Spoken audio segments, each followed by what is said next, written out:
actually pretty spicy. Well, that's very spicy. Well, it's so good.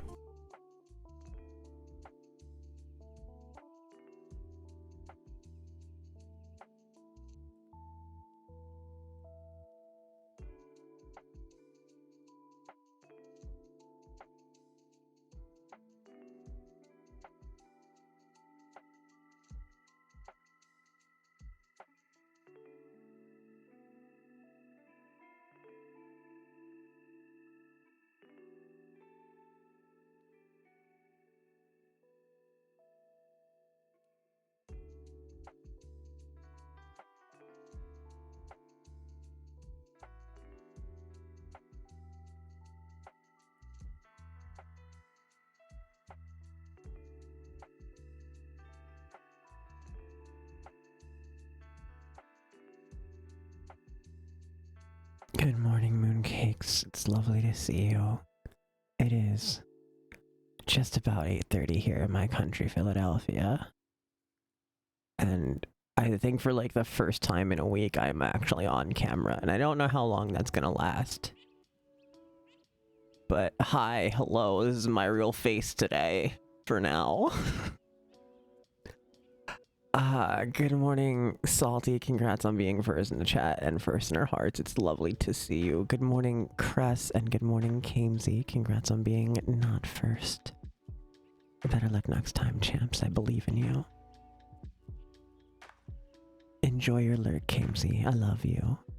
I love you so much, friend. Yeah, back to cam. I don't know how long it's gonna last, because man, I enjoyed not having to wear clothes in my apartment. I was talking about it the other day. I typically don't, like, the only reason I put on clothes is to leave my apartment or be here. And not having to be put on clothes to be here was really good. It was really good.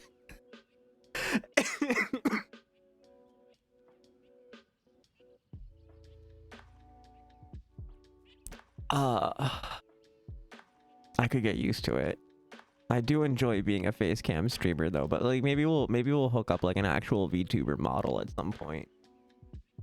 I don't know what I'm doing when it comes to that though. Face cam modeling. I'm not a model anymore. Face cam streaming is so much more low effort because like camera goes into the computer, you pull up the thing, and boom, I ain't gotta worry about shit. VTubing seems complicated, even if I get to be a cute anime girl. Oh, I burnt the shit out of the roof of my mouth eating pizza yesterday. I was really hungry. I don't know if I was really hungry or just really craving New Jersey pizza, because I missed the shit out of New Jersey pizza. Like, Philly pizza's pretty good. But, it's not New Jersey pizza.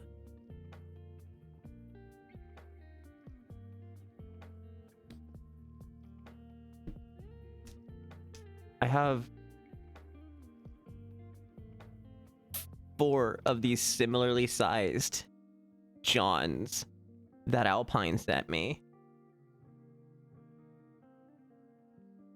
I think I might open them today because I'm mad curious. I thought they were shot glasses and I was like so worried and upset that they just sent them in the box, like not wrapped in bubble wrap or anything. It was just like, here's some tissue paper wrapped around what looks like a shot glass next to a 3-pound tub of cookies.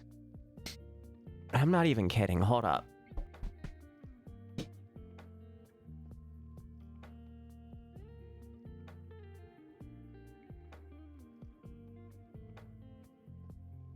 This tub of cookies is bigger than my face.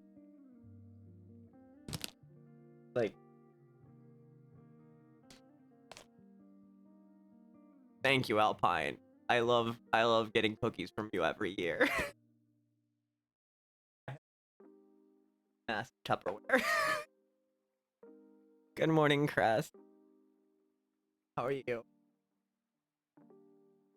It's a lot of cookies. I think last year I ended up getting high and eating them all in like 2 days.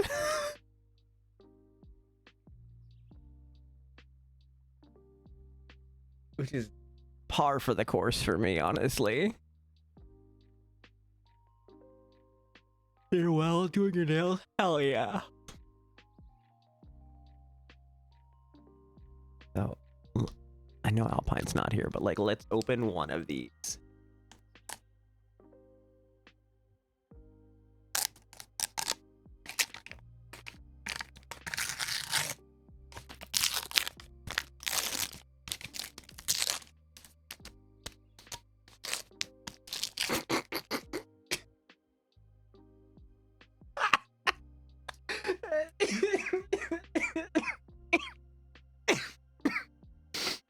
I didn't even see the picture, but I saw the text.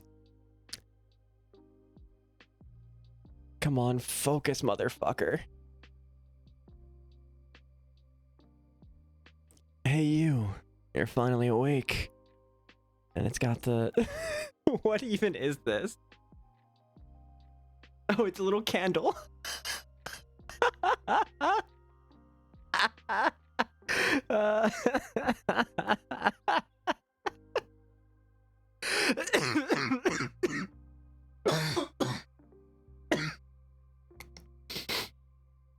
Oh, that's really funny. That's so fucking funny, dude. Alpine, I fucking love you, darling. Don't die, please. I'm working on it. I may have drank or smoked too much last night.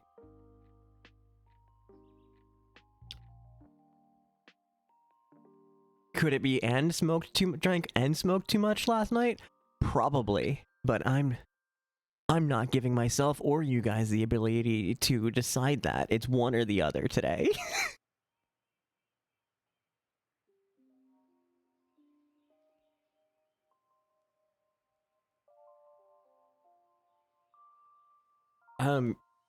All the packages are the same size, so I'm assuming they're all the same thing, but I want to leave the others for when Alpine gets here and see what other nonsense candles they got, I guess. I'm assuming they're candles.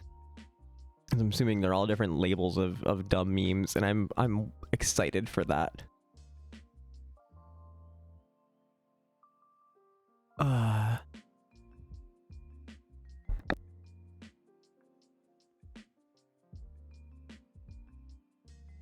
I have to remember that I'm on camera and I can't just like unzip my hoodie and rip it off. Oh man, I dislike this already. I dislike this already.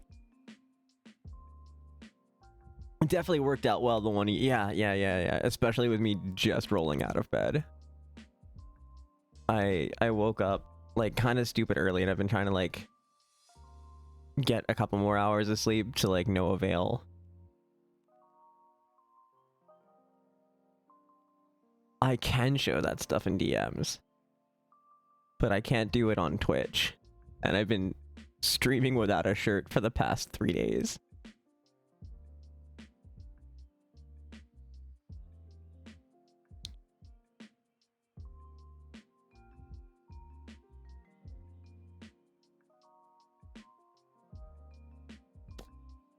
That would be the keywords that summon Kamesy back. I haven't had my camera up. I've been streaming like this. Hold up.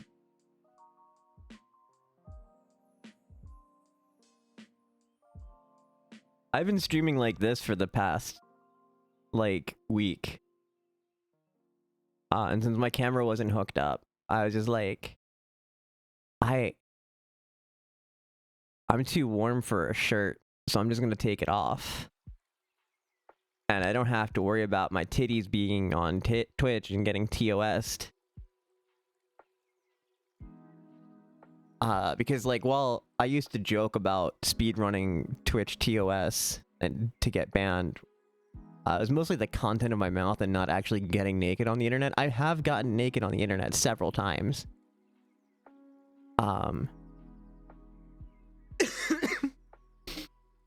It's half the times you're in your PNGs because you're buried. Yeah, there's, you know, it's just really freeing streaming with your titties out.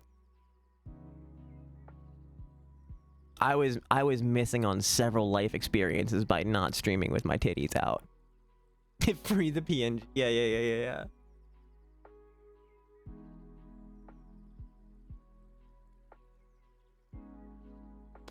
Half the time you're on cam, you're in no pants. I get up way too much for that. I have to pee way too much, and I will forget to, like, hit the BRB screen, and my ass and or bits will be all over the camera. Most of the times you're on cam, you're like 99%. I mean, yeah, same. I, like, rip that shit off as soon as I get home.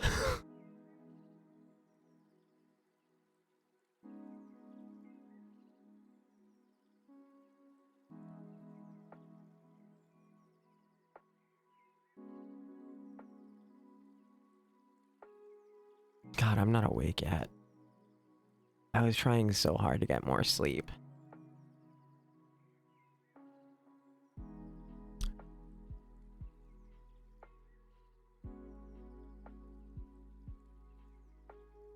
You threw out most of them probably 10 years ago. I didn't even have titties 10 years ago. Okay, that's a lie. I had titties 10 years ago. Oh wait, no. When did I buy my first falsies? It was probably 2017. So no. No, I didn't. I did have bras wait.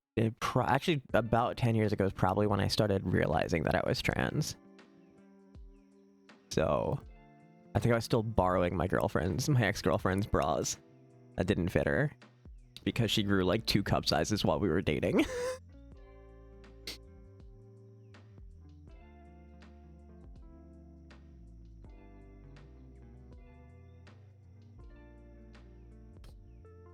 So I commandeered an old one that didn't fit her.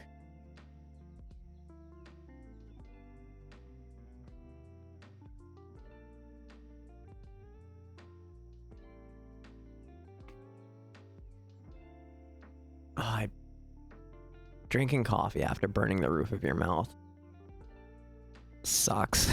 It sucks real bad. But I have peppermint mocha coffee. It's so good.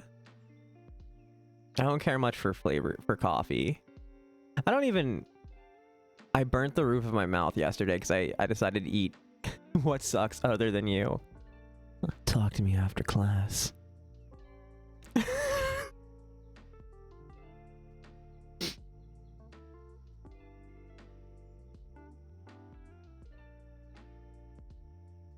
Man, I just had a thought. Do I vocalize? You know what? Fuck it. I'm just gonna say the thing. I've had way too many people. I burnt the roof of my mouth eating pizza yesterday because it pretty much came right out of the oven directly to me, and I was like, I can't wait for this to cool down. I'm just gonna eat.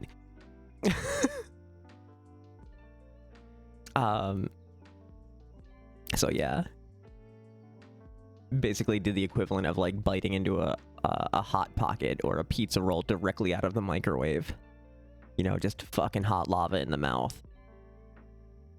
And now I'm trying to eat now I'm trying to drink coffee. You cannot brat like this without supervision.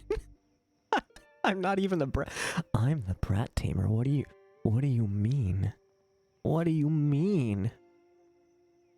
So, because I very openly have that I'm a streamer in my dating profiles on various apps. What happens more frequently than I care to admit. I can't, you know, it's not even like that I care to admit. It happens so often. Is I'll match with somebody and within like the first 6 messages, somebody's like, how about some, would you like some under the table support for your streams?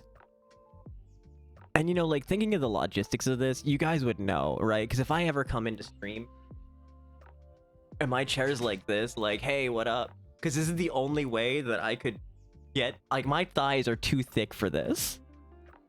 The only way this would ever work is if my chair is all the way at the bottom. And I have to be, like, real careful about pointing the camera down more. Because, like, I mean, at some point, you're just gonna bonk your head on the bottom of the desk. Yeah, this is why I have the PNG, obviously. So I can get stream head.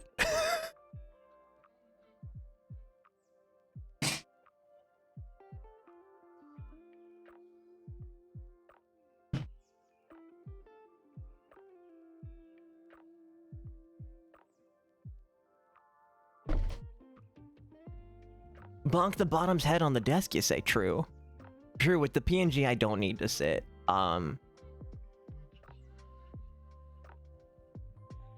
But considering the subject matter, I don't think I'd be able to stand either, you know? I don't know about you guys, but like, standing while on the receiving end of some oral support, it just doesn't work for me. My legs give out. I end up sitting down or laying down eventually, like very, very quickly. Unless I have something to like literally prop me up on. I guess I have the desk, but I feel like at some point that's just playing with fire. I'm gonna end up like bonking myself onto the desk, you know?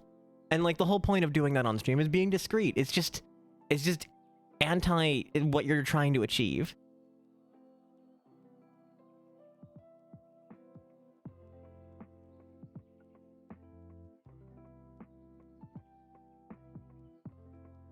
But yeah, I meet a lot of people that have a lot of very interesting fantasies about what we could be doing while I stream. God, I should just for content, I should just go through some of my messages on like dating apps. I had one girl who wanted me to sit on her face, like literally just put my butthole over her nose.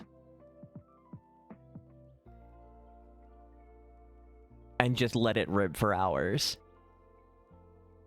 And I was just like, you know, that's a new one. I'm not against it, but you know, that's a new one.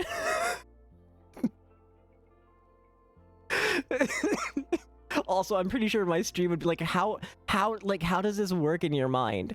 Like, how do I do this without breaking your neck? Because like I'm gonna have to end up sitting like here. No, probably even high. I'll end up sitting like this. I'll be barely even in my seat. Have a whole other person in front of my chair bending backwards like this so I could sit on their like. Did you? This is fun to fantasize about, but did you think about the logistics of the sex acts that you're asking for?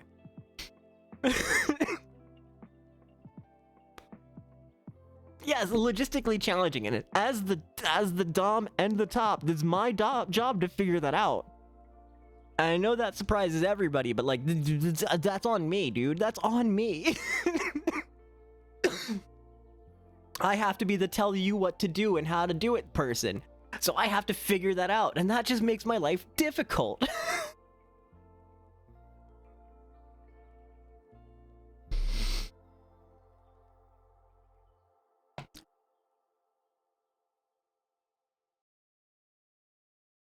Never people with easy kinks, like, oh, just piss on me or something like that. Like, like, if you're gonna get weird on it, at least make my life easier. Right? That's all I ask. Like, we can get weird with it. Just don't make me fucking draw blueprints on how to fucking do the thing you're asking me to, you know? I don't have any drawing capability. It was because it's weird and it's something easy to do, right? Like, I don't mind getting weird with shit. I don't mind getting weird with shit. But I can't handle the logistically challenging things. Yeah, to go piss, girl. How easy is it to... Look, you know, every time, because I don't put up a BRB screen to go pee, because I pee really fast. And every time I'm so worried that, like, if I don't shut the door, because my bathroom's right here, that, like, some mini earthquake is gonna come and knock my fucking... You walked in at a time, Triss. Good morning. is going to knock my webcam off the top of my monitor and turn it sideways, and it's just gonna be me broadcasting me sitting on the toilet pissing, and that's my biggest fear. Before that, it was that you guys could hear me peeing through the microphone, but I realized that I don't need to mute because I kept on having to mute my microphone in case you guys could hear me peeing. Then no, I just shut the door like a fucking human being. It's why I shut the door.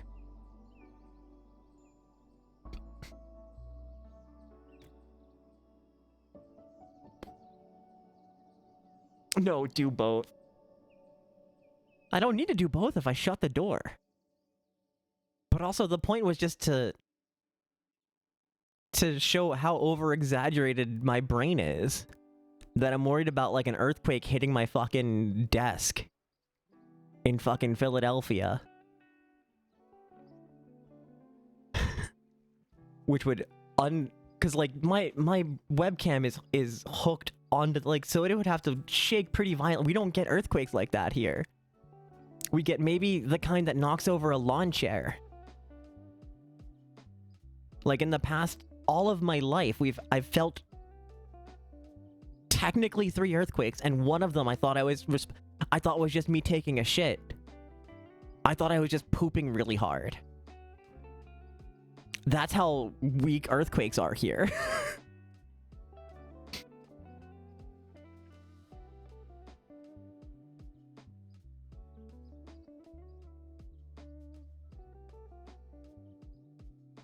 I was telling that one to Sawayoshi the other day, because we were talking about that exact specific earthquake, because one of our mutual stream like speedrunner community in Hollow Knight speedrunning is from my area, and they pulled up a clip of a earthquake that happened like 2 years ago, and I'm like, I remember this one. I was on the toilet.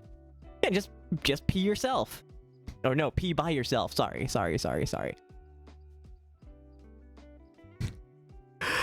I was like, I remember those ones specifically because I was on the toilet and everybody's like, my entire group chat flooded. Oh my god, did you feel that? I'm like, you guys felt me pooping? I knew I was struggling and you know, having a time, but like I didn't think I pushed that hard.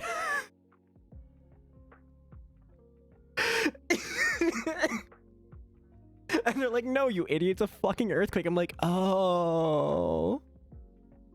Yeah, no, I didn't feel it because I was taking a shit. I was very focused and very, very much exerting myself. I probably should have more fiber.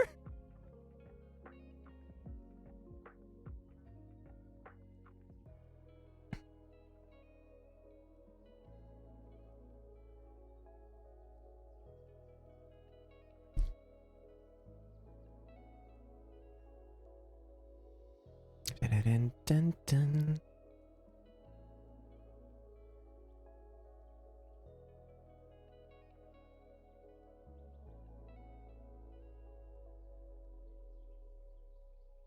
What a time for the clip. Yeah, you know, sometimes I regret having that. Because then I say the things that I say, and that gets clipped, and I have to live with myself. Like, yeah, One day I'll learn to keep inside thoughts inside.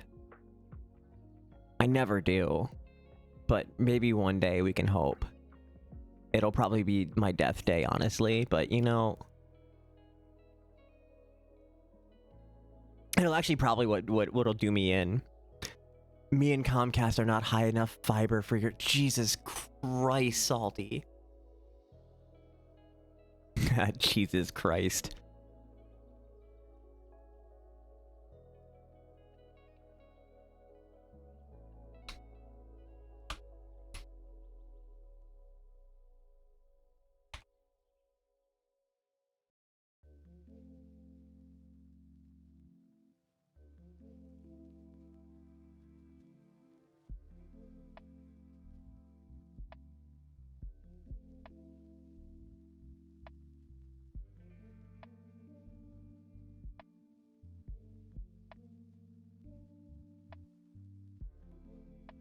I just remembered quote 200.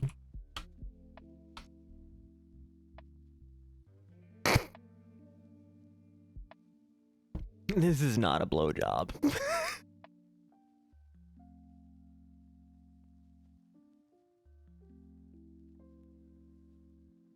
Oh, that's not fun. I just realized Teal-chan doesn't translate quotes.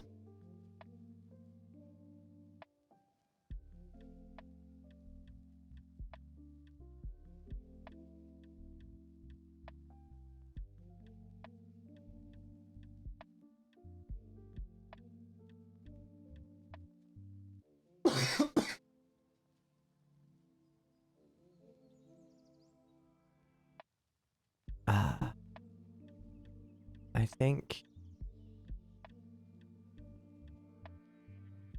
Ikiri-san, ohayo gozaimasu. Irashai. Merry Christmas. Thank you for the Polaroid. It's so cute.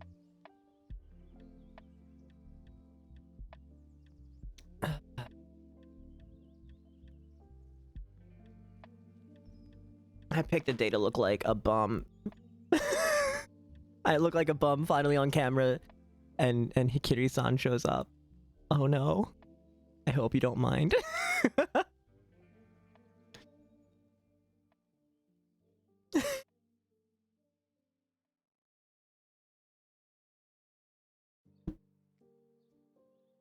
I look ready to open. True. I do have some presents here to open.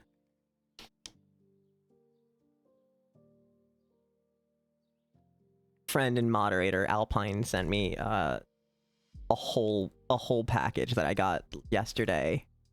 Yeah, there's shark wrapping on this one.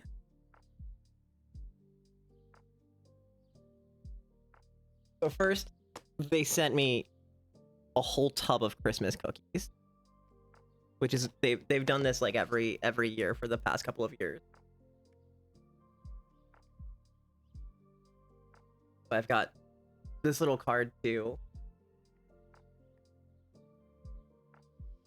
and 4 of these, and we opened one of them, and it's those are all cookies.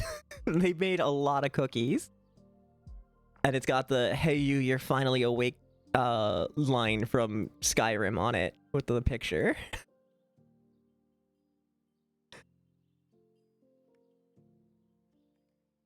But I'm gonna wait until Alpine gets here to open the others.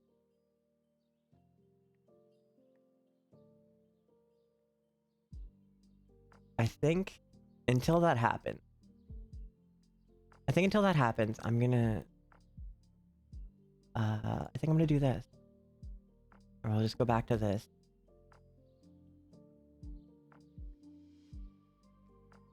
So happy it didn't get as cold as forecast last night.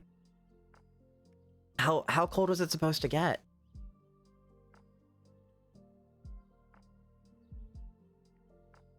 -11. Jesus. Negative. Yeah, that's cold. 寒いですね.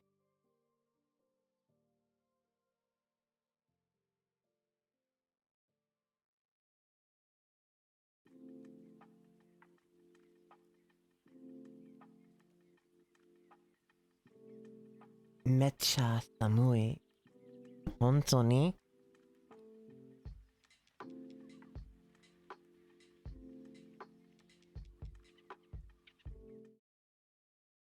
Kyo wa... Ah shit, what's the Japanese name? Gyakuten Saiban? Gyakuten Saiban.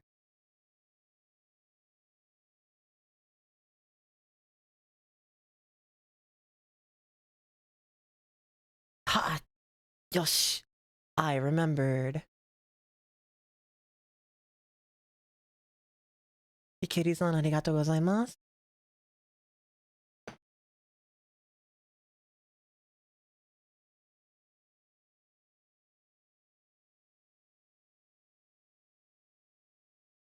In English, they changed the name to Phoenix Wright Ace Attorney.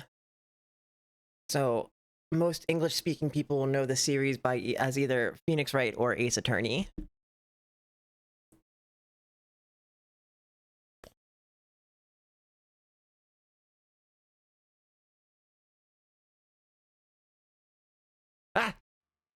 I was not expecting you to change size so radically.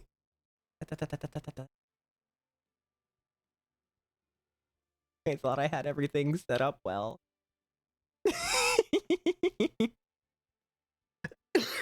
You know, I mean, who amongst us hasn't been caught off guard by an unexpected size change?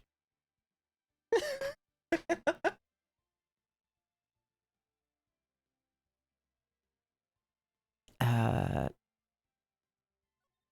ara.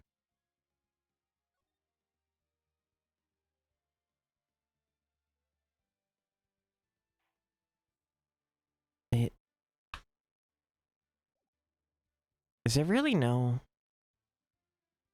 play this game episode selection?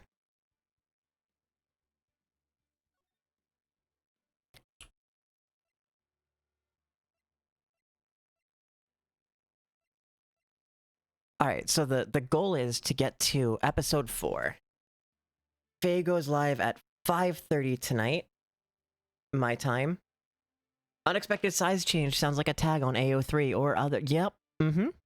That might have been the point. Hee. So where do we? Yeah. So do we start here? Because we did this episode. So let's do this. Turnabout Sisters. This one's a short one, so I'm not too worried about it.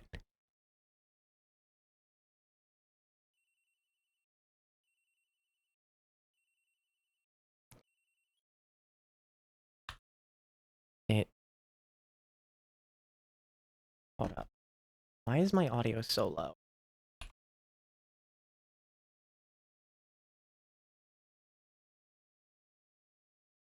It's set to 1 point. That's why that'll do that.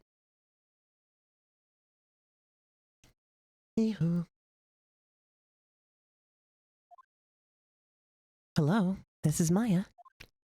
Hey Maya, it's me. Mia, what's up? You haven't called in a while. I think we can turn a little bit more.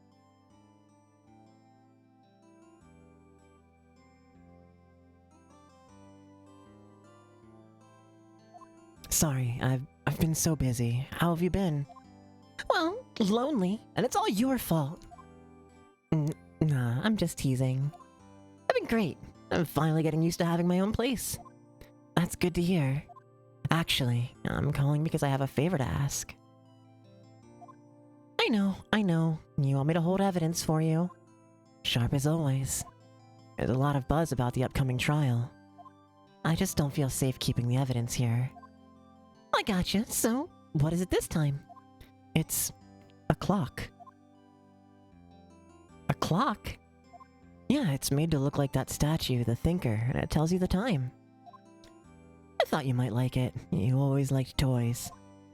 Hey, I'm not a little girl anymore, sis. Oh no, you know I'm only teasing.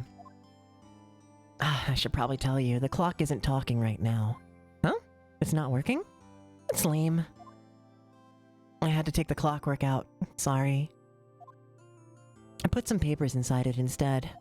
Papers? Is that the evidence then?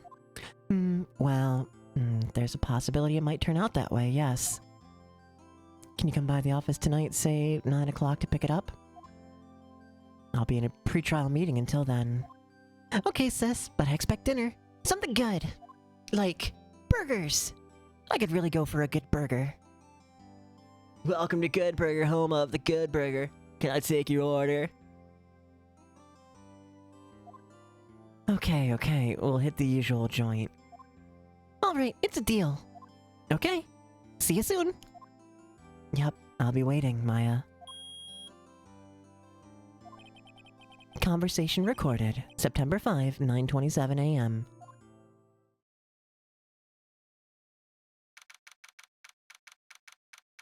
September 5, 8:57 p.m. Faye & Co. Law Offices. Now, Miss Faye, I'll take what's mine. The papers. I'm sorry, but I can't give you what I don't have. Miss Faye, you're a poor liar. Why, I see it right over there. That must be the Thinker that swallowed those papers. How could you know? You're not coniferous of my background? Gathering information is my business, you see. I should have been more careful.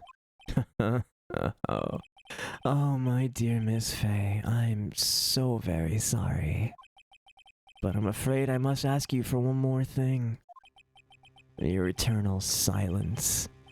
Farewell, Miss Fay.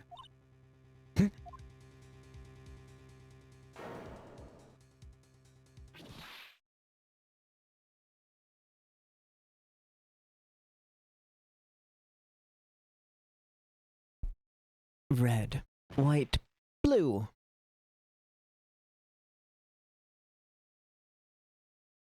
What are you doing?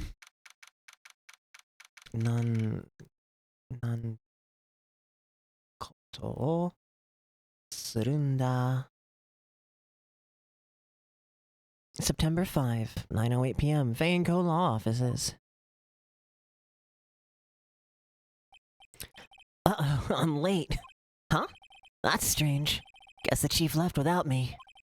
She said her sister was coming over, so we should all go out for dinner. Oh, what's that smell? Blood? Mia! Maybe she's in her office.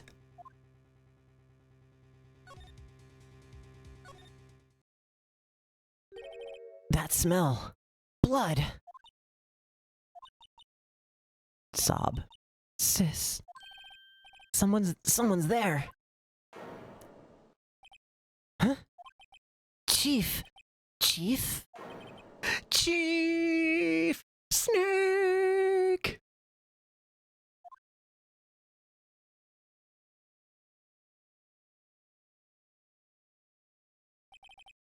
Who are you?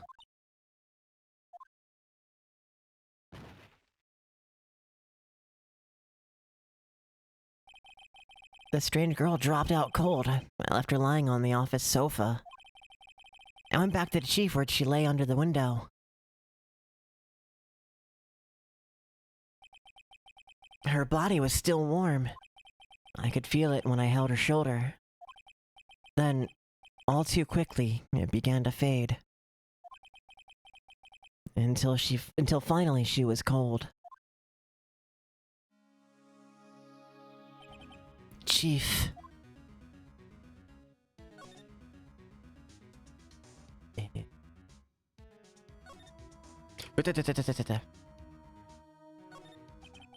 Fanco ledger book. Everything is written in the chief's ultra neat handwriting.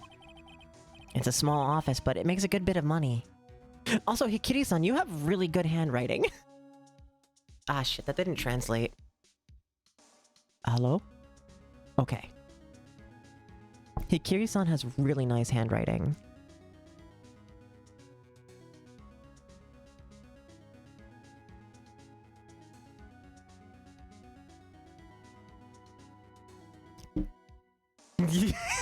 Yeah.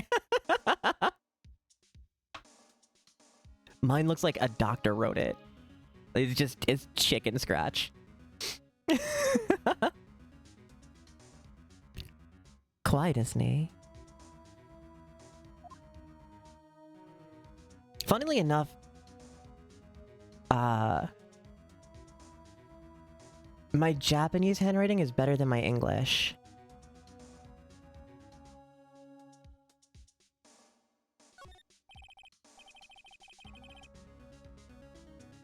Surprisingly, the chief was never good with machines.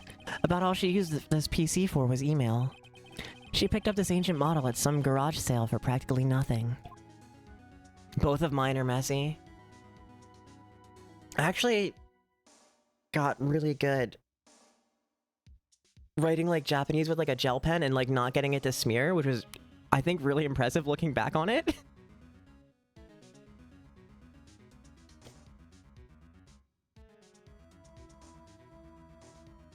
Your kanji are weirdly sized compared to your kana. I don't remember... See, I learned the most kanji senior year, and I don't remember much of senior year. Between, like, working and sleeping through most of my classes, and just trauma. It was not a good year for me. Ureshi.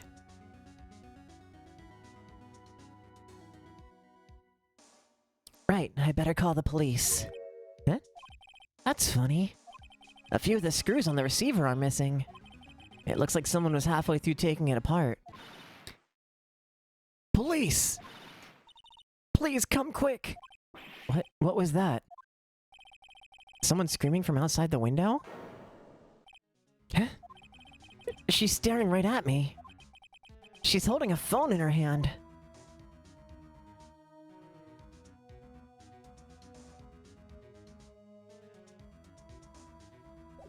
Th-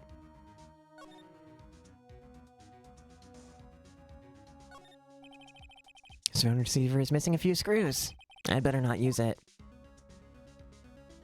I'd still try. Let's...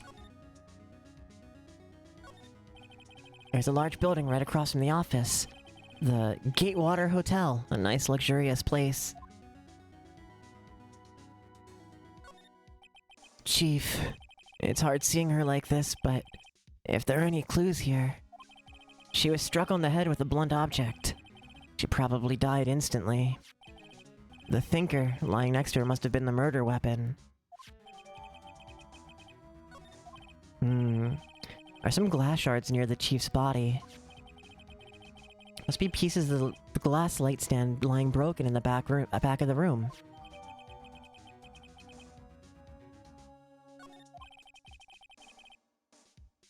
Nothing else that seems like a clue here. A piece of paper. Must have fallen from Mia's hand. What could it be? Huh? A word is written in blood on this scrap of paper. Maya. Did Mia write this? This piece of paper is a receipt from a department store. Dated yesterday. I think that's enough snooping around for now. I'd better call the police. And find out what that girl was doing here.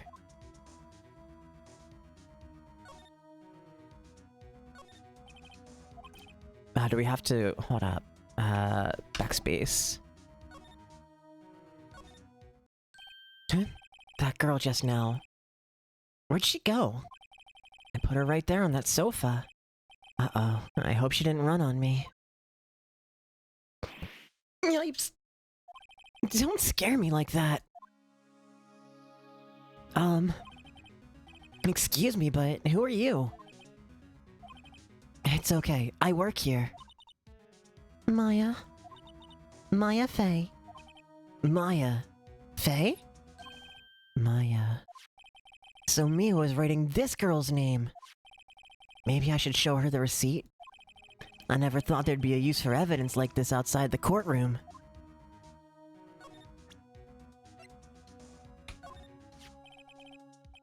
Before Mia died, she wrote a message with her own blood. She wrote it on the back of this receipt. That's my name. Why? Why would she write my name? Please, just calm down. Why would Sis write my name? Uh-oh. Now I've done it. Wee-oo, wee-oo, wee-oo, wee-oo. The police. Sounds like they're coming this way. Freeze, police! Oh, it's just Dick. Alright, I'm Detective Dick Gumshoe, see? Gumshoe, what an odd name. We've received a report from the building across the way, see? We got a person saying they saw a murder. It must have been that woman I saw. Anyway, I don't want either of you moving 1 inch, okay? Great. Just great. Maya. Wait, she wouldn't have... Nah. Whoa! Excuse me!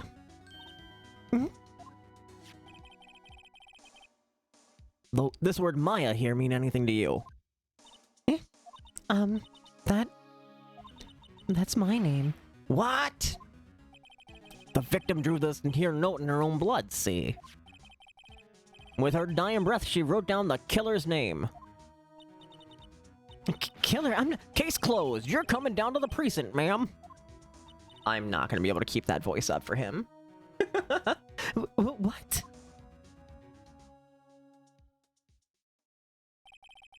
Mia's younger sister Maya was arrested on the spot. I was taken in for questioning and didn't get out till the next morning. My eyes were heavy, but I couldn't sleep. I sat around waiting for visiting hours to begin at the detention center. I had to talk to Maya as soon as possible.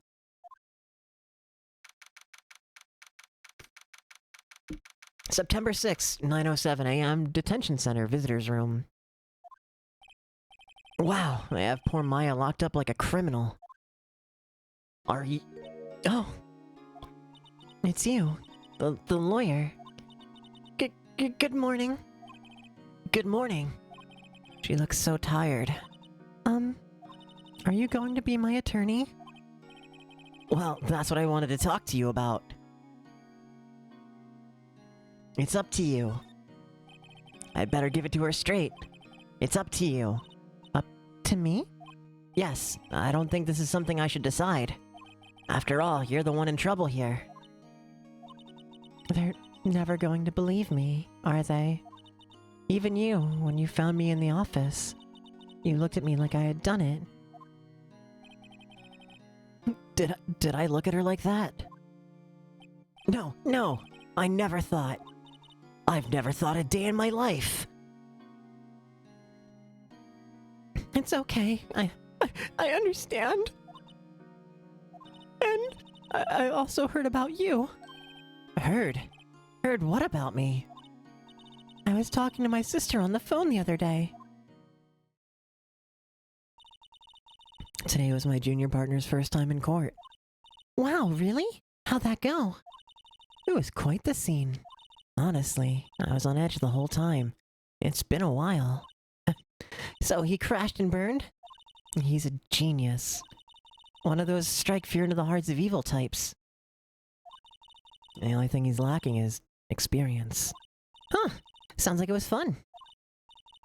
Well, I know who to go to if I ever get in trouble now. I don't know, Maya. I think you might want to wait. Give him 3 more years. That is, unless you want to be found guilty. That's what she said. I'm sorry.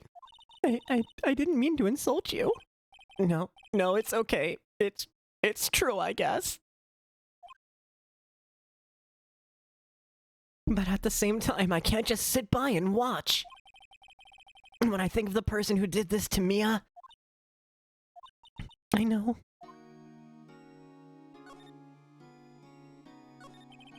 There's something I've been wanting to ask you. Yes? What's with that outfit? Oh, this? This is what, all acolytes wear. It's my uniform, you could say. Acolytes? Like people in religious training? What is it you do? Oh, it's nothing strange, really. It's totally strange. I'm a spirit medium. In training. A spirit medium? I'm pretty sure that qualifies as strange.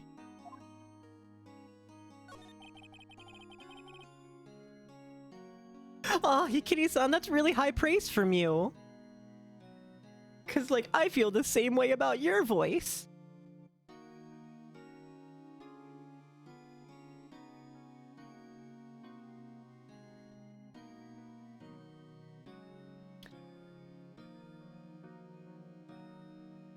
I think that just means I'm doing a good job telling a story.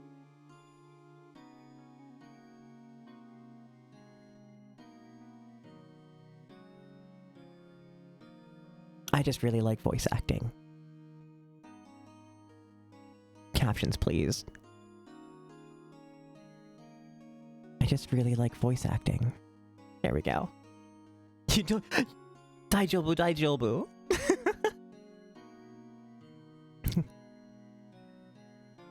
Could you tell me about the day of the murder? Yes. Let's see. That morning, I got a call from my sister. She wanted me to hold on to a piece of evidence for an upcoming trial. Evidence? Yes, that clock shaped like the Thinker. The one Larry made. How could that have been evidence in a case? Right. She said something about that... I remember. Do you want to hear it in her own voice? Her own voice? Yes. I'm pretty sure our conversation is on my cell phone. You recorded it? Yeah. I forgot how to delete those things. So, you say you had a conversation with your sister on your cell phone. Let's hear it. Right. Oh, I just remembered. That detective took my cell phone. Sorry. Oh, right. Of course. Next time I see Detective Gumshoe, I'll ask him for it. I'll write you a note so you don't forget. Sure, thanks.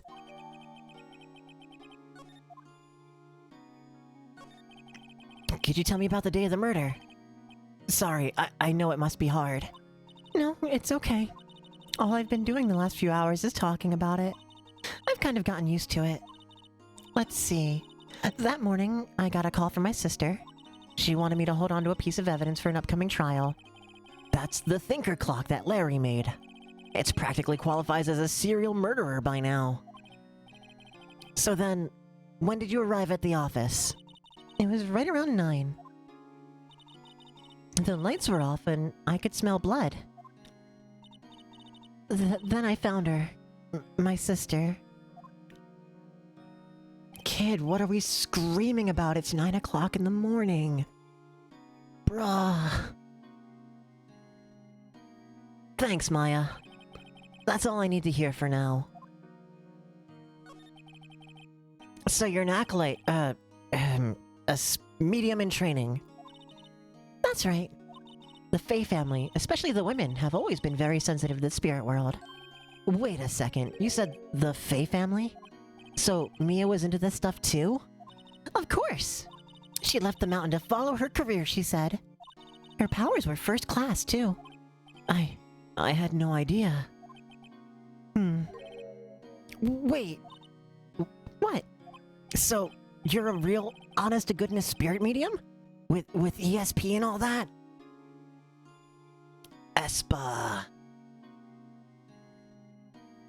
Espada. Yes, in training. Well, can't you contact me as spirit then?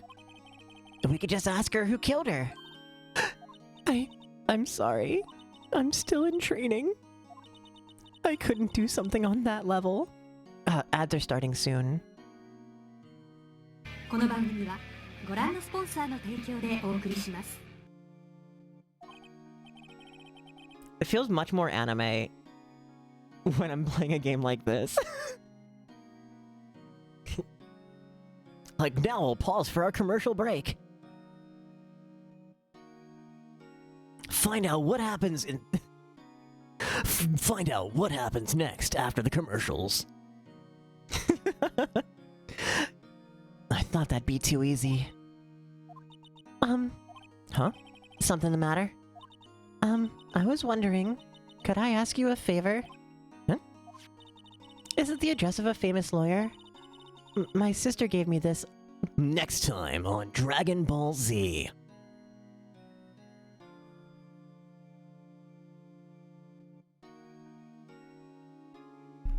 Ace Attorney does have an animation for it.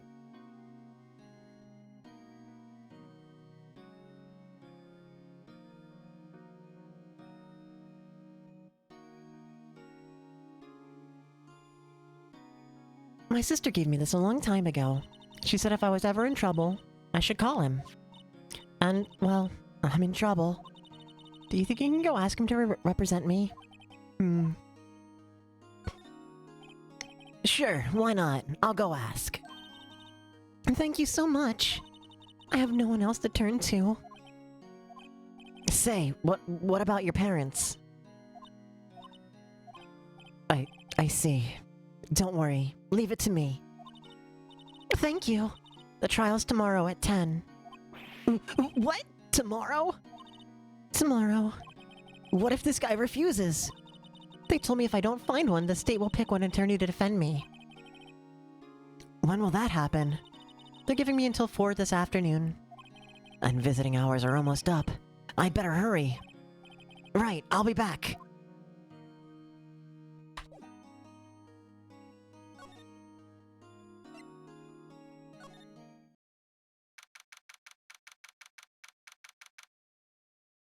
September 6th, Grossberg Law Offices. According to the receptionist, the big boss is out. She couldn't say when he'd be back. It must be hard to keep track of everything when you're a famous lawyer. Not to mention run an office like this. I guess I'll just have to come back later. Let's snoop around, chat. That painting has been bugging me ever since I stepped in here. The old paint is so thick it's practically giving me a stuffed nose. I'm sure the price is nothing to sneeze at either, for that matter. Oh, but as I was saying before the commercial, is that Ace Attorney does have an anime. It came out like 10 years ago. And the one thing I do like about it as like an English speaker is there's the subtitle track they have two different subtitle tracks. If you want to watch it in Japanese, they have the original like dialogue where they leave in all of the original names, where like Phoenix Wright will be called Naruhodo-san, and what's Edward? Mitsurugi-san? And then they have the Americanized version where the subtitles will all be the familiar to the most should be familiar to the audience English names. And I thought that was a really nice touch.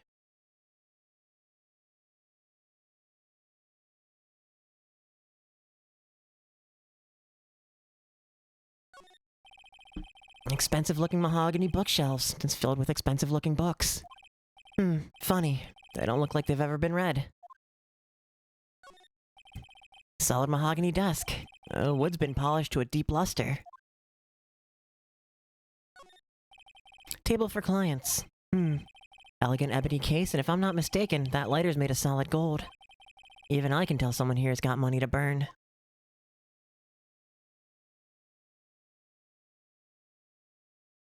That should be everything, yeah? Plant. An expensive potted plant. No idea what kind of plant it is, but it's probably the most expensive one available.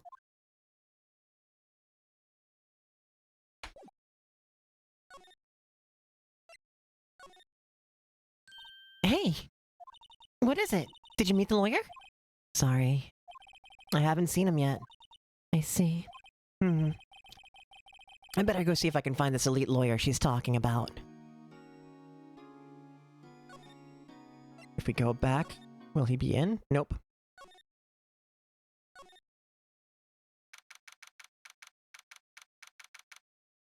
Natsumi! Merry Crimbus! Merry Christmas, Adam.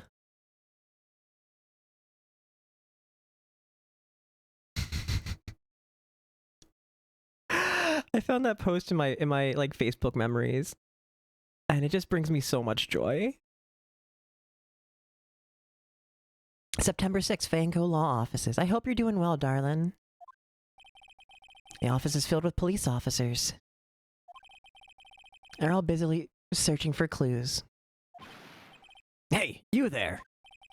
This is a crime scene, pal. No trespassing. Sorry, don't I know you from somewhere? Wait, you're that Butts guy, aren't you? No. Phoenix Wright. How could anyone mistake me for Larry? Guess I got the wrong name, Mr. Wright. Sorry about that. That Butts guy, he was a killer. And you're no killer, right? He was proven innocent. Right. And you were... Detective Suede Shoes. Suede Shoes, wasn't it? That's me. Don't step on my blue suede shoes. Wait, that's a song, pal. Name's Dick Gumshoe. Wait, that's Detective Gumshoe to you, pal. Anyway, get the name right. Don't go call me Dick. Hey, Dick, get over here. Yes, sir. Be right there.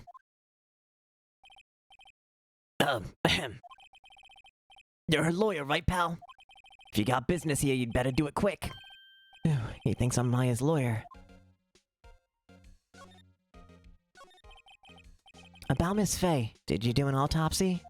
You want to know the results, huh? Now don't you look at me like that, pal. It's no use. She might have been your boss, but that doesn't mean you get any special treatment. Alright, you can see the report, but that's all. Classic Dick Suede shoes. About Maya. Yeah, I'm looking forward to the trial. Sorry, pal, but this is one trial you aren't gonna win. Why do you say that? The city's put prosecutor... I know how to speak words. The city's put Prosecutor Edgeworth on the prosecution. Edgeworth? I'm sure you know what that means, you being a lawyer and all.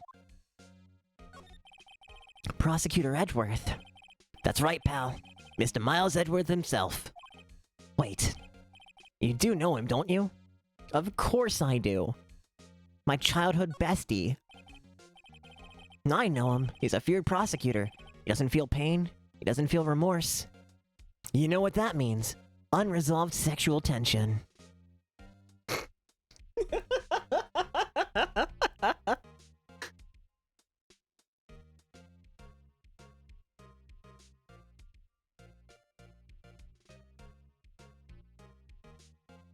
Are you wrong now?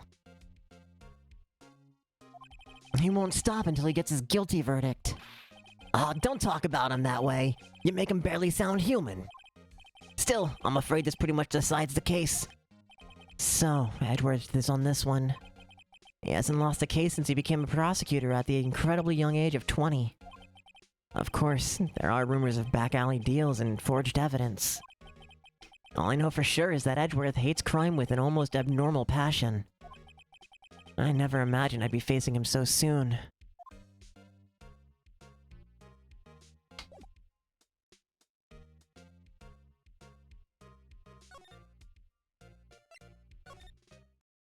I missed something then.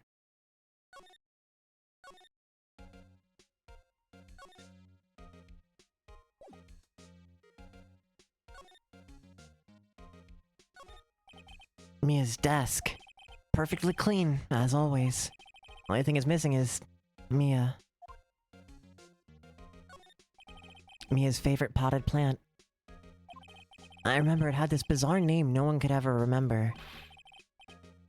Cordyline Stricta, pal. Who was that? I love how it basically implies that Gumshoe read his thoughts. An old movie poster. Apparently, this was the first movie that made Mia cry when she saw it. I'll have to check it out one of these days. The sky is blue, and so am I. Where's that hotel right across the way? There's a horrendous amount of legal books here. Scarier still is that Mia probably read all of these. That should be everything, yeah?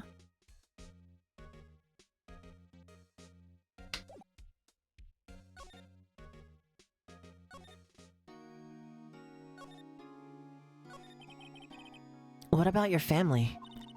I only had my sister. My father died when I was very young. And I don't know where my mother is. Don't know. So she could still be alive. The women in my family have been mediums for generations. They say a lot of spiritual power runs in our blood. About 15 years ago, our family was involved in an incident. There was a man, and he ruined our mother's life. Ruined? After that, she disappeared. Several years after that, my sister announced she'd become a lawyer and she left the mountain. So, you live by yourself? Yes, I've gotten used to it. Oh, also, I had to become independent or I would lose my powers. I feel bad for her, all by herself up on that mountain.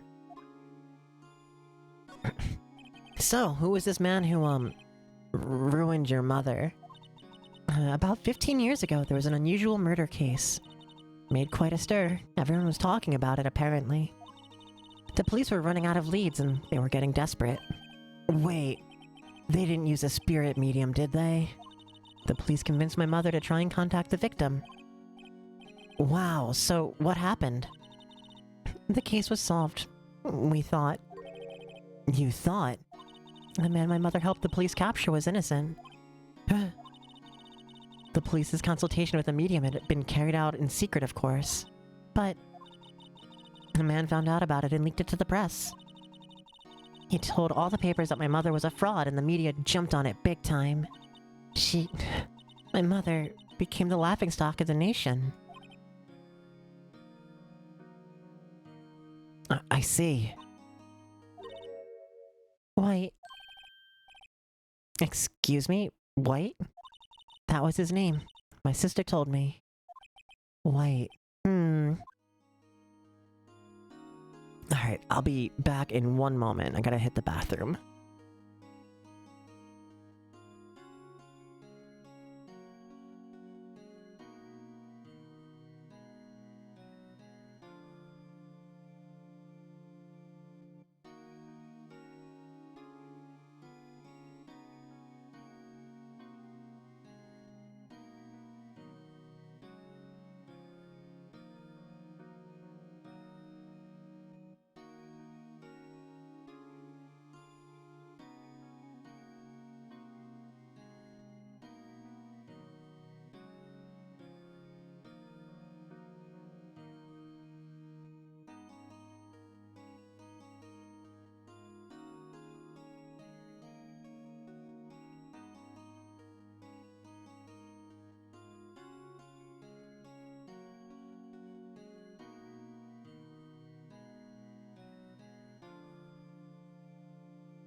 I'm gonna go grab some coffee.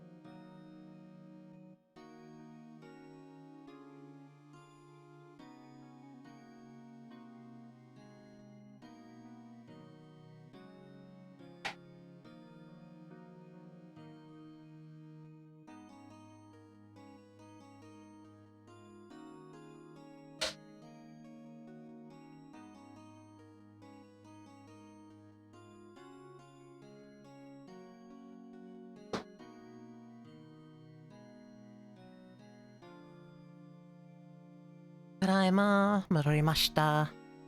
Okay.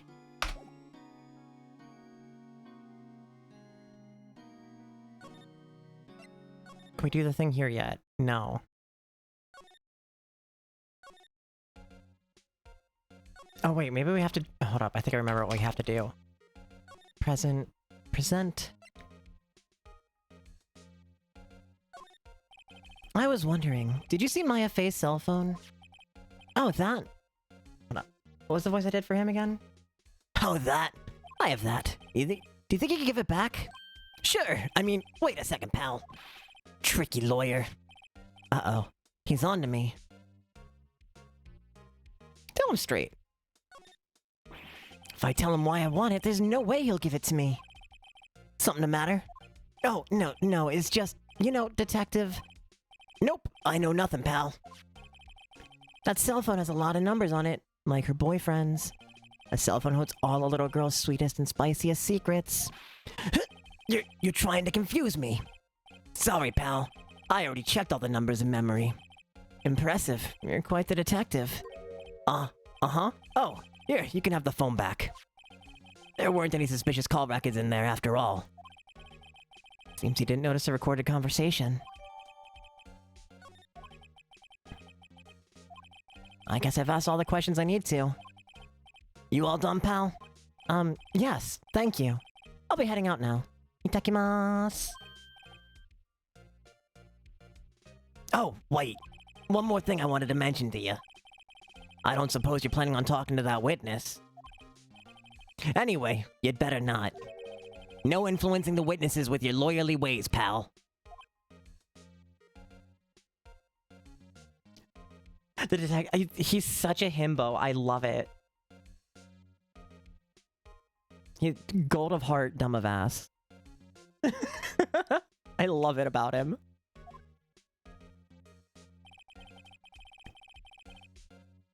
Come to think of it, I had completely forgotten about her. The witness? Yeah, Miss April May. I'm sorry about this, but I can't tell you anything about her. Well, you just told me her name. Miss May, huh? So you've sent her home already then? Aha! You're trying your lawyerly tricks on me now. She's not gonna go outside her hotel room until the trial. So, she's still in the hotel across the way. Well, I guess I should know better than to try and get a detective to leak information. You got that right, pal. Time to pay a visit to Miss May. So dumb.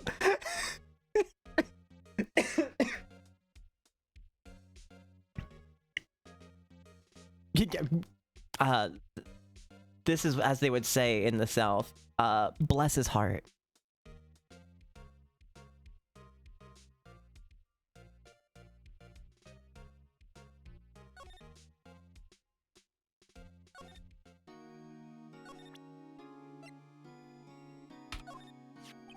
Hey, I got your cell phone back. Oh, say, can I listen to my sister's voice? Maya's eyes closed. She listened to every word with such intensity. Before long, tears began to roll down her cheeks. Thank you.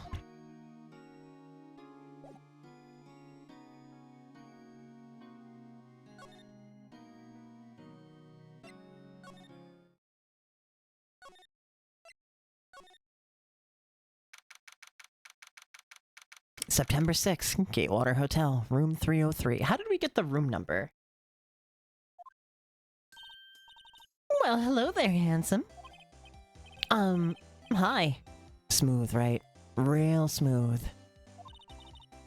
You're the lawyer, aren't you? The detective told me. He said, don't say nothing to that lawyer, pal. Memo to self. Thank Detective Gumshoe for making my job harder. Gee, this is all like something out of a movie. It's all so exciting I can hardly contain myself. Ooh, let me go freshen up so I can look the part of the beautiful eyewitness. I pity the lawyer that has to cross-examine this one. Oh, buddy. We have news for you. You just haven't realized it yet.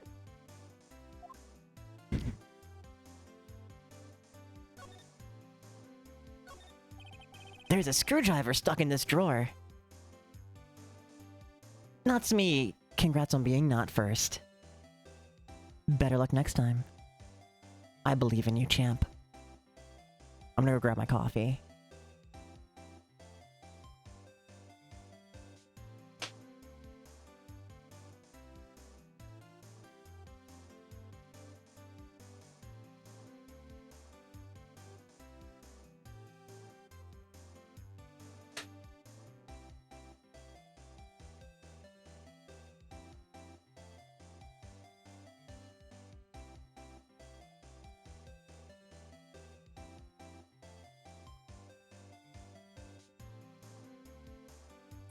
much better. Peppermint mocha coffee. I wonder, what's inside? Let's take a look. Hey! Hey, hey, hey, hey! What are you doing? No touching. Ooh, bad boy. You really shouldn't pry around in other people's rooms, you know? You wouldn't want to make me upset, would you? Upset? I thought she was going to explode for a second there. I wonder what could be inside that drawer.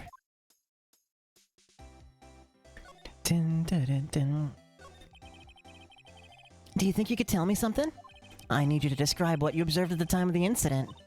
Oh, observe, incident. You sound just like a lawyer in the movies. I like a man with a big vocabulary. I better not encourage her. You know that thing that happened the other day? Like, the bad thing? What did you see when it happened? I don't suppose you could tell me about it. Pretty please. Let me see. Well, dream on. If you want to know, you'll just have to come to court tomorrow, Mr. Lawyer. Oh boy. Could you, just, who exactly are you? Oh, Mr. Lawyer, are you hitting on me? We're too much of a virgin for that. No, hey, I'm just doing my job here. You know, you're cute when you blush. Believe me, this is the first time in my life I've ever blushed this much. Right, can you just tell me what it is you do? Well, no. And you had your little hopes up, didn't you? Oh boy. I see there are 2 glasses on the table. Is someone staying here with you? Oh, what amazing powers of observation. You must be one of those famous detectives like on television. Oh, no, not me. I'm just a lawyer. Say, Mr. Big Detective, why don't you go look for clues in the garbage? Miss May doesn't like nosy little lawyers. Oh boy.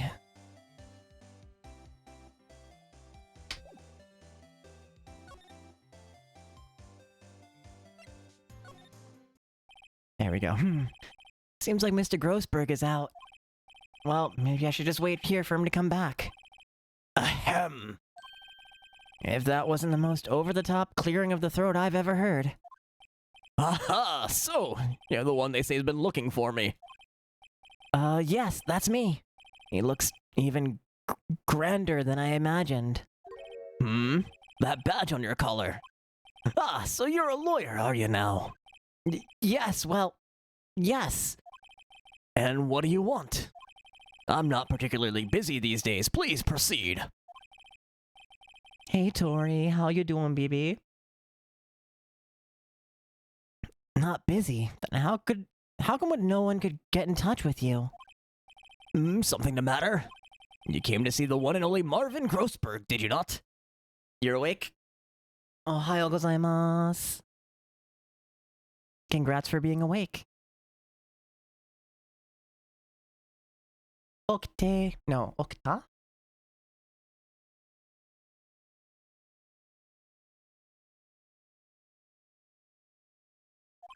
Well, here I am, boy.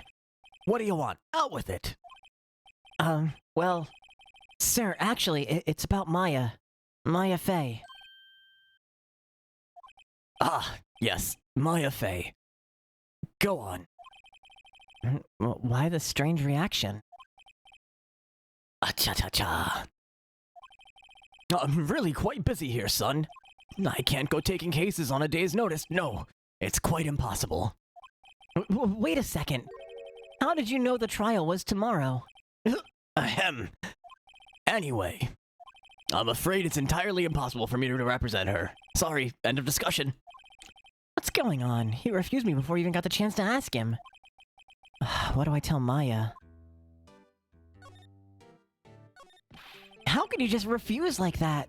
Please, tell me why you won't take the case. Well, you see, it's just... I'm busy, you see. But the client's Mia's Faye's sister. Ahem. Mia trusted you. She knew her sister would be in good hands. Yes, of course. I know that. However, I'm sorry, but I must refuse. Sorry, goodbye. Creep? Fine. I don't have time to argue with you anyway. Baka. I'll go look elsewhere. Think not. Huh? Did you say something? I think not, I said. What do you mean? I'm terribly, terribly sorry. But I'm afraid that no lawyer worth the salt will take on this particular case. Terribly sorry, my boy. Why? I cannot say. It's usually a white man with money and power. Tori! We streak in here! Thank you for the 3-stream streak. It's always a delight to have you. I beg your pardon, but could you leave now? I have nothing more to discuss with you. We 3... God damn, that's so good. What's going on here? How did you know Mia Fey? She worked here a long time ago. Quite the apprentice, that one. Learned my techniques in the blink of an eye. She left one day quite suddenly. She had a mission, you see. A mission? You could see it in her eyes. She followed it with a burning passion, never looked back, that one. That's quite a painting. Aha, you noticed. It's my pride and joy. Impressive, isn't it? Well, isn't it? The color of the sky, the hue of the sea, the weave of the straw hat. It's worth at least 3 million. I have no intention of parting with it, of course. No, I won't sell it, not even to you. I wasn't interested. It's not for sale. I'm not buying. Jeez.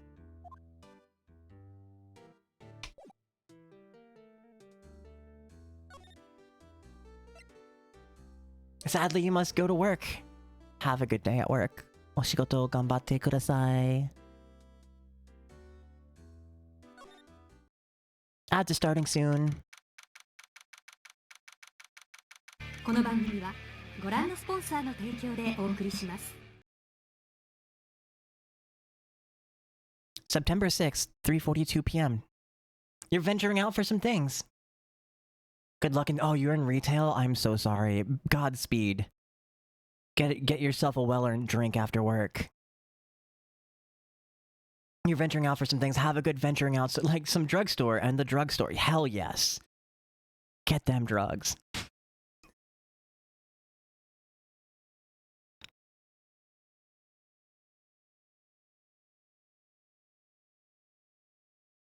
You know how we'll be doing. We'll be going for quite some time. Actually, just looking at the time, I don't know if we'll have enough time to get to the almost Christmas means it wasn't Christmas. But you know, that's something we could do tomorrow. We can have almost Christmas on Christmas.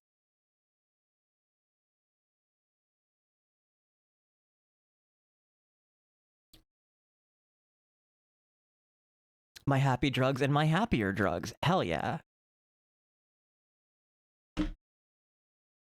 September 6th, 3:42 p.m. to the Detention Center Visitors Room. Hiya. Oh, you're back. Did you find the lawyer? Well, what do I tell her? Well, see, just be honest.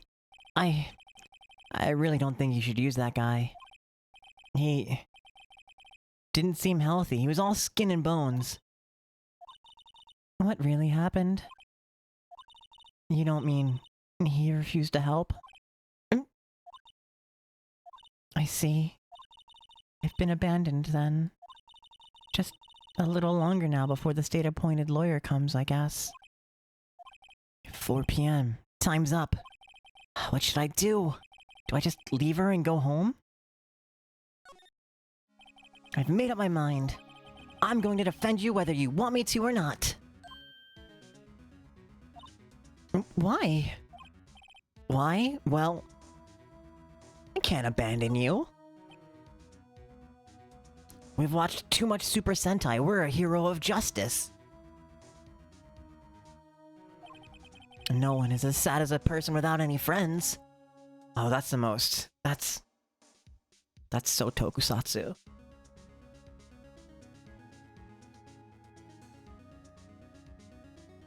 Anime as fuck.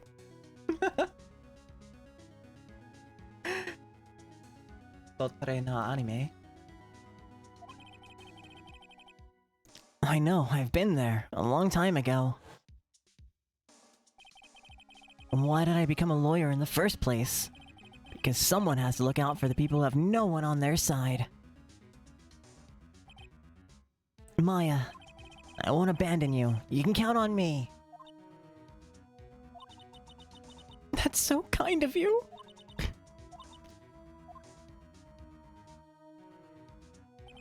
Well, let's fight this one and get you out of here. Right, thank you. She smiled at last. She looks like an entirely different person. One last question. You are innocent, right? Yes. And I trust you. You trust me too, okay? It's a deal. So, what next? There's something that's been bugging me. Just what was inside that strange woman's drawer? It was when I tried to look into the drawer that she got all defensive. There has to be something in there.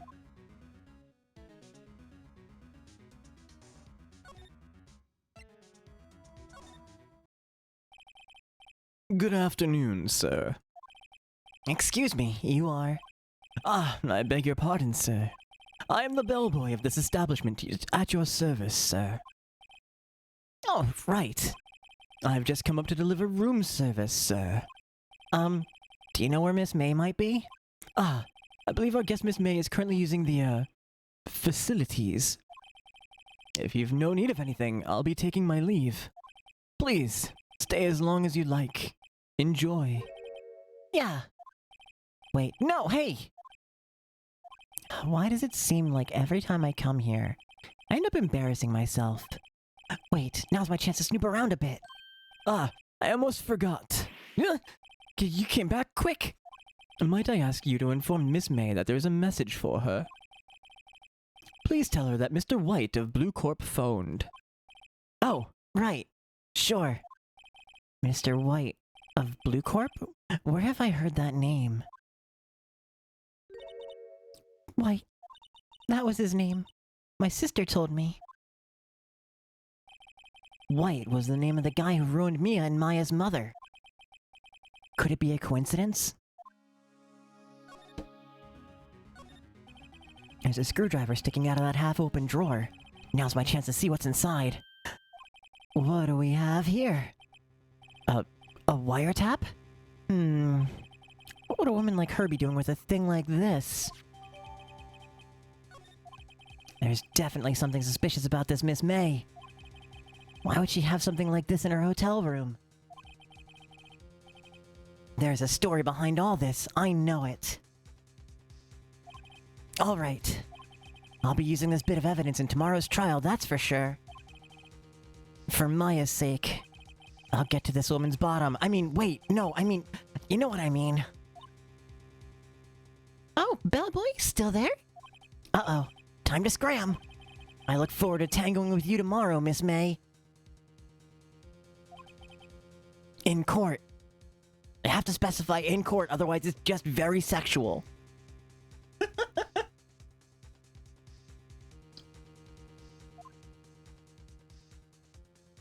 To be continued.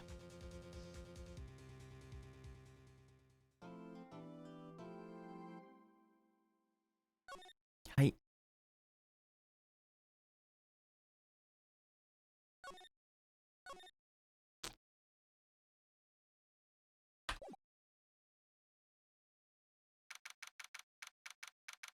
September 7th, 10 a.m. District Court, courtroom number 1.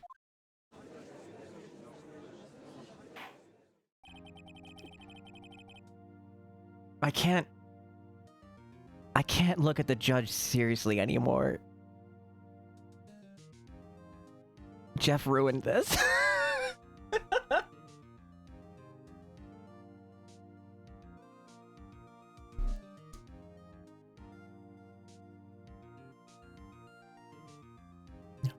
Court is now in session for the trial of Miss Maya Fey. The prosecution is ready, Your Honor. The defense is ready, Your Honor. Miles Edgeworth. I better not show any sign of weakness today, or it'll be on me in an instant. The sexual tension is so thick you could cut it with a knife.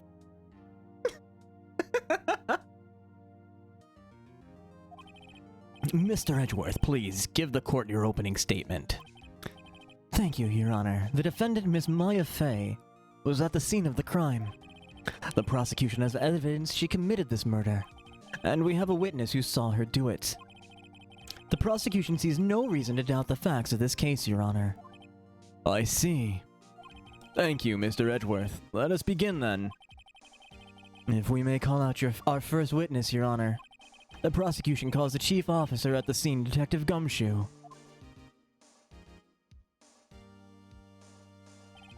Witness, please state your name and profession to the court.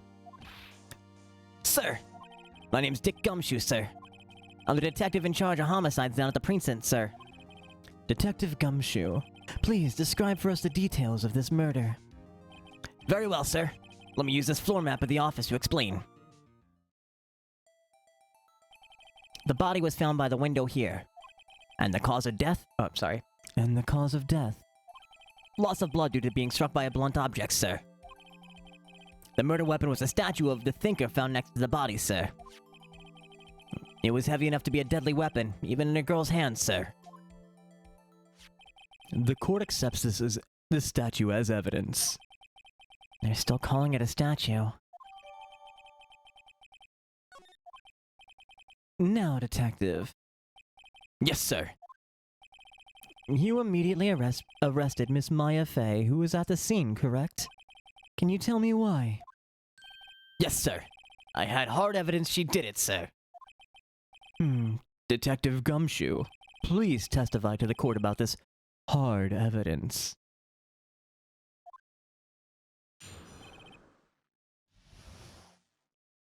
Just something about my voice that makes the words hard evidence just sound unnecessarily sexual. But you know, that's just my brand, I guess.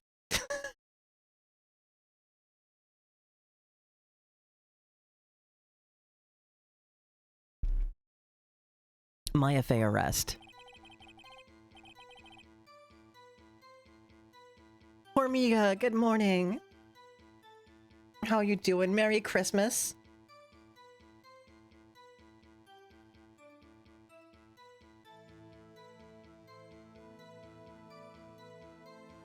You always had a thing for Detective Gumshoe.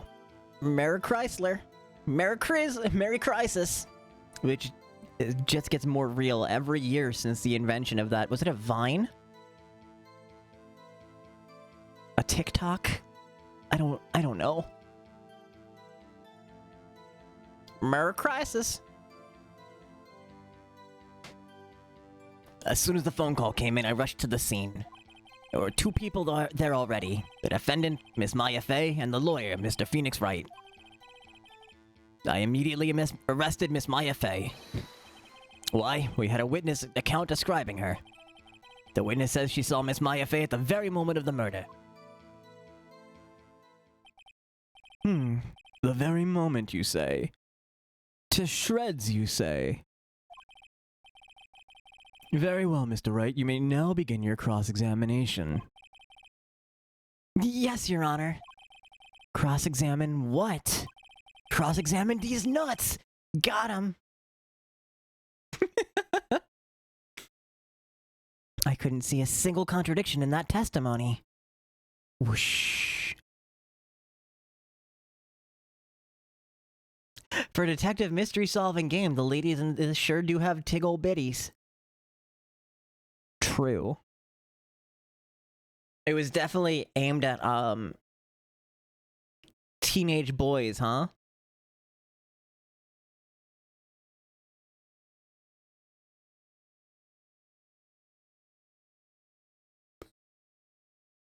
Whoosh. Smack. Hey, Maya just threw something at me. What's this? My sister couldn't find any contradictions in a witness's testimony. She would bluff it and press the witness on every detail. The witness always slips up and says something wrong. Worked lots of times. I guess I should have expected Maya would know some of her sister's tricks. Alright, let's give this a try. Something the matter? No, Your Honor. I'd like to begin my cross-examination.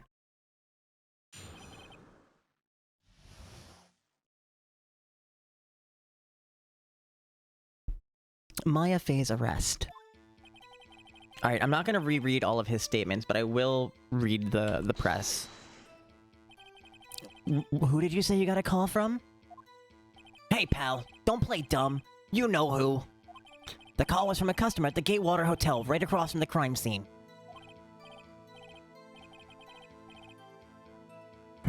Okay, I pressed, but not sure it did much though. Oh? Why oh, Natsumi? Right, please continue.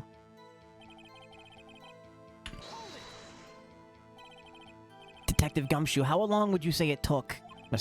Detective Gumshoe, how long would it say it took between between you receiving the call and your arrival at the crime scene? Your stream I've done that so many times. I actually... Who was I watching? I was watching, I think, Keiichi. And Keiichi raided somebody. And it was like a VTuber. And the VTuber was like, kind of like slumped down. Like they walked away from the computer. And I was like, alright, cool. And I just went back to like work. And I was like, man, this person's been AFK for like a long time. It's been like a solid 30 minutes. And like I haven't heard like a thanks for the raid or anything like that. And I look down to the chat and there was like a second raid. I'm like, I didn't hear alerts go off. There's like no backgrounds.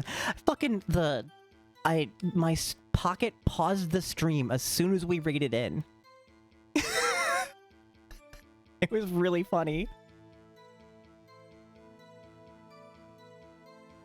I think if you press spacebar on the stream, like if you think that you're in the chat bar and you're not, and you press the spacebar, you will just pause the stream. Just like pressing M is mute. I found this out the hard way so many times. So many times.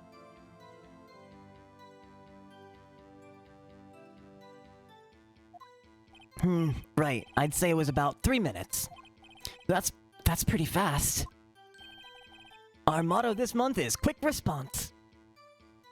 In America, you'd still be waiting and be like 3 days later. Cops here are useless.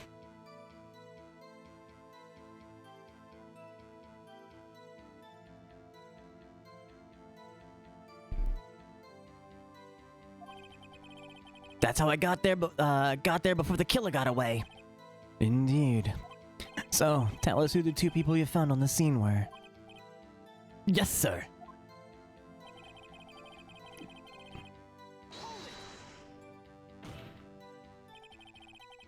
Are you absolutely such an idiot.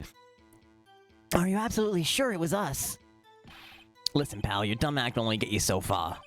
With her funky hippie clothes and your spiky hair, you two stand out like suspicious people at a crime scene. Well, he does have a point about her.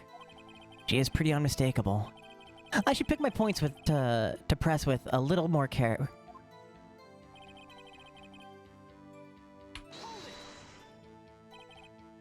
Why is that? What's your reason?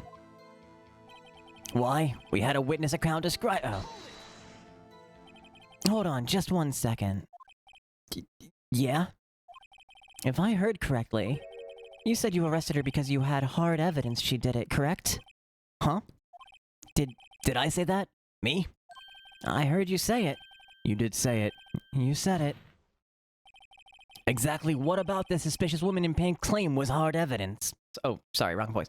Exactly what about the suspicious woman in pink's claim was hard evidence? What? Miss May isn't suspicious, and she sure isn't pink, pal. Well, I guess she is pink. That's enough, Detective Gumshoe. Do you have any more solid proof other than her claims, Detective? I guess pressing can have its advantages. Yes. Gah. Sorry, I got the order of things mixed up in my testimony, Your Honor, sir. There was something I should have told you about first, Your Honor. Very well, Detective. Let's hear your testimony again. God, it's getting harder to reach down for those lower notes now. I've been voice training for so long. It's almost been like a whole year now. Wild. I got your hard evidence right freaking here, pal. After securing the suspect, I examined the scene of the crime with my own eyes. Found a memo written on a piece of paper next to the victim's body. On it, the word Maya was written clearly in blood. Lab results showed that blood was the victim's. Also, there was blood found on the victim's finger. Before she died, the victim wrote the killer's name.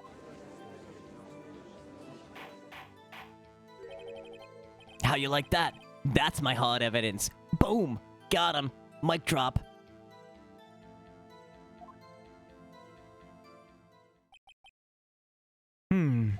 Before we begin cross-examination, I have a question for you, Detective.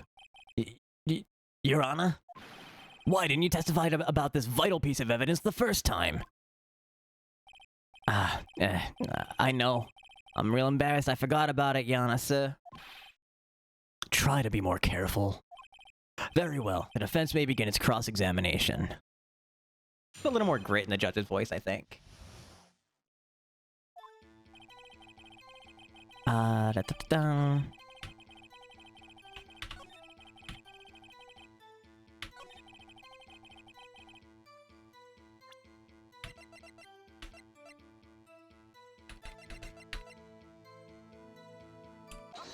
Objection! Iggyati. Detective Gumshoe. There's one thing I want you to clarify for me here. You said that the victim, Mia Fey, wrote this note. That she was accusing the defendant, Maya Fey. That's really what you're saying? I have to laugh because in Game Grunts, Joint Justice Brent is the judge, and they gave him such a goofy voice when they played the game. Incredible. Wait, Natsume, have you seen my raid video? Because I did chapter 1 with my friends and moderators Stranger Peace and Fatal A, where we all took turns voicing different characters. And Stranger Peace gave him the most Midwestern / Canadian voice. I'll just show you the raid video because it's just real funny. Welcome to this hot nonsense. It's me. I'm hot, and this is my nonsense. Can you imagine just waking up one day and finding out that your teeth grow like hair? I'm a good girl who doesn't have a Praise King t-shirt is raising a lot of questions already answered by my t-shirt. Love me. It said it's time to pull out, and I don't know about you, but I've never pulled out in my life. Hold on, who brought cock into this, alright? Look. Who the fuck hangs out with cops? Not a high school delinquent, that's true. That's who. I've got— Oh, we need to see Lucifer's many nipples. I think that's what we need. I think we need to see Lucifer's many, many nipples. I mean, really, who just doesn't love going into a bar and just getting some jizz in your ears? I, for one, love having ears full of jizz. Never been able to walk after a shit a day in my life. Subscribe to my channel, okay? Yeah. Yeah. Actually, I think you can hear it better in the actual clip.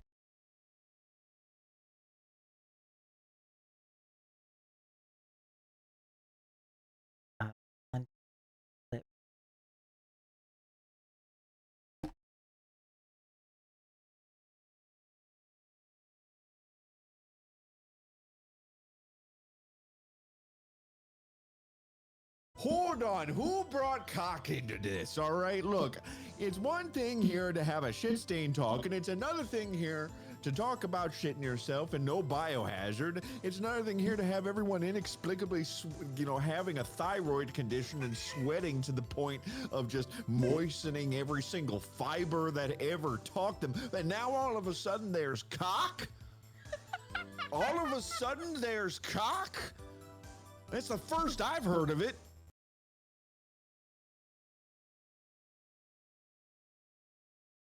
We may have gone a little crazy with ad-libbing.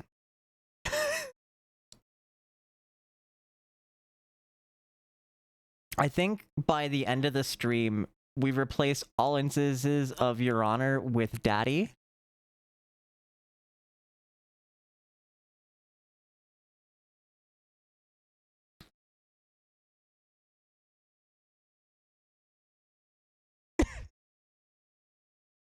As is good, yeah, as is good and proper. That's really what you're saying? What? This isn't one of those lawyer tricks now, is it? Of course she wrote it. Who else could have? You'd have it backwards, detective. Backwards? The victim is the only one who absolutely could not have written it. This is a report from your department, detective. Immediate death due to a blow from a blunt object. She died immediately. But... no butting your way out of this one, detective. He looks like such a bum when he's taking the stand. Order. The defense has a point. Someone who died immediately wouldn't have the time to write anything down. Mr. Wright, I beg your pardon, but when exactly did you obtain that autopsy report? When?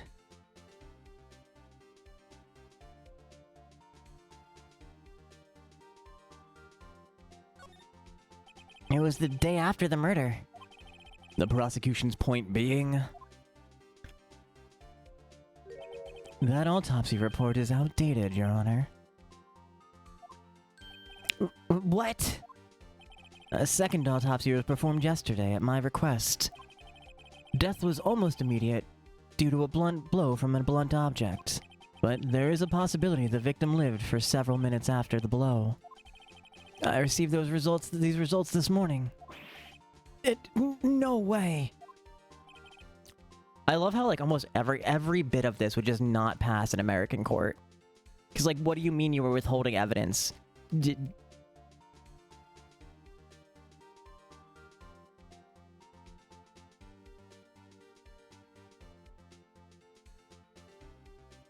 Your Honor, it's quite easy to imagine the victim did have time to write Maya. That is all. I see. Damn you, Edgeworth. I should have known you'd have something up your sleeve. Oh man, either one of my neighbors has like the strongest cleaning solution. I just smell pine salt. It's all I smell in my apartment.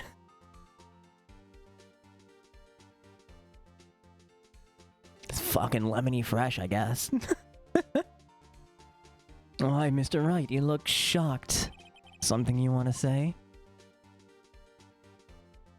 You're a sham, Edgeworth. Mr. Edgeworth, I've heard there's nothing you won't do to get your verdict. What reason could you possibly have to request a second autopsy report? Mr. Wright, the defense will refrain from personal attacks on the prosecution. Nah, fuck that guy, he's a dick. You gotta let him know. No matter, Your Honor. Mr. Wright, say what you will, the evidence in this report is undeniable. Your Honor, I submit this report to the court. Yeah, fuck that guy. In a closet. I mean, what? Understood. The court accepts the evidence. Well, Your Honor, the evidence strongly suggests the victim wasn't identifying the killer. I suppose that's the obvious conclusion, yes. Darn, this isn't good. The prosecution would like to call its next witness. This poor, innocent girl saw the murder with her own eyes.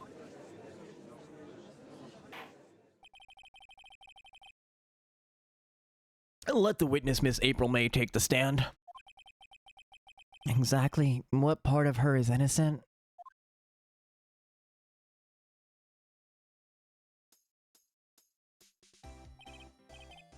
Why are her hands stuck in like the yeah? Is she like crossbred with a cat girl?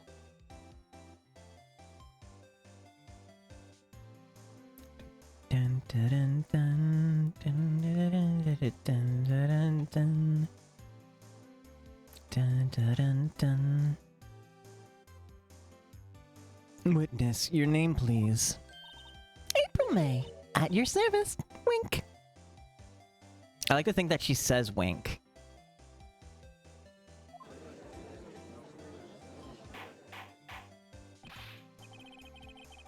Order, an introduction should not require any reaction from the crowd.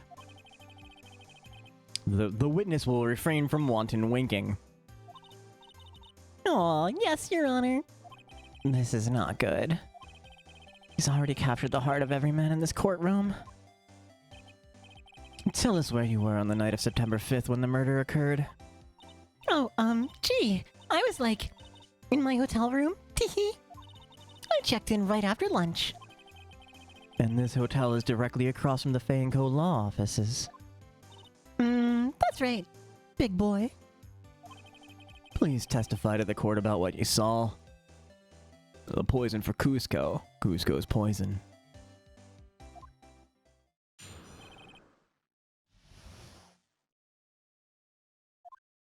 It was like 9 o'clock at night. I looked out the window, you know? And then, ooh, I saw a woman with long hair being attacked. The one attacking her was the mousy girl sitting in the defendant's chair. Then the woman, like, dodged to one side and ran away. But that girl, she caught up to her and she hit her. Bum, bum, bum. And then the woman with the long hair, she kinda slumped. The end. That's all I saw. Every little bitsy witsy. Wink. I love how they add the jiggle physics. Well, Your Honor. I see. It is a remarkably solid testimony. I don't see a need to trouble the witness any... Wait, Your Honor. Yes, Mr. Wright. What about my cross-examination? I thought the witness testimony just now was quite... firm. It's not the only thing in this room. Didn't you? Mr. Wright, I understand you were Miss Mia Fey's understudy, were you not? You must know her techniques well. Her cowardly way of finding tiny faults in perfectly good testimonies. Hey, how dare you? Well, Mr. Wright, will you cross-examine the witness? Yeah, I'm doing it. I'll gladly proceed with the cross-examination. Ads are starting soon.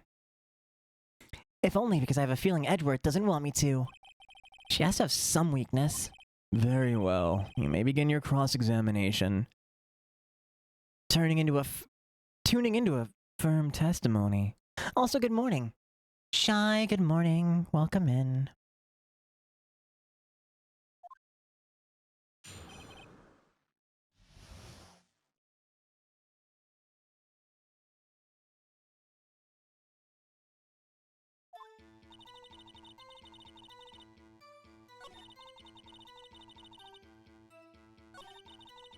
When attacking her with the mousy girl sitting in the defendant's chair.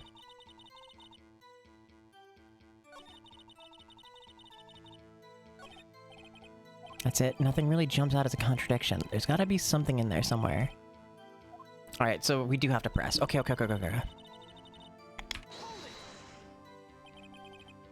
Why did you do that? Huh? Why? Like, why what? Why did you look out the window? Were you expecting to see something? Oh, well, gee. What? That's it? She can't get out of the question that easily. I sort of, you know, had a feeling. Well, I have a feeling she's trying to avoid answering the question. Maybe I should press a little harder on this one. Let's see how far I can run with this. Surely you must have had a reason to look out your window at that time of night. Oh! Mr. Wright, I will not have you badgering my witness. Badgering? You insist on needling her with these trivial questions. I really don't think it should be allowed. Yeah, stop him! The poor girl. Order. Mr. Wright, you've been warned. Poor girl. What about poor me? You looked out the window. What did you see next?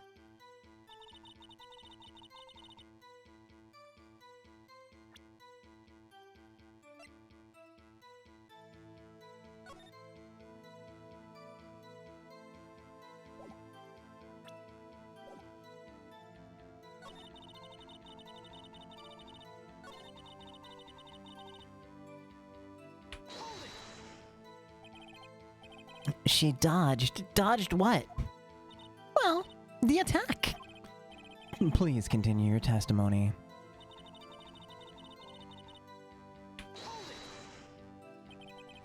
How did you know it was my client? Or how did you know it was my client? Oh, well, Gee. First of all, she had a girl's physique. And secondly, she was small. Who else could it be but her? She has a point. Question your testimony. Hold on a minute. That testimony stinks. What?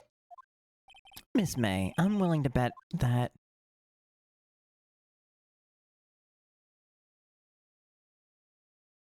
you saw nothing.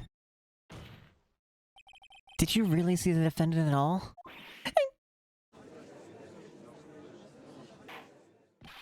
Mr. Wright, what's the meaning of this? Yes, what is the meaning? Somebody tell me because I'm clueless. About this, I mean. Okay. If you had really witnessed my client, my FA, you would have noticed her clothes before noticing her physique. No one wears clothes like this on a daily basis, except her. I'm no expert on fashion, but her hairdo looks far from normal to me. However, the witness's testimony mentions neither of these things. His testimony is bogus. But... Still, we don't know if she was dressed that way the night of the murder. She was, Your Honor. I saw her. And so did Detective Gumshoe. What do you say to that, Miss May? Rawr, what are you trying to say, you mean lawyer? I saw what I saw. I just didn't think all the trifling little details were necessary, darling. Miss May, the court would like to remind you to please omit nothing in your testimony. I'm sorry, Your Honor. I'll be a good girl. I promise. Wink. Your testimony again, if you would. Damn, I almost had her.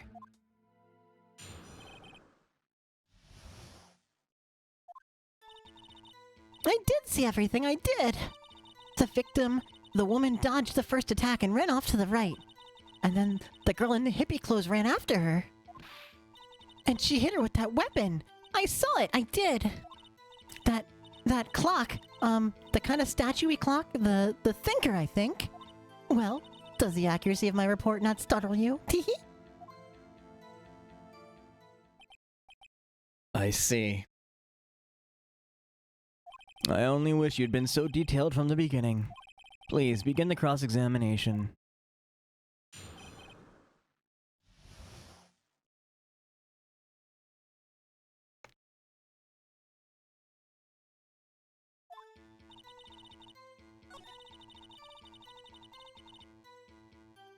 Do you, Mr. Judge? I'm thinking he's too busy staring down her shirt from up high on that chair. Because I'm not saying that's what I would be doing, but I'm also not saying that's what I'd be doing, you know what I'm saying?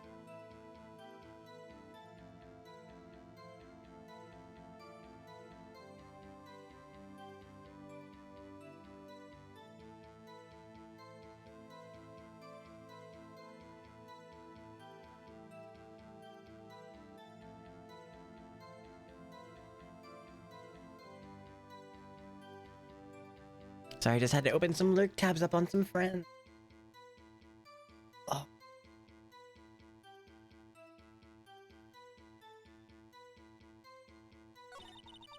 girl in the hippie clothes ran after her. She hit her with that weapon. I saw what you did. That clock, the thinker. Do I just need to press a clock? What? Didn't this come up in another testimony recently? Well, don't look so sour, Mr. Lawyer. You can't win them all. No, but I have a feeling I'm onto something now.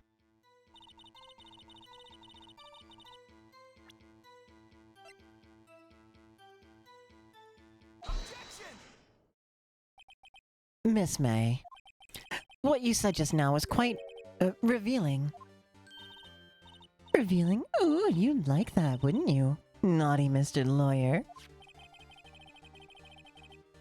You just said the statue of the thinker was a clock. But there's no way of knowing that by just looking at it. Another person in much the same position as you recently called this a clock too. And he was found guilty of murder.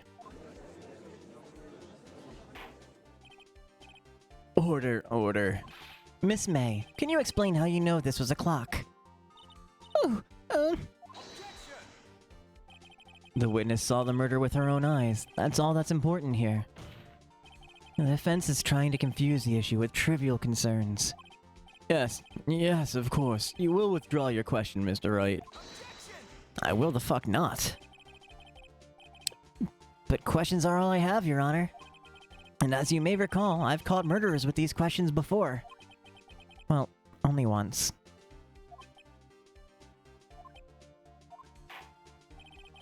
Objection sustained. You may continue to question the witness. That was close.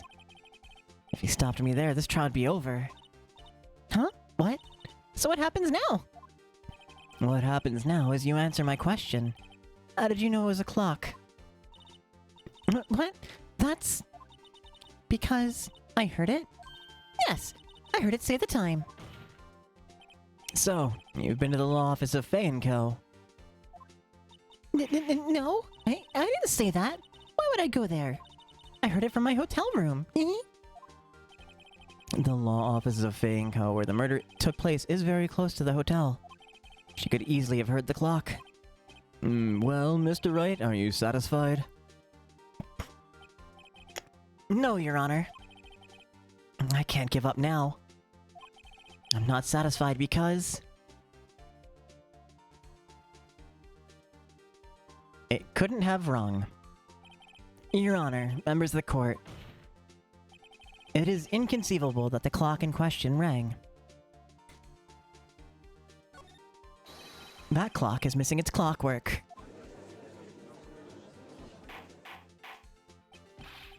How could you possibly? Just take a look. Right now. Oh. See anything interesting, Your Honor? It is as the defense says. His clock is missing its clockwork. It's quite empty. Mr. Wright. Still can't really, settle on where I want his voice to be. Would you care to explain the meaning of this to the court? It is as you can see. The clock was empty. It couldn't have rung. Therefore, this witness is a big, fat liar. Fat? Well, Miss May? Tisk tisk. Quite a show you've put on for us, Mr. Wright. He knew the clock was empty somehow. He knew! I'm afraid you've forgotten one thing, however. Indeed, the clock is empty. As you say, it can't ring. However, we must ask, when was the clockwork removed? If it was after the witness heard the clock, then there's no contradiction. That's true. Oh, nope, that's the wrong voice. That's true. That is a possibility. The clock might have been emptied after she heard it. And that is exactly what happened, Your Honor. Well, Mr. Wright, can you prove when the clockwork was removed? How the hell yeah, right? I'm saying. How is nobody questioning that? That is one, through two separate outside walls and across a street. Like, that clock would have to be the loudest clock in existence.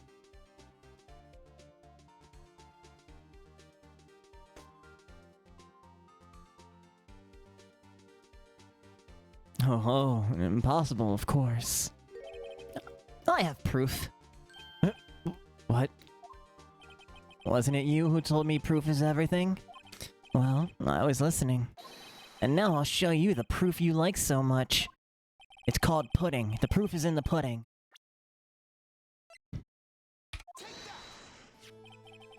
Take a look at this. That's a very cute cell phone. Oh, you have a girly phone. Oh, wait. This isn't my phone. Listen. This is the defendant's cell phone, and it contains a recording. A recording a conversation she had with the victim on the day of the murder. Order. The defendant's cell phone? This wasn't brought to my attention. Perhaps Detective Gumshoe overlooked it. The good detective better remember he's up for evaluation soon. I gotta say, I'm starting to feel bad for the big fella. Let's hear the conversation. Honestly, Gumshoe just cannot catch a break through this entire series. It's, like, incredible that he hasn't gotten demoted to meter maid. So, you just want me to hold on to the thinker for you then? If you could. I should probably tell you, the clock isn't talking right now. Huh? It's not working? That's lame. I had to take the clockwork out. Sorry. September 5th, 9:27 a.m. Your Honor, I think this makes it clear the clockwork was already gone by the time this was recorded. Which is well before the witness even arrived at her hotel. Well, Miss May, would you care to explain this to the court? Just how did you know that weapon was a clock?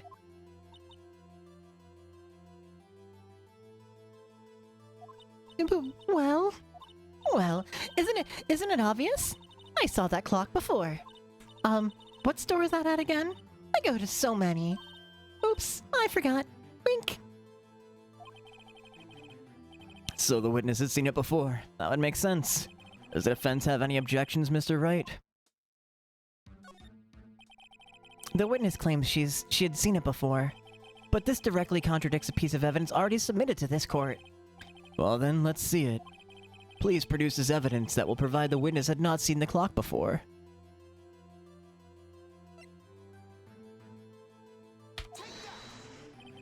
It's simple. This clock was never in any store. Ever. What? A friend of mine made that clock. Only two exist in the world. And the one that isn't here is in police custody. Impossible! Everything is sold in stores. Miss May, I think it's high time you went shopping for a better excuse. Oh, excuse is not on sale today? Oh. I'm not doing that. We just gotta add the tit bouncing to it, of course. What's it to you, porcupine head? That stupid clock doesn't matter, okay? She did it, and she should die for it. Die!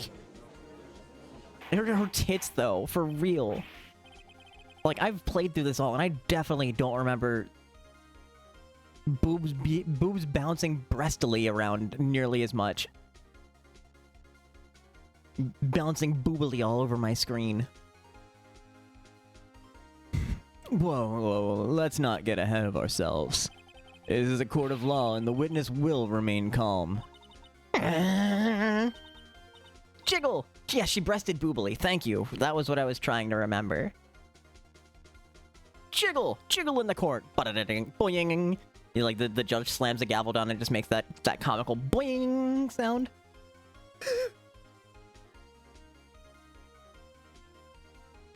Also, the gavel turned into a boob.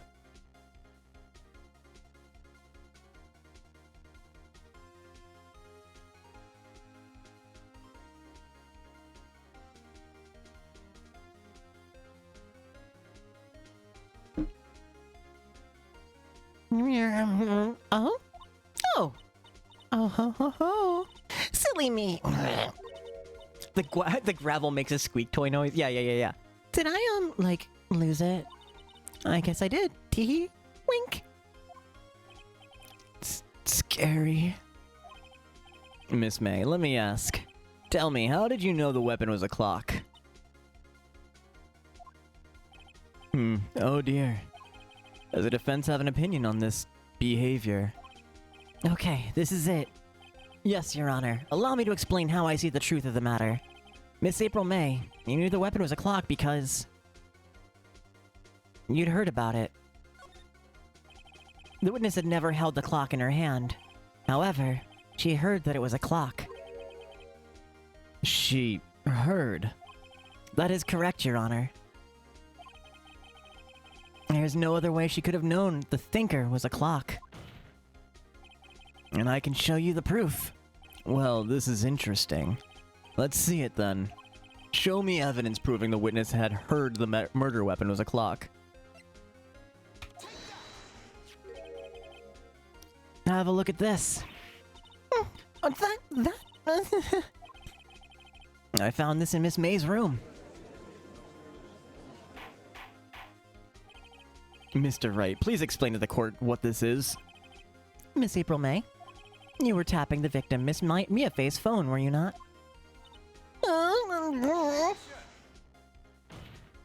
Your Honor, this is irrelevant. I'm not entirely sure that it is. Objection overruled. It troubles me that our witness was in possession of a wiretap. This is outrageous. Does the defense truly claim that the witness was tapping her phone? Absolutely. Even if that was the case, which it's not, you still have to prove one thing. Did the victim ever say that the weapon was a clock on the phone? Can you prove that? I think not. Oh yeah? I think I can. It's simple. What? Here's my proof.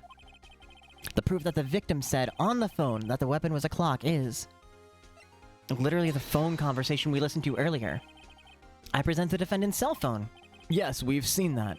Listen once more to the conversation between the defendant and the victim. Mia, what's up? You haven't called in a while. Well, actually, there's something I want you to hold on to for me. Again? What's it this time? It's a clock. It's made to look like that statue, the thinker, and it tells you the time. Miss April May, you used a wiretap to listen to this conversation. That's how you knew the thinker was a clock. Am I wrong?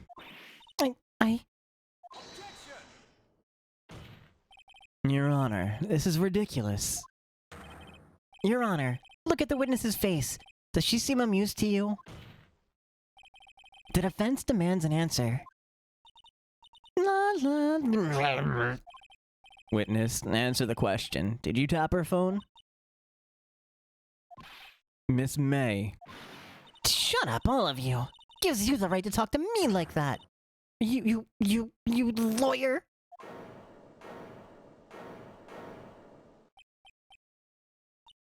It's no fair. All of you ganging up on me like that. Oh, so I'm the bad girl. Is that it? Is that it? That did it. The court's seen the real Miss April May now. Time to deal the final blow. Why the wiretap? Why did you tap her phone? Answer the question. Do I have to? Isn't this a murder trial? Isn't tippity tapping irrelevant? God, she's saying exactly what Edwards wants her to say. Miss May, you were tapping the victim's phone. I hardly call that irrelevant. While this court does not condone the defense's tone of voice, he has a point. Well, Miss May, do you have an explanation for the court? Can you prove you had nothing to do with this murder, even though you tapped her phone? I'd like to see her pull that off. Mr. Lawyer, I saw that evil grin. You were probably thinking, I'd like to see her pull that off, weren't you? Damn, she's good. You're not the first man who's thought that. And of course, I can, and I will. You can't be serious. No way. Way, I say. Way. Oh, and I assure you, I'm serious, Mr. Lawyer. Okay, so, the killing happened around 9 at night. Why, that's just when I was getting room service from that sweet bellboy. Room service? Iced coffee, I believe it was. Iced coffee, you know, like normal coffee, but cold. If you don't drink it quick, the ice melts and then you have regular cold coffee. Iced coffee? Think I'm making this up? Ask the bellboy. Wink. Ergo, the witness was not on the scene at the time of the murder.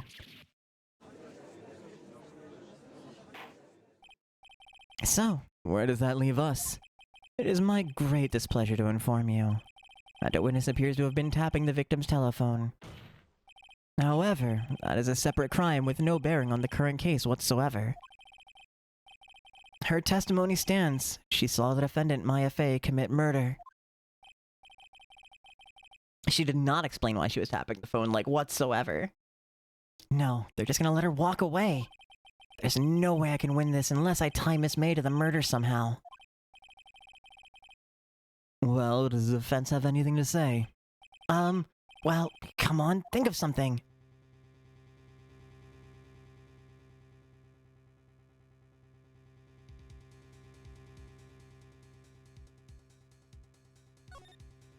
The defense would like to call the hotel bellboy as a witness. There's something suspicious here, and I'm going to get to the bottom of it. I think you've sunk in quite low enough already. I object to calling the bellboy. Why? What's your reason? Because I hold that the wiretapping had nothing to do with the killing. However, if you agree to one condition, I'll consent to calling this witness. Condition? If Miss April May's alibi is not called into question after you examine the bellboy, then you will recognize that Miss April May was not the killer, thus she is innocent. And thereby, you must also accept the verdict of guilty for Miss Maya Fey. That is my condition. What? I better find something suspicious in that bellboy's testimony. Otherwise, Maya will be declared guilty on the spot. That's not how this works at all.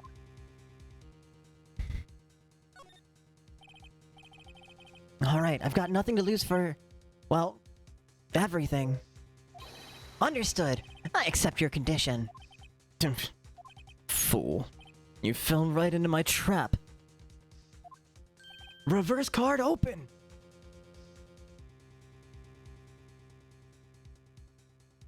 Uh-oh. Wait. You just activated my trap card. My grandfather's deck has no pathetic cards, Kaiba. Captions, no.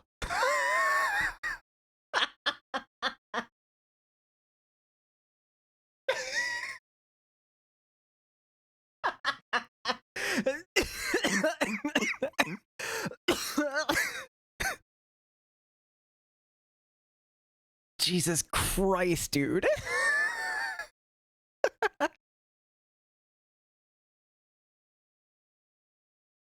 Yeah, there's no pathetic cards in my grandpa's dick. Very well. The court calls the hotel bellboy to the stand. I believe we're ready for the witness to testify. The caption knows the vibe of this. It really does. He certainly does look like a bellboy. Yes, sir. I received your summons in the middle of work, sir. I'm happy to be of service. That tea set looks rather heavy, so without further ado, the witness may begin his testimony. Very good, sir.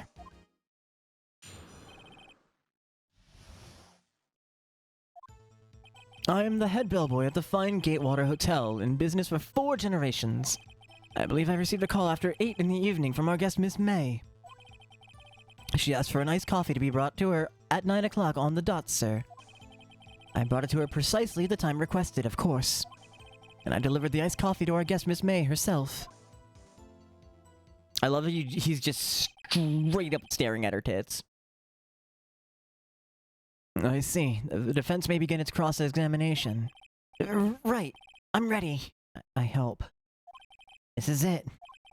If I can't prove Miss May was involved with the murder now, Maya will be finished. Do they still give kids the death penalty?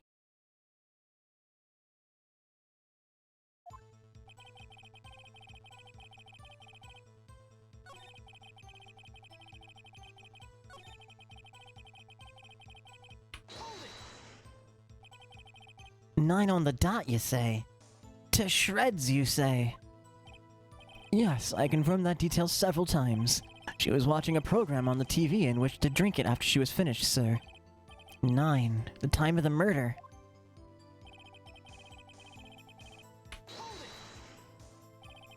Precisely 9, then.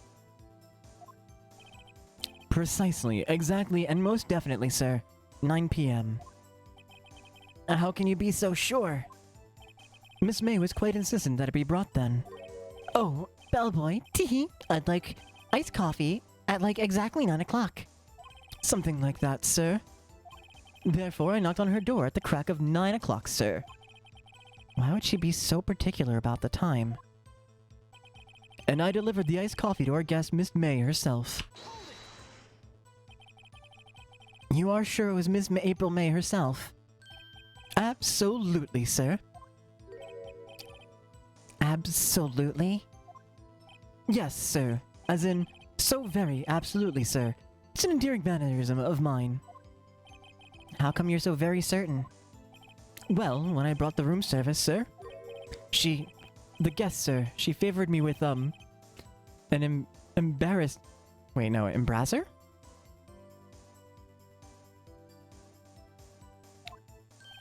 Embrasser? Is that French for embrace? It's French for kiss, sir. But not a French kiss, sir. More of a peck on the cheek. Ah, French. No wonder. I can't pronounce French words. What? Why would she have done that? I believe perhaps she was momentarily swayed by my prim demeanor, sir. It was a moment I shall never, ever forget, sir. It sounds pretty fishy to me. I think our Miss May was up to something and wanting the bellboy to remember her. It's no good. There's nothing there. Is that it? Tisk tisk. Finally, you understand. This bellboy has absolutely no reason to lie. Now, if you have any decency, you'll end this rather tedious cross-examination here. It was a bit tedious. A witness may leave the stand. I can't let this happen, can I? Wait, please wait. Yes? Does the defense have something to add? One last question. Let me ask one last question. Your Honor, I must object. This charade of justice has gone on long enough. Now, Mr. Edgeworth. All right, Mr. Wright. Give you one more question, that's all. Okay. This is really it now. This is my last chance.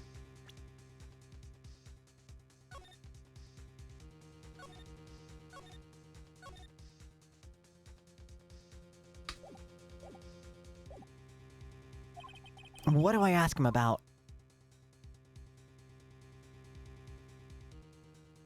Check-in. Tell me about check-in. Tell me about when you checked in, Miss May. Oh, all right. Very well, sir. My first thought was that she was a beautiful, beautiful person. She's just my type of girl, so it was a disappointment, really. I see. Huh? Excuse me, what exactly was a disappointment? Well, I'm not without charm, sir, but even I have a little chance with her lover there. Huh? What did he say?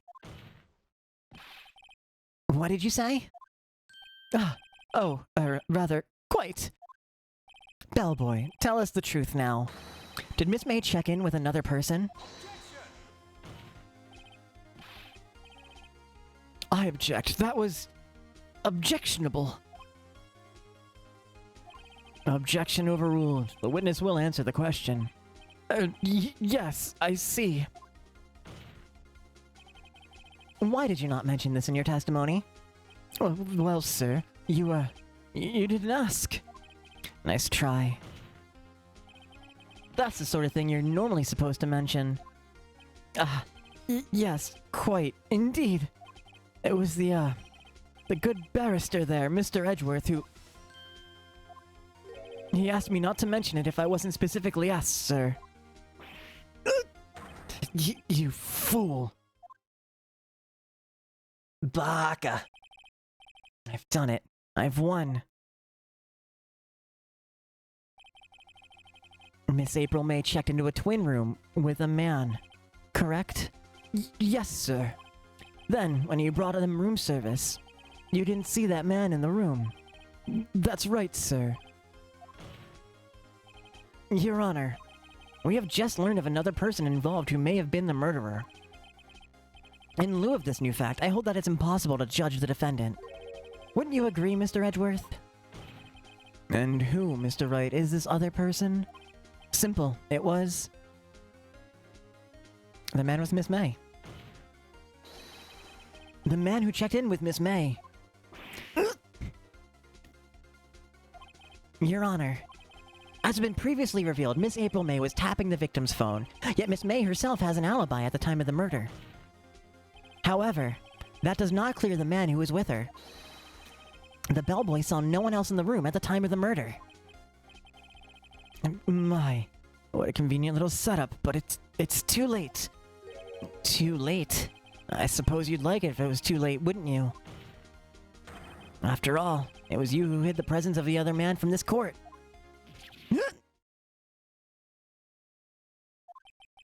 Upstart. Amateur.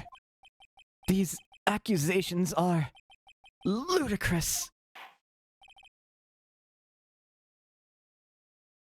Move, bitch. Get out the way. Enough. The court acknowledges the defense's argument. I expect the prosecution and the defense to look into this matter fully. I understood. Yes. Yes, Your Honor.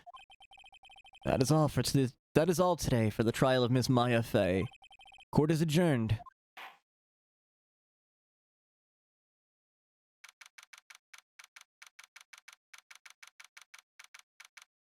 September 7th, 2:24 p.m. District Court Defendant Lobby Number 1.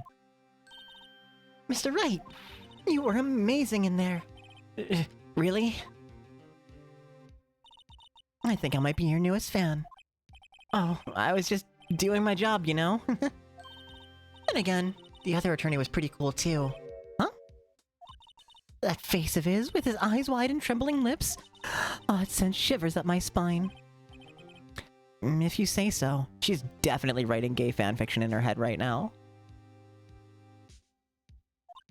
So, what happens with me? Do I get to go home now? Well... No, I don't think so. Not yet. Oh, I see. But I got a great lead in today's trial. A lead? Hold up. Wrong voice. A lead? That man with Miss May. He's the key. Oh, I get it. What happened to Miss May after that, anyway? Yeah, she started the Phoenix Edgeworth tag on AO3. True. True, she did. That's canon. That's canon now.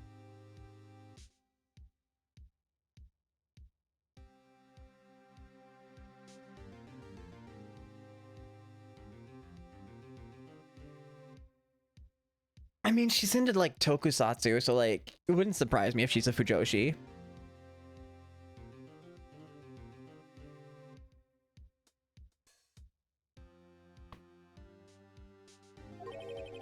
I heard they arrested her. I guess learning her charms, guess she's learning her charms won't work everywhere. She's probably at the detention center now. I may have to go down there later. Anyway, this case is far from closed. Her charms. Yeah, that's just a funny way of saying her tits, huh? Yes, sir. I'm gonna find out more about this man. Do you think he was the one who... Maybe so. Sis. Don't worry, I'll find him by tomorrow, I promise. I'm counting on you.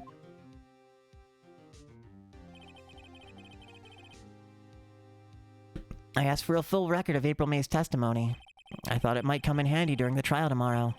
But now that I have it, I'm not so sure. Most of her testimony was all lies. In fact, there's only one part that hasn't been stricken from the record.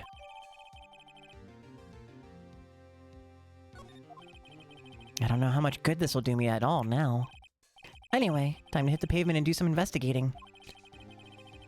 Maya doesn't belong in that detention center, and it's up to me to set her free.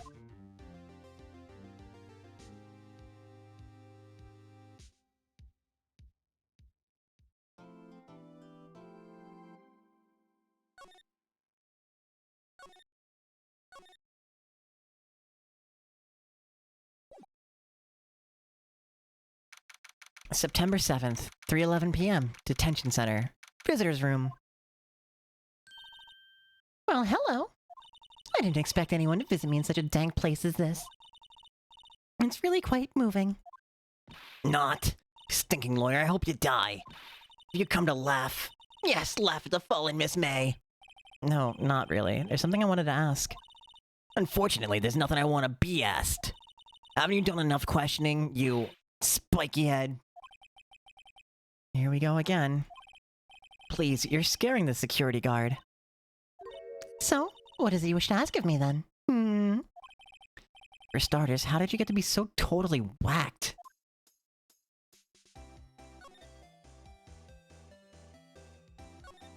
Say, why are you so angry? I mean, you don't look like a bad person. Ooh, that does it. Bottom-feeding, scum-sucking lawyer. Bottom? Obviously the bottom. The heart on her shirt, yes. Yes, it does. And she's got an eye twitch.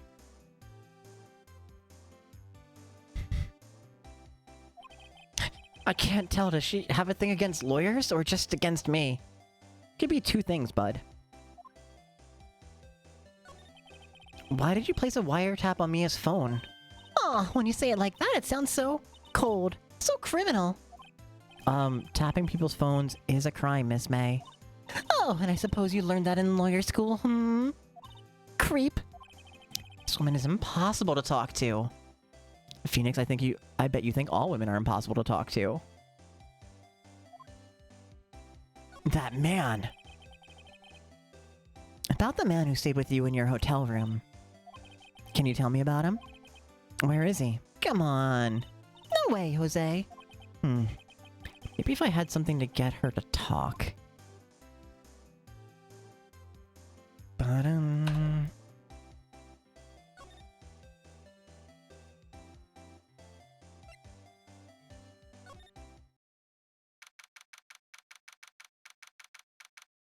That's right, you were absent the day they taught law in law school.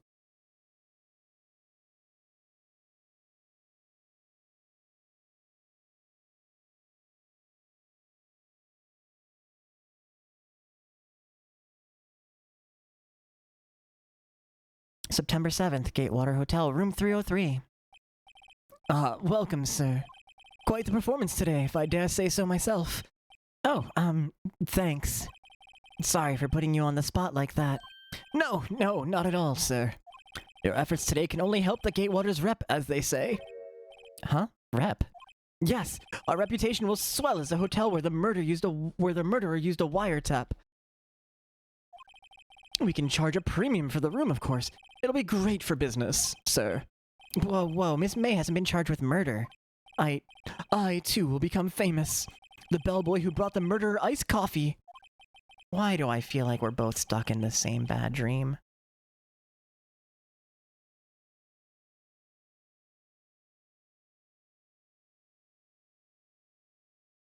My lips got so dried out so quickly. So, you are an honored guest. Please let me know if there's anything I can bring you. About Miss May. Oh, her? Sir, not to boast, but I knew it the moment I saw her. She'd do it, I said. Do what? I'm starting to think the most suspicious person here is this guy. I wanted to ask you about the man who was with Miss May. Ah, yes. He struck me as a real lady killer, if you pardon the expression. I knew it from the moment I saw him, sir. He and I are of the same ilk. We both carry the scent of danger. There we are, in total agreement, Mr. Psycho Bellboy. If you had a photo of that man, I'm quite certain I can identify him. A photo, Could you tell me about this hotel? Absolutely. And on that subject, I have an excellent idea, sir. Currently, this hotel is known as the Gatewater. I propose that we add a subtitle. A subtitle? The Gatewater Hotel. Murder Manor. Well, what do you think? Sounds great. Whatever floats your tea set.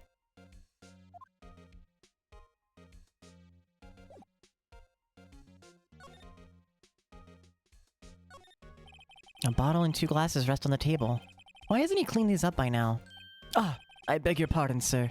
But if you could please refrain from touching those. It's part of the decor. I call it the last drink before murder. We'll be famous. The talk of the hotel industry.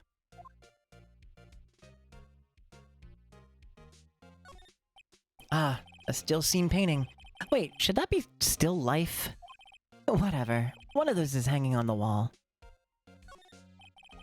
Nice weather again today. I can see the Fanco law offices, of course. Ah, yes. We plan to install a telescope in that window, of course. Just $5 will earn you 3 minutes of a view to a kill. Just kidding, sir. By that look in his eyes, I'd say he was more than serious. Huh? There's still a screwdriver stuck in that drawer. Ah, please, leave that as it is, sir. That's the drawer of terror hiding place of the murderer's wiretap. It's set to become one of the most popular attractions here. This guy's serious. I don't believe it. Do people actually use the, like, drawers and closets and stuff in a hotel room? Okay, maybe I've used a closet for, like, my coat. But, like, does anybody actually take the stuff out of their bag and put it in the drawers?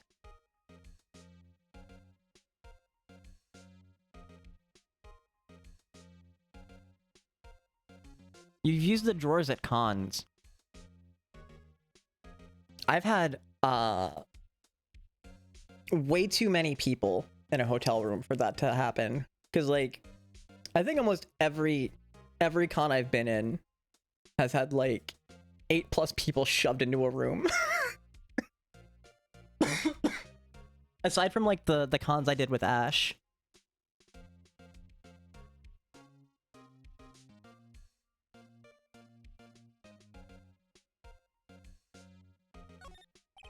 A simple bed. It's been recently made. Nothing eye-catching there. You're too old. I mean, I probably am too. I also haven't... You need a bed, your body hurts. I haven't done cons like that in well over 5 years.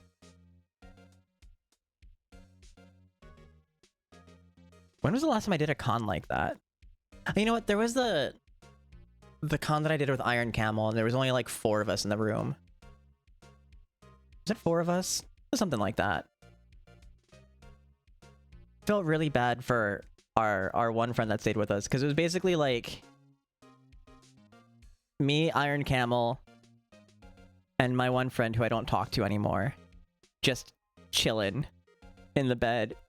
And then he was like fucked up on like a pull-out couch or sleeping on a chair or something like that on the other side of the room.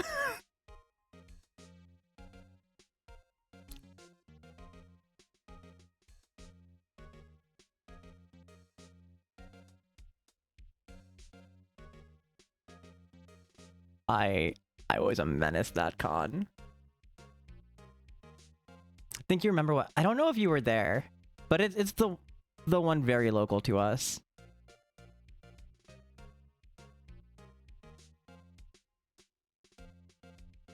You weren't, but you remember hearing about it.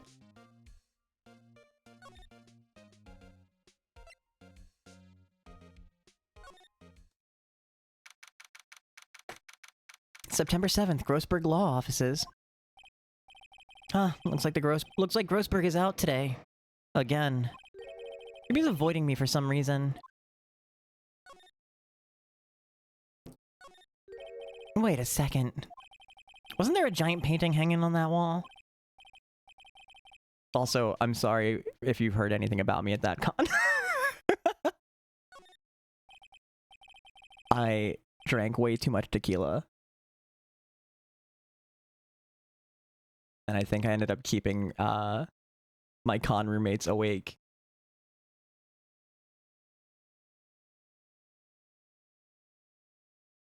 Wasn't it? It was a very memorable painting anyhow. What's this? Old photos. There are two lying here. It's because it's small and you're a bougie bitch who needs an Otakon-sized con to be happy. Otakon got too big. I stopped going when they started charging $90, and that was well over 15 years ago.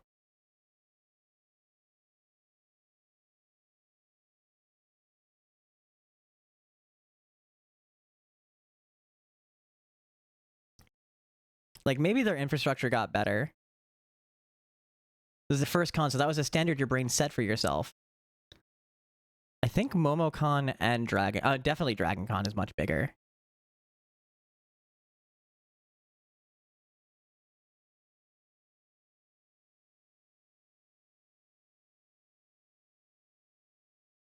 It's gotten way better since moving to DC.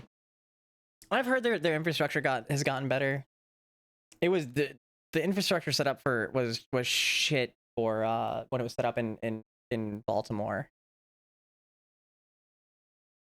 There are two lying here. Something's been written in pencil on the backs. DL6 Incident Exhibit A, DL6 Incident Exhibit B. Let's take a look at these. I'm sure I've seen this person somewhere. Perhaps I'll borrow this photo. I'm sure no one will miss just one little photo. And it might be a valuable clue. I'll take it for now.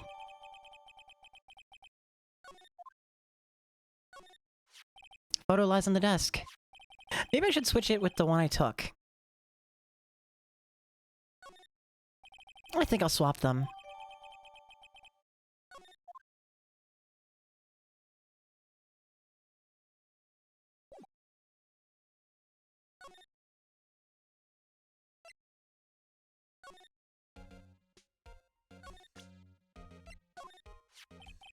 Take a look at this photo. Look at this photograph. That's him, detective. I'm the lawyer. Oh, I know that. I just wanted to say detective once. You know how it is. No, I don't. Without a doubt, that is the man who checked in with Miss April May. How about I write an affidavit swearing that that's him? An affidavit? This guy is way too excited about this. Have him write it. Well, sure, why not?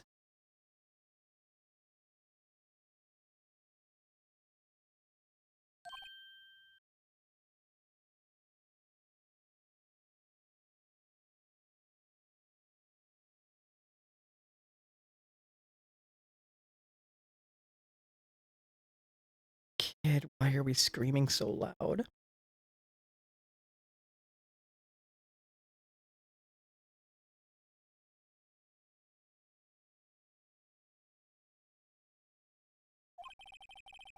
I've always wanted to write an affidavit, sir. From henceforth, I'll be known as the bellboy who swore the affidavit. Just hurry up and write it. Not even Miss May can play dumb to this.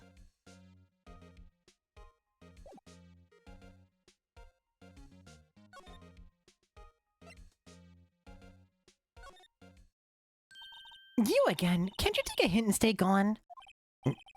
Hey, the only reason I'm back here is because you won't talk to me. Oh, so it's my fault now? You don't just have spiky hair, you also have a spiky heart. That does it. When this case is done, I'm shaving my head.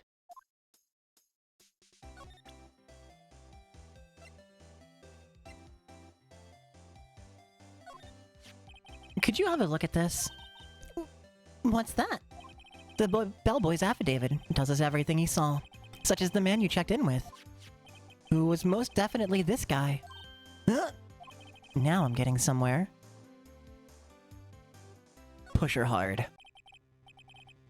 It's all or nothing. Time to do a little bluff. No use playing dumb, if indeed that's an act. I was also thinking, hee hee. Push her down the stairs. You don't talk. I'm taking this info to the press. What? Even though he should have been witness to a murder, your little friend was missing. I'm sure the press would have a field day with his reputation. Oh, fine. I'll talk. You win, lawyer.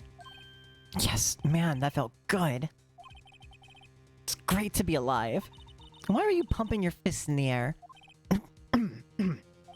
Now, tell me about the man you were with. That man, he's my boss. Red White, the president of the information gathering conglomerate, Blue Corp. Red White? Information gathering? Well, I suppose you could call it a detective agency. So this is the man that was with you the night of the murder. I'm scared to talk. I don't want to end up like her. It's okay, I'll just ask Mr. White himself. Can you tell me where Blue Corp is located? Mr. Red White, at last! Finally, a lead on this guy. If April May couldn't have done it, then that leaves him. Time to take action. Why would we discard that? I feel like that'd still be useful. Bum bum ba da da dun da da dun. Dun dun da da dun dun dun da dun.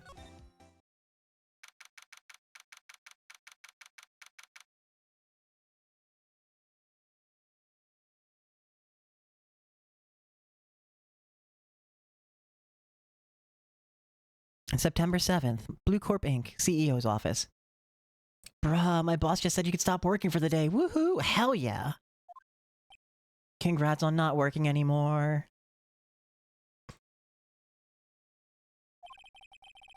What's with the surreal decor? Welcome. Please furnish me with the title of your personage. What the? Your name. What's your name? I was just inquirably asking you the title that you go by. Wright. Phoenix Wright. Inquirably? Mr. Wright, is it? Right, I see. Splendiferous. Perhaps I've intimidated you with my giantesque vocabulary. What is this guy's problem? I'm Red White, CEO of Blue Corp. You know, corporate expansion official? My business dealings bring me into contact with the elite of the elite. So I'm afraid I'm not used to conversing with the wordily challenged. What a fruitcake. Let me guess. You are an attorney fresh out of law school, are you not? That's the only explanation for why you would come to meet me like this. What does he mean by that? No matter. So, what business does a mighty lawyer have with a man such as myself? Yipes, this guy's arrogance meter is off the scale.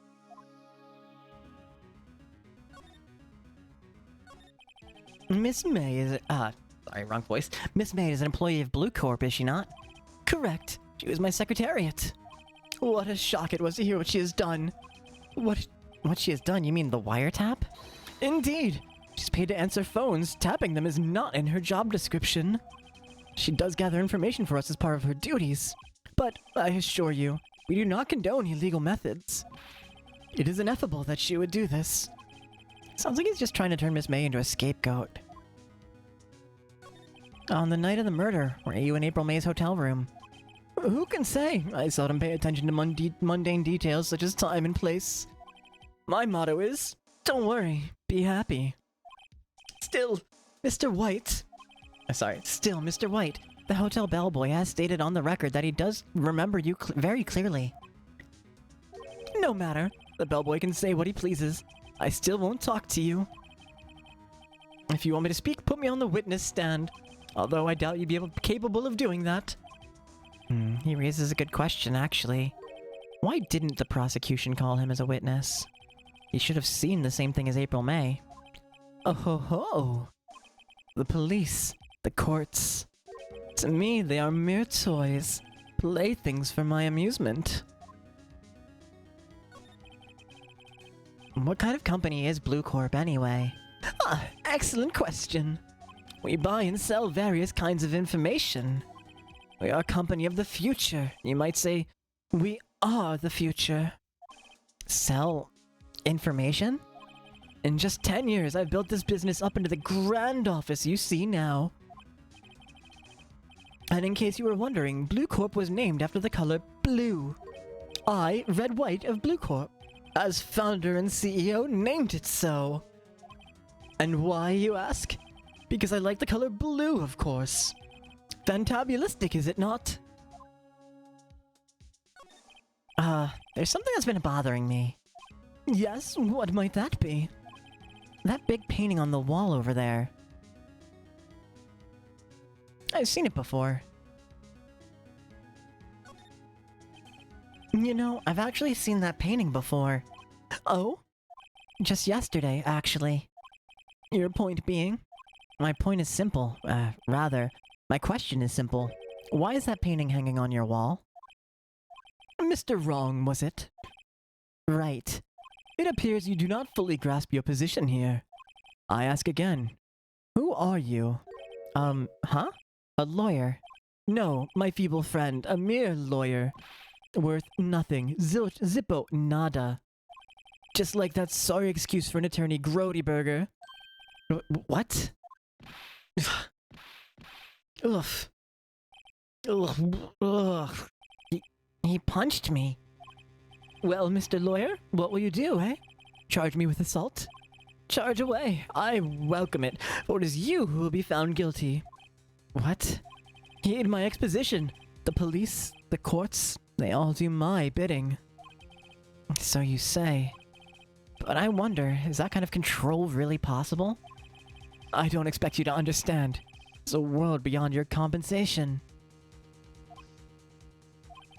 You came here from Grodyburgers, I presume. Mr. Grossberg's, yeah. Then you must ask him, why is it that this painting of his hangs here? Perhaps then he will tell you. Perhaps you will explain how a man can live life purely for personal profit. Go now, skedaddle. There's nothing more to discuss. Alright, let's go talk to Mr. Grodyburger. No, this one. God, doing that voice made me lightheaded.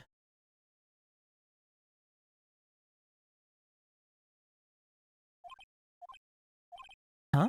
I don't think he's noticed me standing here. Maybe I should clear my throat. Ahem. Jump into Jehoshaphat. Oh, you. What's wrong? You look so pensive, like an old man at the end of his days. Hmm? I'm not senile yet. I was just thinking about this whole mess. Something's really bothering him. That much is clear. So, you came to see the trial? Yes, I did. Something was bothering me all last night, you see. Couldn't get a wink of sleep. Really? What was that? Well, you see, it's just... Mia's sister, that poor girl. My boy, I owe you my thanks, truly. I don't know what I would have done if things had gone poorly for the girl. I asked before, but why did you refuse a request for defense? I think I have a right to know. Right, Mr. Wright? No, I'm sorry. It's just I need more time to think about it, my boy. He does seem troubled about something. I'm starting to have a feeling I know what it is. So, I paid Blue Corp a visit. Oh, I see. Mr. Grossberg, I have to admit, something has been bothering me. Oh, what is it? Well, out with it, my boy. You see, it's just...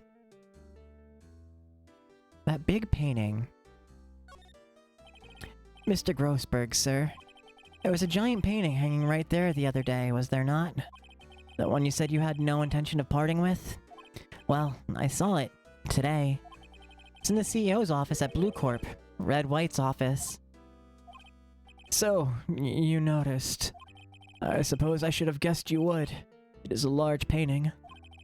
Mr. Grossberg, I know you and Mr. White are connected somehow. Connected, you say?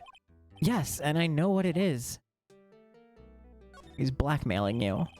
Mr. White has something on you, doesn't he? Blackmail? I think that painting is fairly gaudy proof. Very well. Maybe this may be the chance I've been waiting for.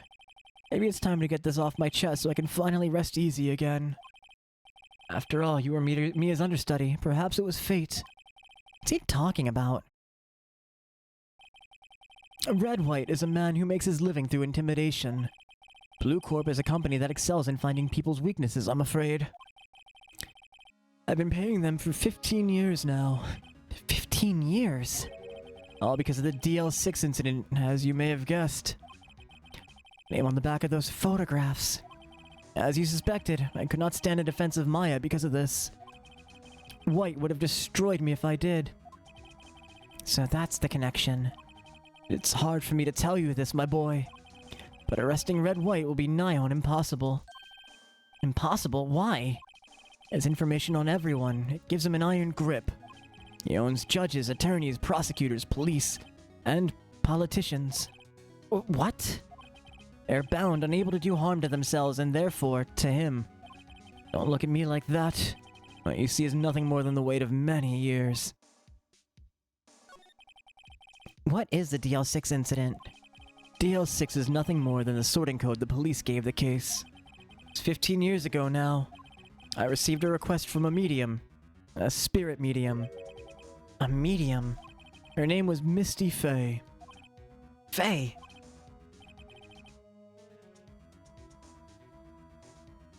Indeed, she was Mia's mother. She had been investigating a murder at the bequest of the police. And she failed. As a result, the police called her a fraud. This is what Mia was talking about the other day. I did all I could for her in the end, and cleared her of wrongdoing. That murder case, however, remains unsolved to this day. That case is the DL6 incident.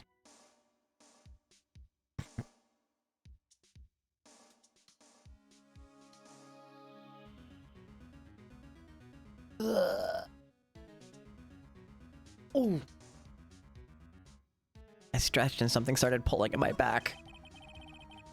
But why were you blackmailed over this, Mr. Grossberg? The DL6 incident was top secret at the time. It made sense. The police didn't want people to know they were using a medium. They couldn't let people know. But one person found out. I told him. You told White? He offered me riches. It's an embarrassment to me now. Because I talked, the police were mocked far and wide. In secret, they began looking for the one who sold them out. Of course, White heard about it, and he came to me. Only this time, the offer was blackmail. I see.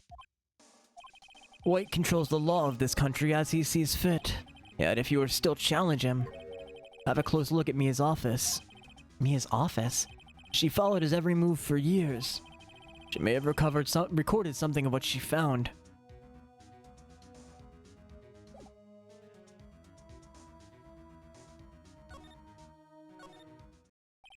It's funny. Looking at this room, it seems so normal. Hard to imagine a murder took place here. Mr. Grossberg said there would be clues. Maybe I should have another look.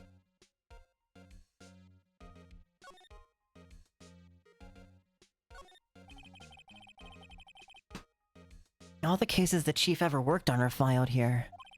They're in alphabetical order. Let's take a look. Which file should I look at? Let's see if there's an record in this file that catches my eye. A, B, F, Misty Fey. That's Mia and Faye's mother. Should take a look. Read it. I have tarnished the Fey name, leaving only these words: my mother vanished. I was determined to find the ones who made my mother blame herself in this way. Using the power that runs in my family, I held an audience with the dead. Finally, the names of two men surfaced. One was Marvin Grossberg, a lawyer who sold my mother's information for riches. The other was a man who sold that information to the press. This parasite who makes his fortune on the threats and coercion. His name is... the record stops there. So Mia knew Grossberg.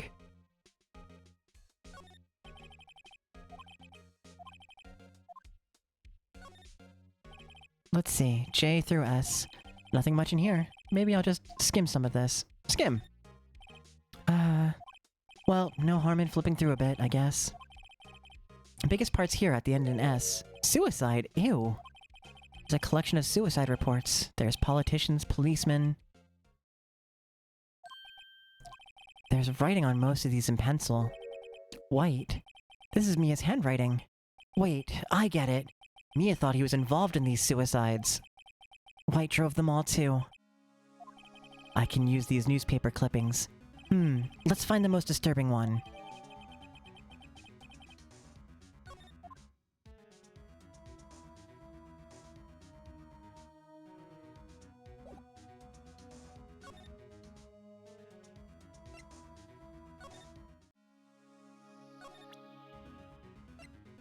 God, what is that kid doing? Oh man. I found this in Mia's files. So she was investigating Red White, as I expected. Well, if you wanted to challenge him, you could present this in court. Not a bad idea.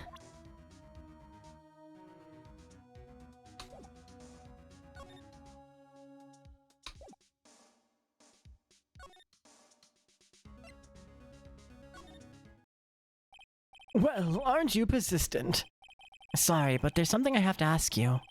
Mr. Lawyer, I really hate having to repeat myself, but it seems the message has not yet penetrated your thick skull. Stop bothering me. If you try my patience further, I fear a nasty accident may occur. Do I make myself clear? Transparent.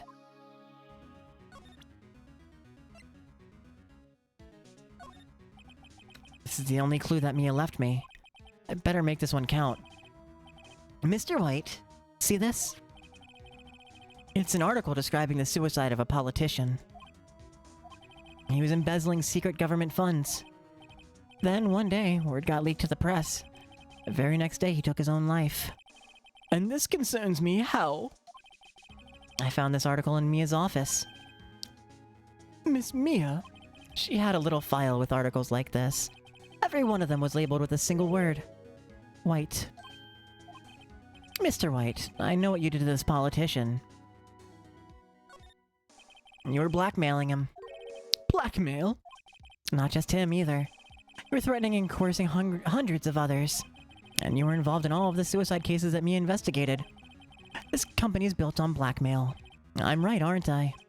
What a bizarre accusation. Mr. Wrong, what is it that you should be doing now? Investigating me? No, I think not. You should be searching for the one who killed Miss Mia. Beep. Secretary's office, hello! Mr. Wrong will be leaving now. Yes, sir. I'll send someone right away.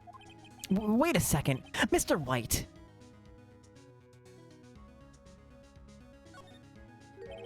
You're wrong, Mr. White. Excuse me? What I should be doing now is going after you. Just what are you insinuating? Mia was onto you. She was keeping tabs. For this reason, you had April May tapping her phone. Then, Mia was murdered.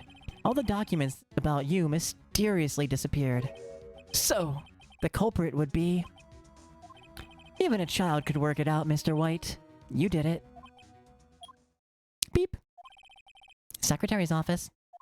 We won't be needing an escort from Mr. Wrong. Instead, please connect me to the public prosecutor's office. Of course, sir. One moment, please. White, that you? What are you doing calling me at a time like this? Hello, Chief Prosecutor. I've changed my mind. I want to testify tomorrow. What's this about? Mia Fey case. I witnessed the murder, you see. And thus, as a very important witness, I would like to testify. What? Why now? You said you didn't want to go to court. Quietude. I told you I changed my mind, didn't I? Oh, and one other thing. Send the police over here right away. The man is standing right in front of me. He looks dazed, but could be violent. What? What man? Are you even listening? The executioner, the hatchet man, the liquidator, the killer man. What? Mr. White, this isn't another one of those. Chief Prosecutor, I do not believe you are in a position to freely offer your opinions to me, correct? I'm telling you to send the police now. Beep. Did I not tell you, Mr. Wrong? You are a mere lawyer, as was Miss Mia. How dare you? I'll point the finger at you, and you'll be tried as Miss Mia's killer. The case is as good as settled. No lawyer of any worth will defend you. I have friends in the local lawyers association, you see. You'll be given a lawyer so stupendously inept that they'll even make you look competent. I feel faint. Detective Gumshoe reporting, sir. Ah, butts! Harry Butts! Right, actually, Phoenix Wright. My friend's name is Larry. Oh! Right, sorry, pal. Butts was that murderer, right? Detective Gumshoe, I present to you the man who killed Miss Mia Fey. What? Take this despicable human being into custody. Farewell, Mr. Wrong.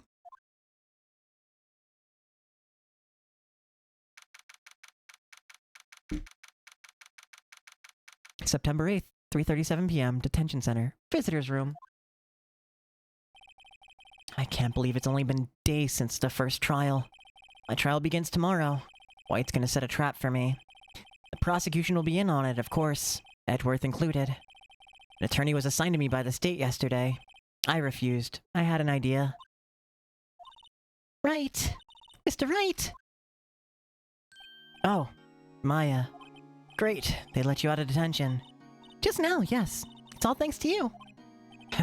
Now I'm afraid we've switched places. What? You mean you... I explained what happened to Maya. I don't believe it. How many people does that man need to destroy before he's satisfied? My mother? My sister? And now you? This has gone too far. Mr. Wright, please tell me, is there anything I can do? Well...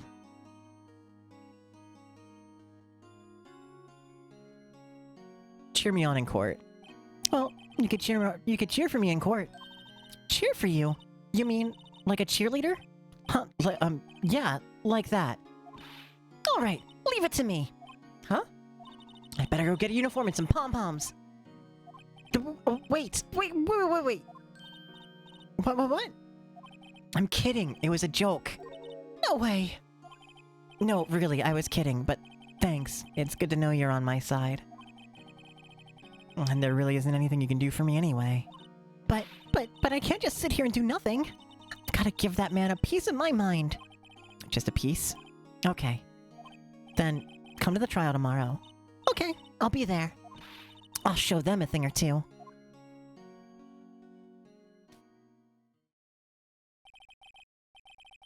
Times may change, yet with crime it's the same old story.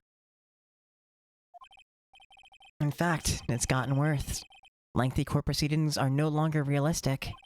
Beginning a few years ago, a limit of 3 days was put on initial court trials. Almost all finish in a day, most with a guilty verdict. I never thought I'd end up in the defendant's chair myself for this case. I'm pretty sure this is actually true of Japan's court system. Like, they have a really high conviction rate.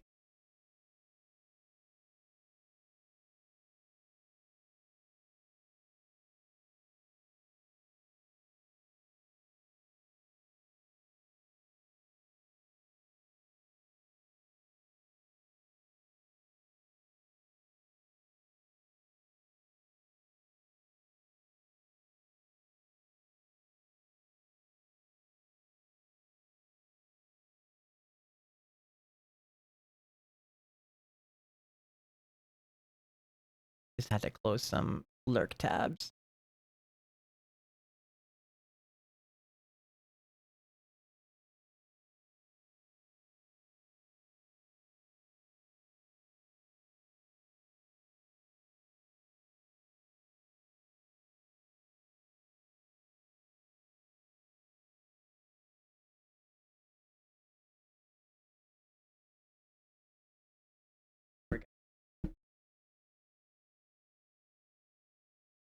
With the true culprit appearing as a star witness. This is it. Tomorrow, it's me or him.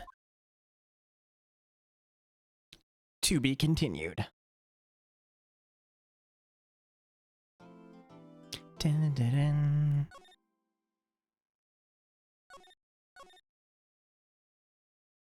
Joopy, good morning. Welcome in.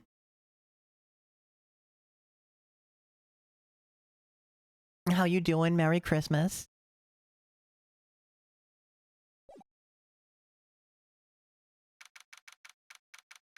September 9, 9:52 a.m. District Court, Defendant Lobby Number 1.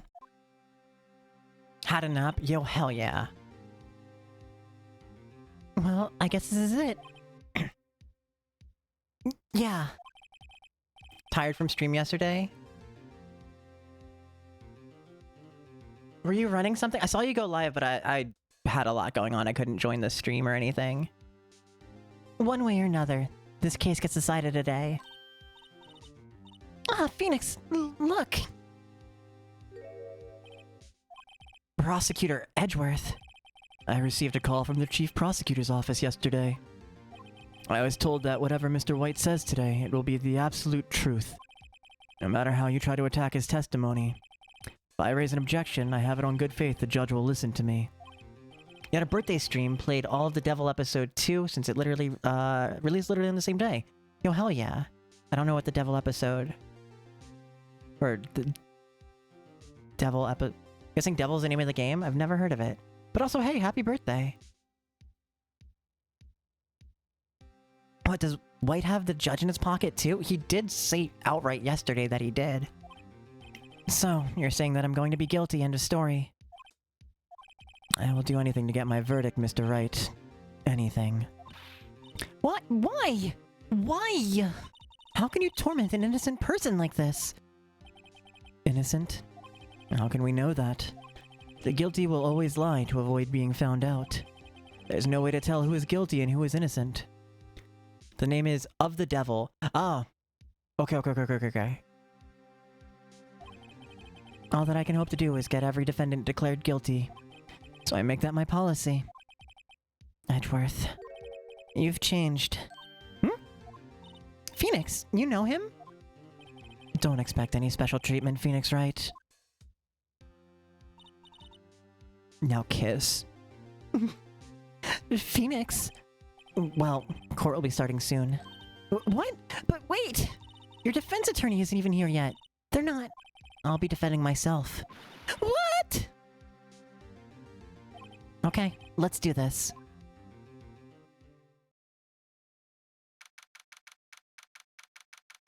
September 9th, 10 a.m., District Court, courtroom number 1.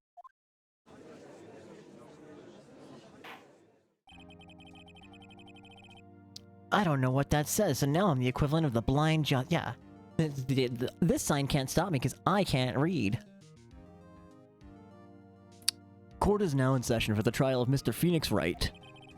The prosecution is ready, Your Honor. The defense is ready, Your Honor. Mr. Wright, are you sure you're up to doing this? Yes, Your Honor. I will be defending myself. Understood. Very well. Mr. Edgeworth, your opening statement. As the details of the event were already quite clear to the court. Very Ace Attorney energy in it. Oh, hell yeah.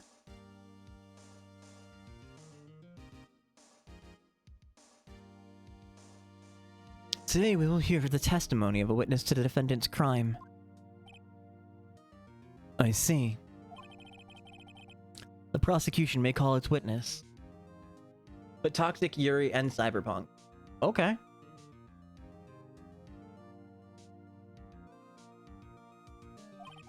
That went far too smoothly. Why didn't the judge ask Edgeworth why his witness didn't testify before? It's like he already knows why. If anyone's gonna raise an objection about this, I suppose it's me. Let it go. Forget it. I smell a trap. I would like to call Mr. Red White to the stand. Phoenix is gonna fucking die. It is amazing he hasn't had like a heart attack, like several different heart attacks by the end of chapter 2. Please state your full name. You wish to know the title of my personage. Your name? Yes, that is what I said. Oh dear, do my locutions confuse? Name. These two are great together. My name is Red White, but my friends call me Blanco Nino. I am the CEO, or to use a more common term, the president of Blue Corp. Did you know the victim, Ms. Mia Fey? That would be a negatory. No, I did not. You were at the Gatewater Hotel the night of the murder? Correct. And you witnessed the murder from there? Ahem. Why? Why tell you what you know already? Very well, Mr. White. You may begin your testimony. You hate people like... I mean, yeah. He's very easy to hate. If I can't rip this guy's testimony apart, I'm done for. Why do I always feel like it's the end of the world and I'm the last man standing? Oh. I hope you have major peace with God, Mr. Lawyer. Let him have it, Phoenix. This is like the equivalent of CEOs trying to be like, I am totally like you, the common man. I like football. Hot canes? Canines? You like hot dogs? Oh, hot dogs. I see what you did there. It took me a second. Let's see. It was about 9 o'clock, I believe. I was quietly perusifying, that is, reading to you some papers by the window. Then I heard a bedlam coming from outside. Surprised, I turned to look at the building across the way. It was then I saw him, a spiky-haired man attacking a woman with long hair. Needless to say, that man was none other than you, Mr. Lawyer. I called Miss May over at once. She, too, was flabbergasted, of course.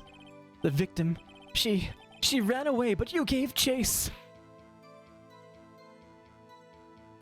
Finally, there was a terrible impactation. Then it was all over. Or impaction. Sorry, I'm adding extra syllables because he fucking talks weird. Then it was all over. I feel like if anything, he's not trying to be like, I'm totally like you. He tries to separate himself. Like, he makes up words to try and make himself distinguished. If things occurred as you testify, then I'm afraid the defendant is guilty. Very well, defendant, Mr. Wright, your cross-examination. Yes, Your Honor.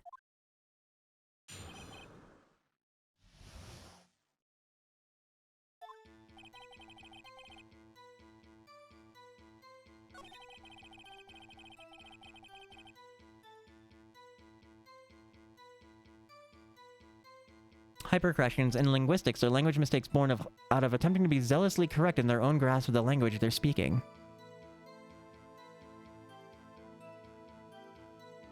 I don't know if he's trying to be overly correct, or if he's just trying to, like, to me it feels more like he's playing at being like very, very knowledgeable. Yeah, he's trying to sound smarter than he is.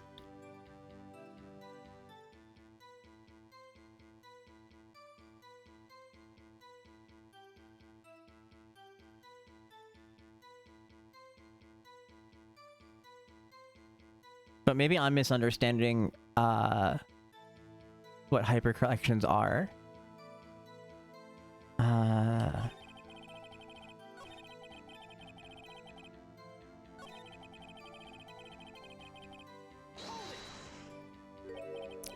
Spiky-haired.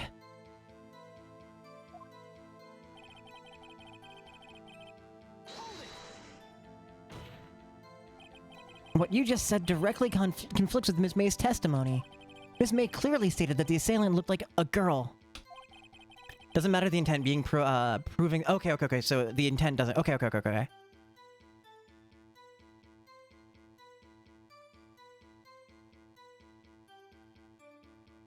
I've always been proud of my eyesight, Mr. Lawyer. Just what is your eyesight? Counting both eyes, 40. 40? Don't add them together. I think the witness is trying to say his eyesight is good. Hey, whose side is the judge on anyway? And what did you do then? I called Miss May over at once. She too was surprised, of course. What was Miss May doing at that time? His eyesight is 24. Exactly. She had just finished watching a soap opera on the TV and was weeping openly. Did you know she had been tapping the Fay office phone? Irrelevant. That has nothing to do with the case at hand. I care not. I'll answer the lawyer's bold inquiry. Miss May was acting alone when she tapped the phone of this Fay woman. You'd make a good politician, Mr. White. Oh, I know. After all, I am El Presidente. Please continue. The judge, while being on his side, also seems done with his shit. The victim, I decided that I'm not rereading this. Can you be a little more detailed about that? I think it's worth knowing exactly what happened. Not following your lawyer's recommendation is Not a good... Yeah, no. That's how... he really thinks he's untouchable. Of course, comprende. I understand. The victim was attacked by you and ran to the left. You gave chase and struck her down. Are you sure? As you know, I am always absolutely perfect. Perhaps you could change your testimony to reflect this new detail.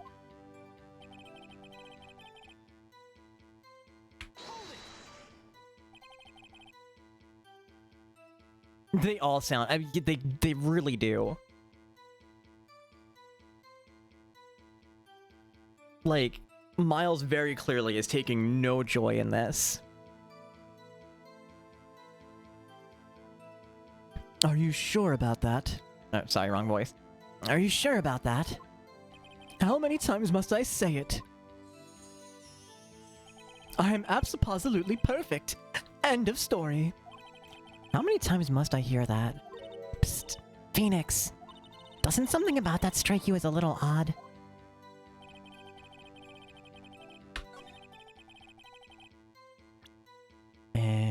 Bink.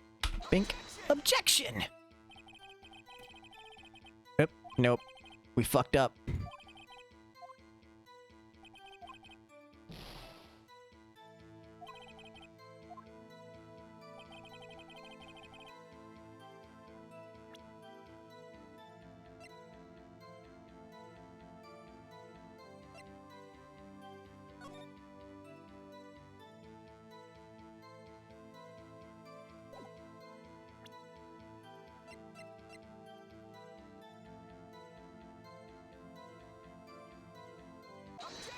There we go.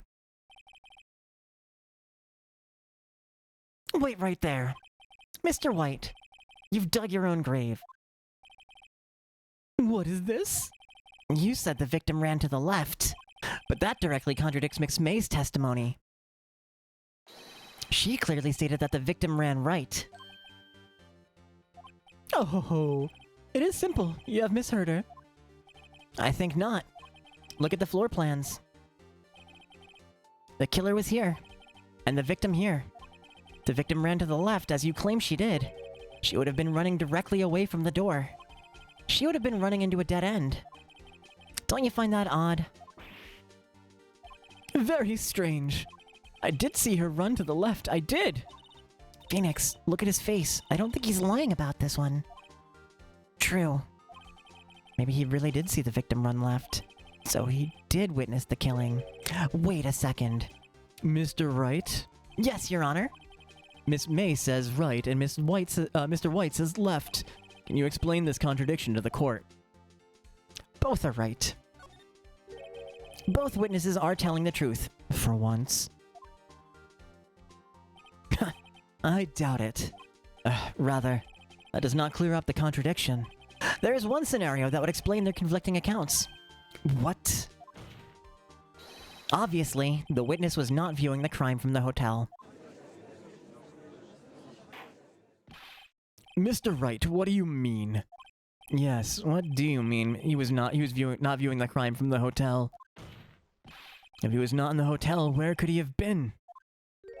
In the law office of Fay & Co., of course. More specifically, he was standing here. Time to show the court where the Mr. White was standing. Bink. Take that!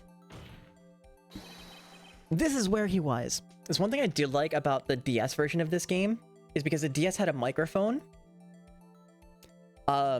You could scream objection or take that into your DS to trigger the activation. Yeah, she went left after you, well, before you hit her. Look, when the victim ran for the door, if he was watching from this point, to him it would appear that she ran to the left. Please, this is no time for jokes and ill taste. That is where the killer was standing. Come on, Miles, I know you can do better than this. Order, I will have order. Anyone disturbing the order of this courtroom will be held in contempt. Mr. Wright, what are you suggesting? Rapscallion! The postulations of the defense are a distortion of the truth, Your Honor. Indeed, they do seem a bit far-fetched. Ho ho ho! You provide us with so much entertainment, Mr. Lawyer. What now? He's laughing? The hilarity of the moment made me remember something. It appears that I have been unclear, and for this, I apologize. Mr. Your Honor, might I be allowed to testify once more? Very well, let's hear your revised testimony. Good luck. You can't fix a broken testimony, buddy.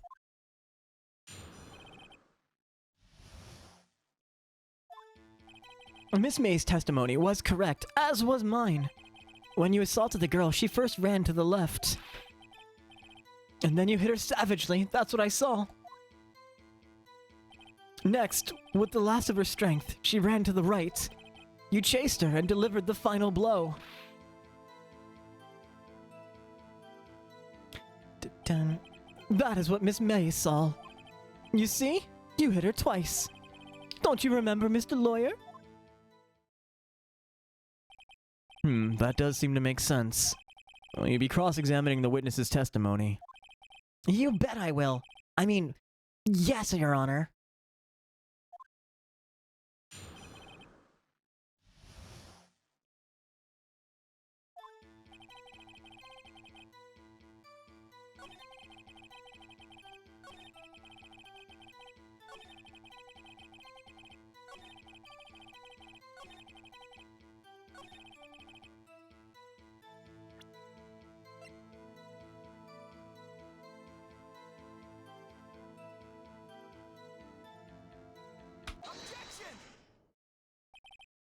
Mr. White, the victim died from a single blow.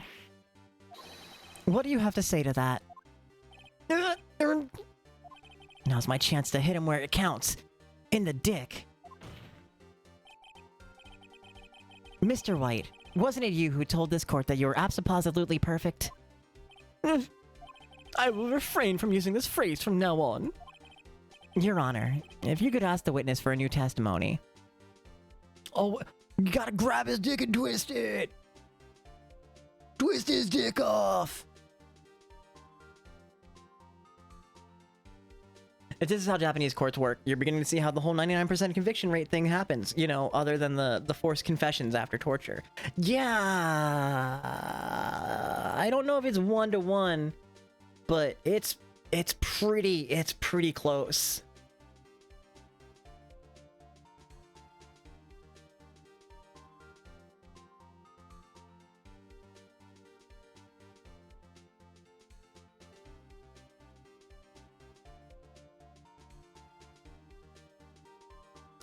Making a clip of that one. Okay. The witness is obviously confused, Your Honor. I would like to request a 10-minute break. Yes, quite. The witness is confused because he's lying. I emphatically request that there be no break, Your Honor. Yeah, we want justice! Don't let him get away! Grab his dick and twist it! Very well. If the witness would care to revise his testimony. The crowd's on my side. No slipping out of this one now, White. Mr. White. Oh, okay.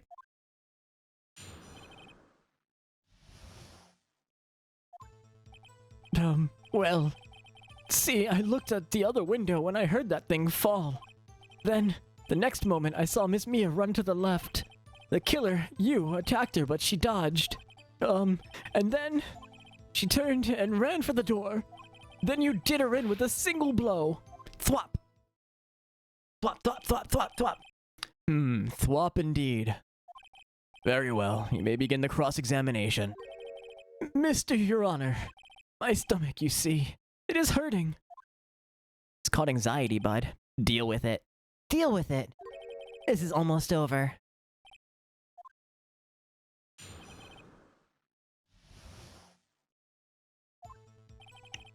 Alright, right. Press this. You heard that thing fall? What exactly was that thing? Huh? Oh, that, the glass light stand. Right, the one that had fallen over at the scene. Phoenix, doesn't something about this strike you as odd? Yeah, very odd. Yeah, that is odd. I'll press further. Mr. White. Huh? What? You're saying you saw the glass light stand. Yes. Then change your testimony to reflect that. And this, kids, is why you don't appear at the trial of the person you're trying to frame. Sorry, my bad. The witness will revise his testimony. Okay, of course. A light stand was lying on the floor when I looked.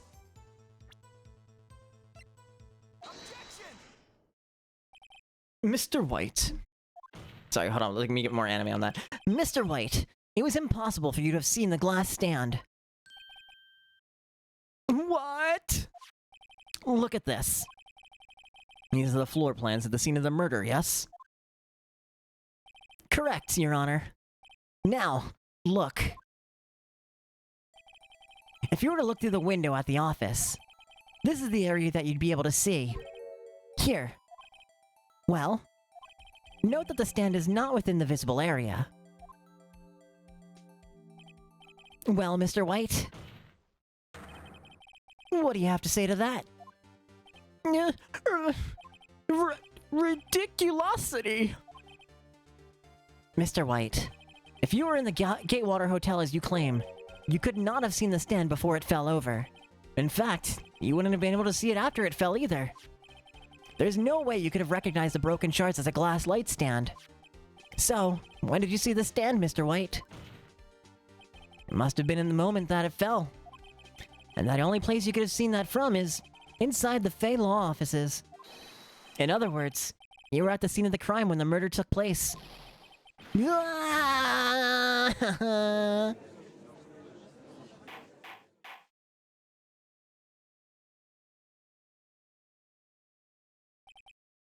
Mind crush. We sent that bitch to the Shadow Realm.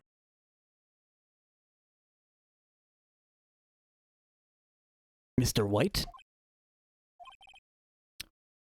Mr. White, you did it, didn't you?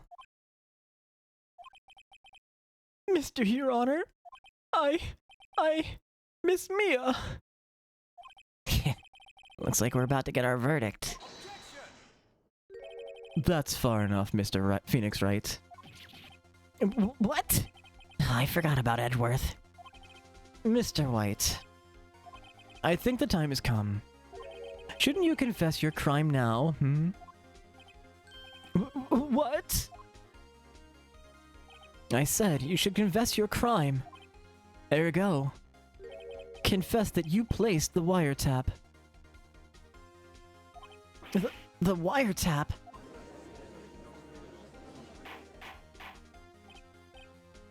Order. Mr. Edgeworth, explain to the court what you mean by this. Distinguished members of the court. Mr. White is slightly confused. Allow me to explain. I really don't like the way this is headed. As you know, Mr. White is the CEO of Blue Corp. He ordered his secretary, Miss April May, to tap the law offices of Miss Fay. What does that have to do? Your Honor, the question is, when was the wiretap placed in the office and by who? No, you wouldn't. Mr. White, in order to place the wiretap, you entered Miss Fay's office. Am I correct? Correct! You are most correct, Miles! Give me a break. Yes, in order to place the wiretap, I breached the Fay & Co. law offices. That is when I saw that accursed light stand.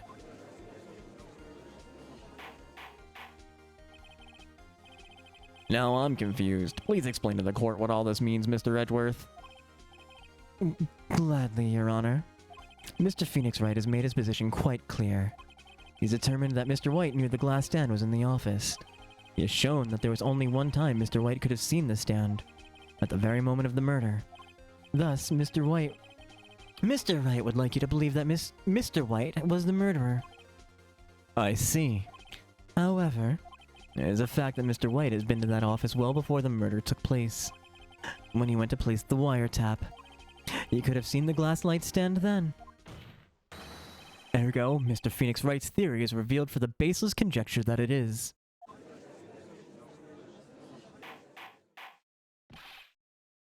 Mr. White, you will testify to the court about this wiretapping.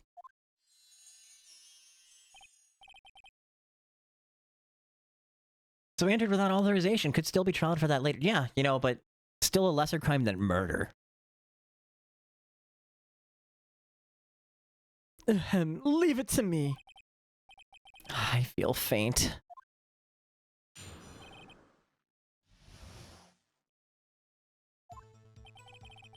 It was the beginning of September, the week before the murder.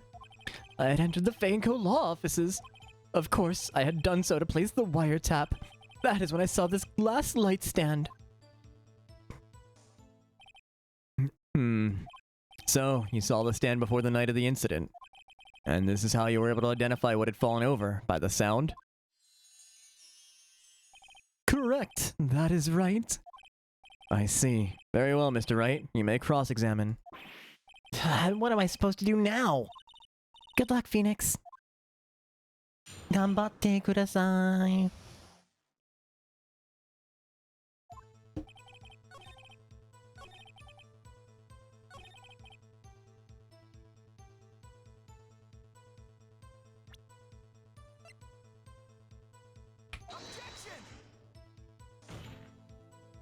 Ah.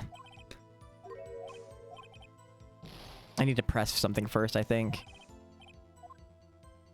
Or I'm using it on the wrong statement.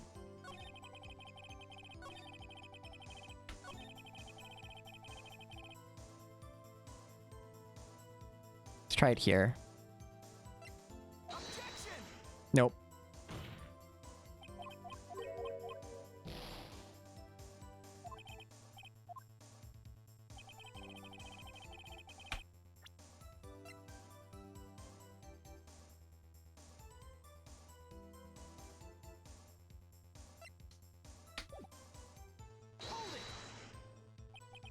Do you have proof?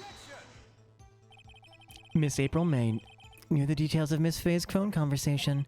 This proves that the wiretap was placed before the murder. Right. Was it really you that went into the office? Or was it Miss May? Unidentified fingerprints several days old were found in the Fainco law offices. Those were obviously Mr. White's.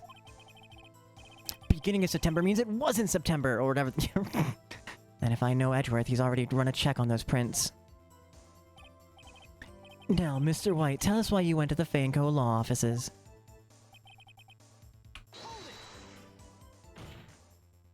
Why did you tap Mia's phone? This has no bearing on the current case, Your Honor. Blue Corp is a detective agency of sorts. We have a responsibility to protect client confidentiality.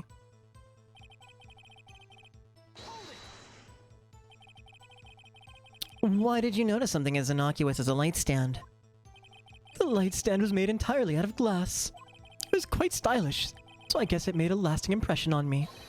Such a putacious thing deserves attention, does it not? That is all. Damn it, there's nothing there for me to press him on. Oh well, maybe he's rattled enough that I could bluff something out of him. Alright.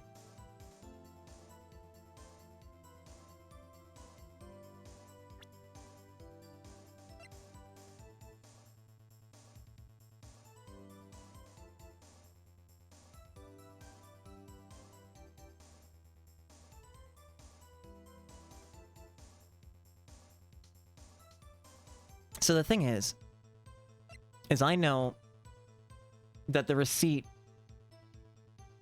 is literally for the lamp. Like, it was literally bought that day. But I have no idea how to...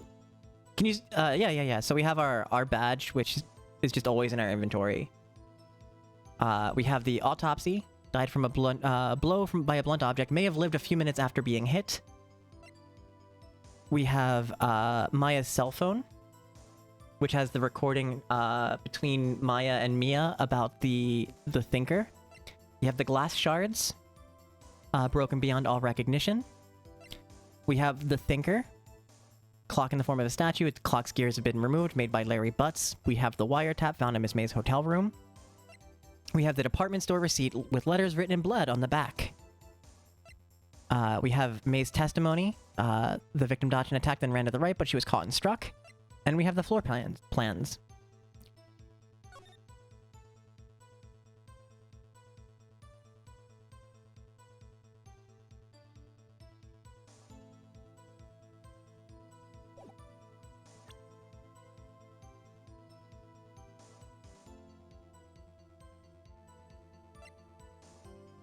What about the conversation?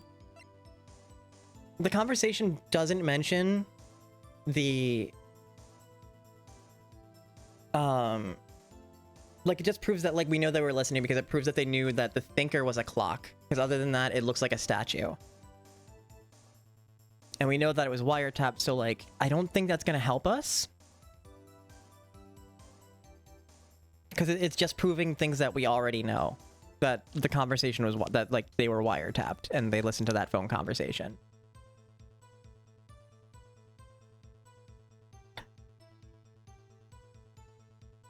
Does it have a date? Yeah, it was literally the day of the murder. So if he was, like, in there a week before the that conversation took place. Yeah, no problem.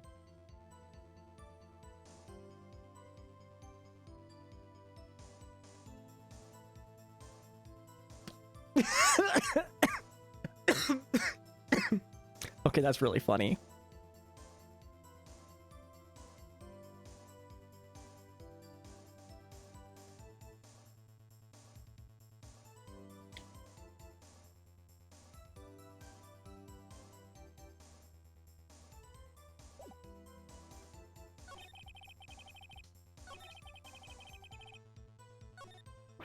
Uh-oh. Don't tell me I've run out of ammo.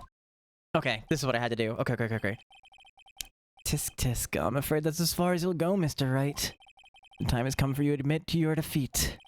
You fought honorably. No more. I can't take this anymore.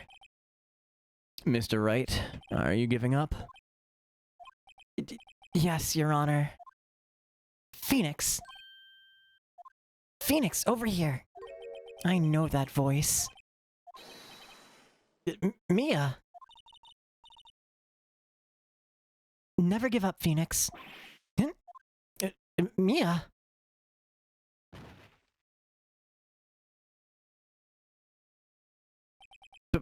Where am I? The waiting lobby? What happened? Ah, right. I lost a trial. I was hallucinating. Ah, so you're finally awake. That's really funny with the Christmas present that I just opened.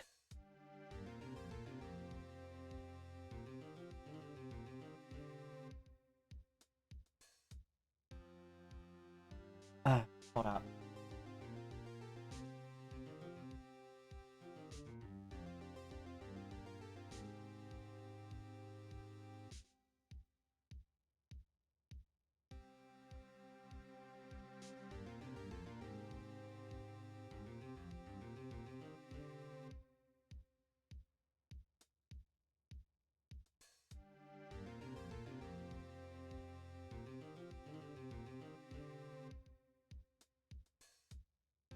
Okay. So I opened... I've got 4 of these things from, and a gift from Alpine. And, like, this massive tub of cookies. And I opened one of them.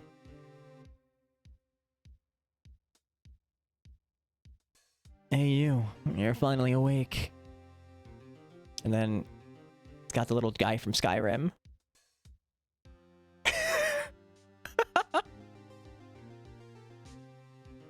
Right?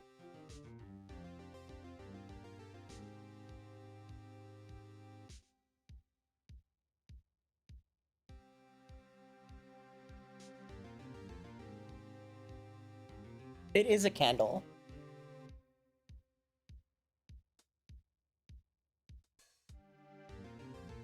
I'm waiting till Alpine gets here to open the others.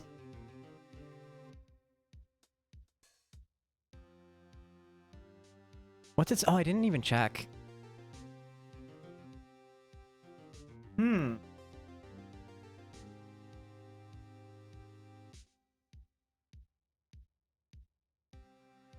It's fruity, like citrus kind of. Samwise the girl. Merry almost Christmas.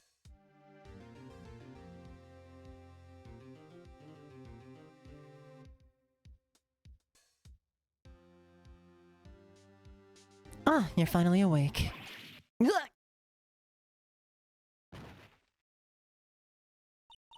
Hey, Phoenix! Gak, that's no way to greet an old friend. Phoenix, I want you to look at me.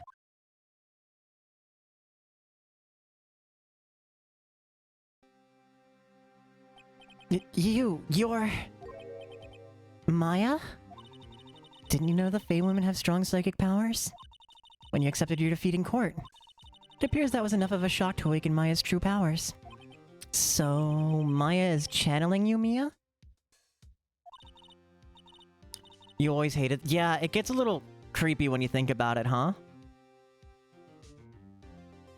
That's right. I am Maya, but I'm also Mia.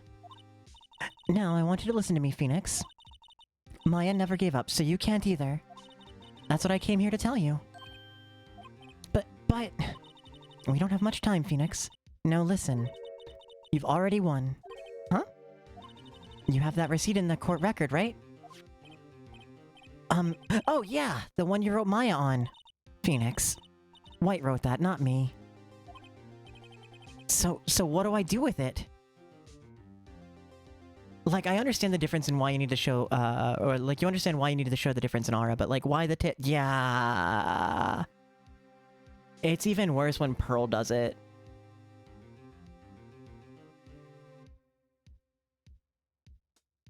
So what do I do with it? Look at the front of the receipt. The front? It's a regular receipt. Looks like it's from a famous department store. 1,000... Wow, big spender. Item. Glass light stand. Date of purchase. September 4th. September 4th! That's right, Phoenix. I bought that stand the day before I was killed. Whoa! Now, what did Mr. White say in his testimony? It was the beginning of September, the week before the murder. He said he saw the stand the week before the murder. There you go. I think the court is about to reconvene. Go do it, Phoenix. You know you're innocent, now you just have to prove it. Right!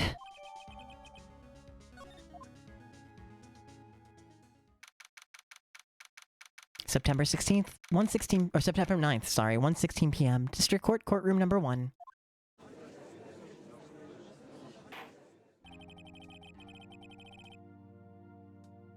Court will now reconvene for the trial of Mr. Phoenix Wright. Is the defendant rather... Are you alright, Mr. Wright? Yes, sorry, Your Honor. I'm fine now. And let's start where we left off.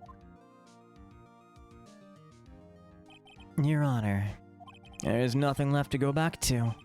The cross-examination of Mr. White is finished. All that's required now is for you to pass judgment on the defendant, Phoenix Wright. Your Honor, please, give me one more chance. I promise you, this is the last time I'll ask you.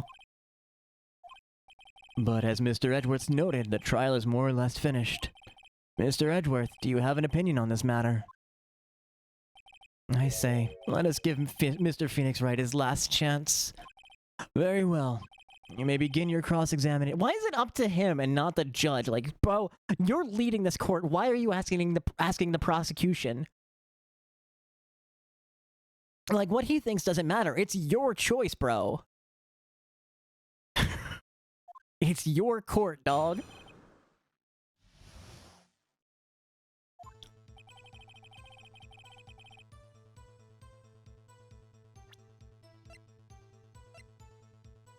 Something not... Yeah.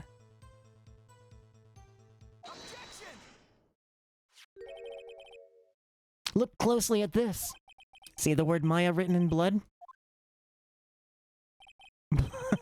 You're grasping. I think not. Look at the other side of the receipt. The other side. Your Honor, would you tell the court what is written on the other side of that receipt? Well, a glass light stand.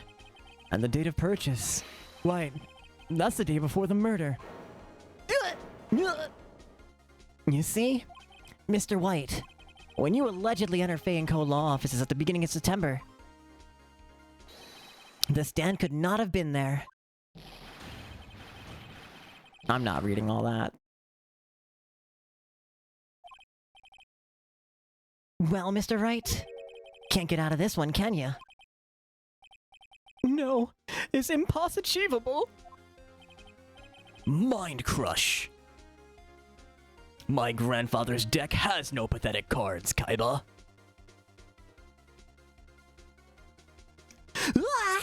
I can't even do a Willem scream.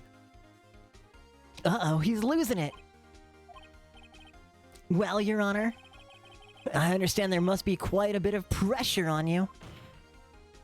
But I think you'll agree you can't judge me guilty under these circumstances. Very well. Then, that is all for the trial of...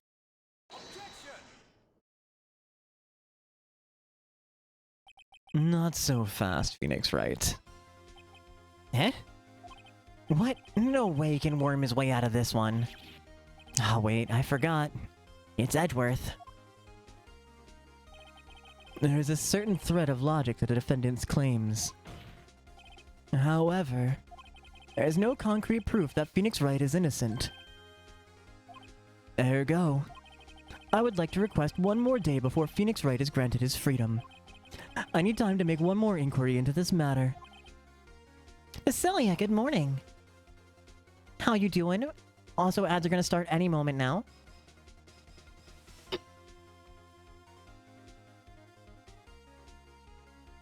Another inquiry. This isn't gonna be another one of those updated autopsy reports. This guy just makes up evidence as he pleases. This is bad. Object. Mr. White's guilt is obvious. There's no need to prolong this trial any further. Well, Mr. Edgeworth? If anyone's going to call Mr. White to trial, it would be me. The prosecution. I need a day to ascertain whether these new claims have any basis in factual evidence. I see. Objection denied. What? The completion of the trial of Phoenix Wright will be postponed until tomorrow.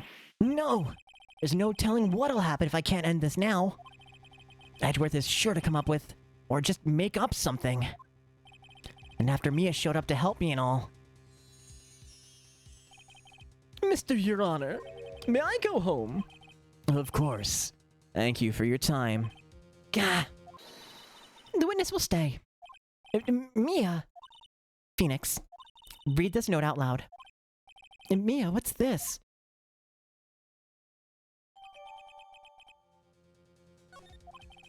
Your Honor, if I may. Your blood sugar's pretty stable the last 12 hours? Are you good? Well, like, what? That feels like something happened.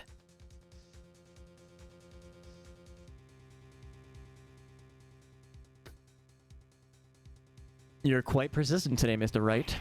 You bet I am. My life is riding on this one. I have something I would like to read to the court. Or, sorry, I have something I'd like to read to the court. Ari, good morning. Merry Christmas. Well, Merry almost Christmas. Because almost Christmas does not mean it was Christmas. The memo Mia had given me was a list of names. Taking care of your better care of your body and your blood sugars to hell yeah. Many of them sounded strangely familiar. People in finance, famous celebrities. That's when it happened. Stop! Just halt! Please, stop! Make him stop! How did you get that list? Mr. White, admit your guilt, right here, right now. or else this list will be released to the press. I confess. I did it. I hit her.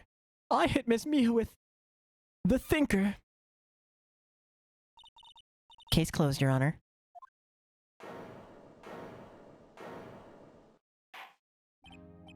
Well, I see no reason to continue this trial. Mr. Wright, Yes, Your Honor. you've done it again. That's quite a spirited defense. Yes, Your Honor. I guess you could say that. Only you knew how spirited it was.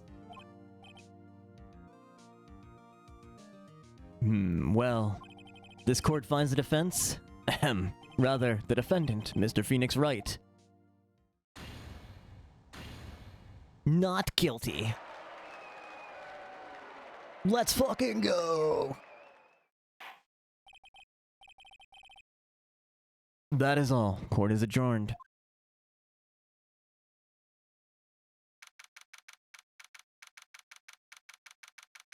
September 9, 2:24 p.m. District Court Defendant Lobby Number 1. Well, I never thought I'd be saying this again. But congratulations. You're lucky I was born a Fae. I'm lucky I had both you and Maya on my side. I'm glad you made it. Thank you, Phoenix. You risked a lot to help me, and Maya. I won't forget it as long as I live. Bitch, you're dead. As long as you live. Discovery must be a very... Yeah, that's what I said earlier. Because, like, what do you mean you had an updated autopsy that day, and, like, the defense... And you didn't run it by the defense? Wild. And my time here is running out. Huh? Maya's powers are still weak. I can't stay here that long. What? No! There's still so much to say! I'm glad I had my good friend, the tits we made along the way. Shoutouts to Sentient Boobs. Don't worry. I'm sure we'll meet again. Chief! I'm not the chief anymore. Phoenix, can you come to the office tonight? Say 9 o'clock?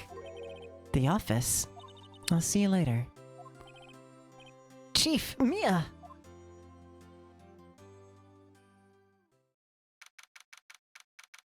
September 9, 9:02 p.m. Fanco Law Offices.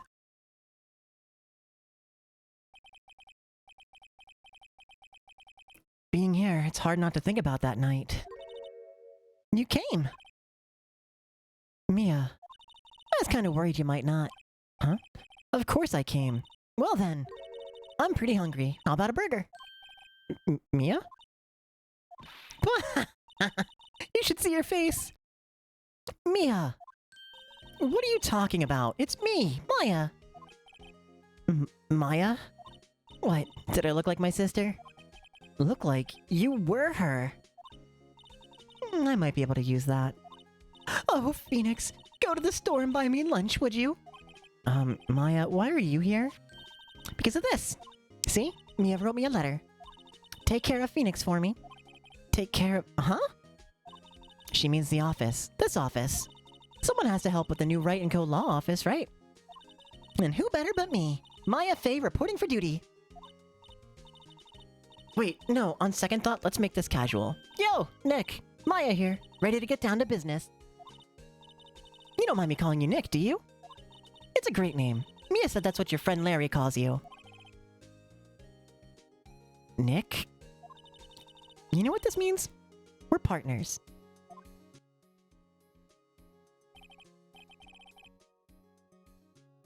Hold on.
Thought there was a knock on my door, but it must have been for next door.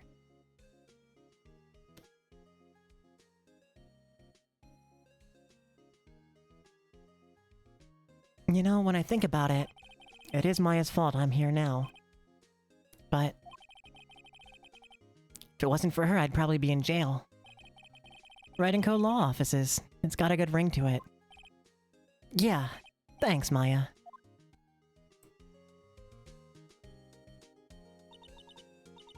Good luck, Phoenix. I'll always be here, watching.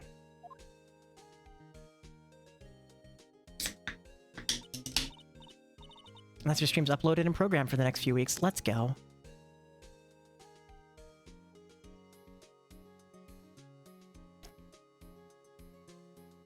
Right, okay, Nick, let's do it.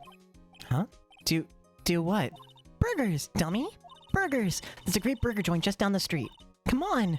Time's a-wasting. Okay, wait up.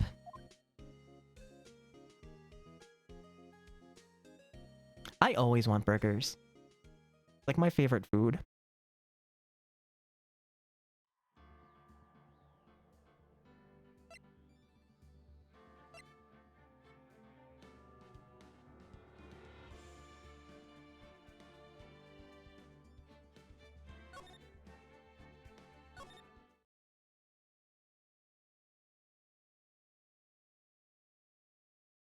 You're getting Mickey's Mac is delivered? Hell yeah. Pale Moon. Oh shit, I didn't get to read any of that. Alright, we need to crank this up.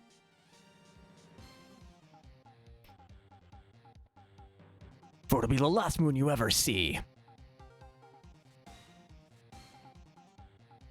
See you in hell, evil magistrate. Whoa! Grah! The warrior sword gleams and strike in the moonlight. One has fallen, but who? Only the moon knows. Don't miss next week's exciting episode. The Dark Messenger returns.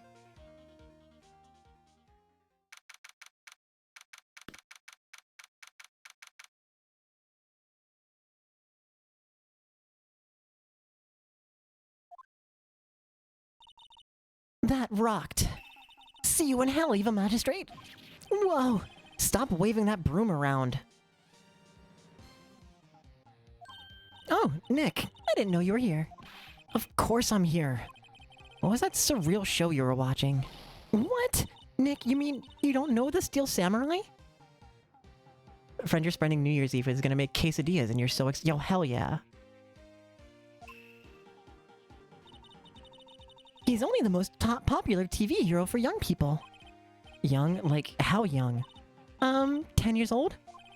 Then what the heck are you doing getting all excited? Hey, I'm only 17. That's a 17. See, I'm a teen, not like you, Nick. Hey, don't talk to me like I'm your grandpa or something. I'm only 24 myself. Then watch it with me. He's really cool, and it's really popular. When they asked grade school kids what they wanted to be, Steel Samurai was #1. I really worry about kids these days. Gramps. Well, the Steel Samurai's over. I guess it's time to close up the office. I guess. Wish we had some clients. A month has passed since my trial. Mia's murder was the talk of the town for some time, but no one paid any attention to the Wright & Co. law offices. How am I going to pay the rent this month?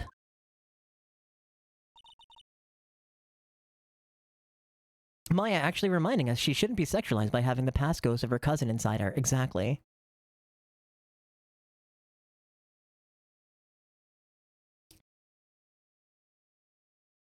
It'll be okay. I'm sure some big client is just around the corner.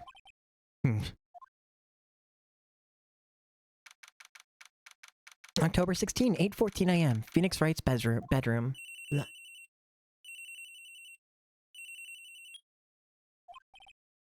Hello, this is Phoenix. Nick! Maya, what? It's still early. It's the Steel Samurai! The Steel Samurai got arrested! Uh-huh? You mean the guy on that show?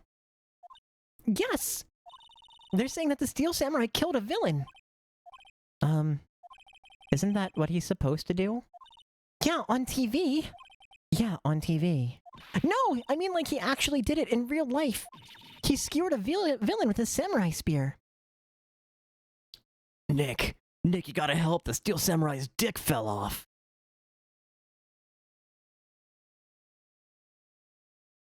Someone grabbed his dick and twisted it.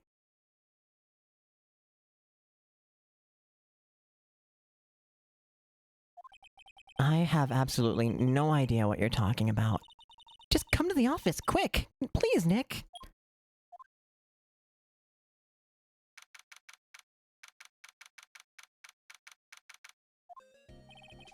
I forgot to read that. Maya's here, watching television. Now for the morning news. The actor Will Powers was arrested yesterday. Powers plays the lead role in the popular kids show The Steel Samurai, warrior of Neo-Old Tokyo. He was arrested on suspicion of murder. The victim was Jack Hammer, who plays the villain known as the Evil Magistrate. His body was found still inside the Evil Magistrate costume. The samurai spear was also found stuck through his body. Police believe this was the murder weapon and are investigating further. This has to be a joke. No, it's a nightmare. Steel Samurai's over. The world is over.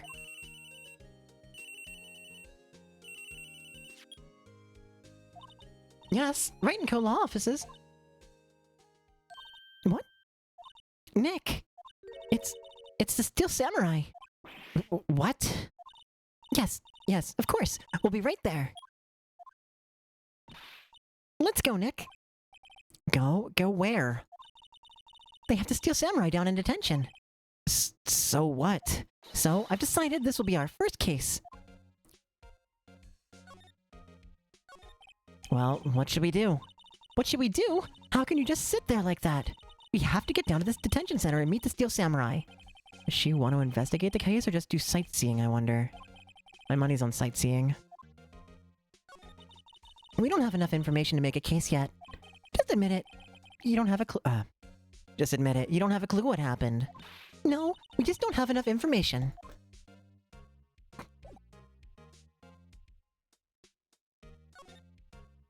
You know what? I definitely remembered Maya being younger.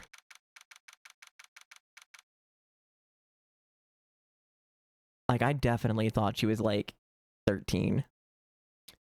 Phoenix not believing the power of kids' obsessions. October 16th, Detention Center, Visitors Room.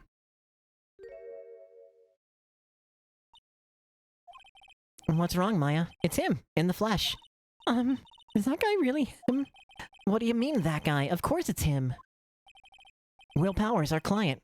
That's him. Maybe I shouldn't be saying this, but he definitely did it. Murder. At least once. Maybe twice. Whoa, what are you saying? Or believing, yeah, definitely not believing in autism. Yes? Something wrong. No. This is getting off to a great start. I know, you're disappointed, aren't you? Disappointed? Oh, no. Oh, no. No, it's okay. This is the real me. When I got the part of the Steel Samurai with that mask, I decided I would never show my face in public until the job was over. It's the kids, you know? I didn't want to wreck their dreams. Oh. I guess it didn't matter. So much for my dreams. I wonder what they think of the Steel Samurai now. Nick? What? He's a good guy. I mean, he's good. Yeah. He didn't do it. Doesn't feel like Christmas Eve. It's 40 degrees and kind of... What is it? What is it here? 46.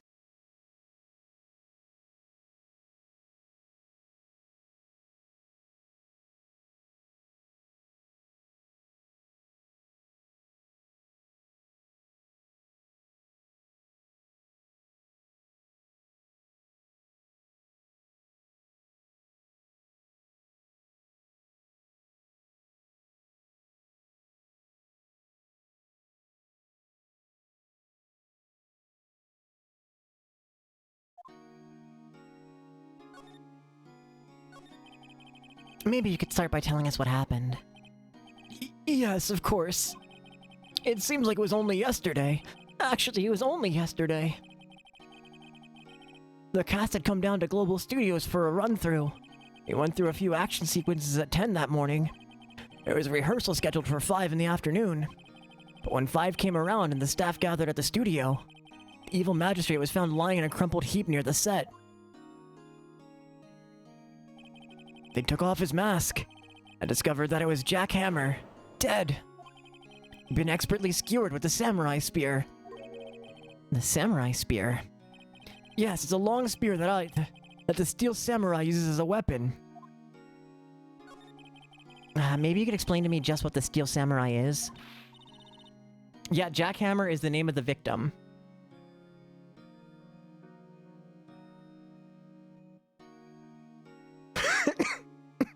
It is a good porn name.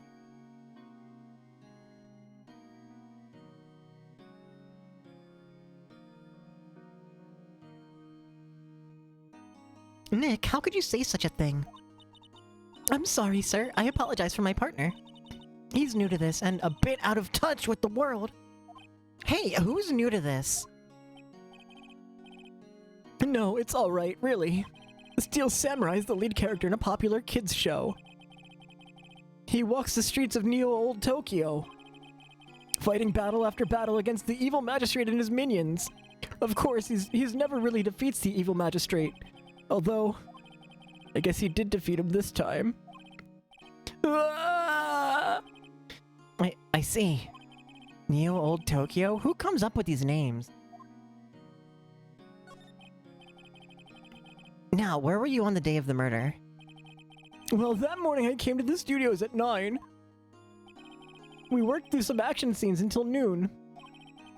Rehearsal was to begin at 5, but I was a little tired. So after lunch, I took a nap in my dressing room. When I woke up, it was after 5. I was late for the rehearsal. I hurried to the studio and found everyone looking shocked. They arrested me on the spot and brought me here. So he was sleeping the entire afternoon of the murder? Some action hero. What will the kids think? I think I should probably check out the scene of the murder. Right, Global Studios. I'll draw you a map. Wow, Nick, let's go! I'm willing to bet $10 she asks for autographs. Wait, what do you mean? Do you mean on what grounds for the arrest? Or on what grounds, like, the studio? No, not present. We're gonna find that out.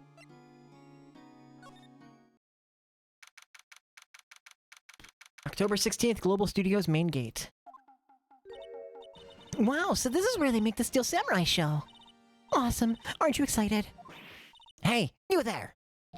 You want in? You gotta go through me. Oh, sorry. We're, lawyers? Oh, yeah? Well, that's great. I'm security. And it's my job to make sure the gawkers like you stay out. Gawkers? Gawkers. Sightseers, tourists. I know the type. You heard about the incident and came to snoop around. Used today. Something horrible happens and all you could waste your time at a place. Don't you have jobs you should be doing? Dude, lawyers not working like the rest of us. Maybe I should become a lawyer too. Sounds like a life of ease to... Oh god, I can't even keep up with this. I tried my best, chat. I tried my best. Nick? Will I grow up to be like her? Please say no. I don't know. It's possible. Hey! Listen when you're being spoken to. Used today.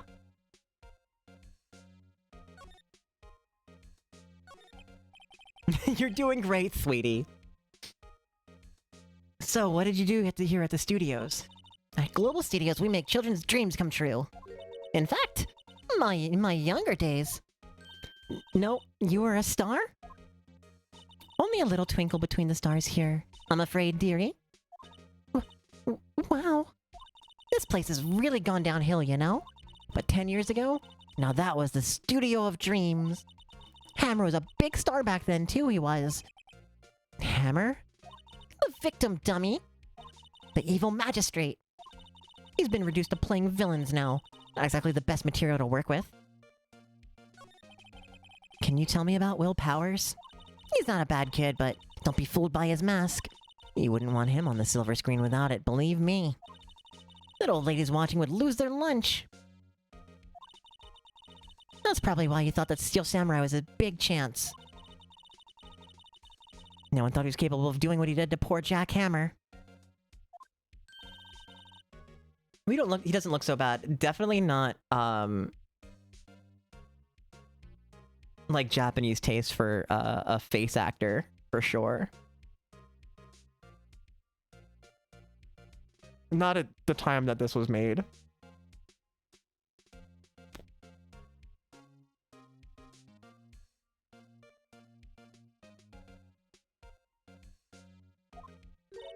Powers? Of course he's guilty.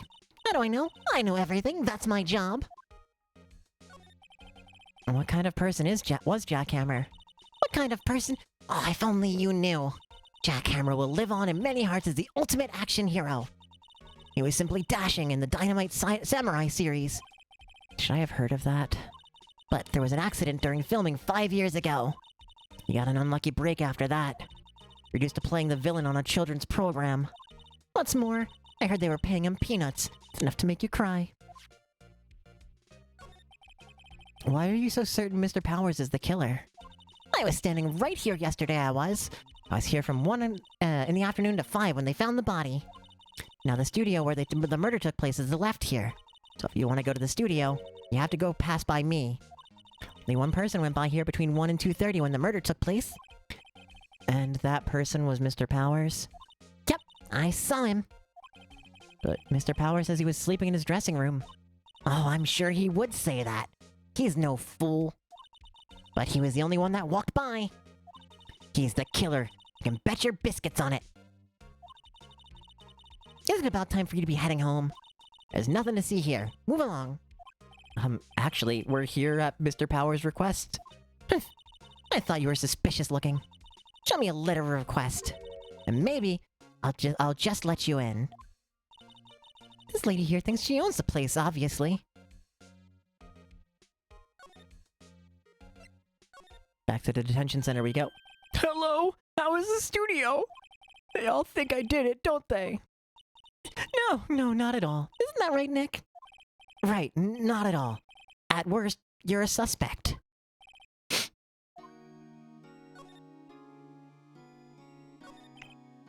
About the security guard at the main gate at the studio. Oh, the security lady. She's terrible. She called me suspicious looking. Yes, actually, she said the same thing to me before. Take off that mask were her words, I believe. She sucks up to all the bigwigs at the studio. But let her see you stumble once. She'll never let up on you. She's got some nerve. Do you think you could write up a letter formally requesting my representation? Of course. I just hope this will get me past that security lady. Mr. Powers, you aren't hiding anything from me, are you?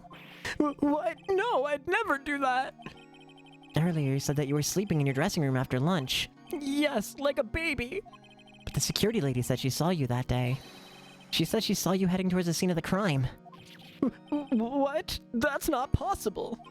I really don't know what to say. I was sleeping, I promise. Mr. Powers, if you want me to help you, you have to tell me the truth. I'm new to this lawyer business and I need every advantage I can get. I know, I'm sorry. But I swear to you on my mama's grave, I was sleeping. Maybe the security lady only thought she saw me. What did she see? Doesn't seem to be lying.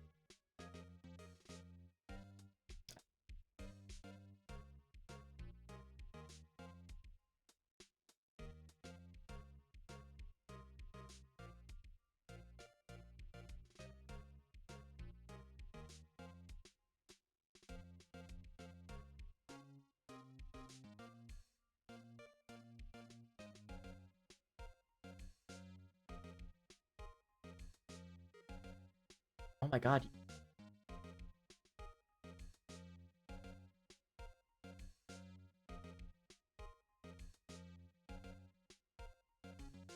The person we raided last night is still live.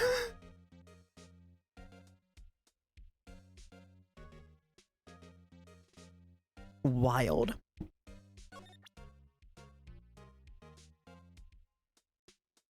It's been 14 and a half hours. I have no room to talk because I do the same thing. But also, I don't play music for several hours. Like, play music and sing. Ma'am, have a look at this. It's a letter of request from Mr. Powers. Yes, I recognize the bold, childish scrawl. Powers request given to the security guard lady. To think he would entrust his fate to the use of such unreliable appearances. Really? Really? Anyway, you may pass. But only left from here, towards the studios. No going to the right. That's the employee area. No one allowed inside, pal, were my instructions.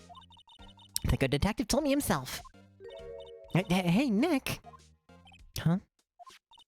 There were maps in the security guard station. Hey, not bad. Those are 50 cents apiece, thank you. Well, time to go, Nick. 50 cents!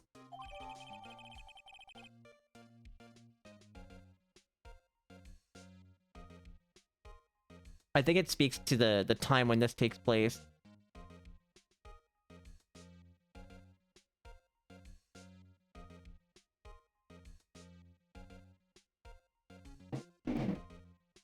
That, like, 50 cents seemed like a reasonable amount for a map. Because let's face it, nowadays that shit would be like 10 bucks.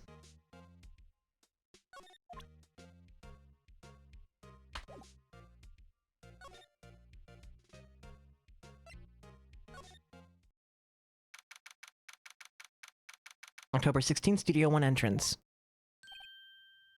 Hey, aren't you that murderer from the other day? Huh? It's that confused detective. Hey, pal. You know Prosecutor Edgeworth is all upset, and it's your fault. I saw him sipping tea and staring gloomily out the window. So? Hey! If he's depressed, it's all your fault for doing sloppy detective work. Detective? I think you hurt his feelings. Oh no. I'm sorry. Well, I think his feelings are easily hurt.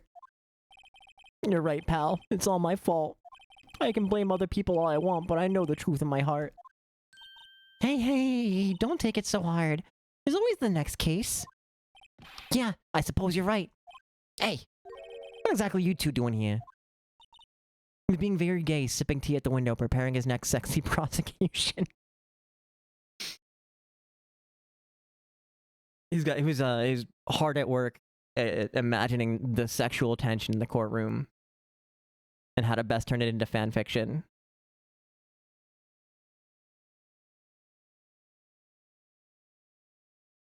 After Maya started the edge right tag on AO3.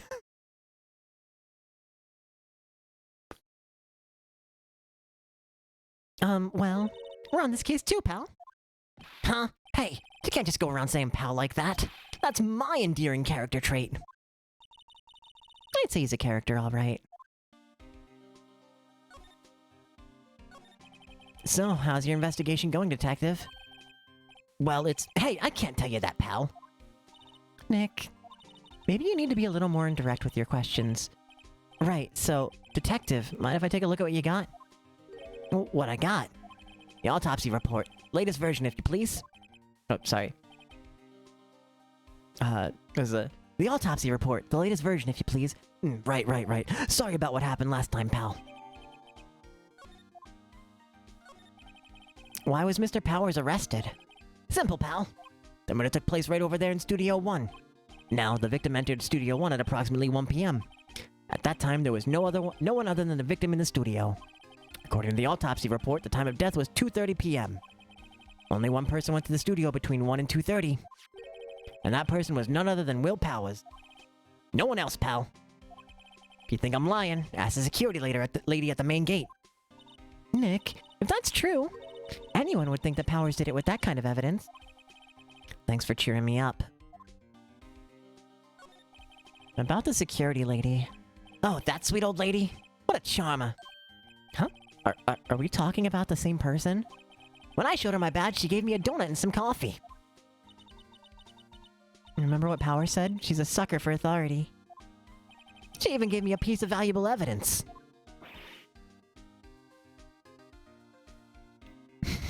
Nick, that's the nickname I gave him. Was sweating, the drops raining on his parade as I crushed his chances at winning the trial.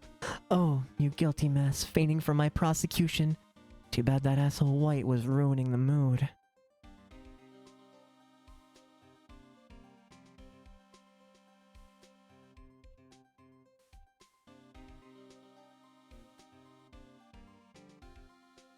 He spent the rest of the trial listening to Gerard Way. And if you don't know who that is, you can get the fuck out.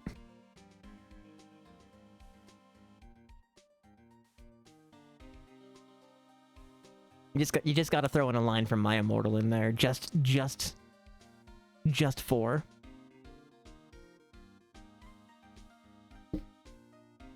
What? What kind of evidence? Well, that, photo. A photo of the Steel Samurai heading toward the scene of the crime. What? Who took that? See the camera up on that gate, pal? The gate? You mean the one with the welcome sign? Yeah, whenever someone walks by, that camera automatically snaps a photo of him. Oh no! Nick, he has evidence. We're finished. Funny, for someone with hard proof, he doesn't look too happy. What's wrong, Pound? You seem down. Don't look so happy when you say that. Oh.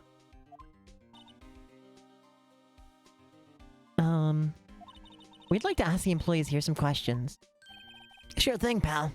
Go wherever you like. Of course, you're not going to find any clues I haven't already found. I'm glad someone around here seems to be enjoying themselves. Nick, let's go. We've got a free pass to the place. Now's our chance to check things out. Alright, we're gonna move to here. Can we get the photo? Nick, look! That security lady's not in the guard station stuffing her face with donuts. I guess all cops like their donuts. Yeah, and they're soft enough she doesn't need teeth to chew them. God damn, that was low-key savage. Hey, you! Well, are you satisfied Powers is guilty yet? Ugh. She had to make my life harder by giving that photo to Detective Gumshoe. Why didn't you tell us about the security photo, ma'am? Oh, that? I just thought it would be more than thrilling to talk with the detective himself. These things are more important, you know? Oh, just to the left from here is the gate with the camera that took that photo. It's my job to check the photos every day, you see. This guard station's in a central position. No matter where you go here, you pass by my station first. Now, poor Hammer, he went to the studio just before 1. The murder happened right around 2:30, see? The only one I seen go through here between 1 and 2:30 was Powers himself. Security camera got a good look at him, too. If he's not the one that did it, I don't know who is. Maybe it was you. Good one, Sonny. She thinks I was joking. Was the victim, Mr. Hammer, a popular actor? Oh, he was the biggest star in the studio. Was? Past tense? Oh yes, he was as great as the bearded samurai. That too, yes. He's shown the brightest back in the day. Making a star like him play the evil magistrate. It's a disgrace, I tell ya. Hammer took it pretty hard, and who can blame him? About the security cameras. Oh yes, the cameras. It's automatic. It can tell when someone walks through that gate, see?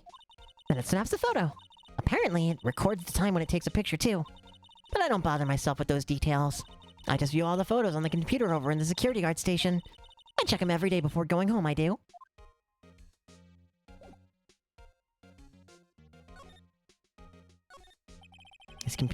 The computer that runs this studio security cameras. Hey, no touching!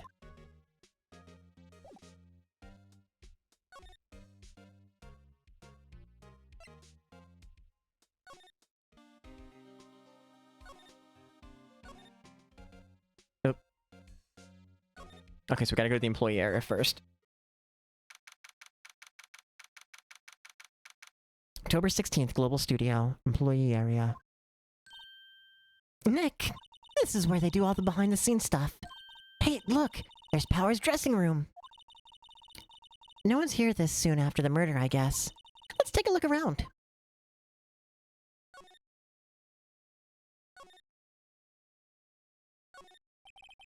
The metal grate on the drain here has been taken off. It's a pretty big drain. A kid could fit through there, I bet. Yeah, if you snuck in that way, you wouldn't have to pay at the gate. Well, you want to leave that way, be my guest. Right? Huh? Hey, I'm not a kid.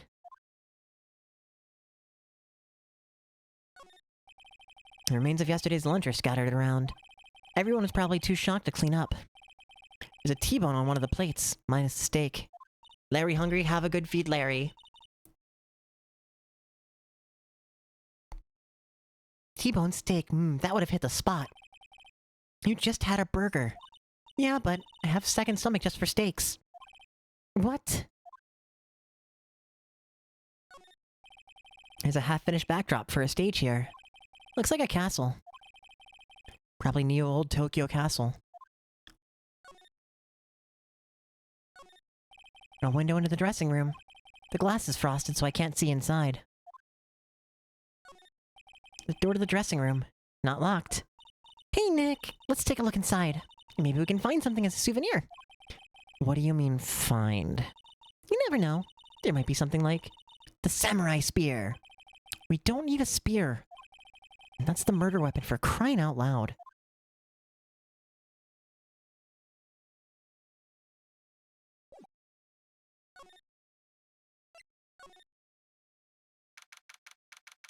October 16th, Global Studios dressing room. Powers' dressing room. So this is where he was sleeping. Or at least, this is where he claims he was sleeping. No one actually saw him taking a nap here, did they? Right, and there's a picture of him near the crime scene. I hope he's telling the truth, for his sake.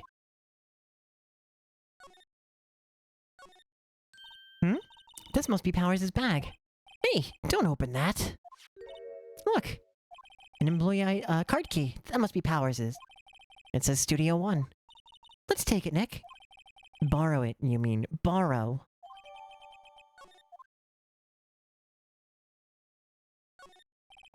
There's a bunch of snacks on the table. I must give these to the employees. Some tea and cookies. Nick, I'm hungry. You just had a burger. Yeah, but I have a separate stomach for sweets.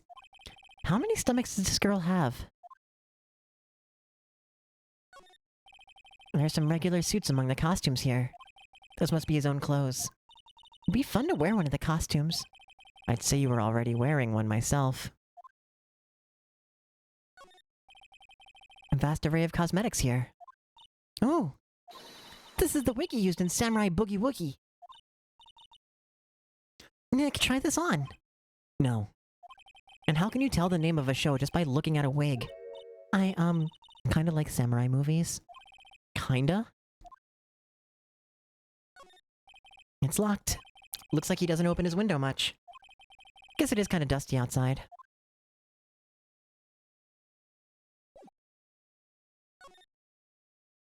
Wait, hold up, can we... Looks like someone was sleeping here. Maybe Powers did take a nap here yesterday.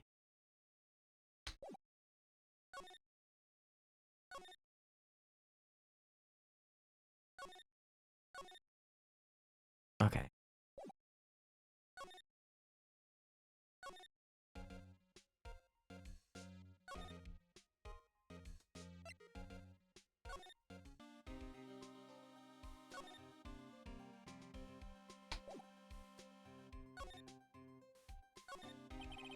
The entrance to Studio 1.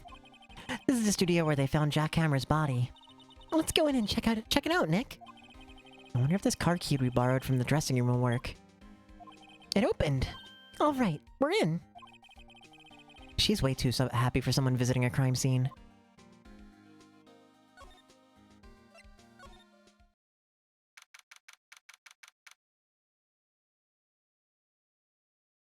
October 16th, Studio 1. What is it? You're real quiet all of a sudden. Doesn't it give you the shivers, Nick? That white tape, it's so real. Well, the evil magistrate did die here, and the steel samurai killed him. The murder weapon was the samurai spear. Sounds pretty real to me.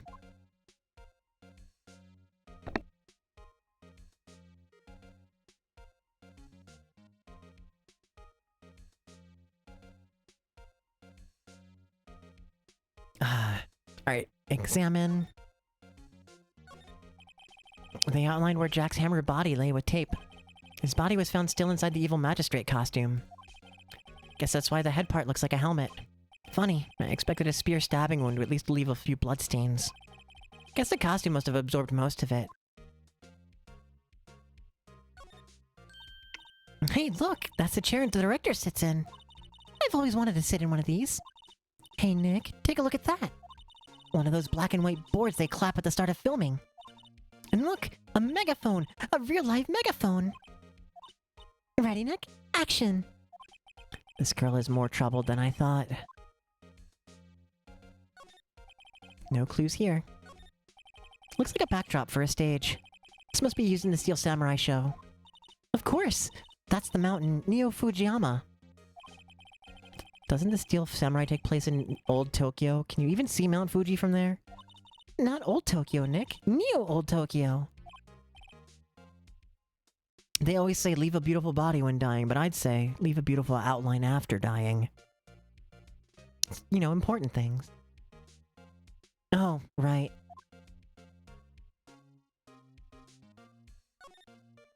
Look, a ladder! That's a stepladder. So, what's the difference? You need to stop judging things based on narrow-minded cultural assumptions, Nick. Right, sorry. The girl is out there. There's like an entire recurring thing with stepladders in this game. It's really funny.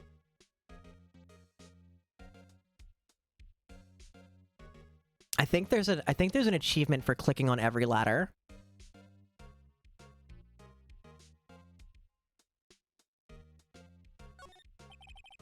No clues here. What's this? That's for reflecting light. They call it reflecting screen or something like that. The assistant holds it during filming. Huh. What? Where's your enthusiasm for all things entertainment? Well, lighting is fine, but I'd want to be the director, or maybe the Steel Samurai. I think she's being serious.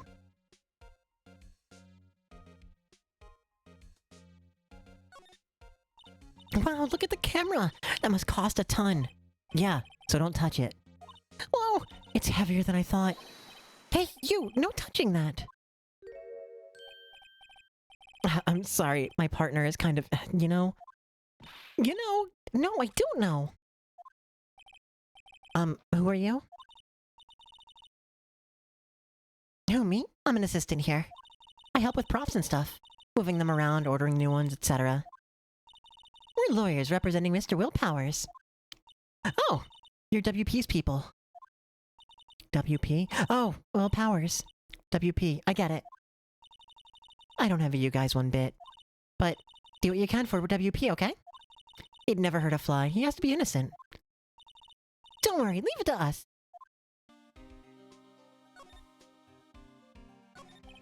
Could you tell me anything about the day of the murder? Yes, I was in the studio the whole day. I was the only assistant on staff that day, you see. Only one assistant? Yes, well, the studio isn't doing so well right now. Yesterday was the only rehearsal for our action sequences. Oh, I see. In the morning, we went through the action sequences in the employee area. WP and Hammer were there along with everyone else. The employee area, that's where Power's dressing room is. The employee area, that's where Power's dressing room is, right? Yes, that's the place. After eating lunch there, Mr. Hammer went to Studio 1. Then I saw WP go into his dressing room. But I didn't see either of them after that. Did you know that Mr. Powers was sleeping in his room? No, I wouldn't go in there unless I had some urgent message for him. I mean, it's his private... what kind of girl do you think I am? What kind? No. I'm sure you're a fine girl. Sorry. So much for getting a confirmation of Power's alibi. What do we do, Nick? We haven't found anything. WP was the only one who came to the studio. And then he has to be the killer. They even have a photograph. Sorry, I know you're busy. Not really. Actually, there's been something bothering me. Aha! That's what I'm talking about. A clue! A lead! Well, I don't know about that, but that day, just after noon, I sensed someone was here. You sensed? Yes, several times. Some other studio employees, maybe? No, I don't think so. The only thing we had scheduled was an action scene run-through. I was the only assistant here that day. I have a feeling it was someone from outside. Really? But wait, if someone had come in here, wouldn't that security lady have noticed them? Yeah, you're right. I'm sorry, I don't have any better information than that. No, thanks. That helps us a lot. Anything helps. Someone from outside. Let's go put that security lady on the spot. So, you sense that someone other than the regular film crew is in the studio? Yes, I think. I think doesn't cut it in a witness testimony. Nick, what about the security lady? Someone else came into the studio, she must have seen them. I know, I just wanted to talk to her, goddamn.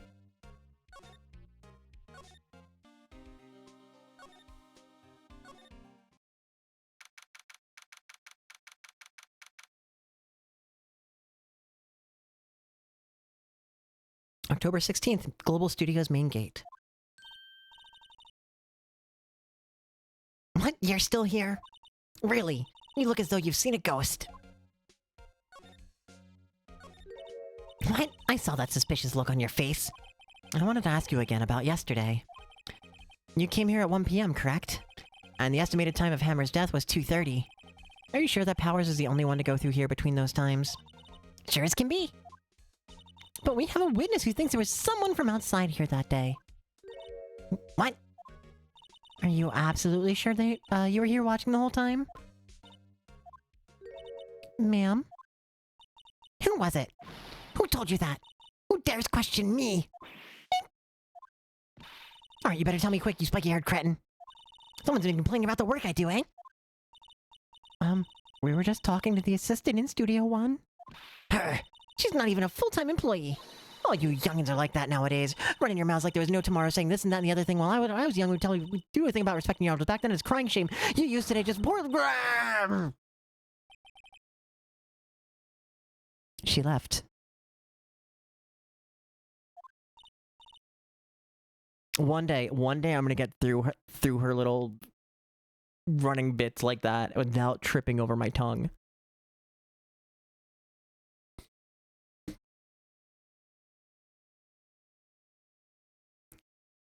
I think she's the worst. I think she's literally like the worst witness. I can't stand her, and she's a recurring one.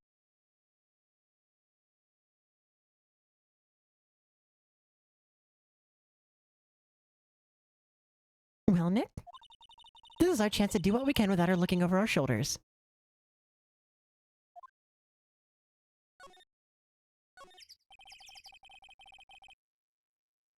A computer that runs the studio security cameras. Nick, maybe we can see that photo of Powers with this computer. Yeah, maybe.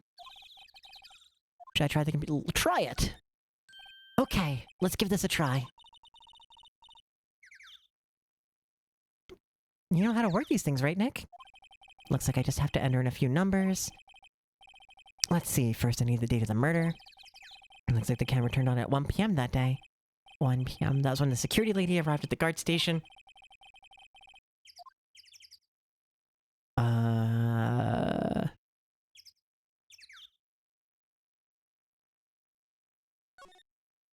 There, entered. Nothing happened. Huh? Maybe I got the number wrong. Maybe we should go look at that camera again.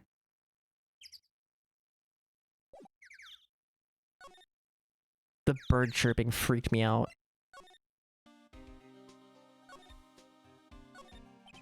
Hey, there's a camera there. That's the security camera. It takes photos of people going to the studio. All you have to do is look at the data and you can see who went where. There's a number plate on the camera. ST1307. Must be the camera ID number. That's all I care about. I didn't feel like brute forcing it.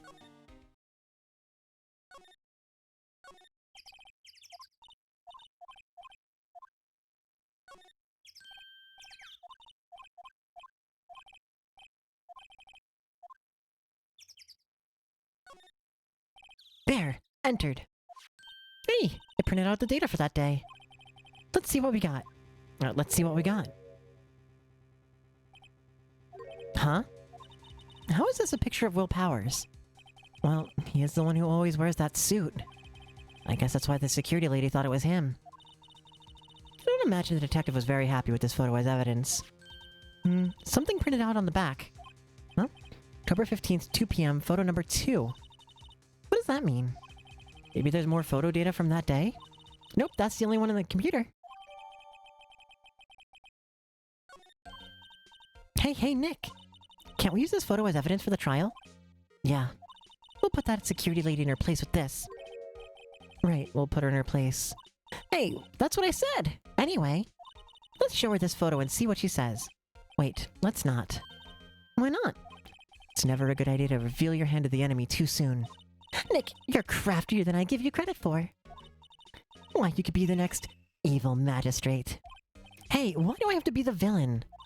Relax, it was just a joke. So are we done for today? I think this photo is what we needed for the trial. Still, be better if we had some idea who the real killer was. Maybe it really is that security lady.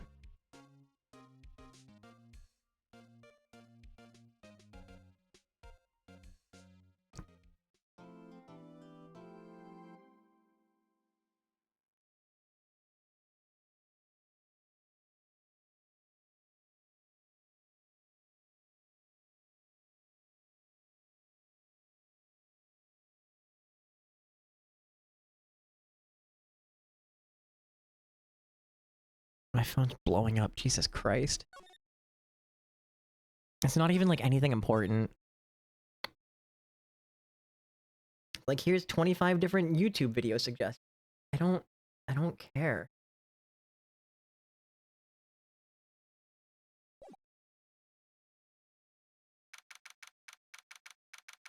October 18th, 10 a.m., District Court, courtroom number 4.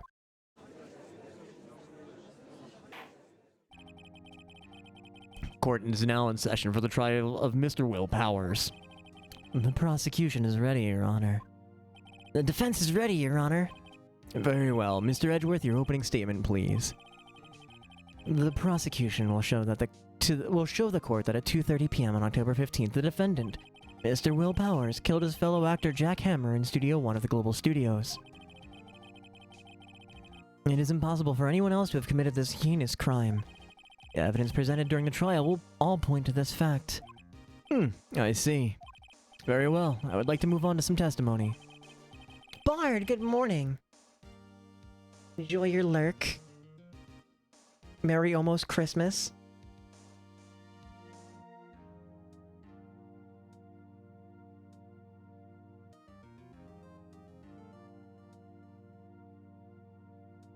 I'll be right back. I gotta go hit the bathroom for a minute.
Okay, I have returned.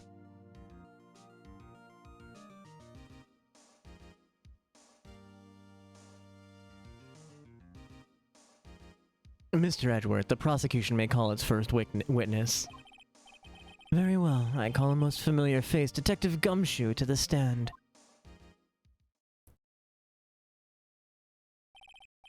Detective, if you would briefly describe this case to the court. Yes, sir. I'll explain with the guide map here. To understand this case, it's important to grasp the layout of the studio, see? This here is the employee area. The actors did a run-through of their action scenes during the morning here. This is the main gate to the studios. The security lady that works at the studios was here at 1 p.m. on that day. Past the security station's a gate, see? Past that are the studios. And here it is, Studio 1. This is the scene of the murder where the body was found. Now, on the day of the murder, October 15th, there were only 3 people here. The victim, Jack Hammer, the defendant, Will Powers, and a young woman, the production assistant. All of the production staff were in the employee area until noon. And then after lunch, the victim, Jack Hammer, went to Studio 1. Right after that, at 1 p.m., the security lady got to the guard station. Now jump ahead to later that day, 5 p.m. The production staff came to Studio 1 to perform a rehearsal. Needless to say, the rehearsal was cancelled. The time of death was 2:30 p.m. The samurai spear found lodged in the victim's chest was the murder weapon. That's the case in brief. Anyone like to hear that again? Should I listen to the whole thing again? Skip it. I think I could probably remember that. So the murder weapon was a spear. How medieval. Your Honor, this case is quite simple if you ask one question. And that question is, what did the security guard lady at the guard station see? Understood. Let's call this security officer to stand.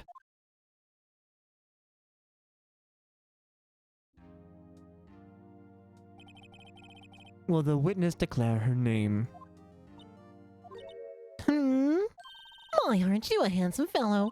I'm afraid I'm a bit flustered. Your name, please. Oh, dearie. No need for you to be embarrassed. Just call me Grandma. Your name, please. Seems Edgeworth has a bit of trouble getting witnesses to say their names. Wendy Oldbag, dearie. Just call me Grandma. It's practically so even when I was young, I was an Oldbag, but my name was really just dear. Oh, God, there was this time in the boy, the cat, being an Oldbag and just cried because I had a crush on him, you see? Objection. I object to the witness's talkativeness. Objection sustained. The witness will refrain from rambling on the stand. I was just getting to the good part, dearie. Perhaps we can get to the testimony? Now, the witness was stationed at the main gate on the day of the murder, correct? Yes, I was. And to get to the scene of the murder, someone had to have passed by you. You know your stuff, dearie. You may begin your testimony. She sure is one hell of an old bag.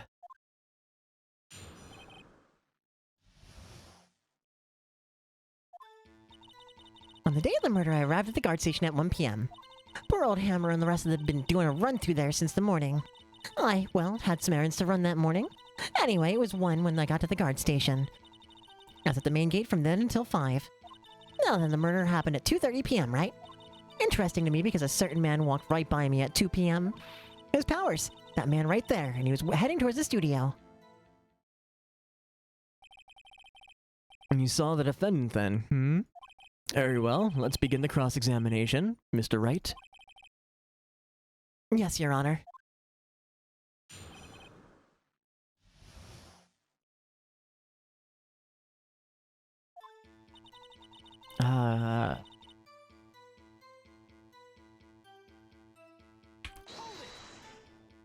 So up until that time, anyone who wanted to go into the studio, or anyone who wanted to, could go into the studio. Well, there wasn't a security guard at the gate, no. But the main gate was locked, dearie. You need an employee keycard to get in. Right, the card key that I have. So what she's saying is no one who wasn't supposed to be there could get in. Was there anyone at the studios when you arrived at the guard station?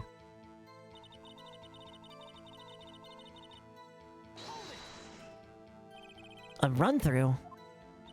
They were working out a scene between the Steel Samurai and the Evil Magistrate. They got the basics figured out by noon and were to use the rest of the afternoon, use the afternoon for practice. Rehearsal was supposed to start at 5. That's why poor old Hammer went to Studio 1 in the afternoon. So Powers was in his dressing room sleeping when he was supposed to be practicing. Talk about a laid-back hero. There was a run-through in the morning. Why did you only get there afternoon? That's errands to run. Okay.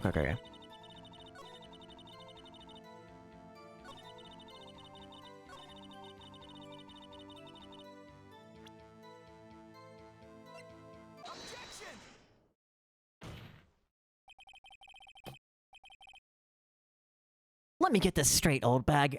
Miss Old Bag. You've been saying since yesterday that you saw Mr. Powers, correct? But you're talking about the man in this photo, aren't you? Just a moment, Mr. Wright. Let me see that photo. What is this exactly? None other than the Steel Samurai, defender of Neo Old Tokyo. Miss Old Bag. Is this the Mr. Powers that you saw? Of course! Didn't your mama teach you any sense, Sonny? Anyone can plainly see that's Powers, right? No, they can't. Well, I mean, I wonder. True, Mr. Powers does play the role of the Steel Samurai. But that doesn't mean Mr. Powers is the Steel Samurai. I know that. I wasn't born yesterday. No one in this court is accusing you of that, Miss Witness. He's having trouble calling her old bag, apparently. However, you do not have proof that the person in this photo is Mr. Will Powers, do you? Nosy old man. Of course I have proof. What? Even Edgeworth is surprised. The prosecution would like to ask the witness. Please make known all the information in your possession ahead of time. How was I to know that everybody's so nosy? You should be ashamed, all of you. Anyway, I showed that photo to the young detective. He told me this isn't any good as evidence, pal. He didn't even give it a second look. Wow, old Windbag has left even Edgeworth speechless. She's good. Let's hear about your proof, then.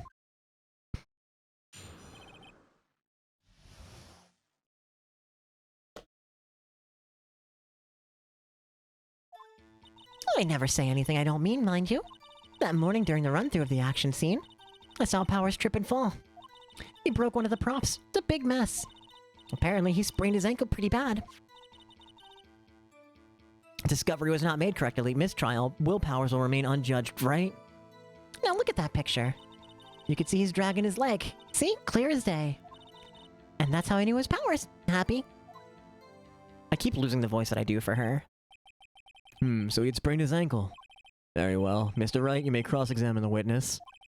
She's gotta be hiding something. I'll press her until she squeals.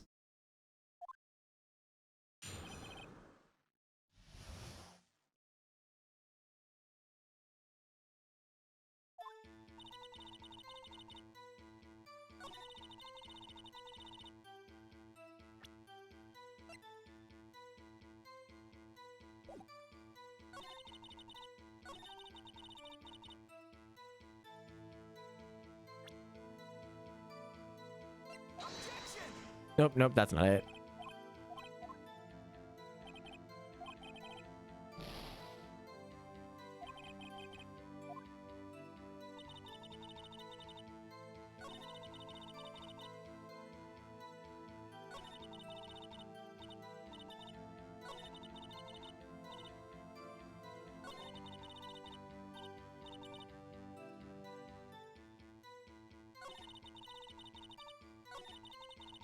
Press her on the prop. He broke a prop. He sure did. It was his own samurai spear. His samurai spear, the murder weapon.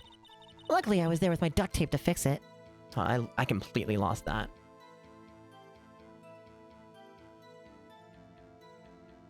Luckily, I was there with my duct tape to fix it. This strikes me as a significant detail. I better write this down in the court record.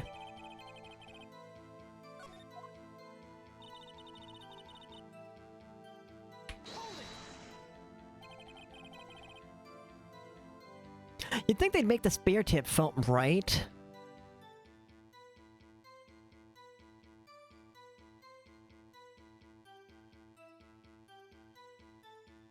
Was Mr. Power's ankles badly sprained? Not so bad that he couldn't walk around. He went to his dressing room to rest up after lunch. Thus the nap. Anyway, I saw him dragging his foot when he walked. Dragging his foot.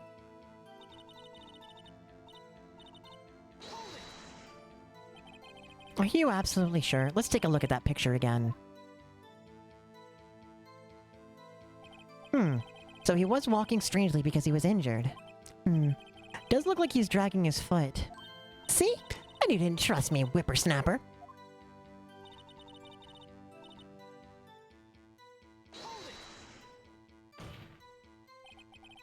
Still, you can't look at this and say it was Mr. Powers. Yes, but only Mr. Powers would have been dragging his leg.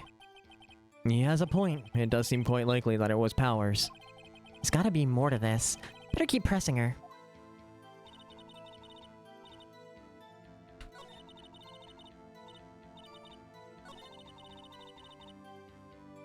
Can I just... Nope.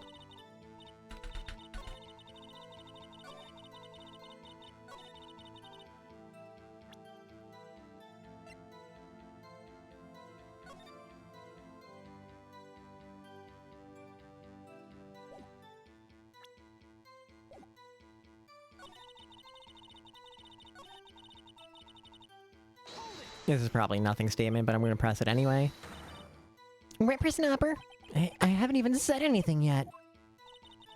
I'll have you know I'm not pointing fingers at anyone behind their backs. Everything I've said is on the straight and narrow. Yup and up. Youth today, always whining about each other, pointing fingers is this way and that. It's enough to make an old lady want to cry. Mr. Wright, please, for all our sakes, try not to upset the witness. I think Edworth has met his match.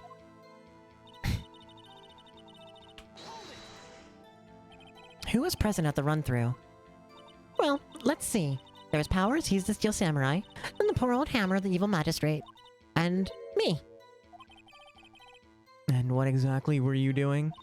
Observing. Just observing. What about the assistant?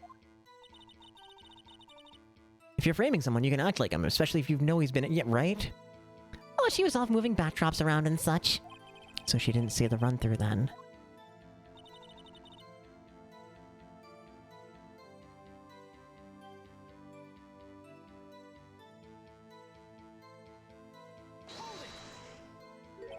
Trip and fall? Sorry, hold up. That's not the right voice. Trip and fall? Yes, and to think he's supposed to be the Steel Samurai. What a laugh. So Power sprained his ankle. I helped make it better for him, of course. You helped make it better? I kissed it where it hurt.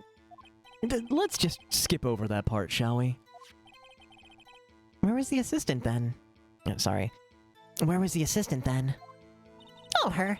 She was cleaning up backdrops, I think. She didn't know about Powers' ankle. You may continue your testimony.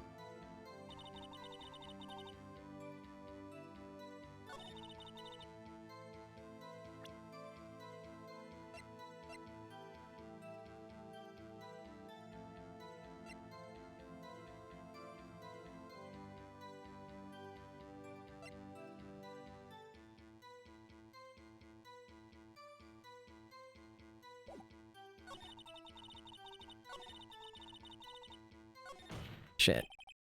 I think we've heard enough. Haven't we, Your Honor? Well, there is one thing that bothers me. Which is... Where is this Steel Samurai costume now? Actually, well, we couldn't find it. We're looking, though. Anyway, that's not important. The witness did see the Steel Samurai, yes. And it's clear that the person in the Steel Samurai suit was Mr. Will Powers. I suppose that's right. Are you sure you're sure, Your Honor?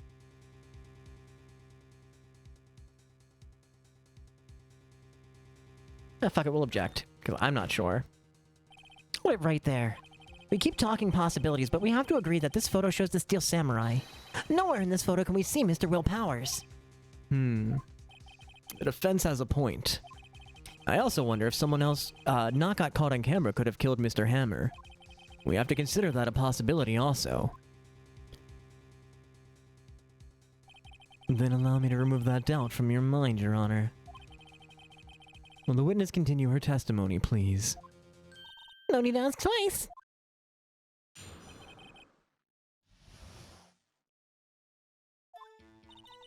The time of poor Hammer's death was 2:30, true? The only person I saw go through the studio before then was Will Powers. No one else went there. If they had, I would have seen them. So, if no one else went to the studio, then it would have to be this Steel Samurai who did it. Mr. Wright, you may cross-examine the witness.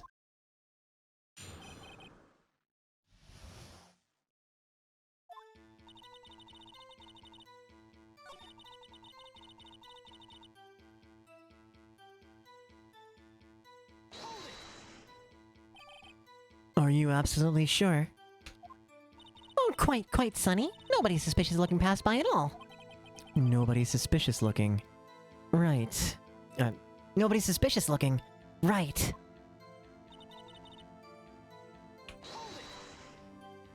What about before you got to the guard station? You mean before 1 p.m.? Why, everyone is in the employee area before then.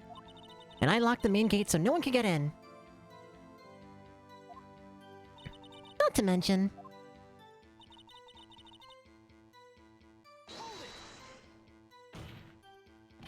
Are you sure? The witness has answered the question. Anyone going into the studio would have to pass by the witness. That's right, Sonny. You let him have it, edgy boy. Edgy boy? Old Windbag sure has balls, or... Well, you know what I mean. Old windbags have a way of skipping over very important details after all. Or, for that matter, entirely forgetting them. How convenient. Something for you to look forward to, perhaps.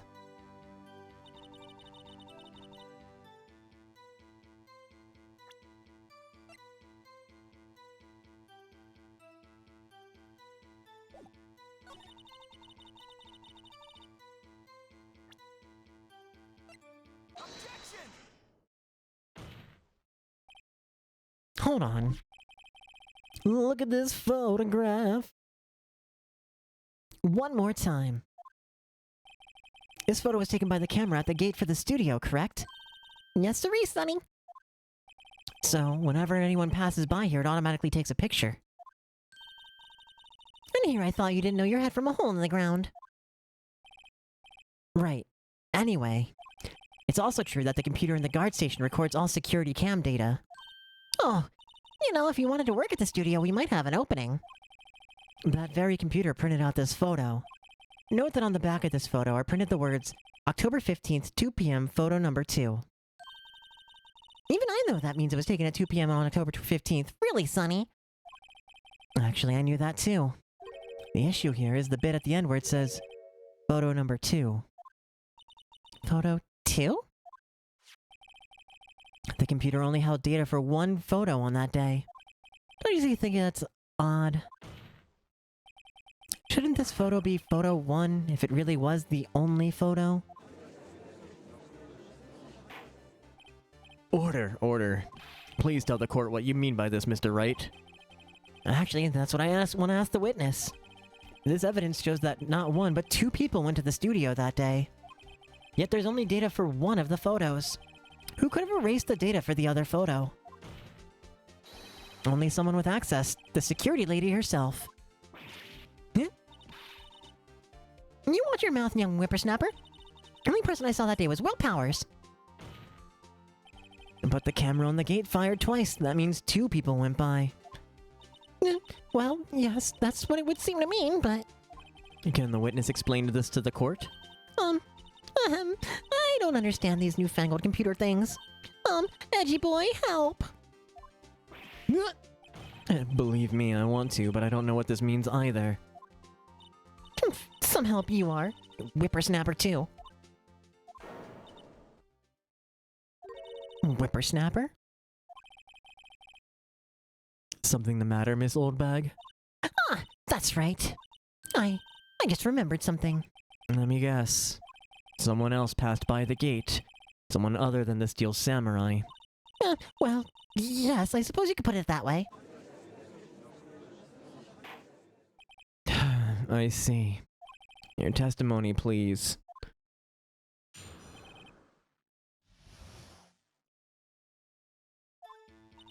Every day after I finish my guard duties, I have one other important job to do. I go through the photos recorded on the security computer and check them. Throw out any photos that aren't suspicious looking, you see? Come to think of it, now I remember throwing out the, one photo that day. Miss Oldbag, this is the first I've heard of this. Well, of course, Sonny. I've only just remembered it. Right. Anyway, Mr. Wright, please begin the cross-examination. Hi, Cress. Welcome back. Well, I'd say this is a turn for the unexpected, but I kind of expected this.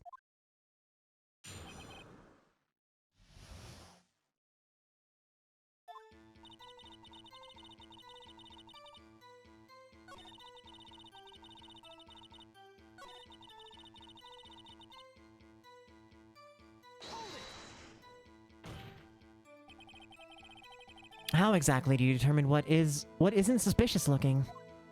Oh, you can tell by looking at their faces, for the most part. For the most part? This is a murder trial, Miss Oldbag. Well, I didn't touch that suspicious-looking Will Powers photo, did I? I think she's missing the point. Come to think of it, now I remember throwing out one photo that day. Well, who in the heck was in that photo you erased? A fanboy. Fanboy? Steel Samurai fanboys, real freaks if you ask me. I get information about the rehearsals from gosh knows where. They're always hanging about. One was there that day. Wait a second. Didn't you just say no one else could get in? I locked the main gate so no one could get in. Those were your words. Well, if you must know, there's a drain that goes into the employee area. The grate has been loose for a while now. It leads outside and, well, that's where they come in. Come in through the drain? I told you they were freaks. Oh, and... they're kids. Children. Whippersnappers. Kids! So on the photo that you erased, it was a boy, probably 2nd or 3rd grade. What?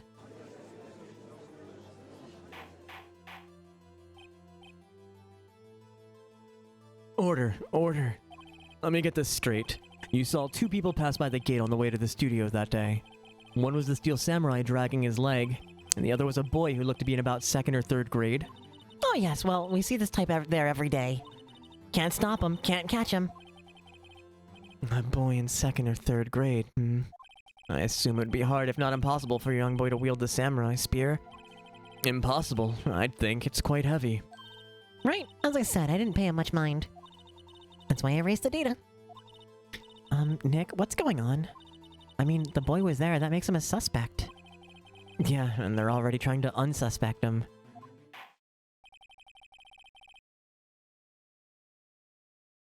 This court will take a 5-minute recess. I want the defense and the prosecution to consider this new information. And no forgetting vital information this time.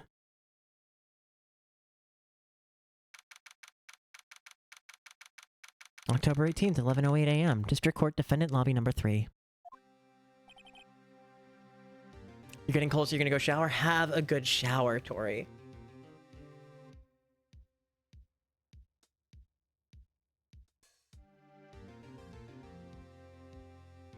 Imagine I said something fun and flirty here, and then, you know, just we both giggle about it as you run off to go take a shower. I know, I'm so good at this.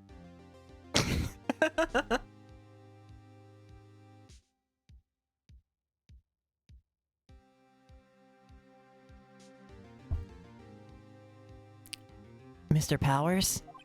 Yes? Tell me straight. Were you really in your dressing room? You didn't go to the studio? I didn't go to the studio. I was sleeping, honest.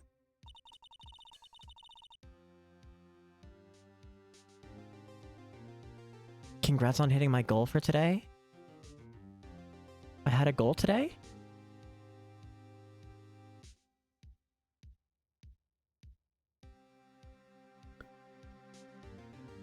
Busu said so. I didn't even open up Busu today.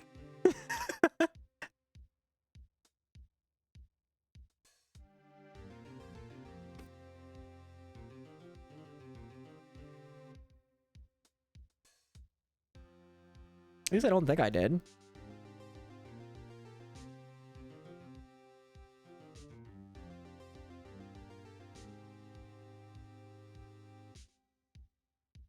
Probably yesterday then, yeah. Because I spent much of the train ride studying.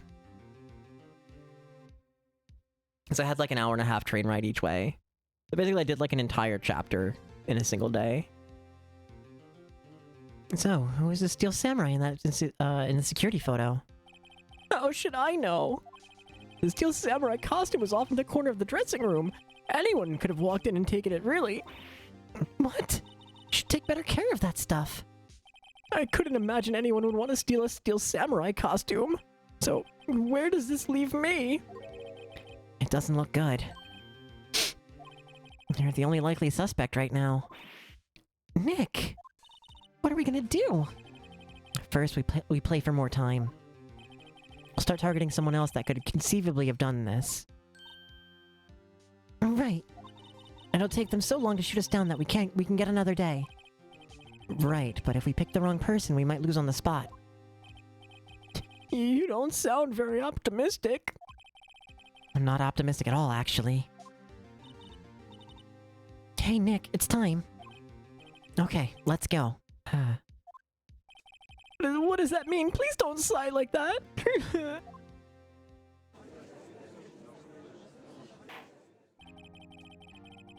Court will now reconvene for the trial of Mr. Will Powers. Mr. Edgeworth, will you please present the prosecution's thoughts on the matter? The prosecution's thoughts are simple. Nothing has changed. The other person who went through the studio was a boy of roughly 10 years of age. The photo we do have may not be hard evidence, but there's still no one else that could have committed this crime. I call for a verdict of guilty for the defendant, Mr. Will Powers. Very well. Mr. Wright, your thoughts? The defense disagrees with the prosecution's claims. There is another person who could have committed this crime. Order. Interesting. Let us hear who you have in mind. However, be aware that this court does not look kindly on accusing the innocent. If you accuse someone who is obviously innocent, you will be penalized. Right, great. As if the stakes weren't high enough. So, who is this person other than Mr. Powers that could have committed murder?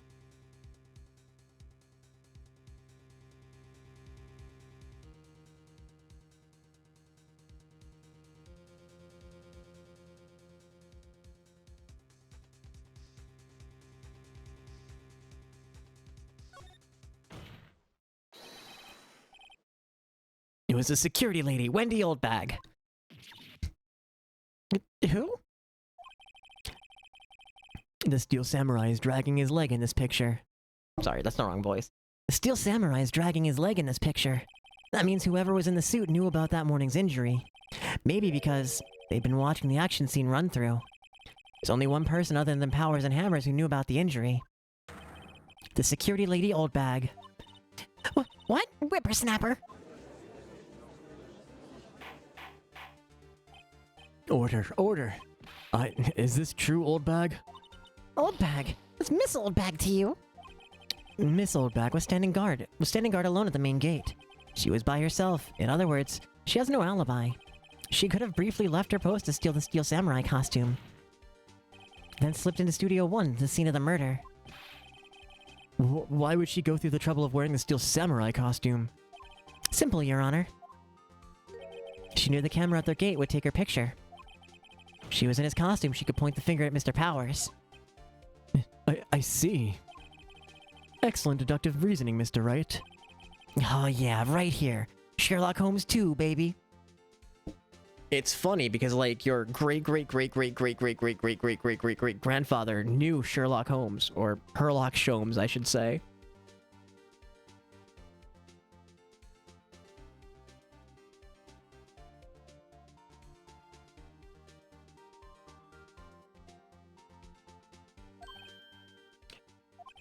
That's odd.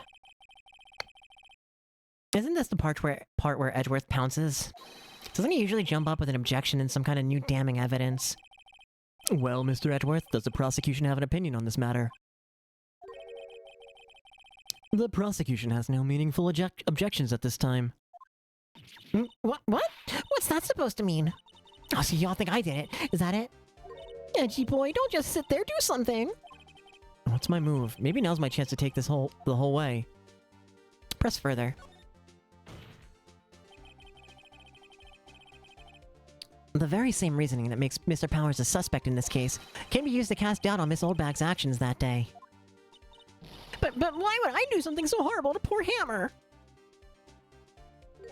You forget that Mr. Powers lacks a clear motive, too. Indeed. That did it. Now Wimmbag is one of the suspects. No hard feelings, I hope. Wait just a minute. What about the other person who went to the studio? The boy! The one whose photo I erased! He's only a grade schooler, though, as you said. Second or third grade, was it? That doesn't matter. When I was that age, I could pin my old man in 10 seconds tops. Your thoughts, Mr. Wright? That boy's not the killer. What? How can you be so sure? Or is it to be nice at kids and mean to your elders, dang whippersnapper? I have proof. Proof? Indeed, then let's see this proof, Mr. Wright. You have proof that shows the boy could not have committed this murder?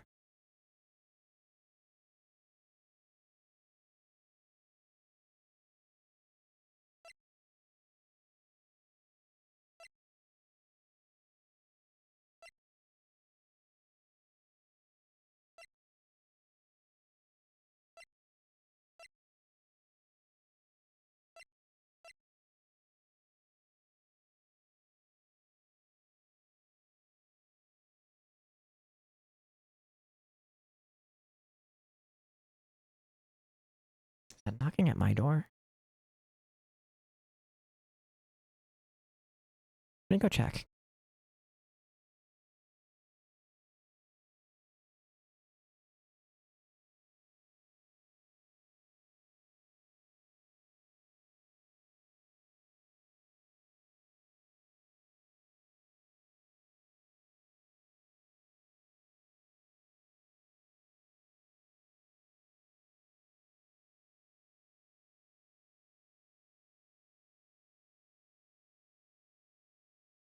I guess not.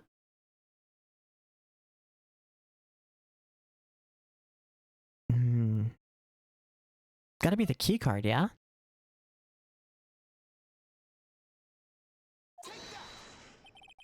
The scene of the murder, as we all know, was Studio 1. However, you need a card key to enter Studio 1.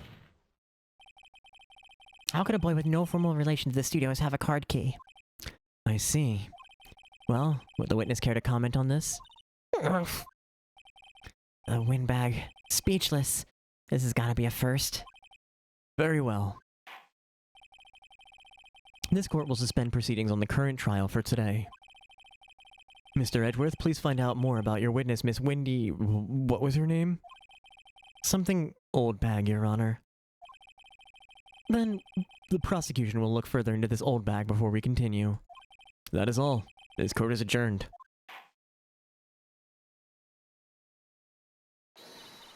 Wait a second. I'm not gonna just sit here while you run off barking up the wrong tree. Me? I'm talking.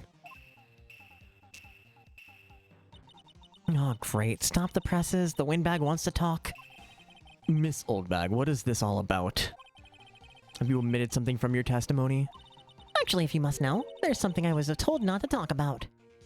Not to talk about? By whom? Huh? You mean it wasn't Edgeworth who told her not to talk? Well, testify.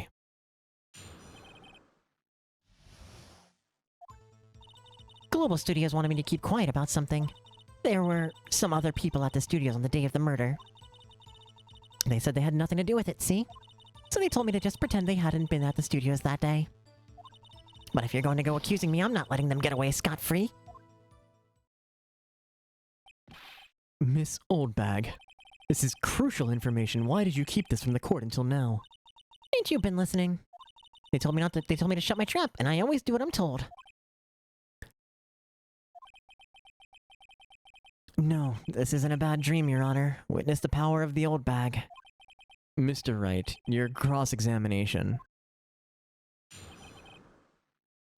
You've committed perjury. Everyone commits perjury, and it doesn't really ever seem to affect anyone.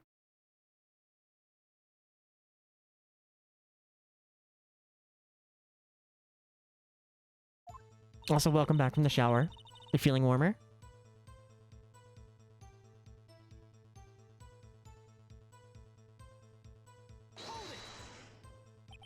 So, you were told not to talk. That's right, by the studio and the TV bigwigs, no less. Why didn't I hear about this? Don't be too hard on yourself, Sonny. We were all in on it. You didn't take one? You just decided to get comfy in your bed again? Hell yes. I'll be right there. I also wish to be comfy in my bed. I say as if I could just shut this off at any time and just go right into my bed. Who were these people? Well, the director and the producer, for starters. The director?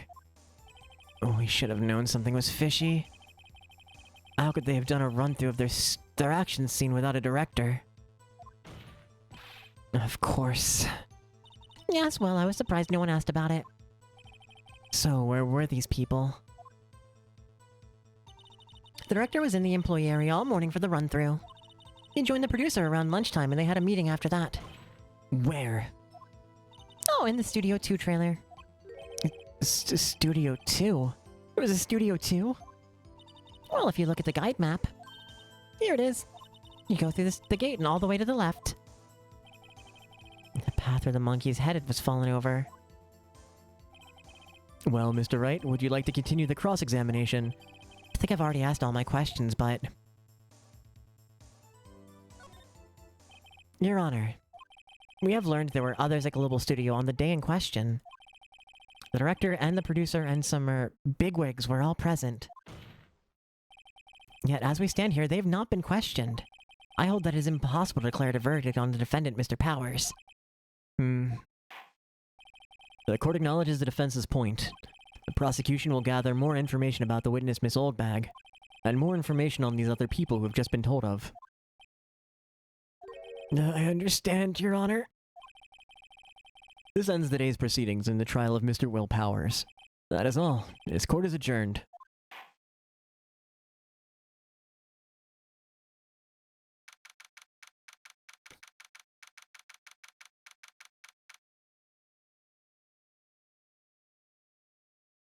October 18th, 1:04 p.m., District Court Lobby, Defendant Number 3. Defendant Lobby Number 3. Thank you so much, Mr. Wright. I was right to ask you to defend me. Oh wait, he's not crying now. We can make him sound a little better. Oh, it's really nothing. Or should I? We'll be going down to the studios to do some more investigating. We have to find out more about this director and producer. They'll be turning up in the next trial as witnesses for certain. So now's my chance to get material for the cross-examination. So Nick, have we figured out just who it was in that steel samurai costume? This game makes you want to watch actual Japanese court hearings. I doubt that I really doubt that there's any recording of it.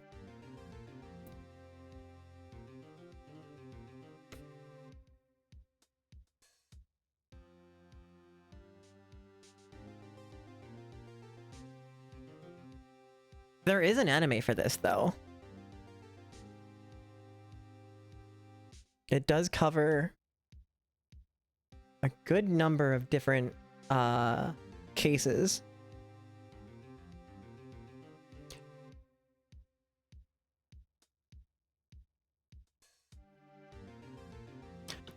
Of course. I mean, like, it only came out like 10 years ago. Like, the game had been around for, I think, like 15 years by the time the anime released.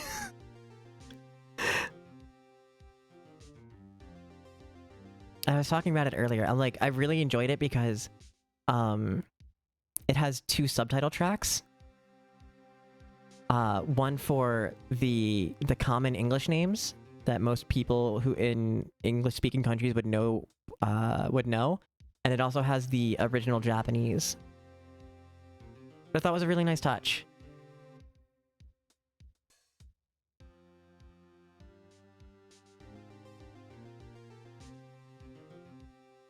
Could it really have been old Windbag? What do you think, Mr. Powers? I don't think it was her, really. Neither do I, Nick. Yeah, I know. Look, I was just buying time back there. Someone had to be the bad guy for a bit to take the pressure off Mr. Powers.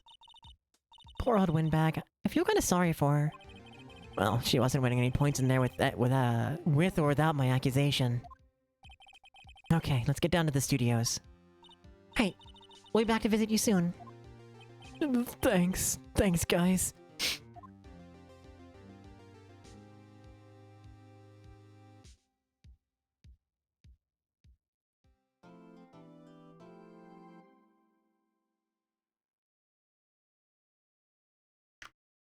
I think the anime was how I found out, like what Phoenix Wright's actual Japanese name was.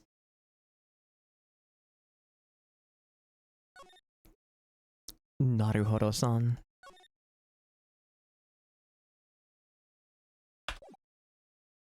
I get it. I see. What a day. This is no time for relaxing, Nick. Say, you think WP's got a chance? I guess that really depends on the people we found out about in today's trial. The director and producer? Yeah, them. Oh, what are we doing here then? Let's get to the studios. Naruhodo.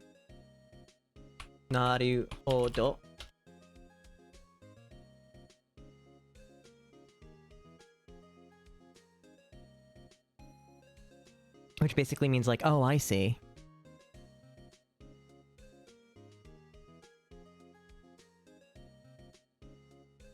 Yeah, see, I see. I forgot that TL-chan will translate Romaji. And I think Edgeworth, if I remember correctly, was Mitsurugi.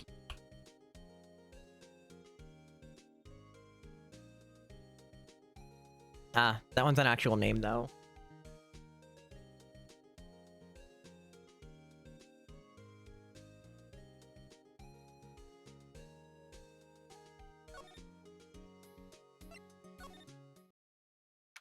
October 18th, 2:16 p.m. Global Studios, main gate.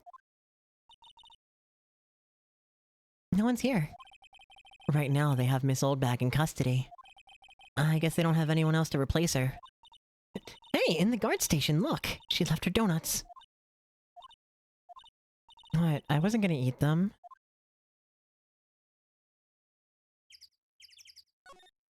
Not this one.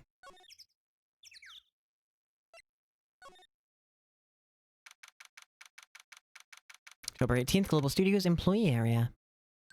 Look, it's that assistant girl. Hey! Hi, WP's lawyers, right? I heard about the trial. Great job, guys.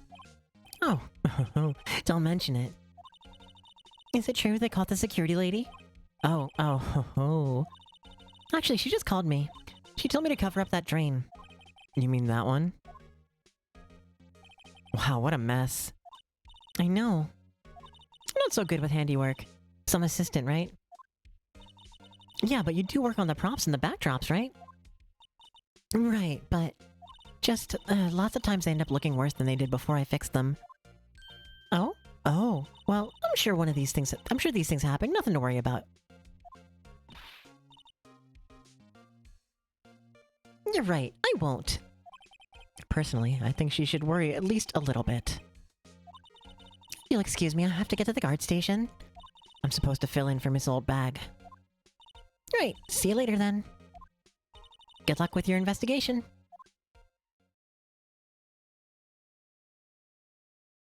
Man, I just realized that if any of my neighbors walked in the hallways, it probably really just sounds like I'm talking to myself in multiple different voices. I mean, is technically what I'm doing, but without the context of like what I'm doing and why. I must sound insane.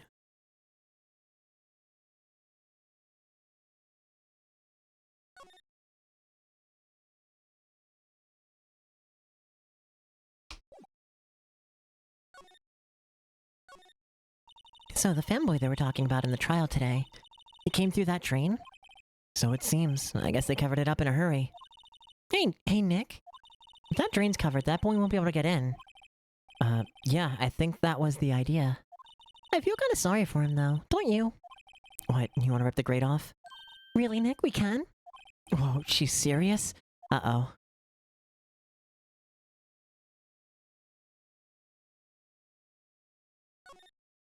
Well, I guess some things are just made to be broken. Yay! You know, Nick, you're pretty swell sometimes. Sometimes? Yeah! There! That should make the kids happy. The things we do.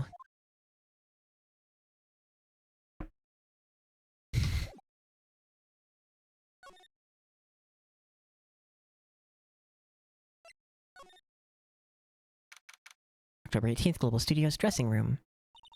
This is where the Steel Samurai costume was the day of the murder. That's what Mr. Powers says, at least. I guess I snuck in and took it while he was sleeping. But Nick, what if Mr. Powers hadn't been sleeping? Wonder what the killer was planning on doing then? Huh. She's got a point. I don't think anything changed in here, yeah?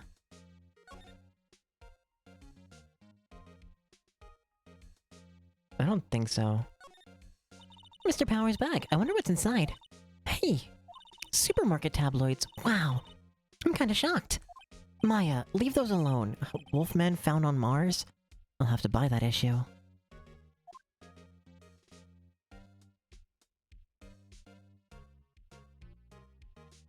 God, my mom used to get those fucking cheap tabloids. Because she worked in magazine distribution, and she would keep them by the toilet, because it just made the best toilet reading. Because, like, you're just reading shit while taking a shit. And, like, you just look through them, it's like, how does anybody believe these obviously doctored photos?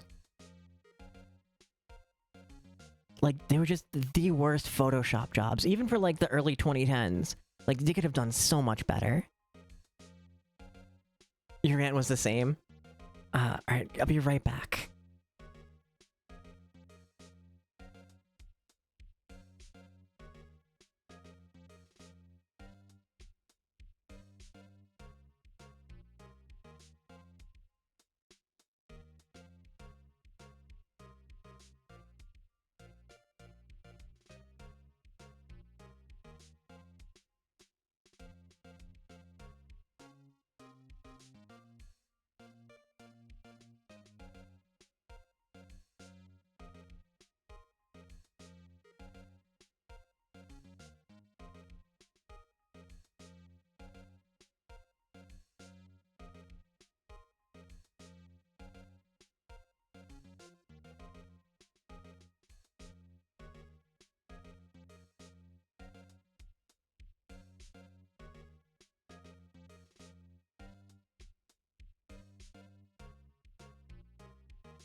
Okay, I have returned. Tadaima, modori morimashita.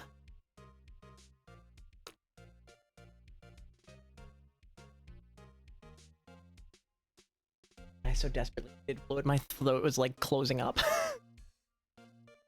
I was out of water for a little too long.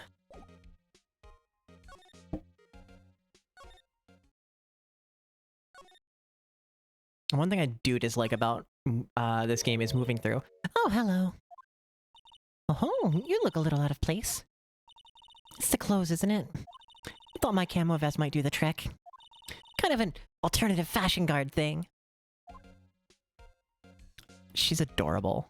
Can we marry her?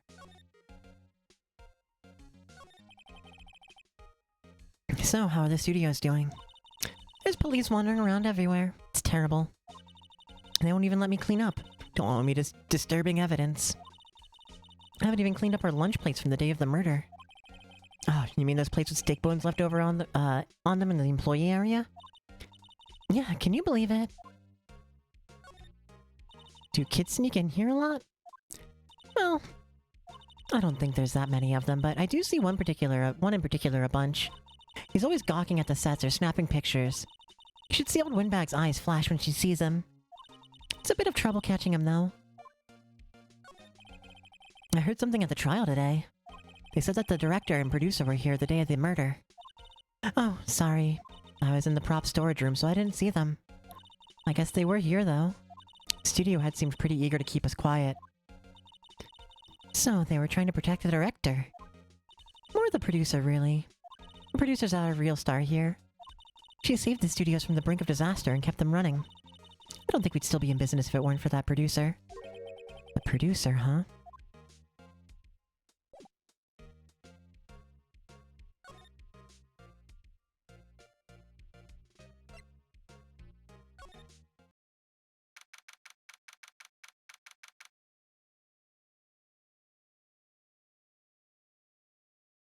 October 18th, Studio 1 entrance.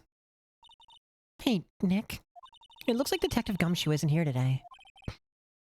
You're right. He's probably up to his neck in paperwork after all the commotion at today's trial. So, Nick, remember that Studio 2 we heard about at the trial today? It was down that path with the fallen tree, right? Yeah, I think that's what they said. Maybe the director and the rest of them are there today. Now's our chance, Nick. Let's go check it out.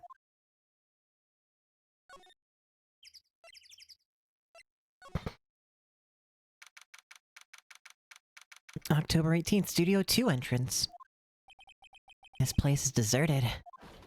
Crash. Nick, what was that noise? It sounded like it came from inside the trailer. One must be inside. Hello? No answer. Pretty suspicious if you ask me, Nick. Let's go in. I'm not sure we should be barging in.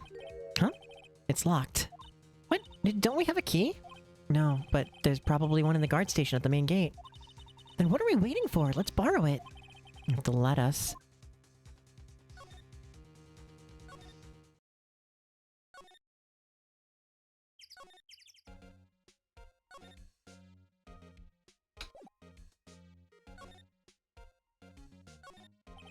Security guard station. I can see the computer that runs the security cameras. Oh, please don't touch anything in there. The security lady would knock the stuffing out of me if she knew. I really want the key to that trailer. Maybe next time. Okay, so we can't do that yet.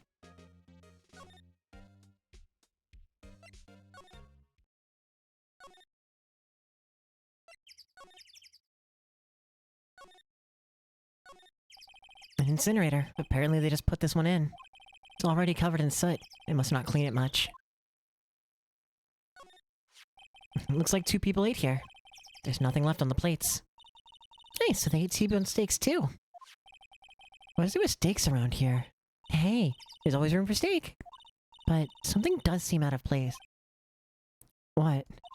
I don't know. It feels odd. A light van for moving staff and equipment around. They've kept it in pretty good shape. Looks like it'd run fine. Well, let's go for a drive. Sure, if I had a license. Nick, you don't have a driver's license. But look, I have this. Why are you showing me your attorney's badge, Nick?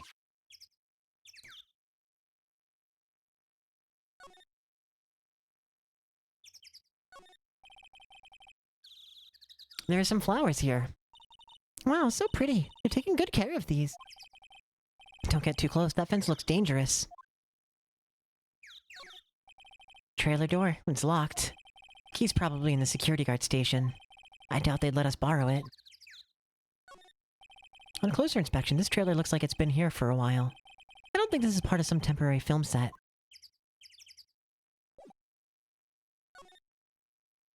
I think I remember where we need to go. Really do hate moving in this.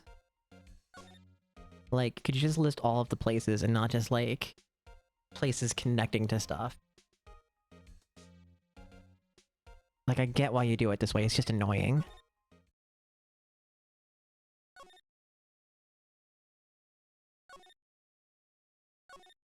The drain grate is off. And I know who did it. Now the kids will be able to come in again. Doesn't it make you feel great to do a good deed like that? Must be nice to live so free of guilt.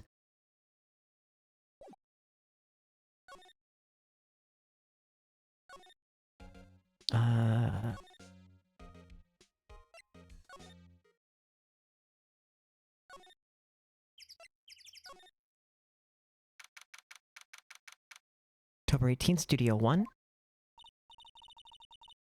I really don't want to be in here. Yeah, it's a murder scene. I want to go someplace else, Nick.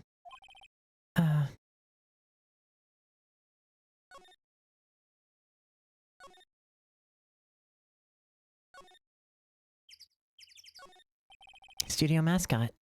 Apparently it's a monkey of some kind. I've never seen a monkey with a nose like that before. Why don't they put his head back on?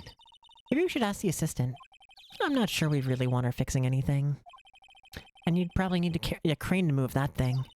Probably so.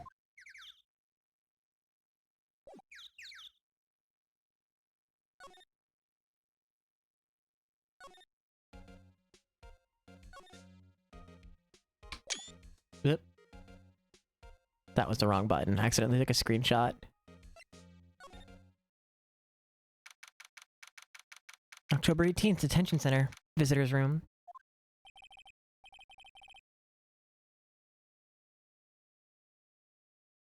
Oh, Mr. Wright, thank you for earlier. Not at all. We got lucky, to tell the truth. You could say that again. Let's not. So, WP, do you have any leads that might get us going in the right direction? Sorry, but no. Be sure to tell us anything that comes to mind, no matter how small. We can't really we can't rely on getting lucky again tomorrow. Yes, Sniff. Do, fanboys sneak into the studios often? No, not that I know of. That security lady's pretty strict with them. But in today's testimony, she didn't say they were, didn't she say they're often hanging around? The kids really, really love the Steel Samurai. They sneak past when she's not looking, I guess. Was the director present in the morning run-through? Yes, he was. He was directing how the Steel Samurai and the Evil Magistrate should move. And why didn't you tell us that before? Well, just the studio asked us to keep quiet. There's nothing to do with this. I hate to repeat myself, but Nick here's a newbie lawyer. Fresh off the bar. When he loses, it's gonna lose big. I see. Whose side is she on? You aren't hiding anything else from us, are you? No, I sure hope not.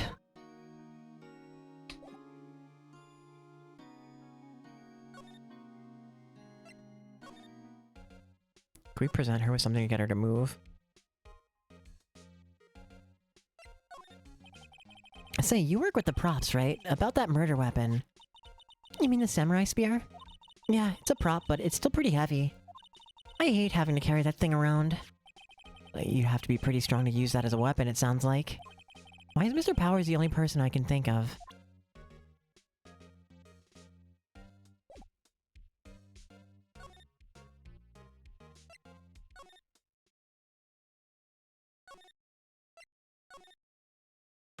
What the fuck? Who are you dudes, Lamau?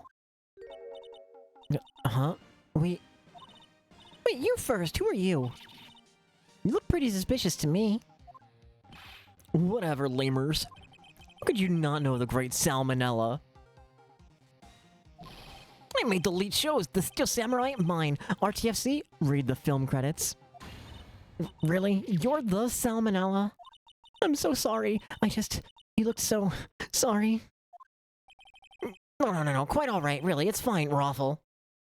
I think that's the voice I'm gonna dial in for him. But what is it? You know, on closer inspection. Yeah. Hot.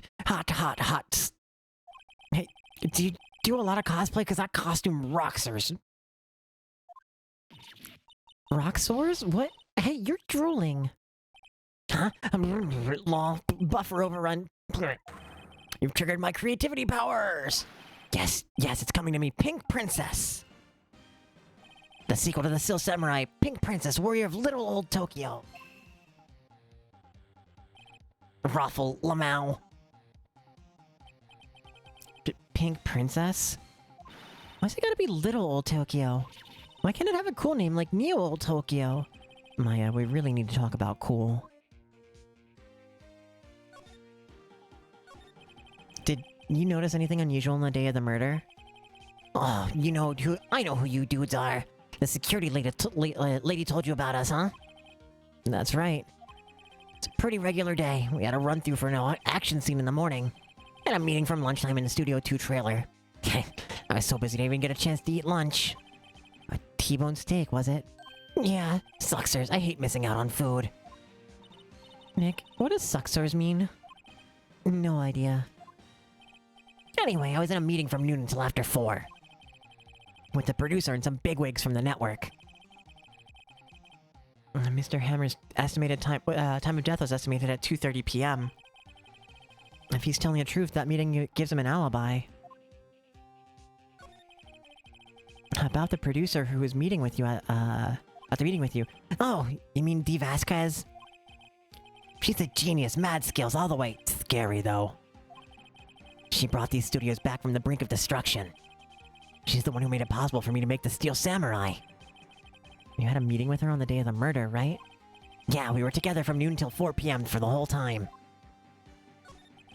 Who exactly are these bigwigs people keep mentioning? The boss over at the network and some sponsors and a few production guys. They piled into a limousine and got here right around noon. Major tension. Were all of them with you the entire time? Yeah, unfortunately. They're all gray-haired geezers. Sounds like they'd all be reliable witnesses. I love how that's the takeaway. It's like, they're old people. Reliable.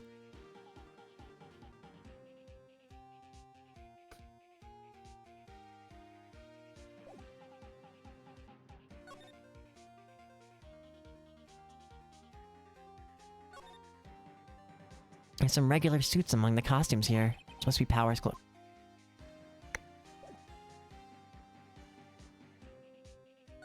Alright, let's move back out here.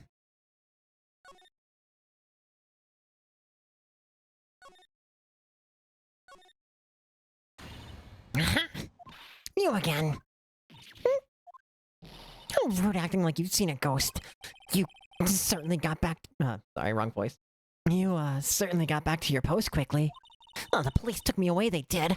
They pulled out a spare Steel Samurai costume, told me to put it on. Can you imagine? How could a sweet little lady wear a giant suit like that? Mr. Powers is pretty tall. As soon as they saw there was no way I could wear it, they let me go. I guess that would rule out her being the murderer. Anyway. Know this, whippersnapper. This old lady never forgets a slight or insult. And you won't get any information out of me. My lips are sealed. You sure are talking a lot for someone with sealed lips. Starting now. 1, 2, 3. This lady's too much. About that kid you saw. If I see him again, I'm taking him down. Nick, look at her eyes. She's serious.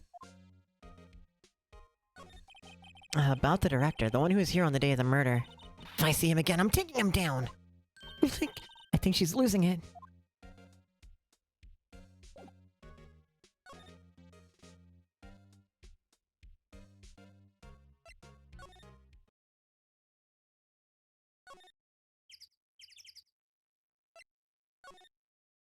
Yeah, there's nothing here.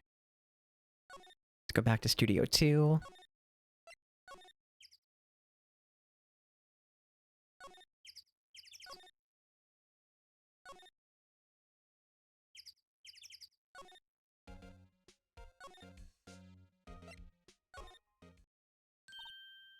Hey! Hey, wait! I'll bet he came in right through that drain. Hey, Kiddo, what's your name, sport? I'm not a kid, so don't talk to me like that. Uh-huh. But you are a kid. What a rude little brat. There's no way to talk to an adult. I don't see no adults here, hippie fashion chick. Hippie fashion? Nick, I think I'm being mocked. You gotta hand it to Maya. She's pretty sharp. And mad. I'm Cody Hacken. Call me Kiddo again and I'll cut you down where you stand, evildoer. So, you're a fan of the Steel Samurai? How dare you utter that name, evildoer? What do you mean? We're on the Steel Samurai side. Ha ha! You can't fool me. Okay, then what's the last line said by the innkeeper in episode 8? Easy. Like some fries with that? Not bad, Kiddo. Watch it. What are they doing? Say, you heard anything about the incident the other day? You were here, weren't you? Did you see anything? He always... The Steel Samurai always wins, always! Yeah, I saw him, I saw everything. What? But no way I'm telling you losers. What? Wait! Let me go! He's gone. Huh? Something fell off the table when he bumped into it on his way out. A bottle?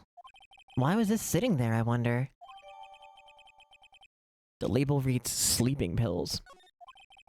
Anyway, what was that kid saying? He saw everything.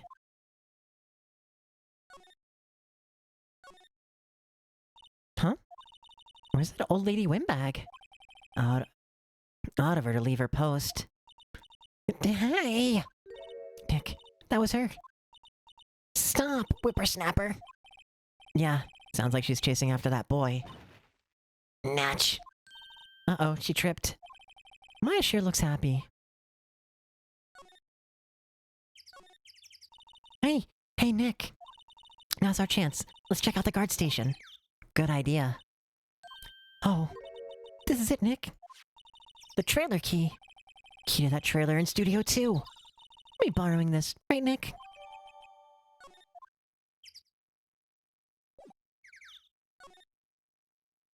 So, like, do we give it back?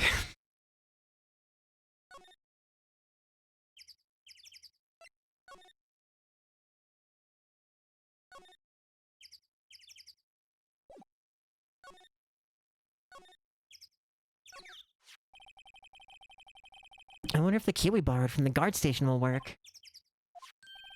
It opened. Great. Let's go, Nick. She sure seems eager all of a sudden. Well, you first, Nick. Not that eager.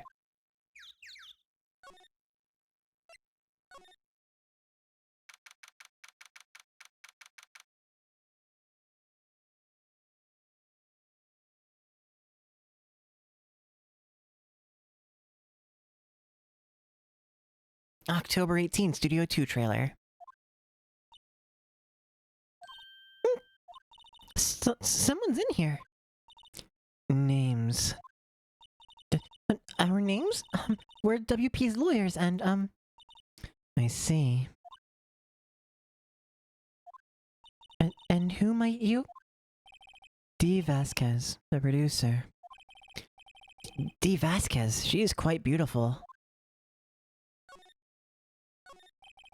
I was wondering if you could tell me about the day of the murder. Miss Vasquez. Script. Excuse me? Script. I'm looking for a script. A script? The Steel Samurai, episode 13. I need it.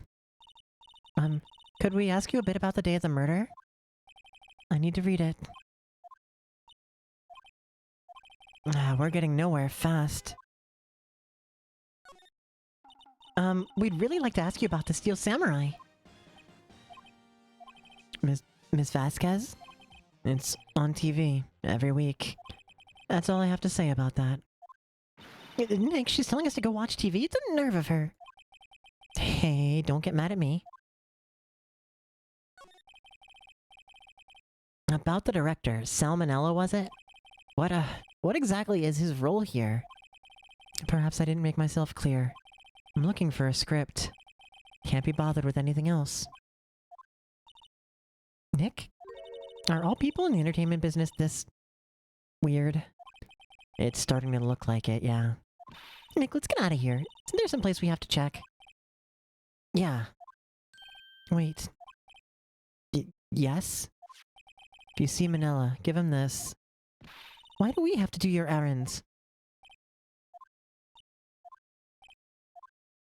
I don't think I like her.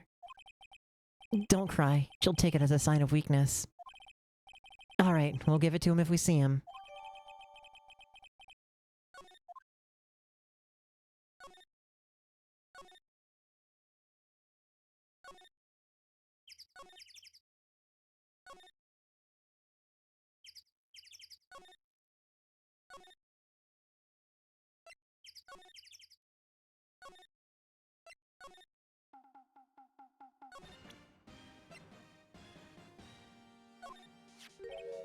Here, I got this from the producer. Huh? Bring me the script for episode 13. Episode 13, where did I put that one? I must have left it somewhere. Uh-oh. My ass is pwned if I don't find it. Nick? It might be quicker to just look in all the places where he's likely to have been. I agree. Nope, not here.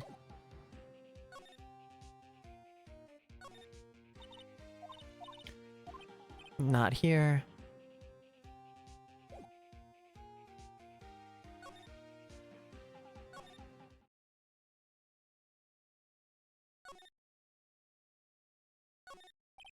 Let's see, cola, candy, chips, gum, huh? It's so normal. I was expecting some cool theme snacks or something. Popcorn, at least. Wait, look! Samurai soda! Nick, try this! Be my guest. Okay. Oh, not too bad. It's sold out. Oh, too bad. It's sold out. I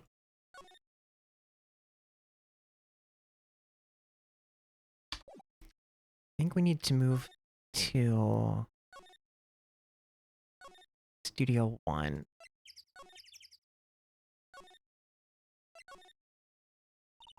And we're back at the scene of the crime.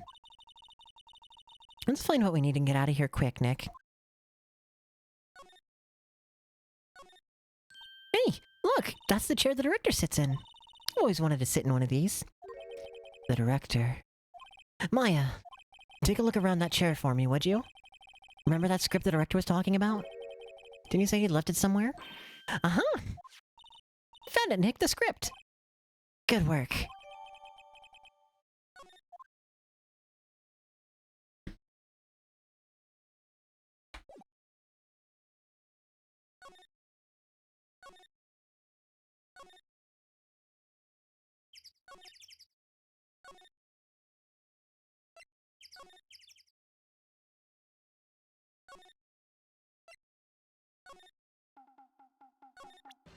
Give it to you. We found your script. Oh, thanks. Still, I don't know. That woman is to be feared when you bring something to her late. Say, you think you dudes could take it down there for me? Thanks. Is that producer really that scary? Well, she's certainly not normal. I need to get away from you. You give me the creeps.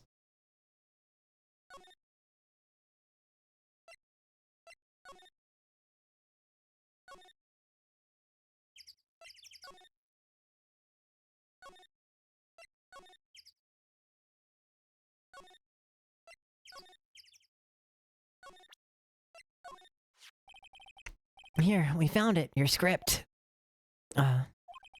Script handed to D. Vasquez.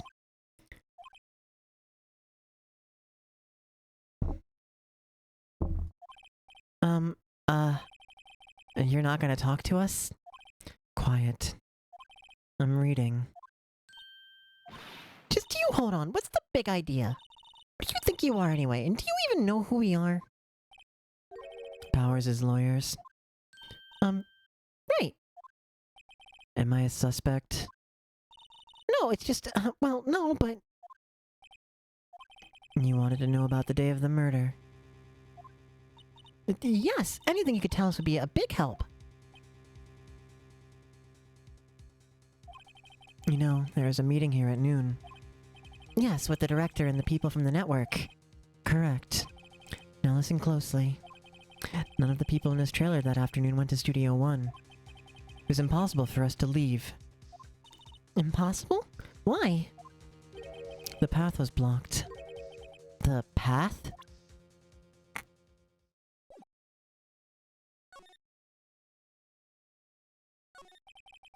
On the day of the murder, the path that leads here was blocked? You saw Mr. Monkey on the way here, correct? Mr. Monkey?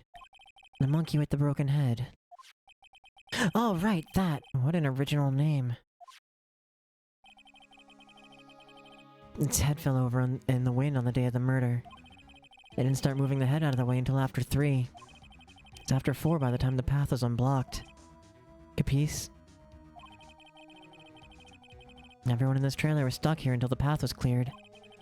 Stuck in this trailer. Stuck until after 4. Hammer died at 2:30. Thus, none of us could have gone to Studio 1. What? It's true. A crane came just after 3 to move the head. We called some people in to clear the way. I'm sure they'd corroborate my story. But wait! What if the head fell over after 2:30? Then you could have gone to Studio 1. 2:30, the time of the death. Very well. Come. That's Mr. Monkey. When it wasn't broken, it announced the time in ooks. 1 ook per hour. Ook, ook, ook, ook. Always with the ooking. It is a monkey after all. Check its head. The clock inside stopped when it broke. Nick, it stopped at 2:15. 2:15. That's right.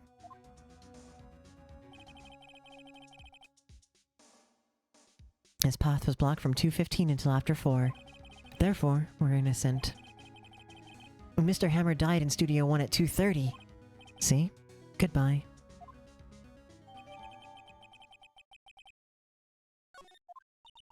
What do we do, Nick? There isn't anyone besides WP could have killed Hammer. It's over. We're finished. It sure doesn't look good. Guess we should head back to the office and plan our strategy.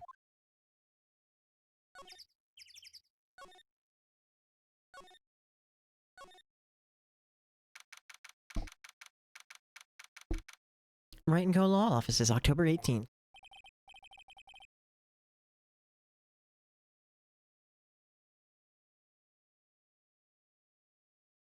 Now what? We're fresh out of clues.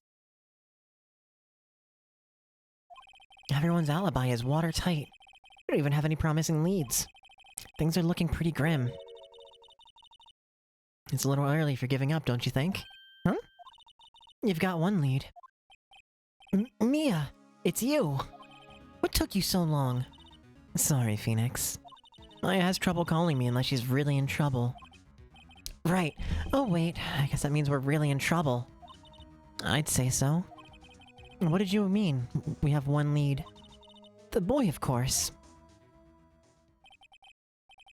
Yeah, I saw him. I saw everything. What? But no am I telling you, losers. I don't know, he didn't sound like he was gonna help us at all. I'm sure you can find some way of bringing him over to your side. Either way, we should go back to the studios. That boy is our last hope, Phoenix. Thanks, now I'm even more worried than I was before. So, what's the best thing to do from here? We need to get to the studio and talk to that boy. So, do you have any ideas about who might have done this? We don't have enough information to make a case yet. Where have I heard that phrase before? So that's where Maya got it from.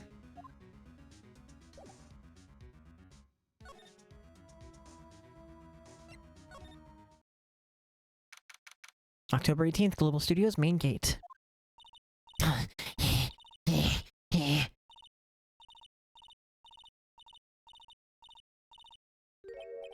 What's wrong? I'm not reading all these huffs and puffs. Whippersnapper. She's been chasing that boy this whole time?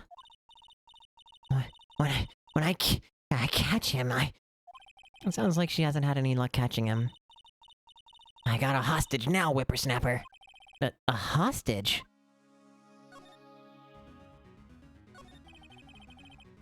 What's this about a hostage? When that boy was running away, He dropped this and ran. he'll come back. For this one. It's kind of hard to understand her with all that huffing and puffing. Phoenix, that hostage might be what we need. Cody might talk to us if we gave him that. Good idea. Miss Olberg, no! I'm catching that brat if it's the last thing I do. Phoenix, do you have anything you might trade with her? A trade, hmm? I wonder...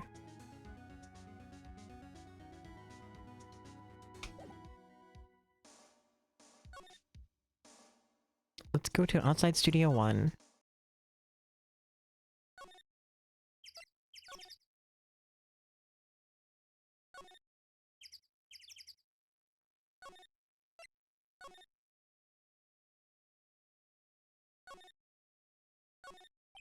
Nothing in here that could be a clue. Just some paper cups and crumpled documents. This is where they had that meeting. There are documents and paper cups scattered around. It looks like they were designing a set to use for the Steel Samurai show. They've got some figures for how much their set costs. I can't believe they spend that much money on those sets.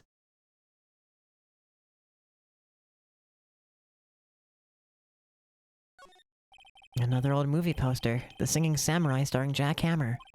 What the hell do samurai sing about? Chopping off heads? It's a samurai musical set in ancient Japan. A samurai musical? Is that even a genre? Oh, I'm impressed. You know your stuff, Mia. Oh, Maya's the real fan. I just picked a little up.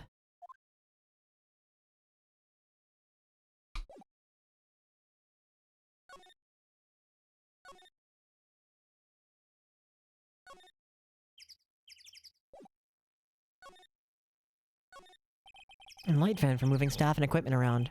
They've kept it in pretty good shape. Looks like it'd run fine. Looks like 2 people ate here. There's nothing left on the plates.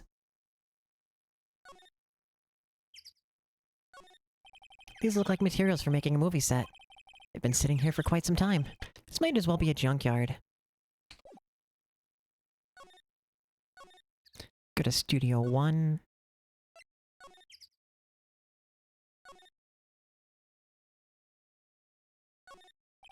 Perfectly normal stepladder. Never actually used one. I don't like heights. I'm a firm believer that humankind was made to keep both feet on the ground. Strange backdrop. This is Neo Fujiyama according to Maya. Looks incredibly fake, but I guess the kids don't mind.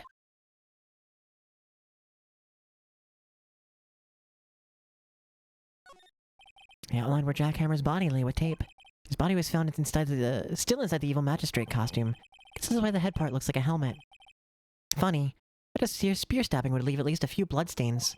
Guess the costume must have absorbed most of it. Dun.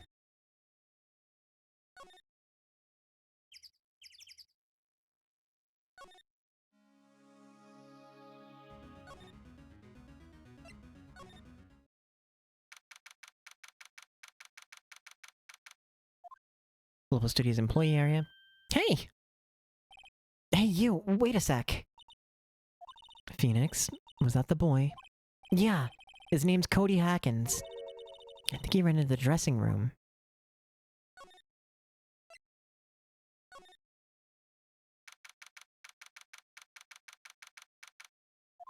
October 18th, Global Studios dressing room. He's sure to be in here somewhere. Found you! Damn it, he's getting away. Come back. There, he's back. How did she... Hey there, would you mind helping us out? Please? I'm Cody. Hello, Cody. I'm Mia Fey. Nice to meet you. Yo. And I'm Phoenix Wright. Who asked? Phoenix, you can take it from here. I'm not so sure I'm qualified.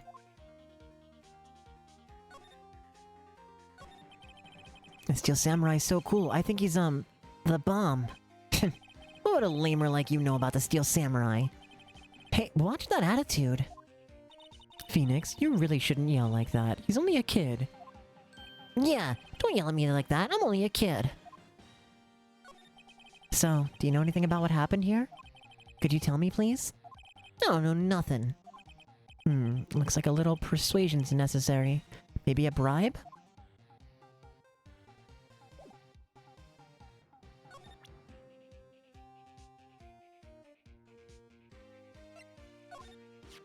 Hey, it's the Steel Samurai! Huh? Why is he dragging his foot like that? Where'd you get this anyway?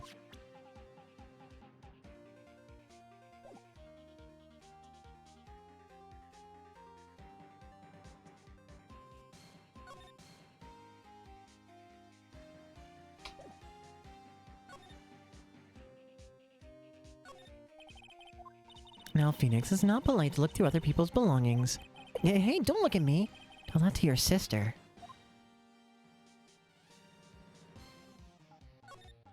There's an array of cosmetics here. According to Maya, that wig was used in some old TV show. You don't know Samurai Boogie Woogie? You're even lamer than I thought. Why does everybody but me know about this show? There's a box of snacks on the table and some cans of soda. They're all empty. I'm glad Maya isn't here to see this. She'd be devastated. Sorry, what was that about, Maya? Oh, nothing. I always have mirrors like this in dressing rooms. I see my hair's still nice and spiky, just how I like it. Looks like someone was sleeping here. Maybe Powers did take a nap here like he said. Alright, so we need to go get his picture so he'll talk to us. The picture back so he'll talk to us. I vaguely seem to remember how to do this. Like, we need to... Maybe we'll go say hi to him. October 18th, Detention Center, Visitor's Room. I guess Mr. Powers is in questioning. Oh well. Let's try again another day, Phoenix.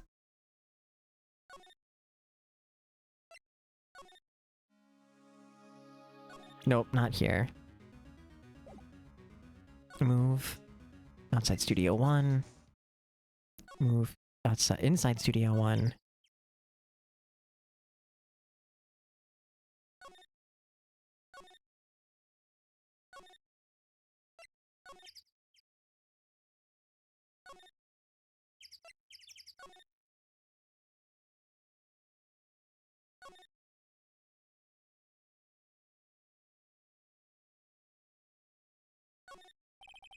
Samurai Summer starring Jack Hammer.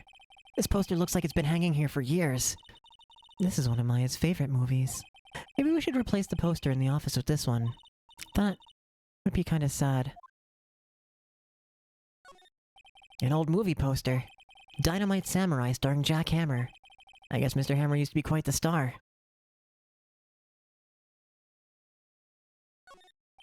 The glass is frosted. I can't see outside.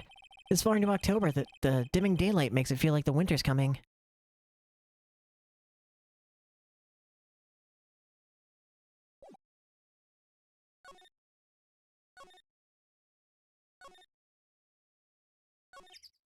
An incinerator. Apparently they just put this one in. It's already covered in soot. You must not clean it much. There's a big 2 painted here. Probably because this is Studio 2. Probably, though it doesn't look anything like a studio. On closer inspection, the trailer looks like it's been here for a while. I don't think this is part of some temporary film set. Nameless flowers bloom in solitude. They probably have a proper name, but it's not for me to know. Not now, nor ever till the end of my days. I need a vacation.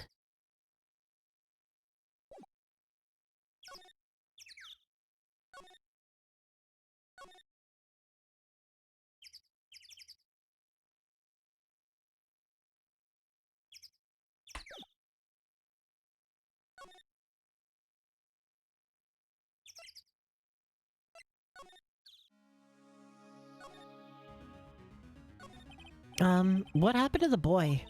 If I see him again, I'll lay him flat.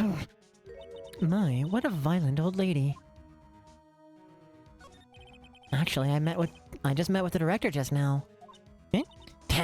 My heart, I don't feel so good. Is she okay?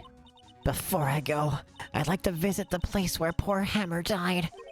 Right, she was saying she wanted to visit the studio where he died. This we can do. Nope, not here. Present.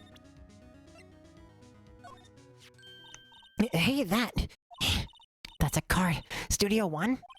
Right, a card key for Studio 1. I could visit poor Hammer. I'd like to visit. He died. I was his fan. You don't have your old card, Miss Oldbag? Studio 1 isn't my turf. You'll let me borrow it then. If I give her the card key, then I won't be able to get into Studio 1.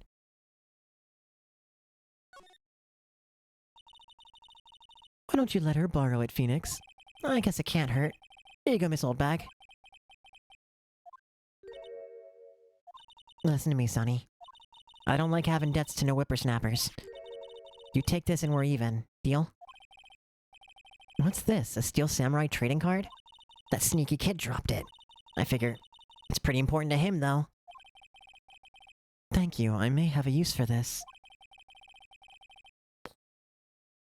This must be the hostage she was talking about. Right, I'm off. Itakimasu. There she goes, hobbling towards the studio.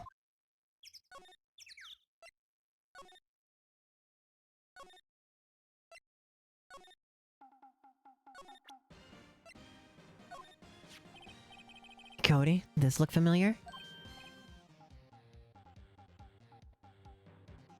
Hey, you are. You are, huh?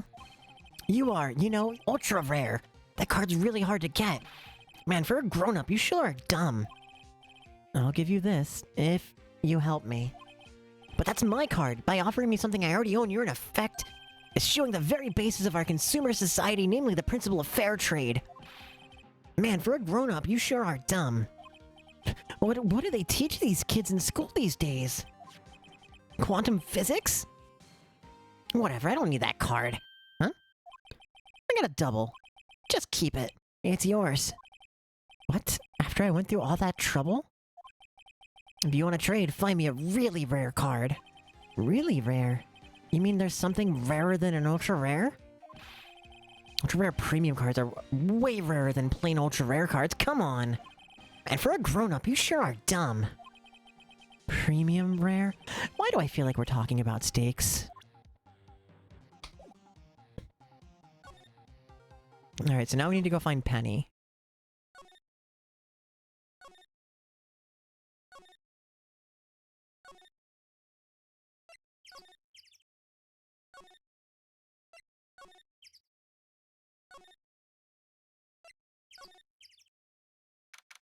October 18th, Studio 2 trailer.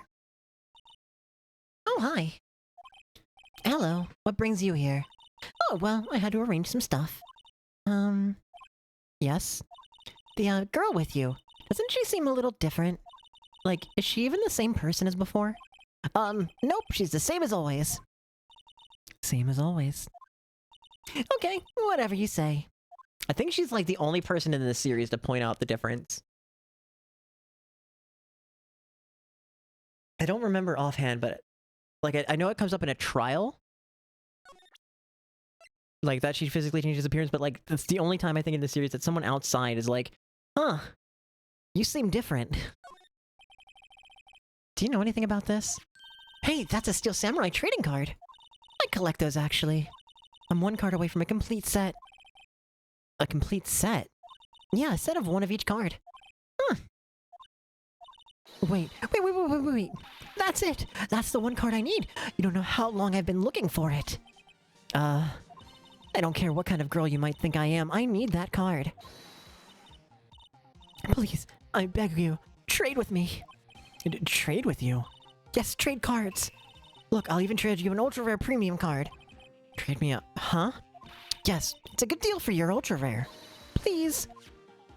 Phoenix, can't you see she's desperate? What's everyone getting so excited about? Okay. Really? Thanks.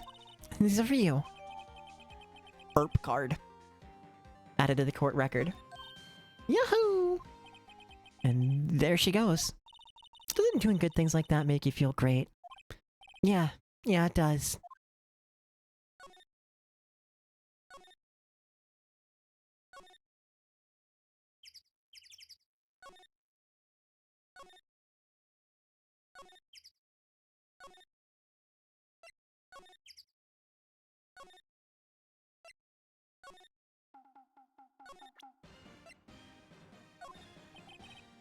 See this card? Yes, wait! That's it! That's the last ultra rare premium card I need! Come on, give it to me, please! You gotta give it to me! Wow, I've never seen him so eager. Right, okay. How about a trade? You're on! I'll give you a samurai spear and throw in an evil magistrate to boot. No, not that kind of trade. I don't want cards. I want information. Huh? You sure? Fine by me. Okay, Phoenix, let's hear what he has to say. If you know something that could help us, we can have him take the stand tomorrow.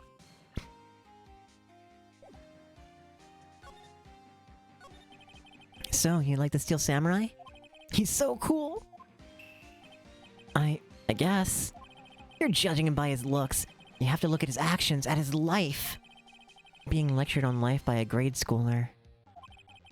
You like him too, don't you? Oh, me? Yeah, I love the Steel Samurai. So tell me what your favorite thing about the Steel Samurai is. His kind nature. Right? Come on, think of something. I really like his, kind nature. What a guy. Totally. He looks so tough, but inside he's as gentle as a kitten. Yeah. So what else do you like about him? Don't tell me I have to keep this act up. So tell me what your favorite thing about the Steel Samurai is. His fighting skills. Gotta think of something. I like it when he, vanquishes his foes. Yeah, Wazam! Steel Samurai always wins. Always! Check this out, it's my fan album. What the? It's all pictures of the Steel Samurai. I go to every live performance. Those stupid publicity stunts where they beat each other up in public? I always take a picture when the Steel Samurai lands the final blow. Wazam! I got 'em all. I never missed one. A perfect collection. Check it out. It's my new digital camera. Wow, that's very impressive. The newest model, isn't it? You bet, lady. Just got it for my birthday. My album has a name. Want to hear it? The Steel Samurai, Path to Glory. The Steel Samurai always wins. Always. Hey, if you want this, you can have it, lady. Really? Are you sure? Yeah, I took these with the digital camera. I got all the data at home, so I can always make another one. Well, then I'm happy to accept. Thank you.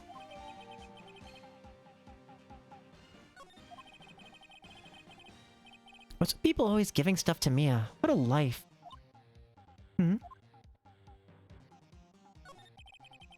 You were here on the day of the incident, right?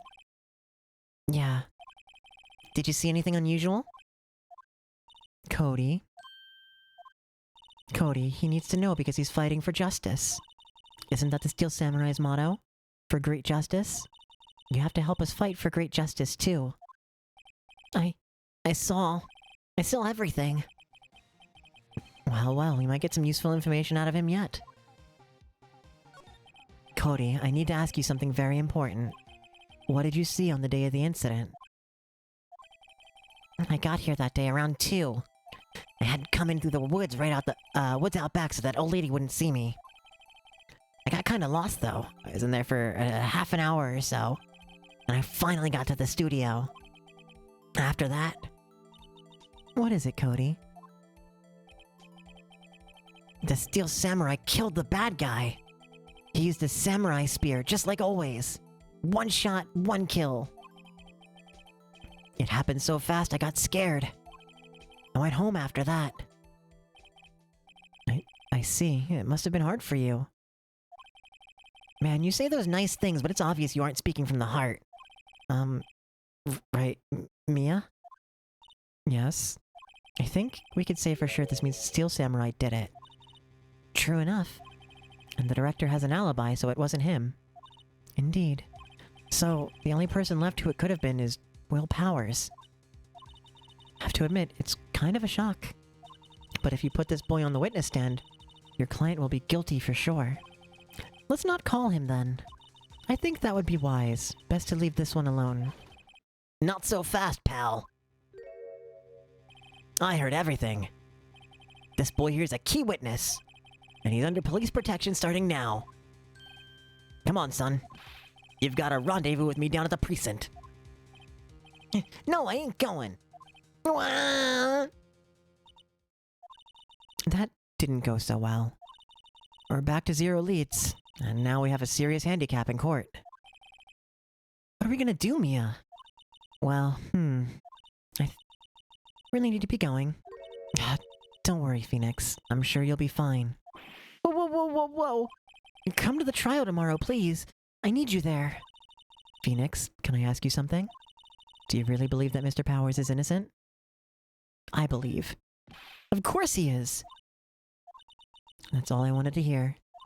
Excellent. I'll see you in court then. Great. Thanks, Mia. See you soon. To be continued. I'm gonna run to the bathroom.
Okay, I've returned.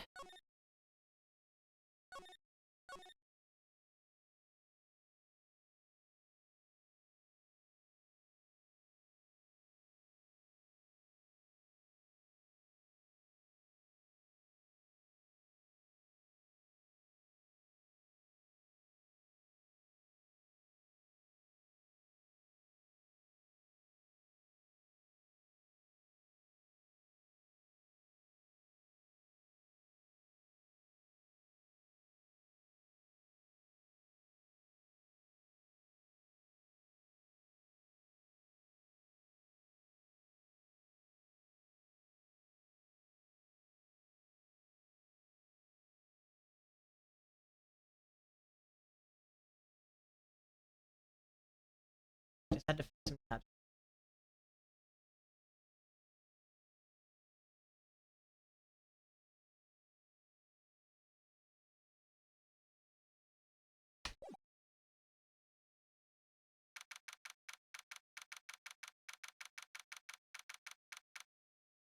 October 19th, 9:42 a.m., District Court, Defendant Lobby Number 1. Mr. Wright? Yes? Why do you look so unhappy? Oh, nothing. Really, it's nothing. Right, Mia? Uh-oh, she looks even unhappier. Phoenix, your client is now practically a dead man walking. Perhaps that's why I feel particularly close to him. This is no time for dead people jokes, please. You know we're going into this trial utterly defenseless. Yet, if Mr. Powers is truly innocent, we should be able to find something overlooked in the evidence to prove it. Something overlooked? We have to find something, Phoenix, today. It's that or lose the trial. This isn't gonna be easy.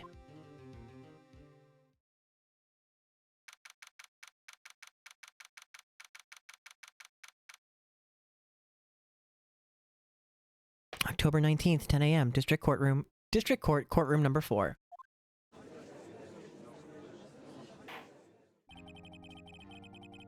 Court is now in session for the trial of Mr. Will Powers. The prosecution is ready, Your Honor. The defense is ready, Your Honor. Very well. Mr. Edworth, your opening statement, please. An unexpected fact has come to the attention of the court.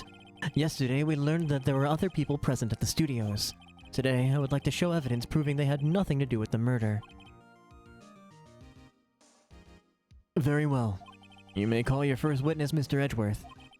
I wonder if it'll be that producer. The prosecution calls Mr. Salmonella to the stand. Or that director. I don't want to do his voice. Will the witness state his name and profession?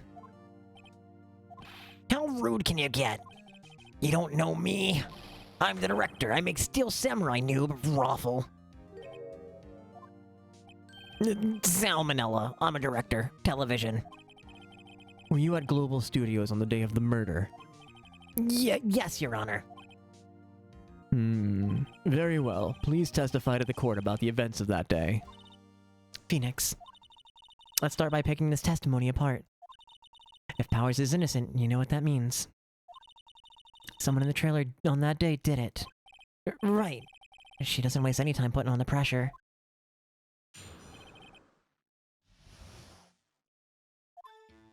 I was at the studios from around 9 that morning. During the morning, I was doing, an action scene run-through. It took a lot more time than I thought it would. I hear everyone else ate lunch in the employee area. But I had a meeting in Studio 2 trailer, so I ended up skipping lunch. We were in the meeting until around 4. And during the meeting, well, I'm pretty sure no one left their chairs. That's about it. The time of Mr. Hammer's death was 2:30 p.m.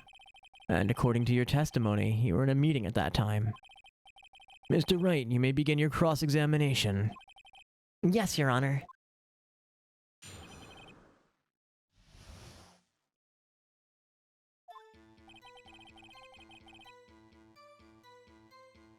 I don't think we have any evidence to contradict his shit, so let's just press him on everything. Is that when you always come into work? Oh no, I come in all sorts of hours. It's the industry way. Yeah, I know all about the freaks in your industry. Still, for what it's worth, I was pretty busy that day. Tell us more about that.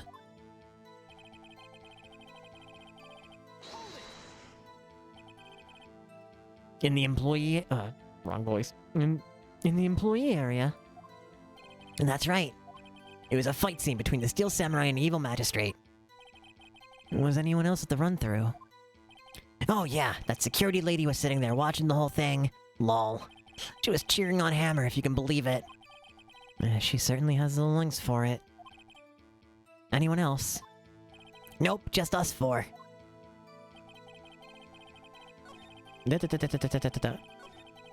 Backwards, please.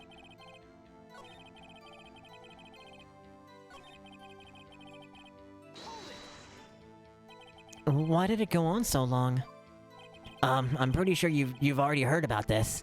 But WP twisted his ankle during the run-through, see? Ah, right, thus the limp. Which of course led me to missing my lunch, Roths. Roths? Rolling on the floor, starving?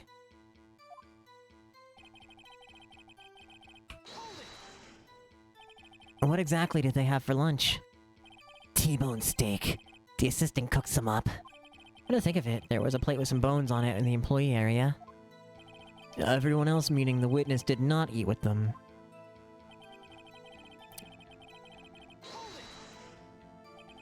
So, in the end, you didn't get to eat. Yeah, no steak at least. Can you believe it? That must have been tough. Phoenix. Yeah? Doesn't something about that seem odd to you? It's contradictory. Yeah, it does seem odd now that you mention it. Mr. Manella. What you want? When I went to Studio 2, I saw something on the table there. There were 2 plates, the same kind of plates as the one in the employee area. Who ate lunch there? No, good call. I was embarrassed, so I didn't mention it. But I did eat, after all. A T-bone steak, you mean? Yeah, well, I mean, the assistant went through all that trouble. I brought it to the trailer thinking I could eat it later. Clearly a man who likes to eat. I suspected as much. So, when exactly did you eat it? We took one break during the meeting. I wolfed it down then. A mental image I will carry with me to my grave. Wait a second. They took a break in that meeting, then that contradicts his testimony. I'll press on that one a bit more.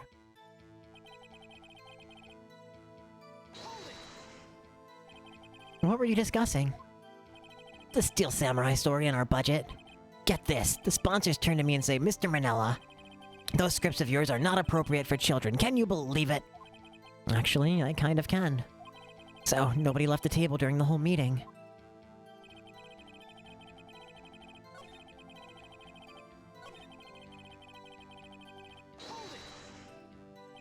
You didn't take a single break?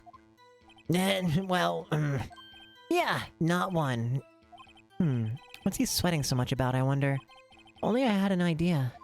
Wait a second. Maybe I do have an idea. Wait a second. Mr. Manella, you've just contradicted yourself. Didn't you just tell the court that you ate T-bone steak during a break? Raffle. Well, Mr. Manella, what is this all about?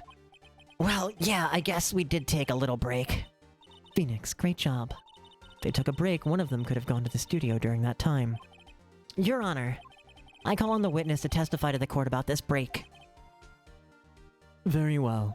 Mr. Manella, your testimony, please.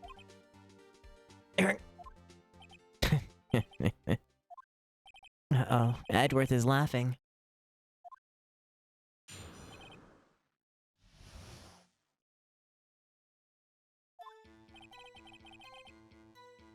Yeah, for what it's worth, we took a break, Raffle. But it was only 15 minutes. 15! That's only 13 in base 12. Not enough time for someone to say commit murder in Studio 1. That's only just enough time to eat a T-bone steak, if you ask me.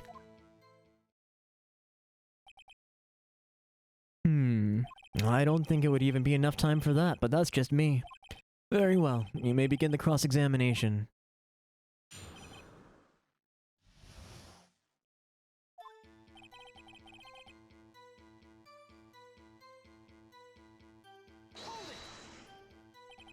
What time exactly did you take this break?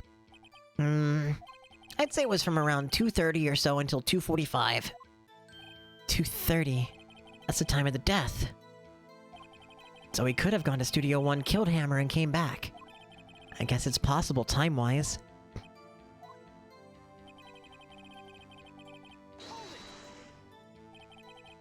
What were you doing for those 15 minutes? Eating my T-bone steak. What else? There were 2 plates on that table. Oh, right. The other one was D. Vasquez. Is his plate. D. Vasquez, the producer. To eat a T-bone steak in 15 minutes, that's quite a feat.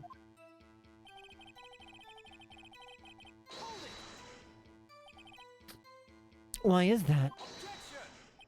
Haven't we had enough of this pointless line of questioning?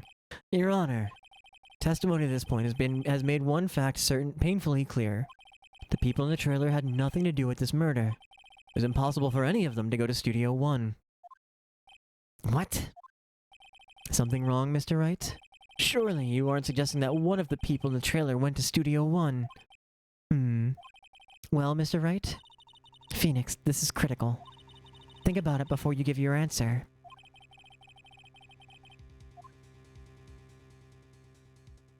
No, it's impossible. I don't want to write off so many possible suspects. But I can't keep claiming the impossible either. I agree that it was impossible for anyone in the trailer to go to studio in that time.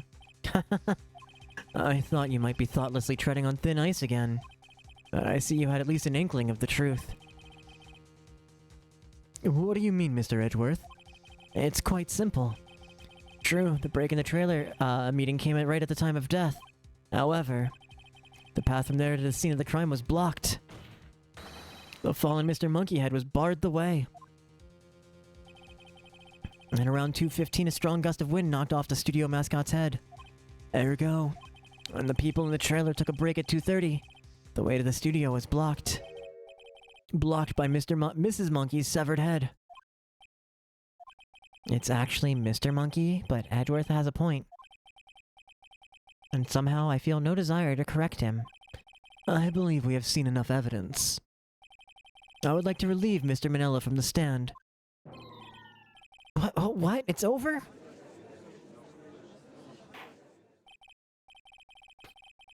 Very well. The court's opinion on this case is as follows. We have found that there were several other people in Studio 2 on the day of the murder. However, it is also clear that none of these people could have gone to Studio 1. They therefore have no relation to this case. Furthermore, with regards to the photo of the Steel Samurai, given the size of the costume, no one other than Mr. Powers could have worn it in that day. All that is lacking is decisive evidence that he is the one who did it. If we had that, I'm afraid I would have to find Mr. Powers guilty. Your Honor, the prosecution is pleased to announce that we indeed have decisive evidence. A witness. Who is this witness, Mr. Edgeworth? My witness saw the very moment when the Steel Samurai skewered the victim.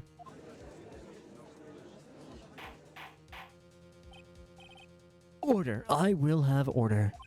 I see.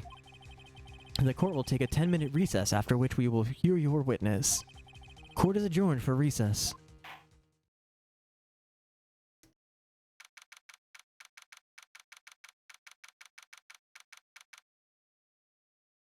October 19th, 11:04 a.m., District Court, Defendant Lobby Number 1. What do we do now, Mia? Everyone in that trailer has an alibi. I'm sorry, Phoenix. I guess I was wrong. Mia! Don't tell me you're giving up. If you give up, what hope do I have? Don't get me wrong. I've never given up on a trial before, not while there was a chance. Only one thing became clear in your cross-examination. The people in the trailer could not have gone to Studio 1. I thought there was more to it than that, but I was wrong. That's all there is. What's going to happen to me? It kinda seems like everyone in that courtroom thinks I did it. They think I'm a murderer. Don't worry, Mr. Powers. If you are innocent, we will prove it. I guarantee it. Leave it to us, and be yourself. Be strong. You are the Steel Samurai, hero to children everywhere, after all.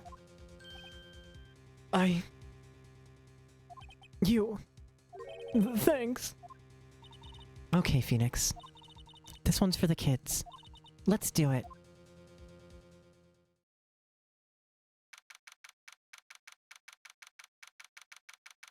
October 19th, 11:15 a.m., District Court, Courtroom Number 4.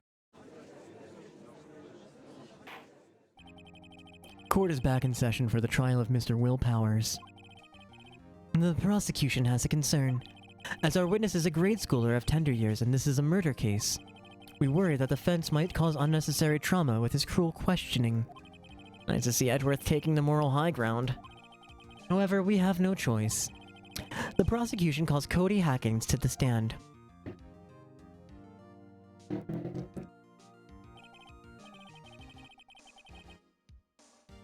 Your Honor, perhaps you could arrange a box for him to stand on.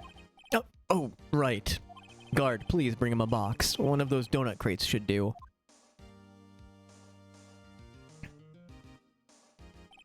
Will the witness state his name and grade in school? Witness. What? Just because you're all grown up doesn't mean you can push me around. Cody, answer his question, okay? Hey, it's you, the nice lady. I'm Cody Hackins. I'm in 2nd grade. I get the feeling this is going to be a long, long day. Mr. Edgeworth, please remember that you're speaking to a child. Try to be gentle. Witness, Cody. He's having trouble with this gentle thing. You were present. You were at Global Studios on the day of the, incident. You got a problem with that? Please, tell us what you saw that day. What, Pops? You want me to tell you and Gramps with the beard over there? Just... Mr. Edgeworth, I prefer bearded gentlemen, might... A very long day. Incidentally, photographic equipment is strictly forbidden in this courtroom. My apologies, Your Honor. He said he wouldn't testify if he couldn't bring it. I'd like special permission if that's possible. Wait, so you're saying you had to bargain terms with a kid and you lost? Hey, I just got this new camera. Don't really know how to use it all that good yet, but I bring it with me wherever I go. Phoenix. I wonder if he had that camera on the day of the murder. Better make a note of it in the court record. Very well, Cody. Please testify to the court about what you saw on the day of the incident.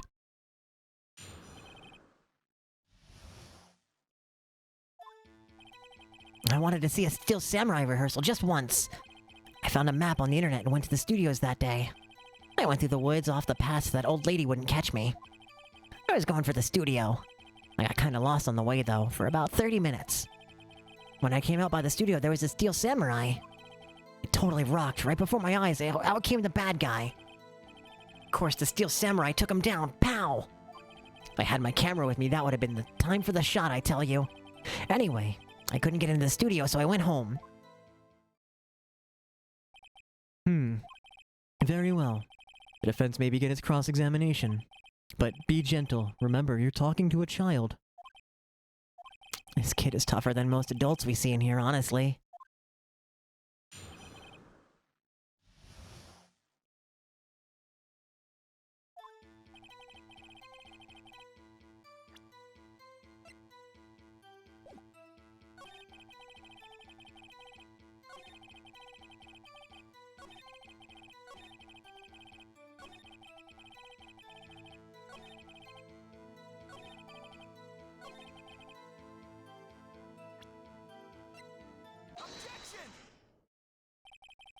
Cody, what you just said seems, well, a little strange.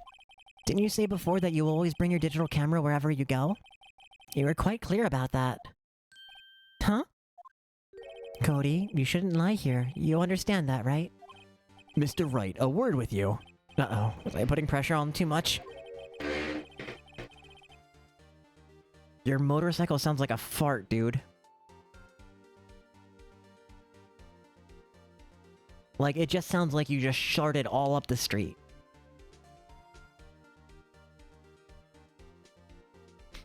What is this digital camera contraption you're talking about? It's, a digital camera, Your Honor. It's kind of like a new sort of camera. How do I explain that? I see. Anyway, Cody, I can't believe you wouldn't bring your camera on a trip to the studios. You did bring it, didn't you? Mr. Wright, how cruel you are to terrorize a poor child so. I don't care if he's a child or prosecuting attorney. No one should lie in court. What do you mean, or a prosecuting attorney? Well, Cody? Well, what? Yeah, so I had my camera, so what? You got a problem with that? I love how they include the box. So you did have a camera. And did you use this camera? Why would I use it? I was too busy watching. Very well. Please testify to the court about what you were so busy watching.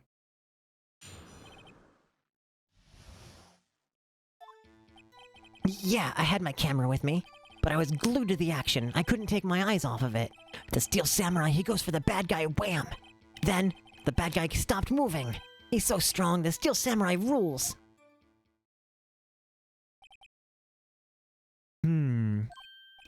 Is that all? Well, that was brief. Mr. Wright, your cross-examination.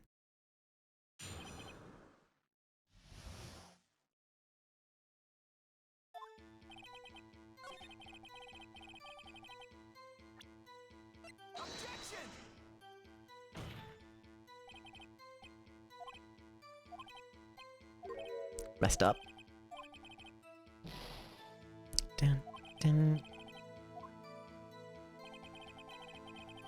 Let's press him on it. So, you were watching the Steel Samurai. Did you watch the whole fight?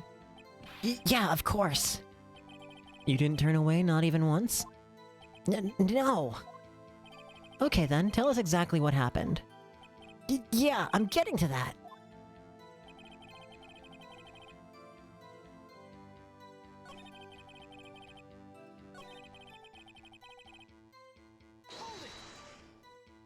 So the bad guy attacked him first.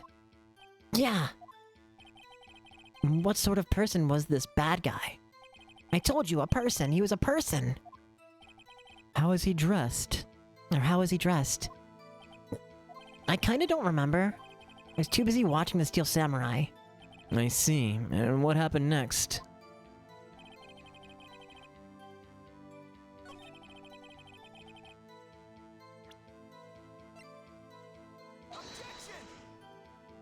Nope, not this one either.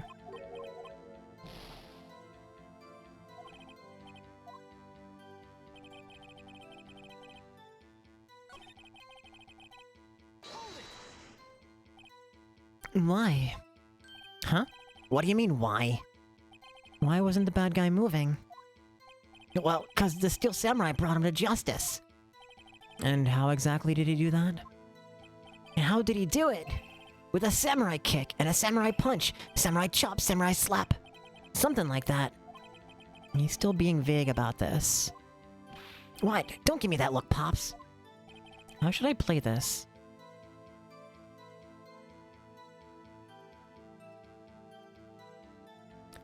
Wait and see what happens. Yeah, if I press too hard now, the judge might keep me from continuing. I'll sit back and see how the rest of this goes.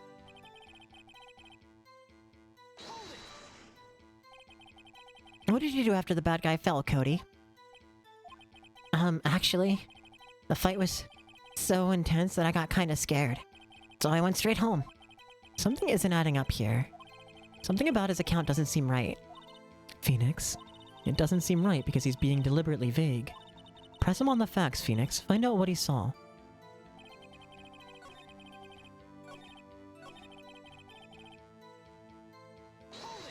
It was this one, yeah?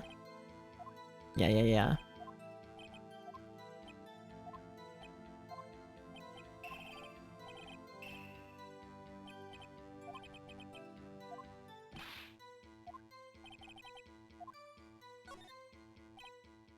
Cody? What? Something's bothering me. Before you said that you couldn't take your eyes off the action.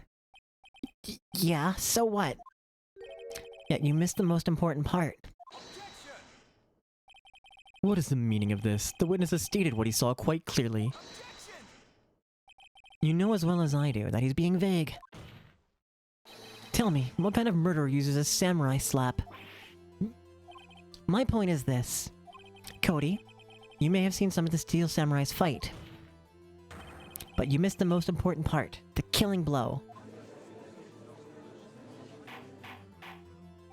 Order. Mr. Wright, how could this be? Can you explain how he might have missed something so vital? Well, that's the thing. Phoenix, I believe you're on the right track with this. Think, why didn't Cody see the climax of the fight? I know you. You can figure this out. Mr. Wright, your answer. We have ascertained that this young boy is a great fan of the Steel Samurai. Why wouldn't he watch the climax of the fight? He couldn't watch it. Because he couldn't watch it. How could he calmly watch a murder taking place at his age? Just a moment, please. One thing has become quite clear in this boy's testimony. He did not believe he was witnessing a murder. He was watching the Steel Samurai fight, like on TV.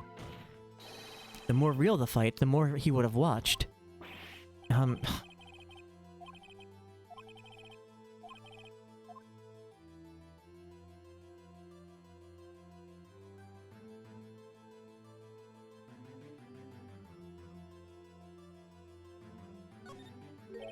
Your Honor, I have evidence.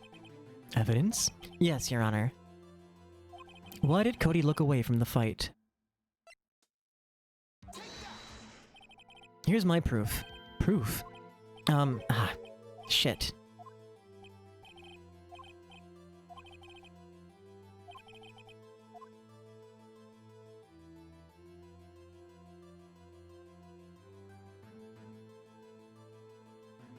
Watching something else. No. This is an evidence one.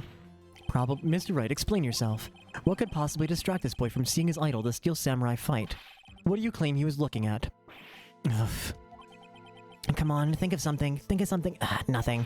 Mr. Wright, please refrain from making baseless claims. Yes, sorry, Your Honor. You have another explanation for this.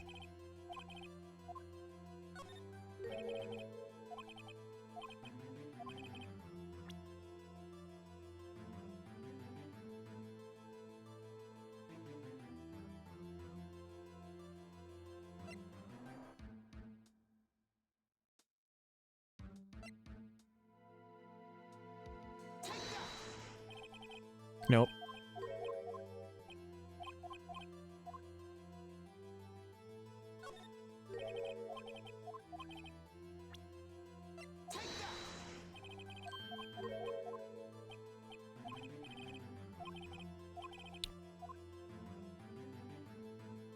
I still feel like it should have been he couldn't watch it.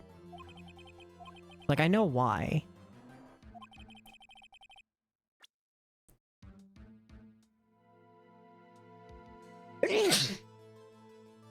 Sorry.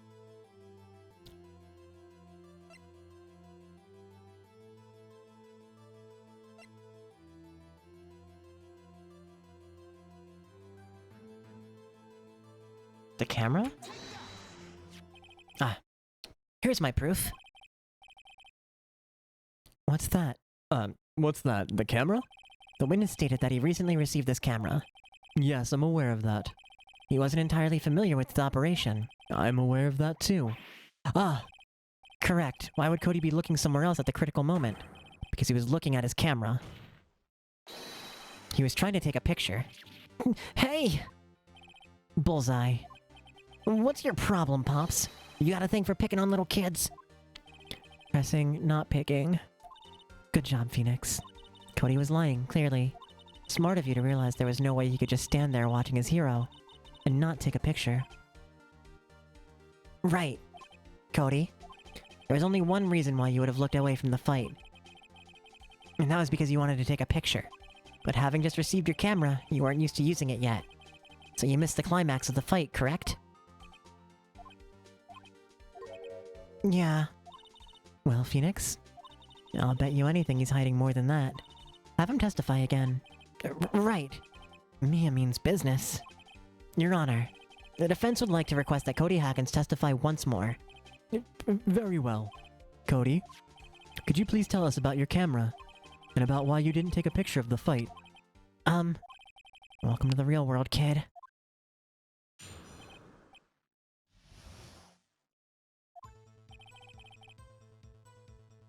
Yeah, you're right, Pops. The Steel Samurai had just escaped from the clutches of the villain. Oh, I held up my camera to take a picture, but the lens wouldn't open in time, so I missed it. That's all that happened, yep.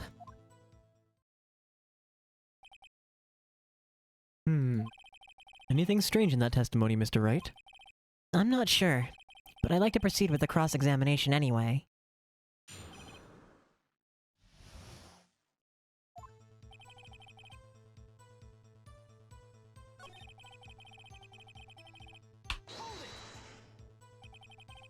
So you did see the beginning of the fight?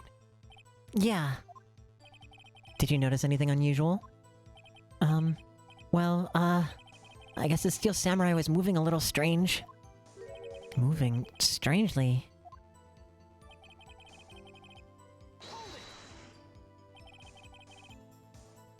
Why couldn't you take a picture?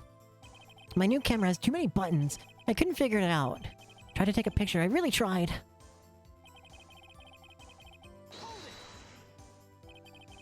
When the lens opened, what did you see? Well, a person on the ground, and the Steel Samurai.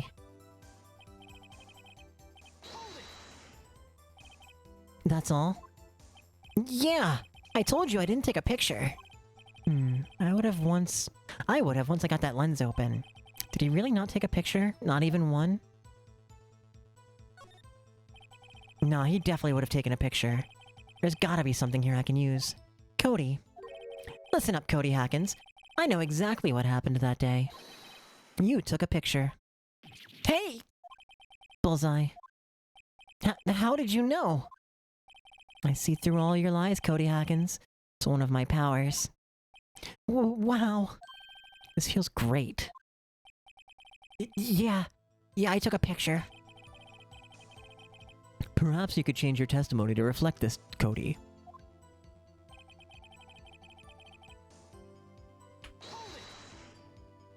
You erased them? Yeah. Why would you erase a picture of your beloved Steel Samurai victorious? Well, you know. Why would I want to keep a picture like that?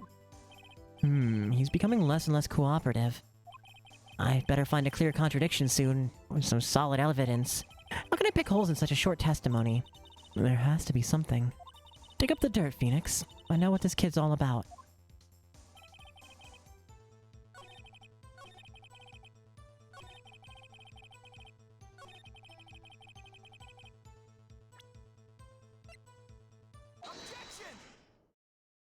Cody. What? Man, every time you say Cody, you follow it with something bad. I just wanted to thank you for giving me this the other day. Huh? Oh, right. What was it you told me then? I go to every live performance. I always take a picture when the Steel Samurai lands the final blow. Whizam! I got 'em all. Never missed one. A perfect collection. Cody, did you really get a picture of the Steel Samurai standing victorious over his foe? If you did, I find it hard that you would just erase it. Wouldn't you keep it for your album?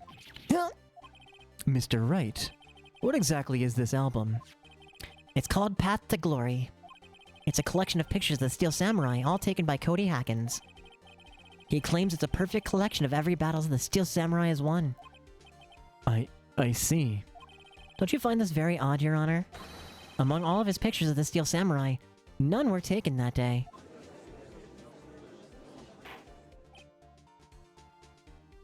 Order. Mr. Wright, have you an explanation? The Steel Samurai had just defeated his adversary. I certainly would expect to see a picture of it in this album. Exactly my point, Your Honor. No. Wait, no way! Phoenix, I think we finally discovered the truth. And what a truth it is. But Mia, are we sure about this? Did he actually... Yes. I'm pretty sure what you're thinking is right. Tell him, Phoenix. Tell them what the truth is. Mr. Wright, please explain to the court what is going on here. Why was there no picture in the album from the day of the murder? Why would the boy have erased the photos he took? I can think of only one reason, Your Honor. The Steel Samurai didn't win. That's why Cody deleted these photos. You mean the Steel Samurai lost?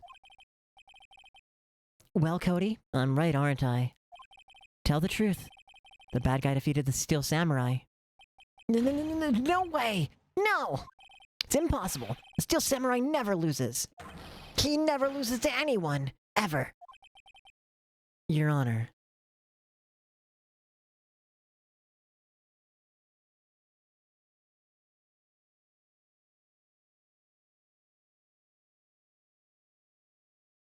The witness has revealed everything with his words. There was a reason why he lied and told us he didn't take a picture. The same reason he erased his precious photos. For Cody, it was inconceivable that the samurai could be defeated. However, Cody witnessed the impossible. He saw a Steel Samurai lose. Yet to admit what he saw would destroy everything he believed in. That's why he lied and said the Steel Samurai won. He couldn't handle the truth.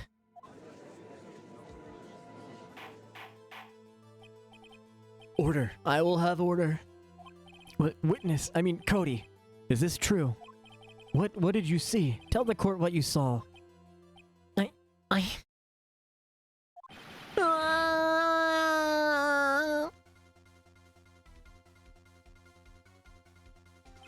Cody, that day you saw the Steel Samurai lose a fight, right?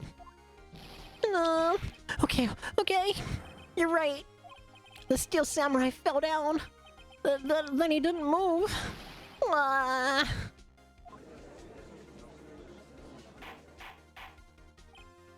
Order, order, order. What kind of stunt are you trying to pull, right? The Steel Samurai was the murderer, not the victim. Yet according to your witness's testimony, the steel samurai was the one who fell. Mr. Wright, what is going on? Apparently, we have all made a serious error. An error? What's this all about? The steel samurai was the victim. If you understand what really happened, it's actually quite simple. At the end of the fight, the steel samurai fell to the ground and lay still. In other words, the steel samurai was not the killer. He was the victim. Don't you see? Jack Hammer was the steel samurai. Order, order, order. So the Steel Samurai in this photograph, you're saying the man in this costume was the victim, Mr. Jack Hammer? That's what I'm saying, Your Honor. Jack Hammer was present at the action scene run-through that morning. Thus, he obviously knew about Willpower's foot injury. But wait! Hadn't Mr. Hammer gone to Studio 1 already? That's what everyone thought. But remember what Miss Oldbag said in her testimony. On the day of the murder, I arrived at the guard station at 1 p.m. Did I see poor old Hammer? Nope. He'd already gone to the studio before I got back to the guard station. Mr. Jack Hammer left the employee area after lunch. However, no one saw him going to Studio 1, nor was there a picture of him. He waited for Mr. Powers to take a nap in his dressing room. Then he snuck into the dressing room and stole the Steel Samurai costume. But why would the victim do such a thing? I don't know. I get it. I thought that Steel Samurai was moving strange. So it was a different person inside the suit. Pops. Huh? Me? What? Actually, there was one piece of data I saved. Data? Yeah, a photo on my digital camera.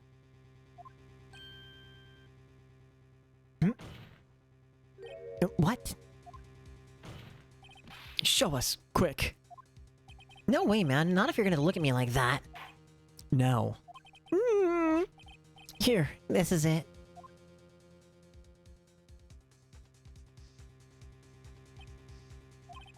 Well, looking at this, it's still a little hard to say.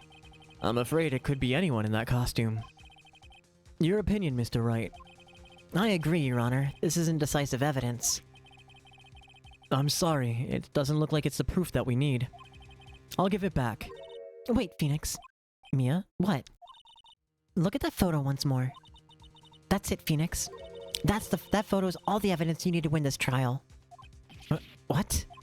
Your Honor, may I see that photograph once more, please? Certainly. I don't see why not. Phoenix, show him. There's a glaring decisive inconsistency with the facts as we know them in that photo. Find the inconsistency in the photo. Bonk. Your Honor, look at this. I see a gate? Might I draw your attention to the number on that gate? The number? Ah, yes. Well, it's hard to see, but it looks like a 2. Clearly not a 1, Your Honor, correct? I believe Mr. Edgeworth sees what I'm getting at. But... that's impossible. Huh? Huh? What's all this about? Please explain so that I might be shocked along with the rest of the court. I'll use the studio guide map. The body was found here in Studio 1. However, what do we see in this photo taken at the time of the murder? Does not say 1 on that gate in the photo. Your Honor, here is the true scene of the crime.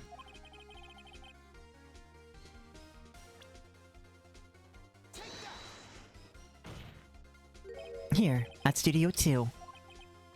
I see. That would explain the 2 on the gate in the photo.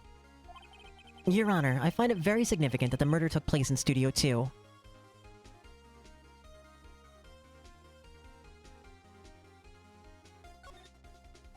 The path to the trailer was blocked. So we have heard. The path was blocked at 2:15. In other words, the victim went to Studio 2 before that time. Yes, I suppose that would be the case. Remember Mr. Salmonella's testimony? Allow me to remind the court. He said no one in the trailer was guilty because they could not have gone to Studio 1. Yet, in actuality, the reverse was true. Only someone in the trailer could have committed this murder. They were the only ones with access to the scene of crime. Studio 2. As you may recall, there's a trailer in Studio 2. Now on that day, a meeting was held in that very trailer.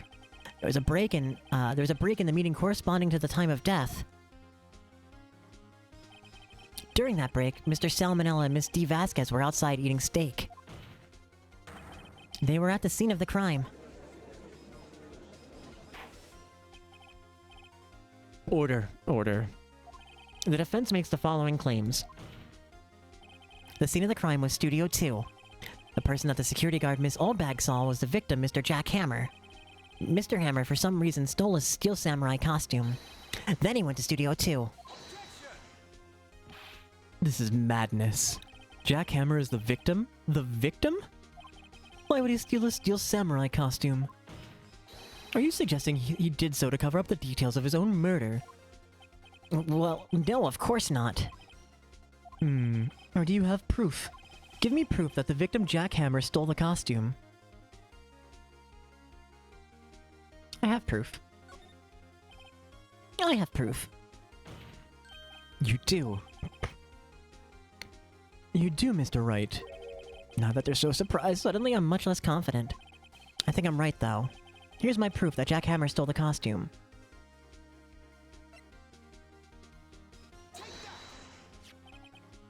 This is it. An empty medicine bottle. I found this on the table in the employee area. The same table where Mr. Hammer and Mr. Powers ate. The label reads sleeping pills. Sleeping pills? The defendant, Mr. Powers, spent that entire afternoon sleeping. He was drugged by Mr. Hammer. Wait a moment. That bottle does raise some suspicions, yes. But there's no proof that Mr. Hammer used it. Your Honor, I have an idea. Fingerprint the bottle. An idea? Very well, let's hear it. I want to check this bottle for fingerprints. If my claim is true, Mr. Hammer's fingerprint should show up on this bottle. I suppose you're right. Very well. The court will take possession of the bottle.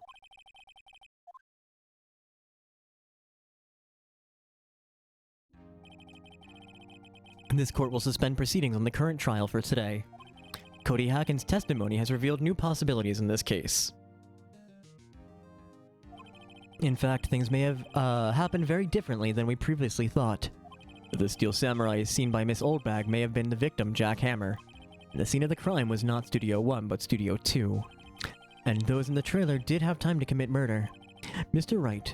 Yes, Your Honor. Your homework is to find the answer to the following question. Why would Mr. Hammer steal the Steel Samurai costume? Also, who killed him and why?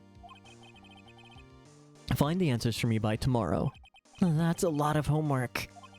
Mr. Edworth. You will need to reconsider your stance in this case. Above all, you'll need to reconsider your suspicion of Mr. Will Powers. As you say, Your Honor. This trial will be extended until tomorrow. This is the last extension. Very well. Court is adjourned.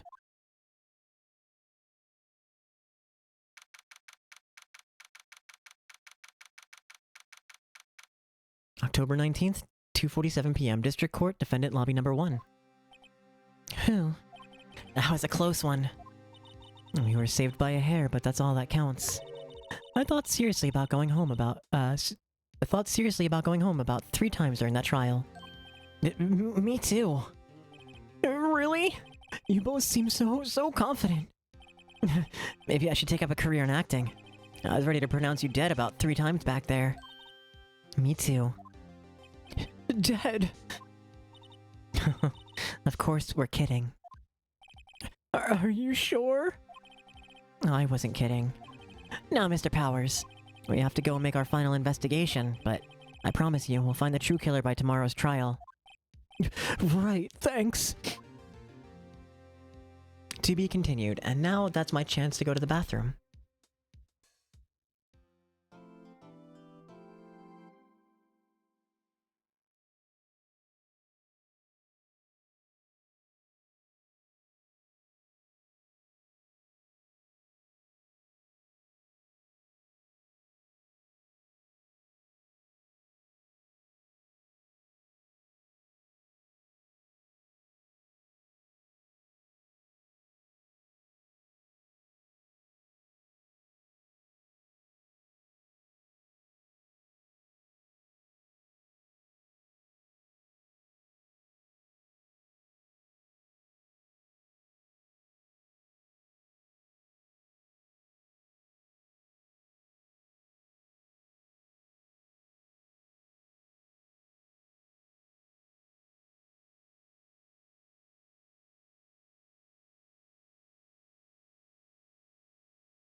Okay, I'm back.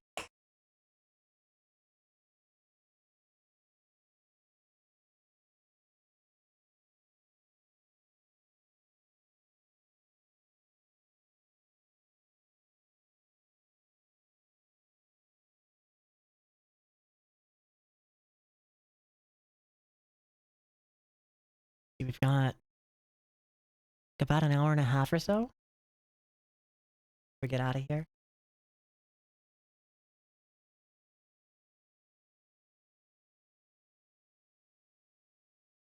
Yes, we'll save data.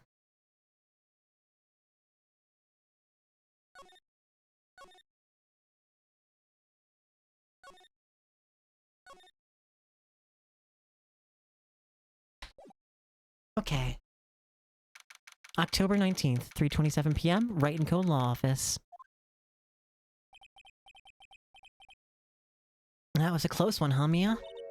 Really? Too bad. I'm sorry I missed it. Maya! Sorry, that was the wrong voice. Maya. So, what happened?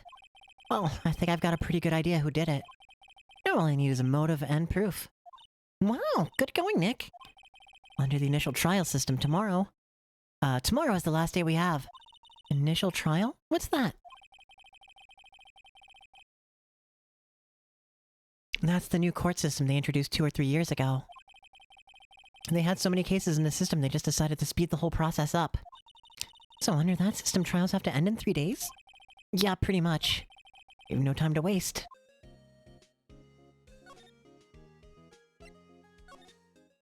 Dun, dun. October 19th, Global Studios main gate.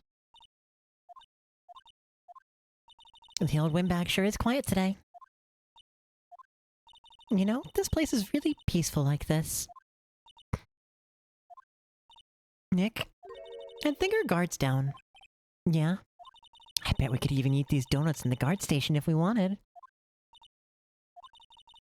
You eat, you die. Ooh, she's alive.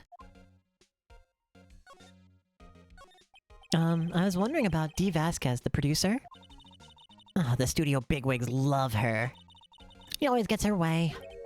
She seems bitter. Do you not like the producer? Look, the studio people don't want me talking about us, sorry. Can I ask you about Salmonella, the director? Sal, he's a soft, he's soft, a pushover, does whatever Vasquez tells him to. She treats him like dirt, but I think he likes it. Huh? Why would anyone like being treated like dirt? That doesn't make any sense, does it, Nick? No. No, it doesn't, Maya. Nick is also, very, very used to being treated like dirt, and probably does, in fact, actually love it. But we won't find out about that in this game. About Mr. Hammer. Ugh. I heard about what you said today. Cheeky whippersnapper. Poor old Hammer. You drag his star down from the sky and stomp on it. Calling him a criminal, a thief. I won't forget this. Uh-oh, she's really pissed this time. You listen to me, whippersnapper. My poor old Hammer would never do such a thing. Why would he steal Power's costume so he could sneak by me? He would never stoop so low. It's impossible. Honestly, I don't blame him.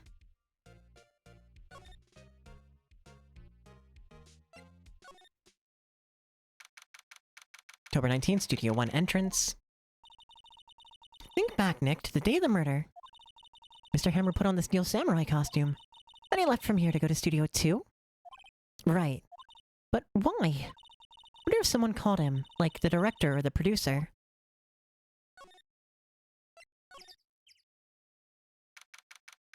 October 19th, Studio 2 entrance. Hey, Nick. It's Miss Vasquez. Hello? Hello?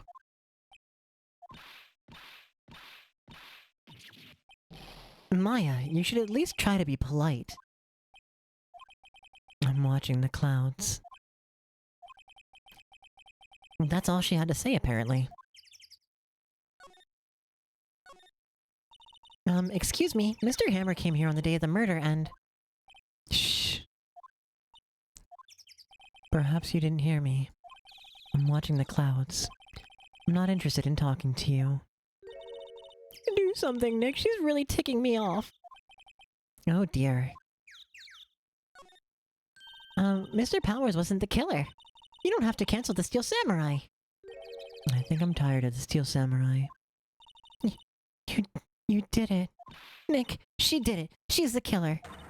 My fey blood speaks to me. I know it. I know it. Oh dear. I was wondering if you could tell me about Mr. Manella.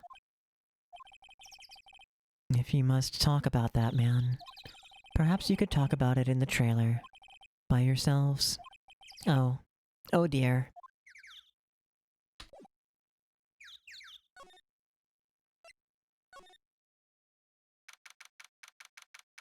October 19th, Studio 2 trailer. Wasn't the assistant cleaning up yesterday? Funny, it still seems pretty messy in here. I guess she was still on high from getting that rare card she needed.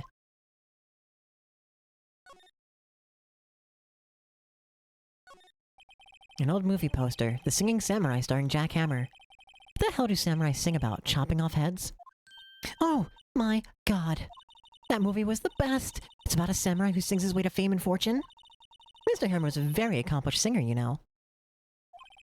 Singing samurai stars. What's next? Ninja ballet? Samurai Summer starring Jack Hammer. This poster's quite old. Wow, it's been years since I saw that show. It was one of those typical summer romance stories, but it was great. A typical summer romance with samurai on a horse? An old movie poster. Dynamite Samurai starring Jack Hammer. I guess Mr. Hammer used to be quite the star.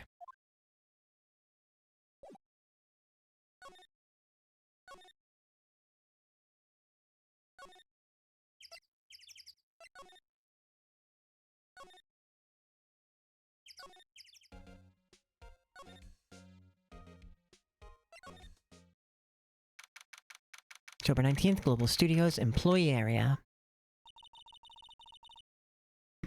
I guess they're not filming today either.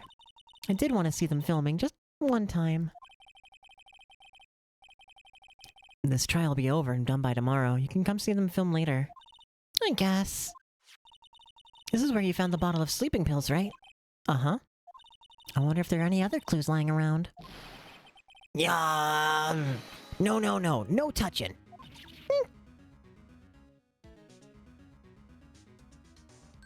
Oh, sorry, pal. I didn't mean to frighten you. Didn't mean. I was at a heart attack. I guess I can be a little dramatic at times. Dramatique. I suppose it's the actor in me. Dramatique indeed. Ahem. Anyway, I'm here to examine the plate on that table. Wait, are you looking for sleeping pills? Yeah, pal. Traces thereof. So you're looking for traces of sleeping pills. How? For a thorough examination, I gotta take the plate back to the precinct. But I have the capabilities to make a cursory examination right here. Our science guy gave me some testing solution. This reacts to these sleeping pills, see? Even if there's traces of it, it'll change color. I'm losing his voice so bad. Oh, neat. Well, Detective Gumshoe, what are you waiting for? Now, everything in due time, pal.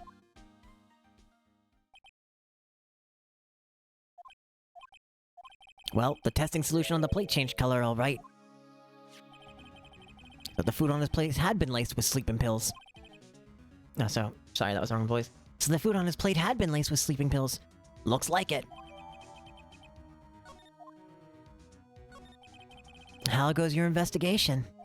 To tell the truth, it's a real mess, pal. Some people think we should pursue the case we already have against Powers. Some people think we should switch suspects. What do you think, Detective Gumshoe? Well, pal, I hate to admit it, but I'm not sure I buy the case against Mr. Powers anymore. I feel kind of bad for Mr. Edgeworth, though.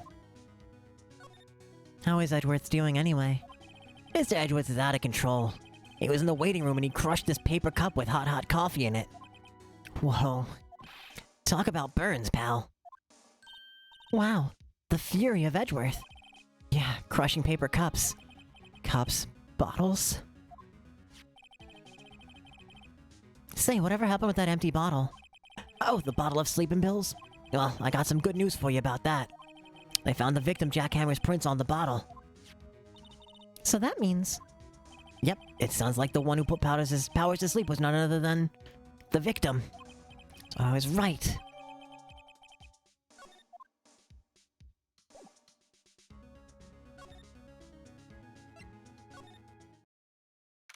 October 19th, Global Studios dressing room. Empty dressing rooms like this are kind of lonely, aren't they? I'm sure Mr. Powers will be back soon. He'll be fine. Yeah.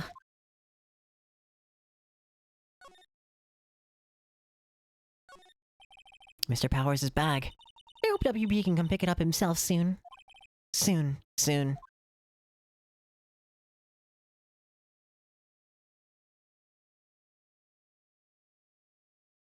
feel like there is something we need out of here. Array of cosmetics here. This is the wig used in Samurai Boogie Woogie. Wow, you remembered, Nick. Thanks to you.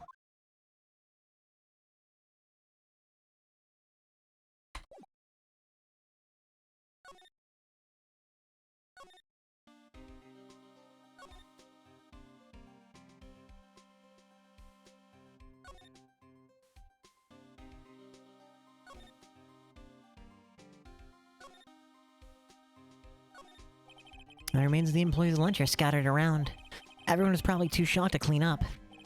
There's a T-bone on one of the plates minus the steak.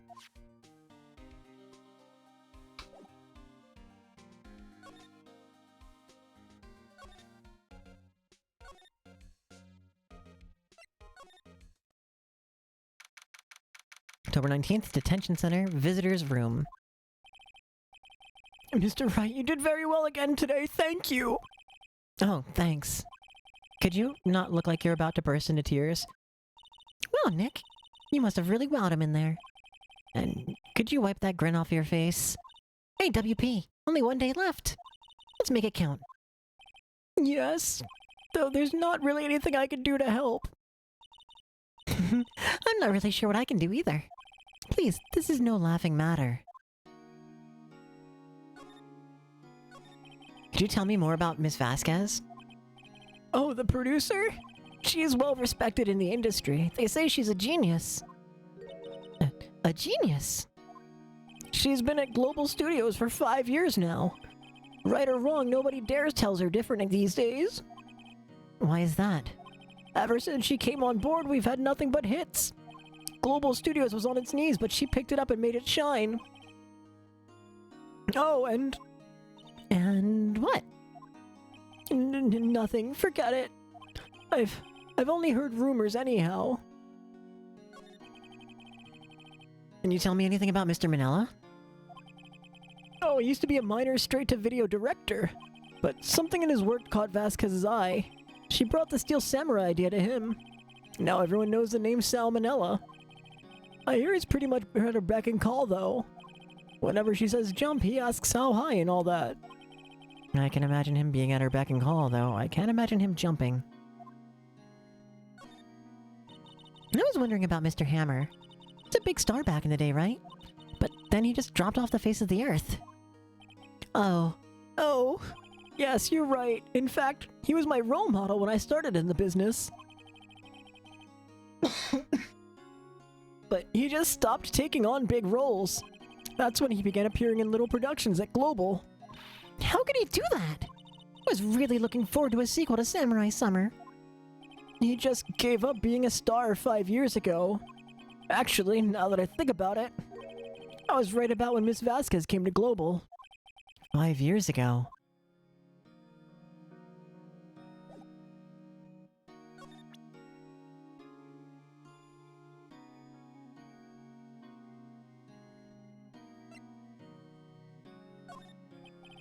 Excuse me. Thank you for showing me that, whatever it is. I wish I could think of some way for me to help you. Sorry. I don't think he can be much more help here.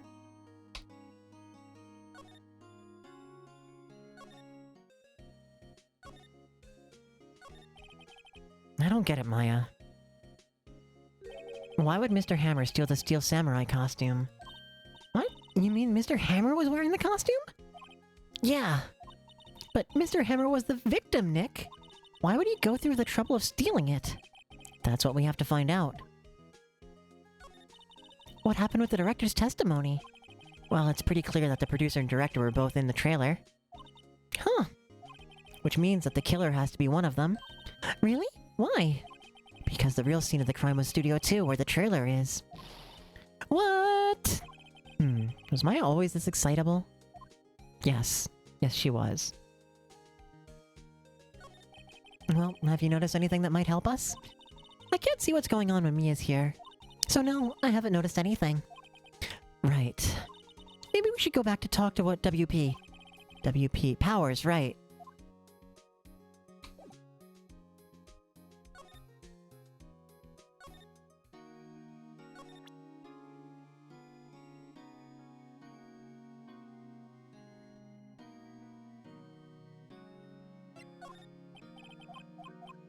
So I can't do that.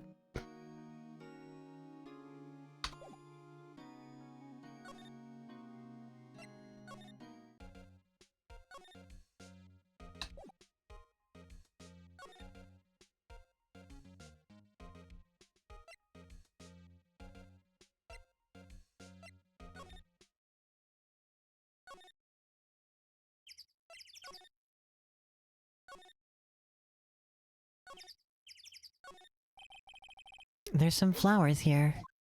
Wow, so pretty. I'm taking good care of these. Don't get too close. That fence looks dangerous.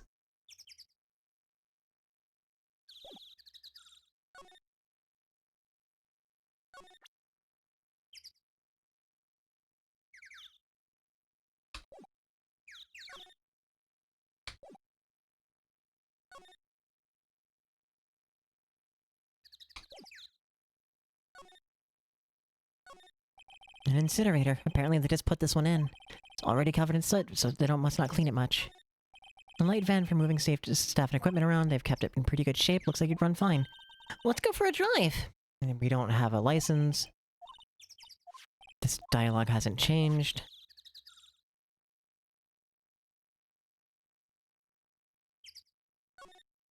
It's a big 2 painted here. So this is the number 2 in Cody's photograph. And to think, if he hadn't brought that photograph in... Don't get all teary-eyed yet. This is where Salmonella and D. Vasquez ate. There's nothing left on the plates. Hey, so they ate T-bone steaks too. Something wrong? I don't know. I'm getting this funny feeling. Something about this feels odd, you know? Can't say that I do.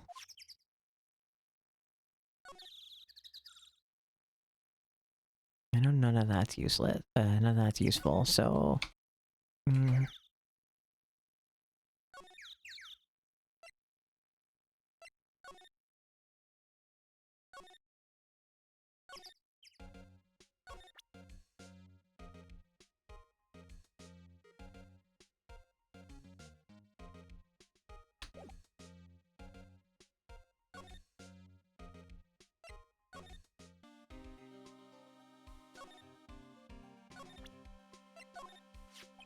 Detective, about that bottle. Oh, that? Talk about embarrassing, pal. I can't believe I missed out on my first sweep for evidence. That's not his voice. Don't know how I can apologize to Mr. Edgeworth. That's his voice. Must be tough being a detective with all that responsibility. Oh.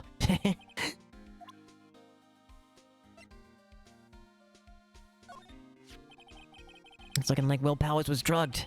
I'm gonna go back to the precinct to do some more detailed tests. You're being very free within your information today, Detective. Well, don't go telling anyone this, pal. But I was kind of impressed at today's trial, too. Most lawyers would have given up after that director's testimony. I think if it had been anyone but you up there, Powers would be done for by now. I'm inclined to agree with you.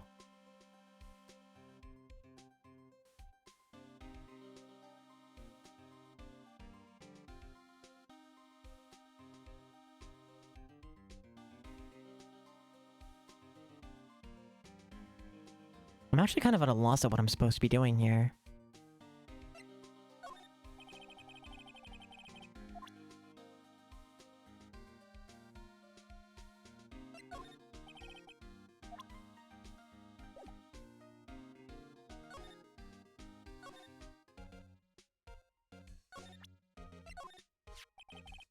Miss Oldbag? What? Get that filth out of my sight. You're claiming that's poor old Hammer in there. And I thought you were such an innocent youth. Bah.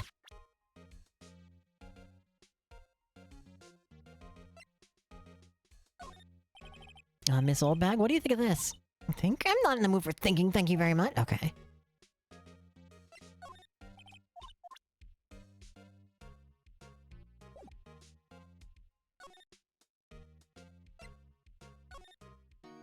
Alright, so let's try doing this. Here's that picture again. Is that really Jack Hammer inside that suit? He's the only one it could have been. But why would he... There we go. Yeah, why? You're the medium. Why don't you summon up Mr. Hammer's spirit and ask him yourself? Give me about 3 more years. Look at us, like the 2 novices. Did that open up a new dialogue? No. I'm kind of at a loss what to do here.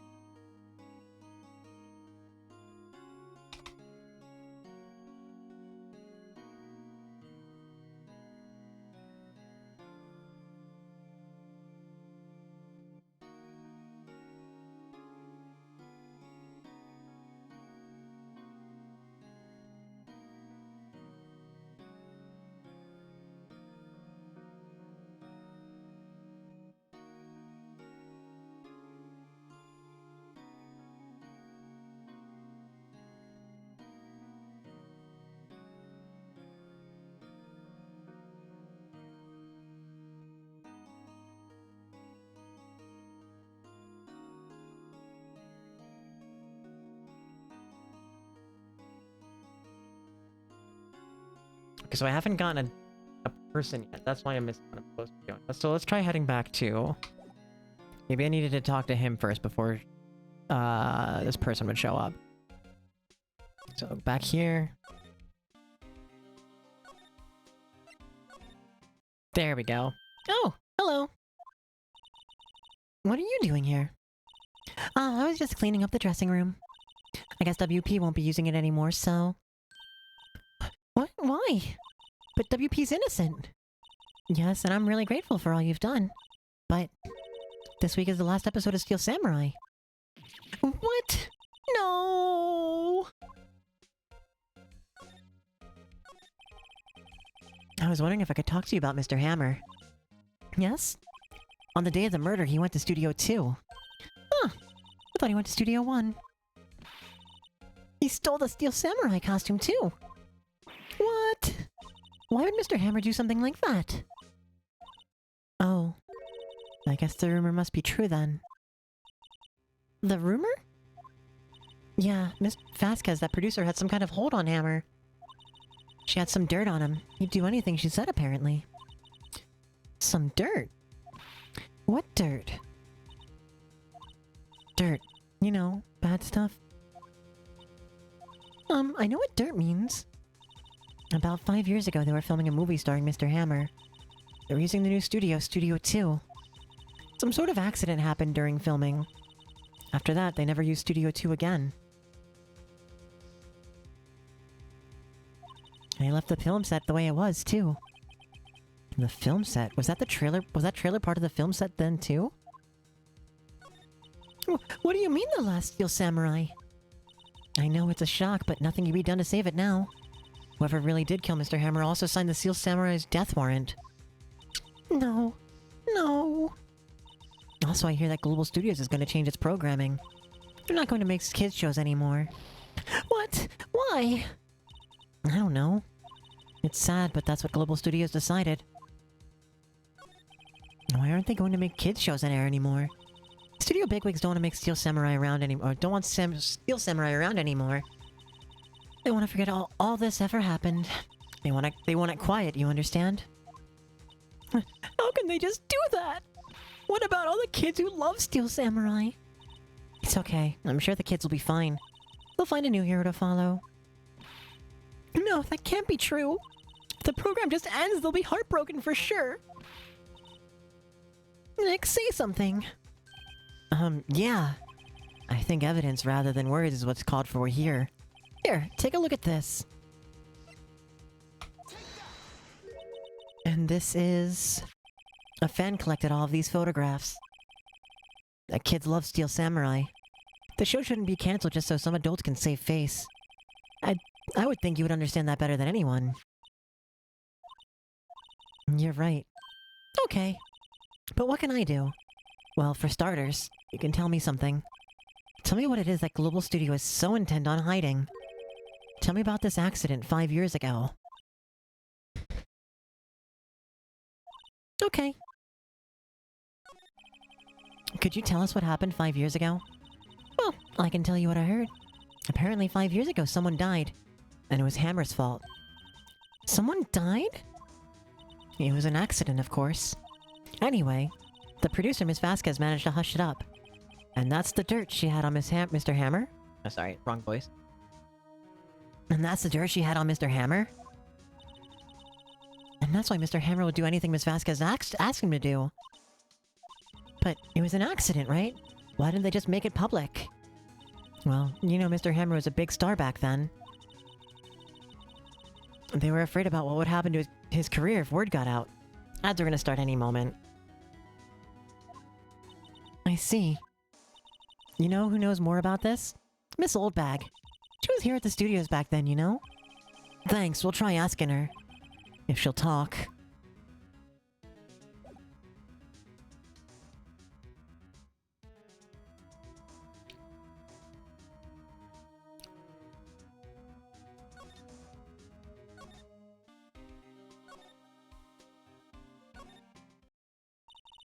What, you're still slinking around? If you like the place so much, why don't you take over for me? The old windbag doesn't look so good. Everybody's doing their darndest to forget Hammer. Who do you think they made Global Studios, sorry. Who do they think made Global Studios what it is today? Hammer! It's all due to Hammer. She's starting to froth at the mouth, Nick. Maybe we should keep a safe distance.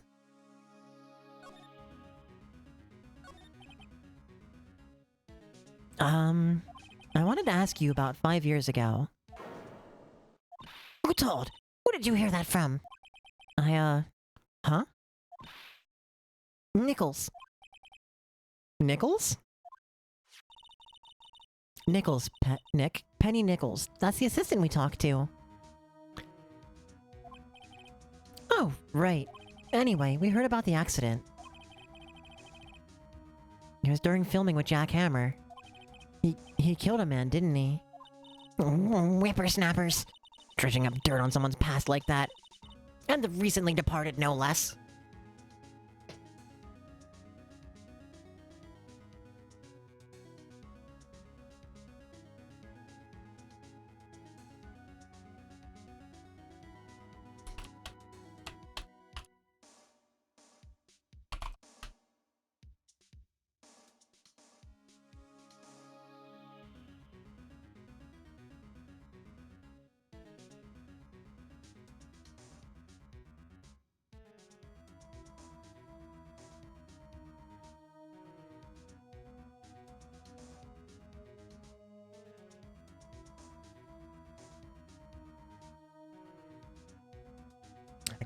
I got there.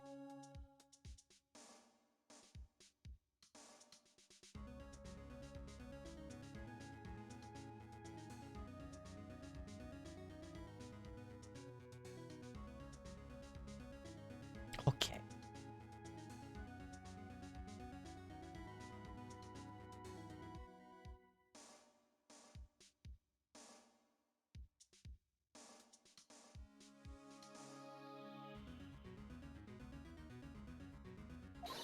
I suppose you think this is fun?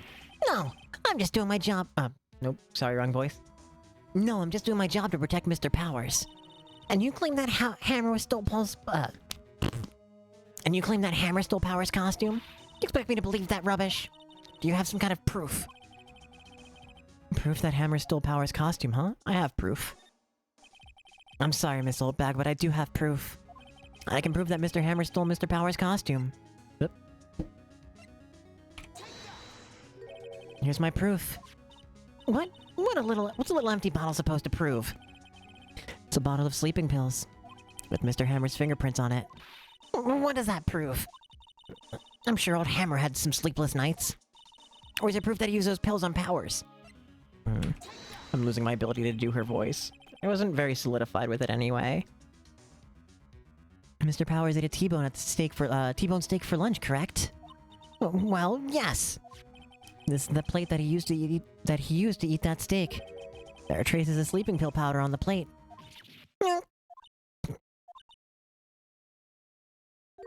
I see.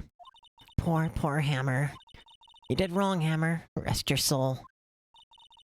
Miss Oldbag? Okay, you win. I'll talk. I'm tired, see? Tired of holding it all in. Miss Oldbag. You're right. 5 years ago, there was an accident. A fatal accident.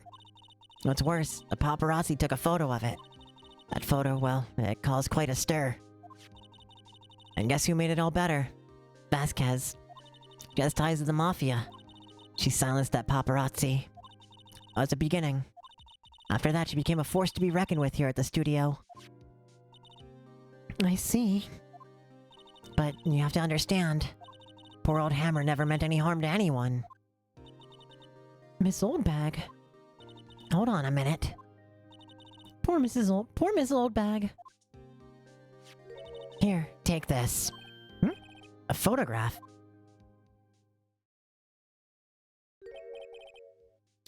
Wait a second. This is the picture. This is the picture.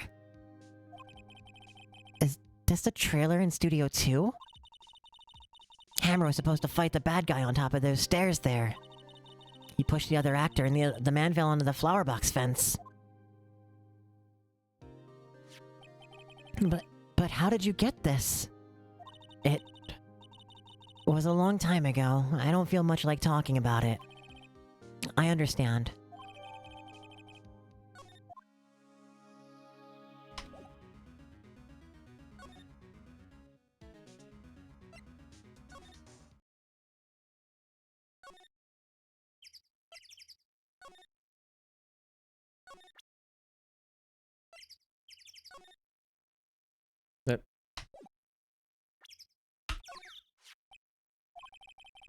She's not even looking.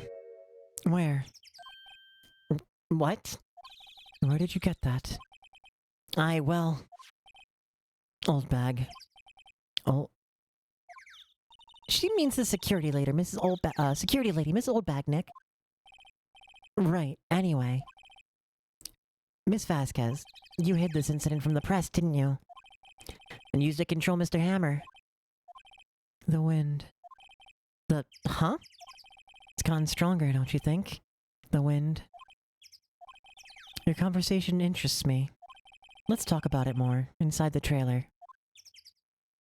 Nick, she went inside the trailer.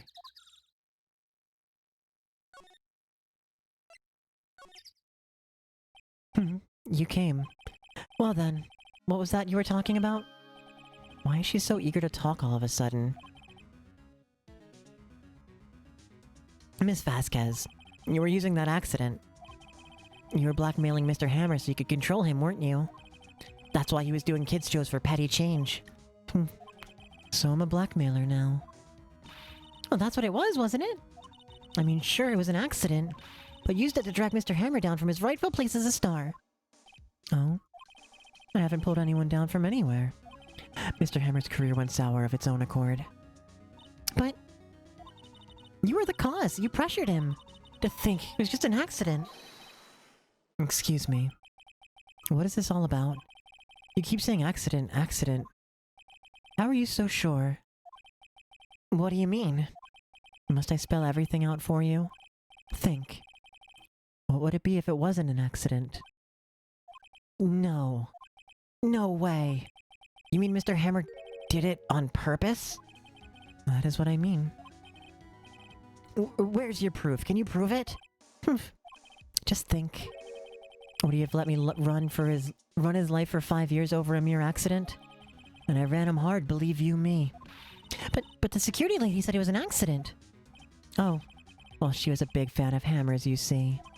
She jumped on the reporter who brought that photo into the studio. She wrenched it out of his hands, she did. Give him a few bruises, too.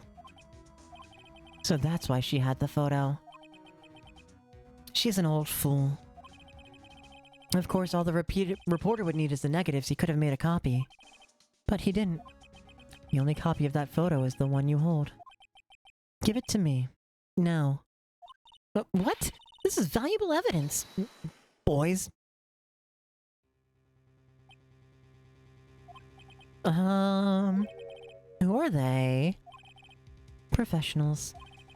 They're good at erasing various things. What do you think? Would you like to be erased? What? The trial ends tomorrow. How unfortunate. It's a shame you'll have to miss it. Tell me why. Why do you want this photograph so badly? This is Mr. Hammer's dirt, no? Why should D. Vasquez care about it at all? I'm sure you'll have plenty of time to think about that where you're going. So long, friends. Boys, erase away. No! Hold it right there. I heard everything, pal. D. Vasquez, you're coming down to the precinct with me now. Not bad. Very well. It appears this contest will be decided tomorrow then. In court. I'll be looking forward to it.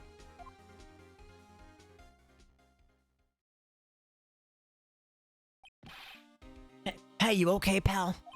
Sorry I was a little late with my entrance.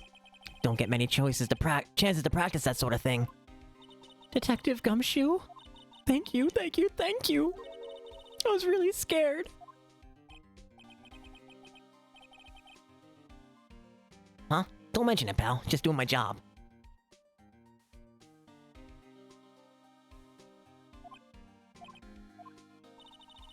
Detective Gumshoe?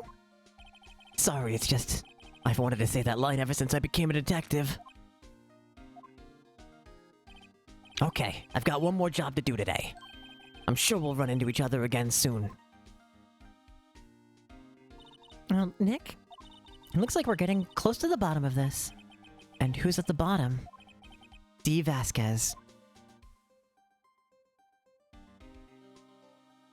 To be continued.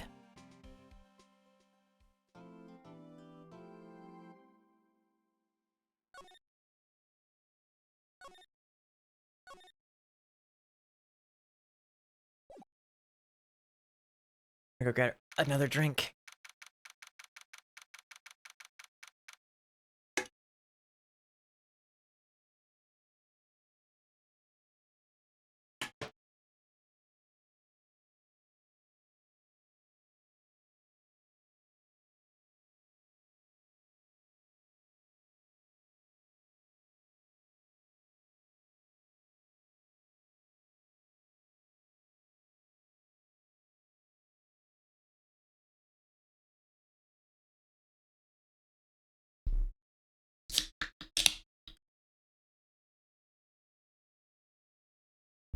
Ah, that's... I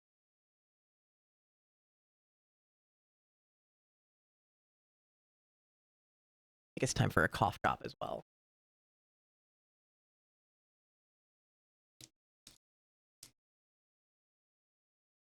I probably should have done this earlier. October 20th, 10 a.m. District Court, courtroom number 4.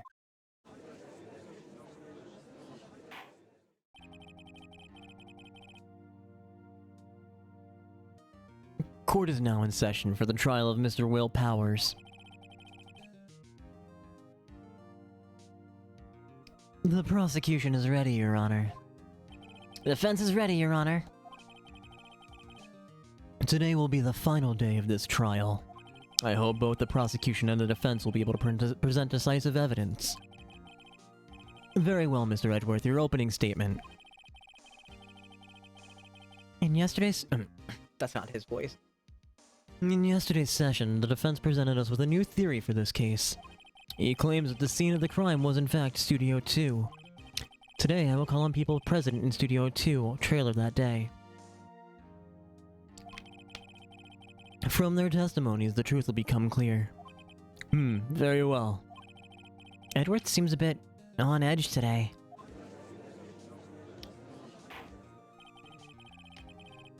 You may call your first witness, Mr. Edgeworth. The prosecution calls D. Vasquez to the stand.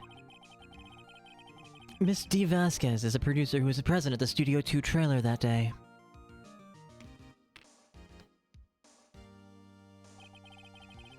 Will the witness state her name and occupation? D. Vasquez. I'm a producer for Global Studios. I want to point out that I'm pretty sure that's the first time Edward has gotten somebody to reply instantly with their name and job. This is now Chapter 4. And, 8 hours of trials so far.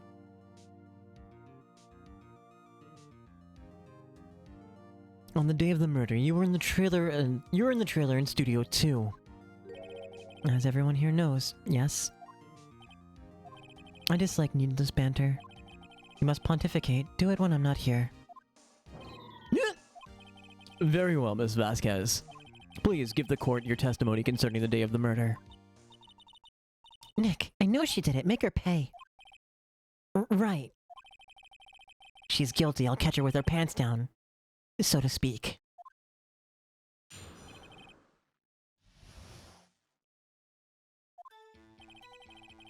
I entered the trailer, a little before noon.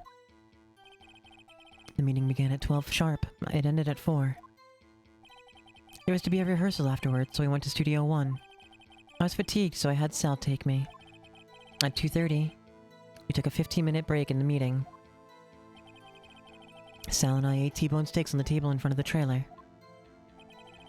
We found Hammer's body later when we went to Studio 1. That's all.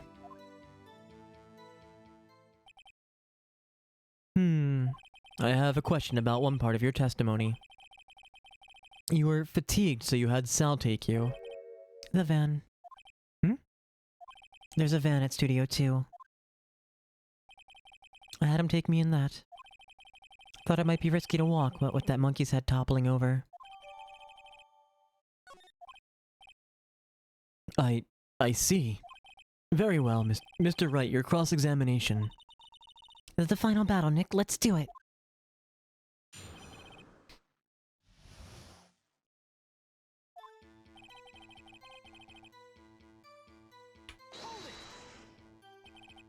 By yourself? Yes. And you didn't stop in the employee area? No. Are you always this terse? Yes. Oh dear.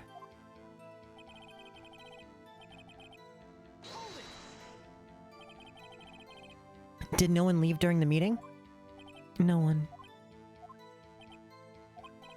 Come on, let's talk a bit more about that. The witness did not come here to engage in idle conversation. Stop interrupting the testimony. The same could be said to you, Mr. Edgeworth. And please stop banging on your little desk. It hurts my ears.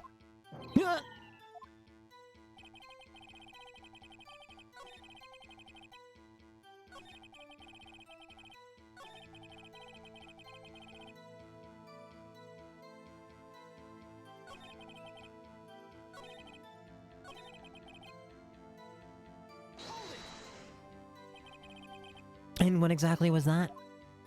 I've forgotten. Maybe you could try remembering? No. The meeting ended at 4 and the rehearsal was scheduled for 5. I would think it was between those times. You would think? Come on, all you did was state the obvious, Edgeworth.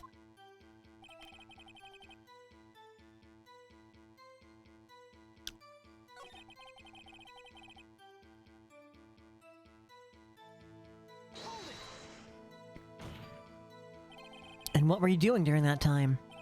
Don't hit your desk. It irritates me. Yeah, Mr. Wright. I'm sorry, wrong voice.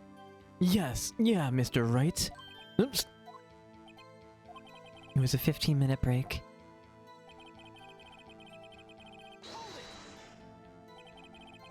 Do you have someone who can verify this? Sal. No, I mean someone else. One person is enough. If she committed murder during that break, she wouldn't have had time to eat a T-bone steak.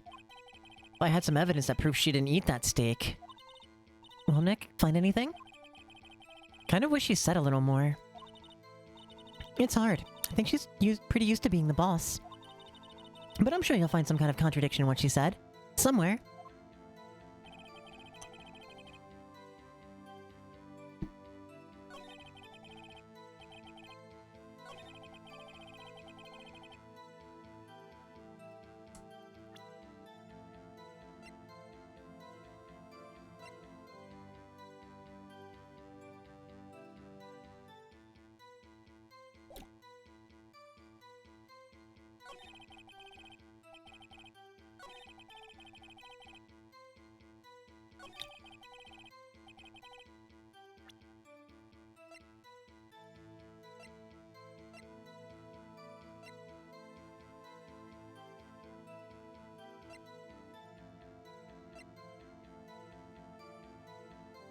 Do we not have the photo from...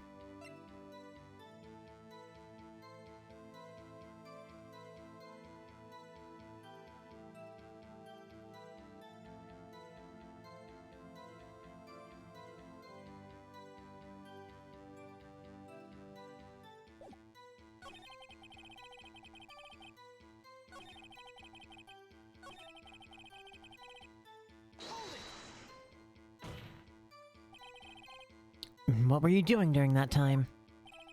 Don't hit your desk. Alright, we read this already.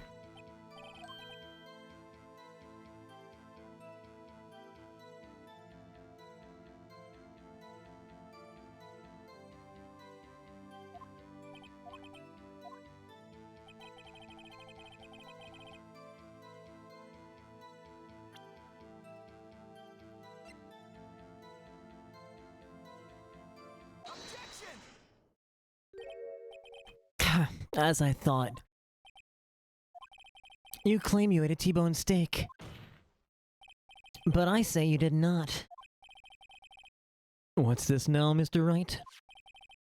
Look at this. It's a plate. This plate was on the table in the employee area. As you can see, a large bone has been left behind. Mr. Wright, need I remind you, it was a T-bone steak? Exactly my point. Remember, if you will, Miss Vasquez and Mr. Manella ate it at a table outside the trailer. Yet there were no bones left on the plates. The plates were bare. Miss Vasquez? Tell me, how can a person eat a T-bone steak and not leave the bone? I think I know how. You ate the bone too. No, you didn't eat the steak. You didn't eat any steak during that break. You took your steak and threw it somewhere, like that incinerator. I see. Then, what was Miss Vasquez doing during her break? Isn't it obvious, Your Honor? Meeting the Steel Samurai. She was meeting with the Steel Samurai.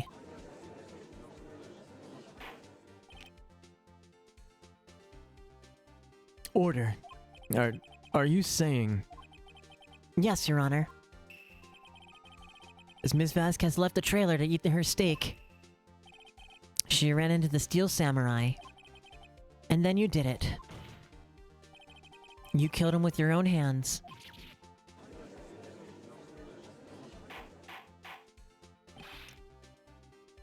Mr. Wright, isn't that a little presumptuous? What kind of stunt are you trying to pull, Wright? I'll let him claim what he wants. You say I did it? Yes. Fascinating. Here I was worrying that today would be as boring as all the rest. Very well. Let us have a battle of wits, you and I. Any day, Vasquez. Good luck, Nick. Let's see. What was that murder weapon again? Oh yes, the samurai spear. Yes? I am, as you can see, a woman of petite stature. How could I possibly use that heavy spear as a weapon? You couldn't, could you?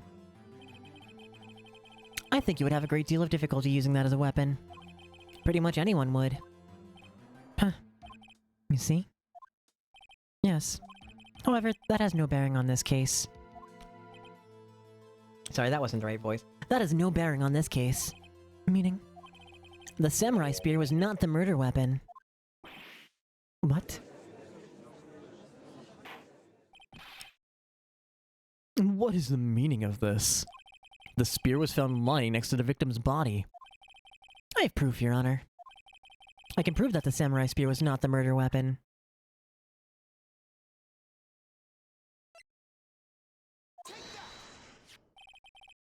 I present my proof, the so-called murder weapon. But that is the murder weapon. Not so fast. Remember the spear broke during the training scene, the action scene run-through.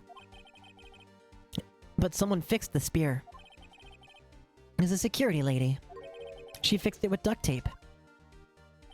Now, tell me, how is it possible for someone to stab a man who's wearing a thick costume with this through the chest?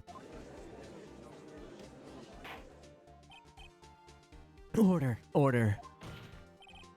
Mr. Wright, what are you driving at? Think about what you're... Silence. I'm the one testifying here, and I will be heard. Are you quite sane? Are you even aware of what you're saying? The samurai spear was not the murder weapon, then pray tell what was. How was Hammer killed? Well, Mr. Wright, can you answer what was used to kill Hammer? I can tell you. Would I make a claim like that if I couldn't tell you what the weapon was? I'm afraid your confidence can sometimes be unfounded, Mr. Wright. Very well, let us see this murder weapon then. Who's this? Look at this photo. What is this?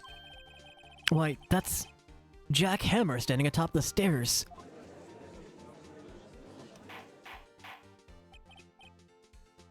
Order. If I cannot have order, this trial will be suspended.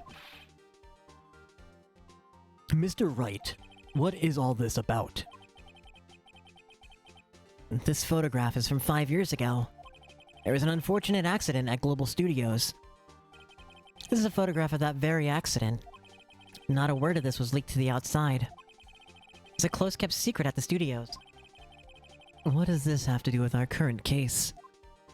Mr. Edgeworth, you still can't see it. See the fallen man in this photo? See how the fence post pierced him through the chest? What? Are you saying? Yes. What happened 5 years ago?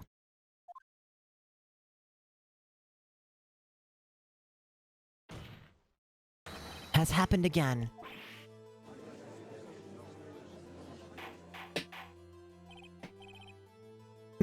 Mr. Wright, continue. It's 2:30 p.m. on the day of the murder. Miss D. Vasquez meets Jack Hammer outside the Studio 2 trailer. Then she did it. She pushed Mr. Hammer off the stairs and onto the fence. Just like Mr. Hammer had himself done 5 years ago. Though whether she did it on purpose or by accident, I cannot say. In other words, the victim, Mr. Hammer, he died in the same way that he caused another man to die. 5 years ago. Precisely. Ironic, isn't it? Very creative, Mr. Wright. I could use a man like you on my script writing staff. You deny that what I say is true? Mr. Wright, let's say for the sake of argument that Hammer died at the trailer, as you say. Yet the body was found in Studio 1, was it not? And in the evil magistrate's costume, no less. Are you then claiming that I carried the body to Studio 1 and returned to the trailer all in the space of a 15-minute break? How could I have disposed of the body? The break in the meeting in the trailer lasted 15 minutes from 2:30 to 2:45. Could Jack Hammer have been pushed off the stairs to his death? Then carried to Studio 1 and placed inside his costume? There wasn't enough time. That wasn't quite his voice, but I'm not reading that over. Indeed. Well, Mr. Wright, how could she have dealt with the body? I bet she could move it.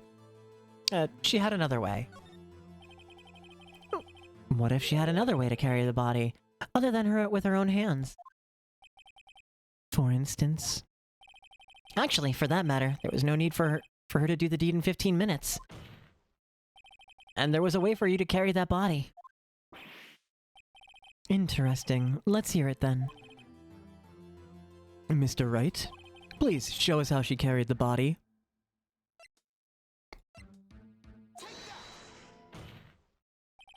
Miss Vasquez, you carried the body to Studio 1, and used the studio van to do it. Recall your testimony. There was to be a rehearsal after... wrong voice. There was to be a rehearsal afterwards, so we went to Studio 1. I was fatigued, so I had Sal take me. There was a van there, right? I had Sal drive me. Ads are starting soon. Use the van to carry the body to Studio 1. Then, before everyone else got there, you put the body into the magistrate costume. Hold on, Wright. Don't forget, it was Sal Manella that drove the van. Are you suggesting that Mr. Manella was a conspirator? Of course he was. Of course, Sal Manella has to have been a conspirator. The body had to be placed in that van and put into the costume. There's no way Miss Vasquez could have done that alone. Also, don't forget that they had to dispose of the Seal Samurai costume. They had to, because it was covered in Mr. Hammer's blood. They probably burned it in that small incinerator. Well, Miss Vasquez, shall I continue? No need. You're smarter than you look, Mr. Wright. I lose. You win. It was fun. I win?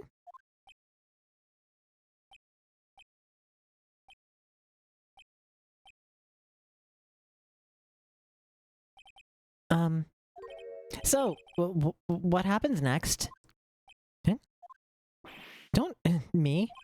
Don't you have anything to say? What would you like me to say? Huh?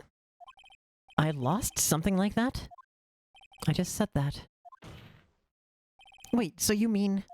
Dave Vasquez, so it was you! You killed Jack Hammer? You broke up at the... Yeah. Good morning. Welcome for being awake. Who can say? Huh? Are you sure I did? Mr. Wright? We just engaged in a battle of wits. And the results of that battle, you proved the possibility that I murdered Hammer. Right. But that is only a possibility. Proof is another thing altogether. You lack decisive proof, Mr. Wright. What? What? What?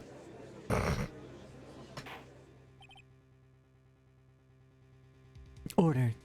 Mr. Edgeworth, your thoughts? Of course, it is as the witness says. Certainly, it does seem very likely she did it, but, there's no proof. Edgeworth isn't sure. Well, I came here as a witness today. If you've no more questions, I'll be leaving. What do I do now?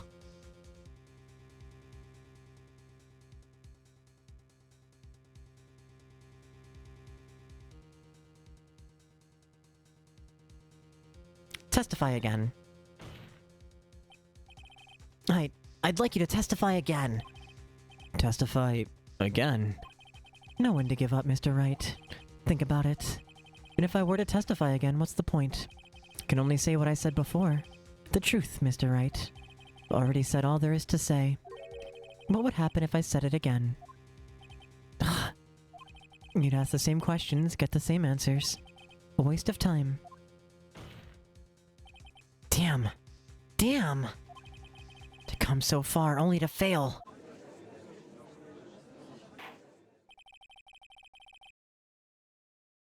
As it seems there are no further questions, I would like to end the cross-examination of the witness, Miss Vasquez.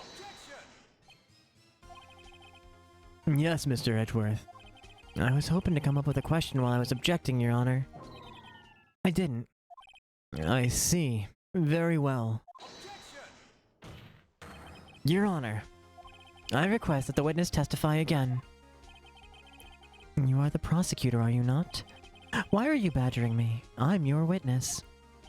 I just want to hear your testimony again. Does this make any sense to you, Your Honor? I don't see that we have anything to gain by repeating the last several minutes. Mr. Edgeworth, I too see little point in making Miss Vasquez repeat herself. What exactly did you want her to testify about? Well, yes. Indeed. Verily, I say. Ergo. I want to hear about what happened after they found the body. After they found the body? Very well. The witness will testify to the court concerning this matter. Nick, why did Edgeworth... Who knows? He probably realized she did it too. But... Wasn't he the one that said he always gets a guilty verdict? After all, Edgeworth...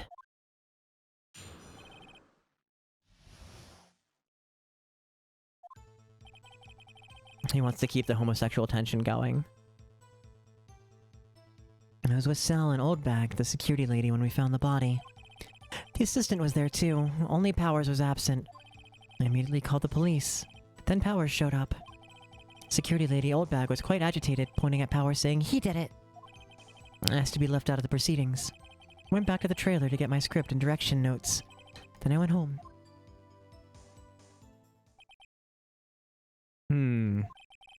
I see no issues raised by this testimony. Mr. Wright, your cross-examination. Okay, Nick. We're real close. She may be acting tough now, But if you put her on the spot, she's sure to falter. Find the key you need to and twist the truth out of her, Nick. Right.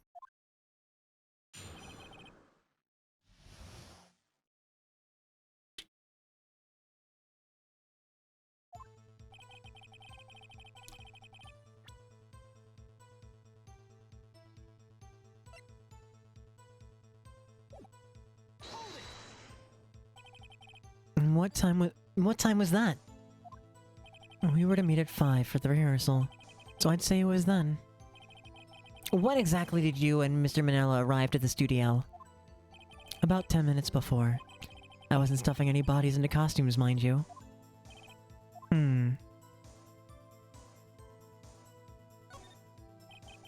Where were the other employees when you got to the studio? They weren't there yet. Well, then you could have put a hammer in that costume with Salmonella's help. Oh? What did I just say? Did I not just say I wasn't stuffing any bodies into any costumes? You should try to listen to what people are saying, boy. Boy! The witness will continue her testimony.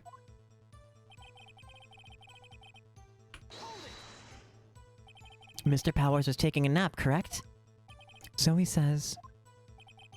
Did no one go to call him? Remember. Remember what? There was a dead body lying in front of us. Yet you expect me to be calm. You certainly seemed calm enough when I accused you of murder. Ah.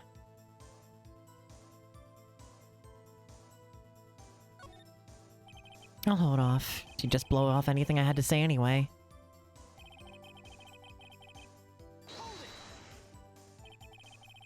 What was everyone else doing at that time? No one said a thing. It was silent. Completely silent. So we stood there until Powers finally arrived on the scene.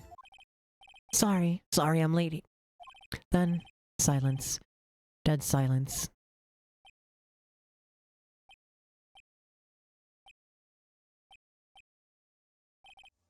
Silence.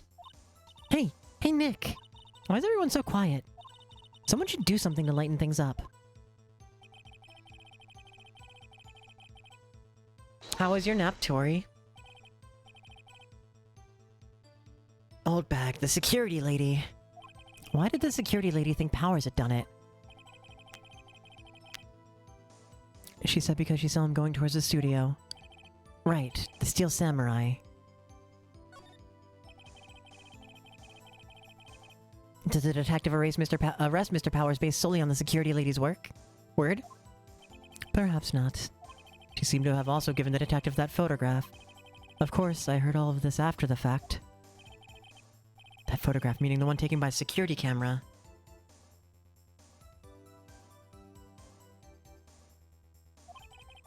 She's not known for exhibiting the best sense of judgment when it comes to Hammer. I don't think there's anything in there I can use.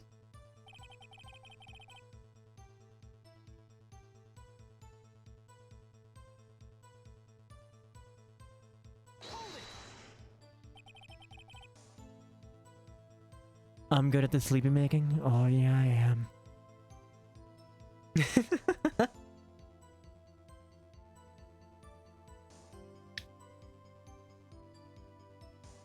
You asked to be left out? Yes. It seems that everyone else was questioned. And I'm really not fond of that sort of thing. But you can't just decide who the police will and won't question. Thankfully, the studio thinks otherwise. They were nice enough to understand that since we were in a meeting, there was no way we could have been involved. Thus, they covered for us. Covered for you? Or covered it up for you? There must have been a lot riding on it with all those bigwigs at the meeting.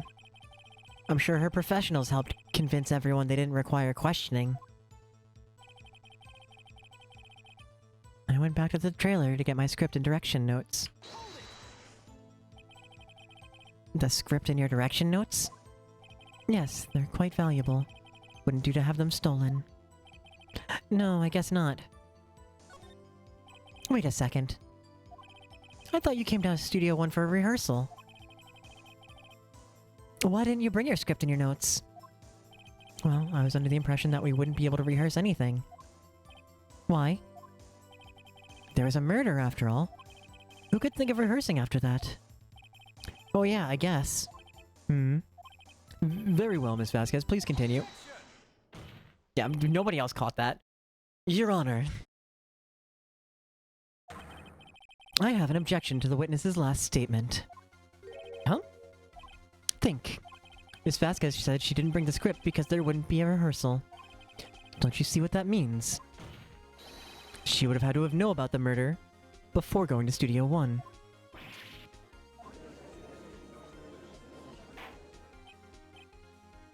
Order! Order! Mr. Edgeworth, what you have just said is a reasonable observation. However, I find it hard to understand why the prosecution would make such a move. Or are you thinking of a career change to defense? I appreciate the concern, Your Honor. I will stand by my statement, however, regardless of how the court sees my role here. Now, Ms. Vasquez, do you have an explanation? I can't believe Edgeworth is helping me. So the prosecution is in cahoots with the defense. What kind of court is this? No matter. I think you misunderstood me. I had a perfectly good reason to believe there would be no rehearsal. Very well. The witness will change her testimony to reflect this reason.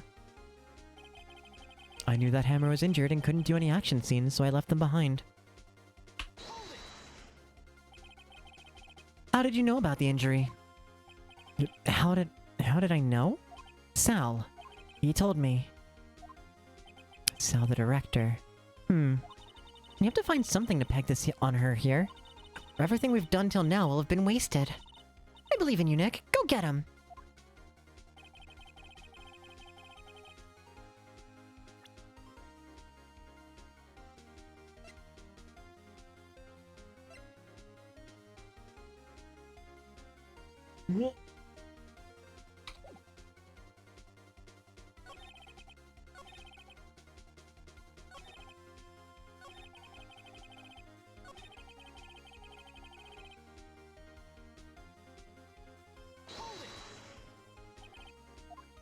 Is this the same dialogue?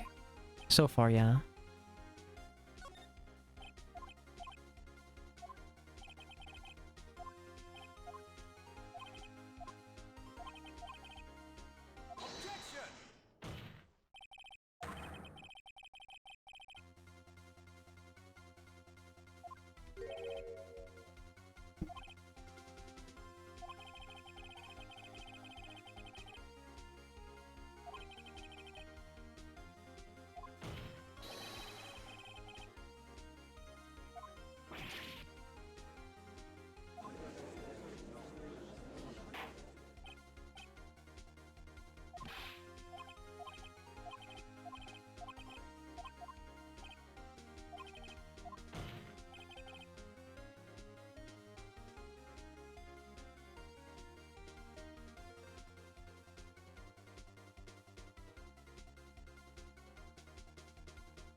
You knew that Hammer was injured? Don't you think that's a little funny? I mean, it was the Steel Samurai who was injured. It was Will Powers. What? What?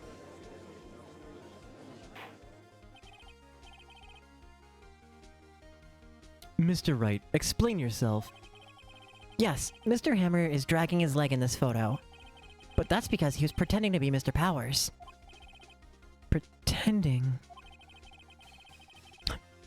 One person was injured in the run-through that morning. That person was Mr. Powers, not Mr. Hammer.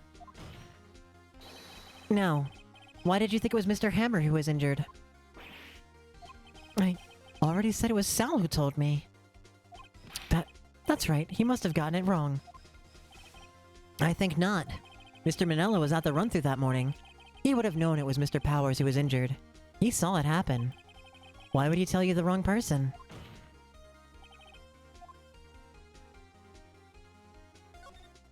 Miss Vasquez, actually, you didn't hear anything from Mr. Manila. You saw Mr. Hammer limping with your own eyes. Yes, but wasn't it Mr. Powers who was injured? Yes, but remember, Mr. Hammer was dragging his leg too. He was pretending to be Mr. Powers. Ah, And when was he doing this? well, it would have to been right after he put on the Steel Samurai costume. And went to Studio 2, where he was murdered.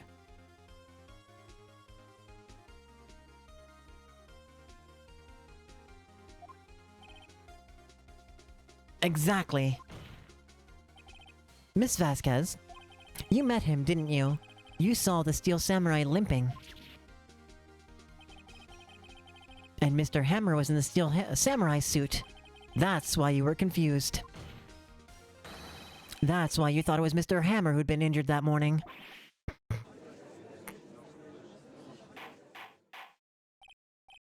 Order, order, I will have order. Witness. Can you refute this claim? Yeah, let's see you sneak out of this one, Vasquez. Very well. I have a question for you. Why are the real killers always so persistent? Why in the world would I want Mr. Hammer dead? Yes, he'd fallen on hard times, but he was a star. I had nothing to gain from his death. Nothing. Yes, you would need a motive. Why would she have killed the victim? There's a reason is unclear to this court. Does the defense have anything to say on the matter? In other words, can you prove she had a motive?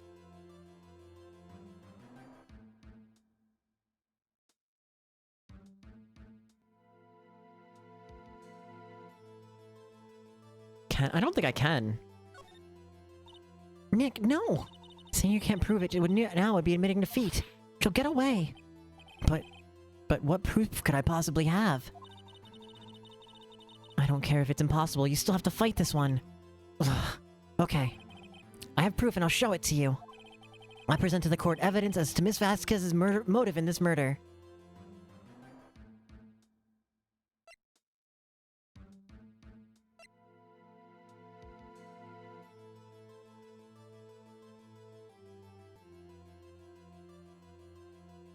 She didn't know it was Hammer. Oh. Let's try submitting this then. Psst, Maya, look. This is it. Why are you showing that to me, Nick? And why are you whispering? I was just testing it out on you. Huh? Well, I'm afraid your test results are negative. Mr. Wright, Yes, Your Honor. hurry up with it. We have a certain tempo we have to maintain here. Yes. Yes, Your Honor. Right. Here goes.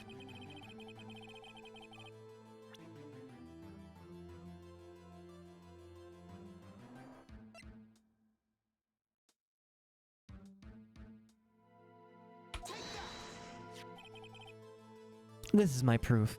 Sorry, that's not his voice. This is my proof. This is the photo from before. This photo reveals the motive in this murder. I'm right, aren't I, Miss Vasquez? 5 years ago, Mr. Hammer was at the height of his fame. With D. Vasquez's help, a terrible accident was swept under the carpet. Ladies and gentlemen, the case currently up for trial began on that day 5 years ago. Ironically enough, that accident precipitated Mr. Hammer's fall. His fall from stardom. His guilt weighed him down, no doubt. However, you, D. Vasquez, used Mr. Hammer. You made him work for you for petty change.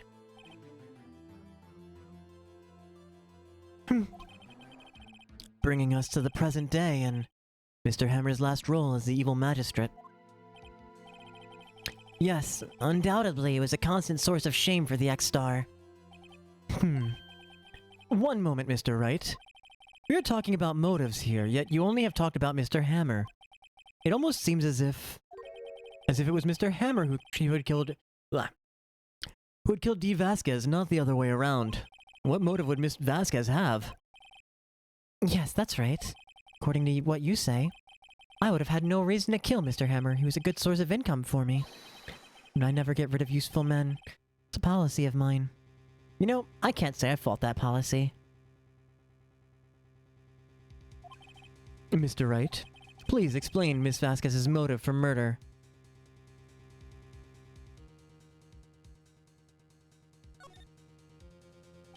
Okay. Allow me to present the court evidence proving Miss Vasquez's motive.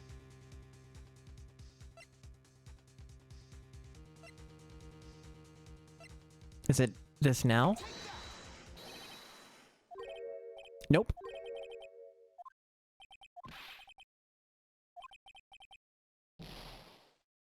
It was not that. It was in fact not that.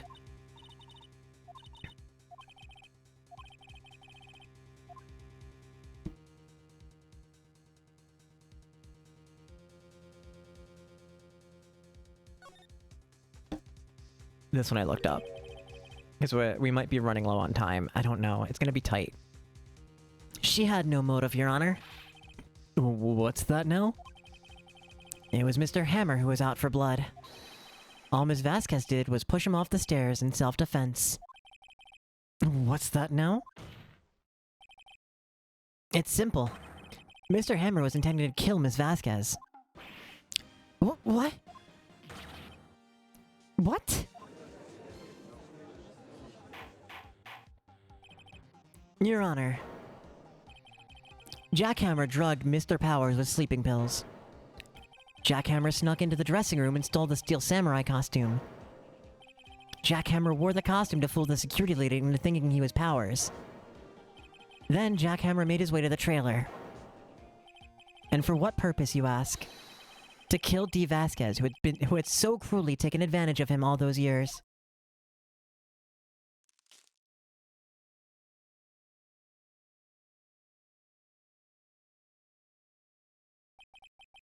So, you did do it, didn't you?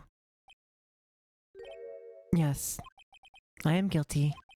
It was me.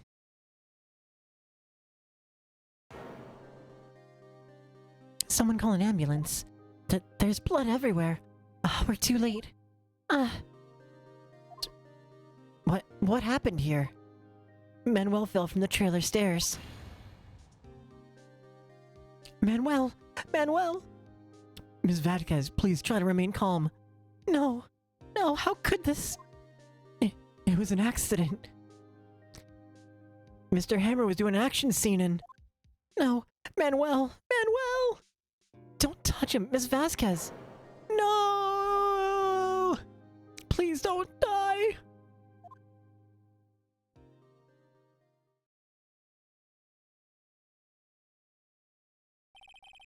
Congratulations, Mr. Wright. I lose. Again.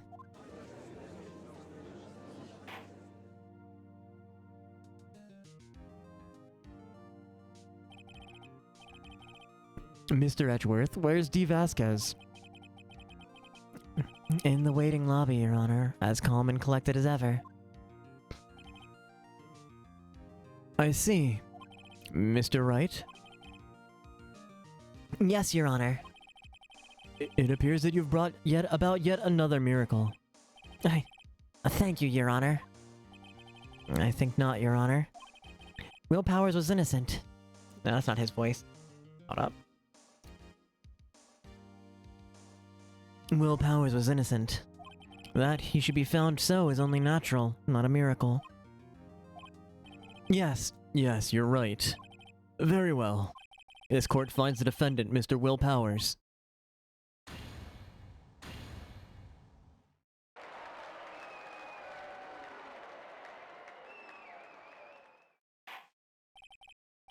That is all. This court is adjourned.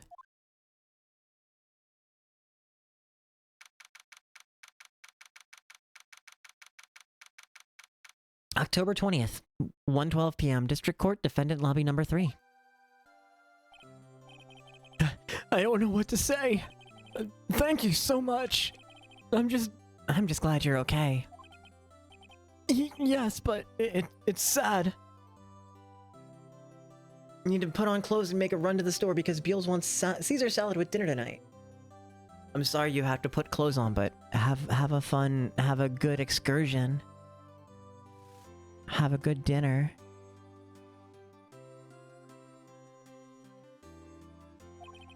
I now know that Mr. Hammer stole my costume.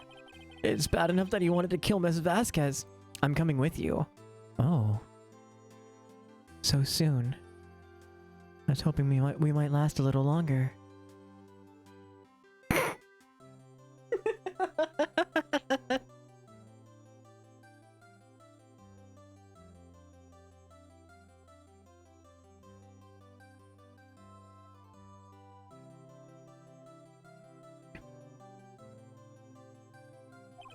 To think that he tried to frame me for the murder. It makes me sad. Tell me why, Mr. Wright. Huh? Tell me. Why did Mr. Hammer want to blame me? I never get these right, so I'm looking this up.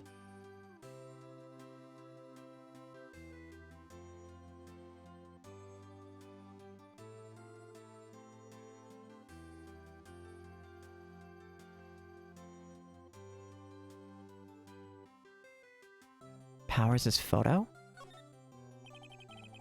Well, this is what I think. Mr. Hammer wanted to put the blame on you because...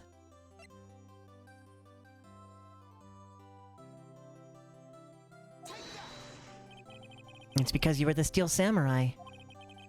Because I was a Steel Samurai? Mr. Hammer was a big star once, but he was reduced to acting in a kid's show. And as the villain to boot. I see, this is how you pull women, huh? It's just Schrodinger's jokes. Schrodinger's flirts. I'm either flirting with you or joking, depending on how into it you are.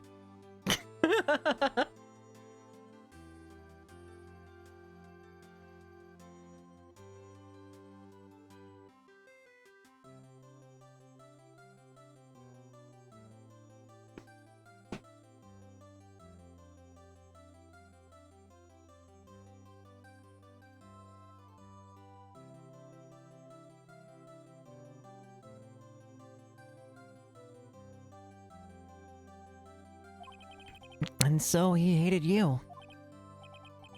I think I understand. He could have just told me. I would have changed places with him any time.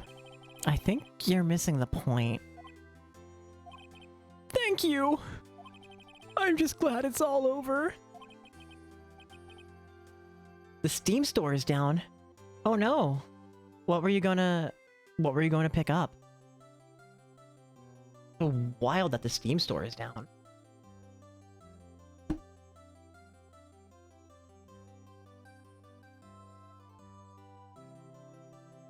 Oh yeah, that ain't loading, huh? They can't run their games. Oh no.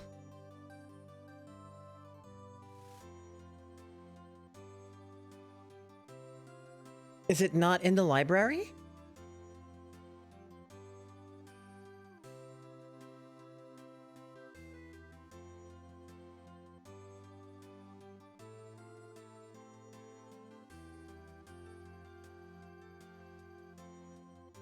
I know you guys use the family John, and I have no idea how that works. You think they're having some struggles with it? I appreciate the heads up. I'll keep going until they figure it out.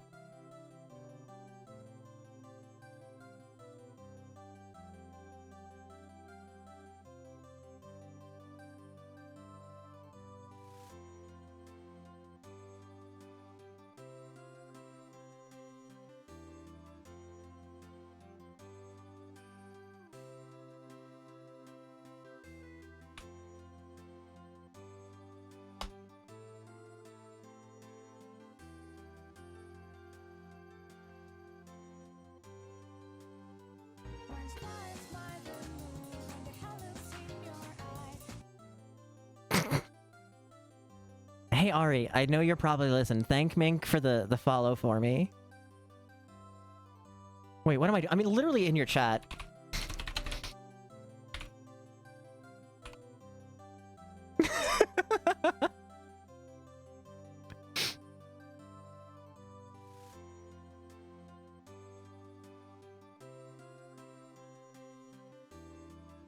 Okay, they can, thankfully. It sounded like they were having problems with it. Okay. That's a relief.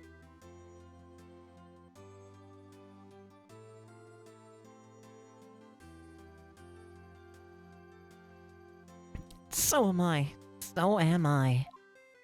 Congrats, WP. Oh? Oh. Thanks to you, I'll be able to don the steel... Oh, wait, that's not his voice.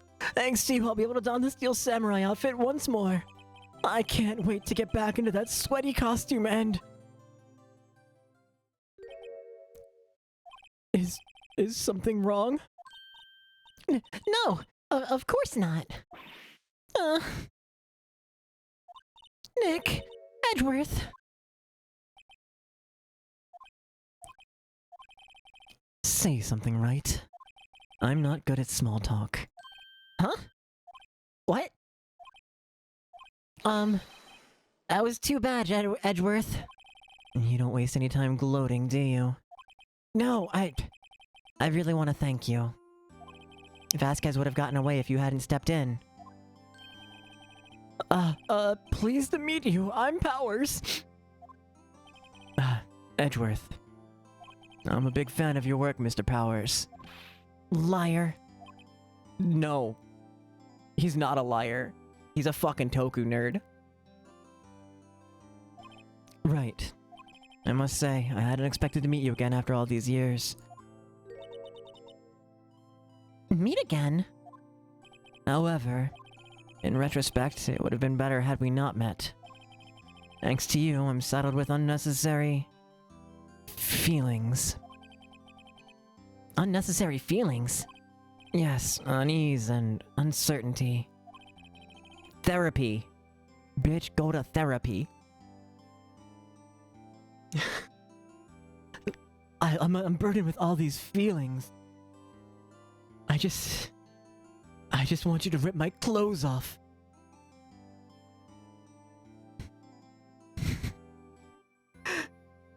I read what Maya wrote on AO3 and I can't... Help, I'm stuck in a translation factory. Hi, Brigged. How you doing, darling?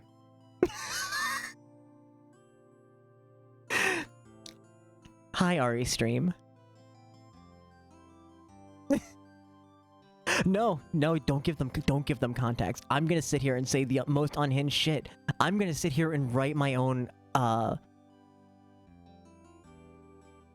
right-worth fucking gay fan fiction right here, live on stream. And you gotta hold it together. You gotta hold it together for chat. Don't you dare laugh. Don't you dare let them know.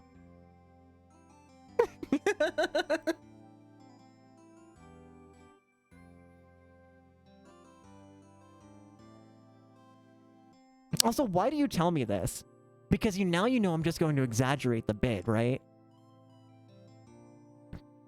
Like, you could have said nothing and it would have been over in like 30 seconds.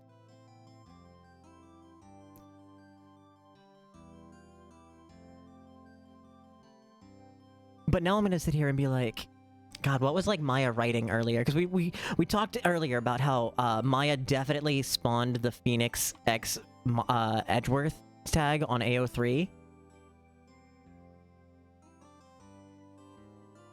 And that Edgeworth is clearly like following Jelly's Your Bean. Hey Miz, how's it going? We're talking about gay sex. We're talking about some BL.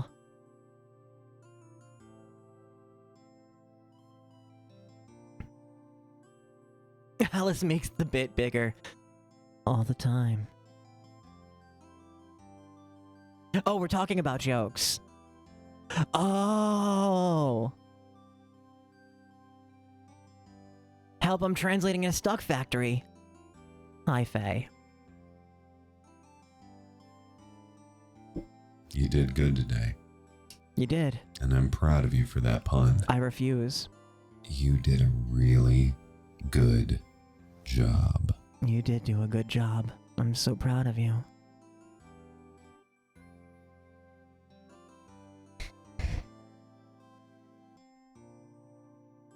Hold up, I want to see something.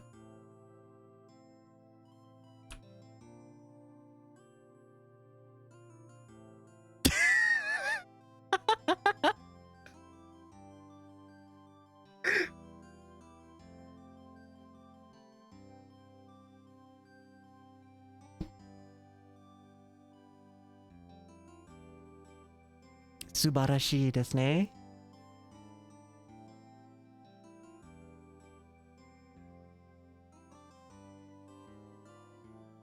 Aren't those kind of necessary? They only serve to get in my way. Just like you. I'm gonna fuck my feelings. You listen to me, Phoenix, right? Nope, I'm not gonna say that one.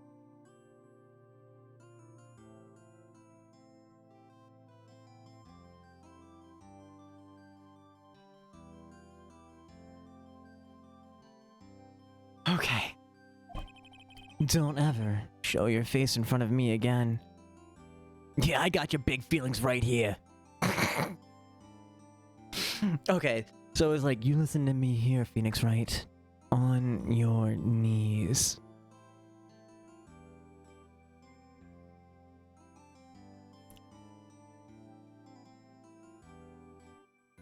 But I thought that might have been like a little too inappropriate. That's what I came here to tell you.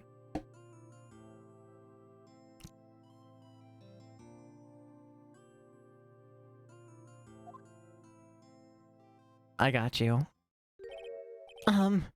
Mr. Wright? Was that guy your friend? What? Friends? As if. They're rivals to lovers. Wait, did you? I just saw that your keyboard smash got caught. Oh, did I? Oh, yeah, you did. For now, No, that's not his voice. for now we are, I guess. Huh? Why do I get the feeling I'm missing something? Come on, Nick, tell me. What's the deal with you and Edgeworth? Gay lovers.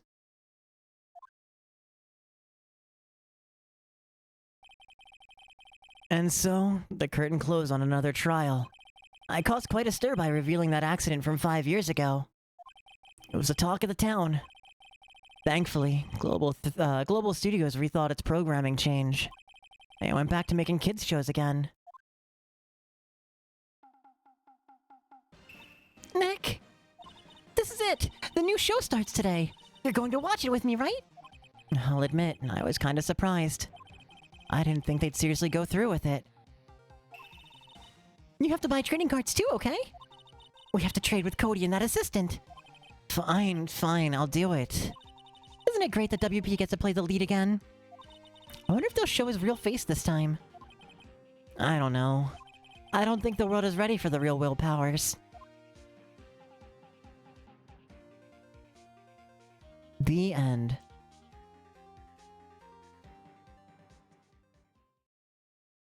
So, we didn't get to chapter 4, but we did get through 2 entire episodes. We'll do the Christmas special tomorrow. That sounds like a plan to me.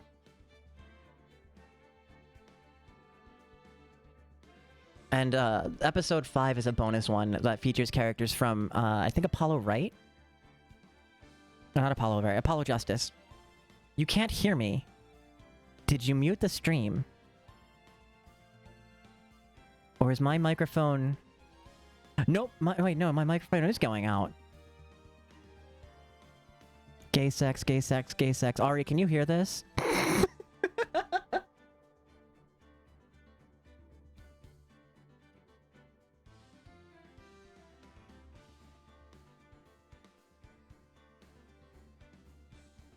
Update from the Valorant Mines. User ISuck2014 attacked Sage and Donovan's in-game names. I said I am the one I'm the one, you suck, and we dodged. Hell yeah. Salty, you can hear me, yes? Tori, did you accidentally have a Bluetooth device connect? Because I've had that happen in my pocket. You can. Okay. Restarted the stream. I've like definitely been like, why can't I hear shit? And then all of a sudden it's just like, oh, because my earbuds connected. And the sound is playing directly into my pocket. No Bluetooth. Not sure what happened. You know, indie app company, Twitch.tv.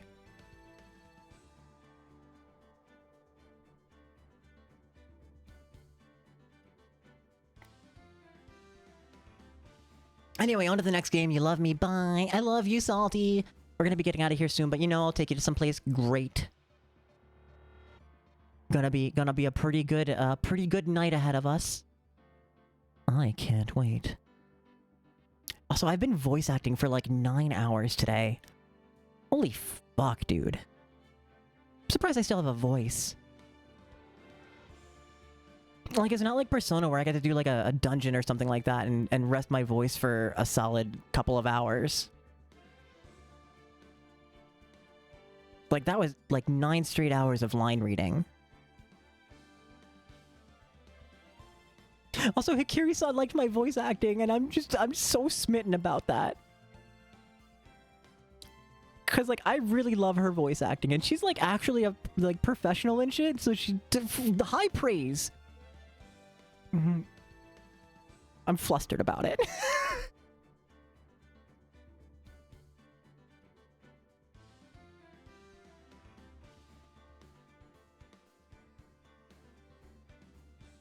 Not saying that like your guys' praise isn't great, because like I know you guys love my voice acting.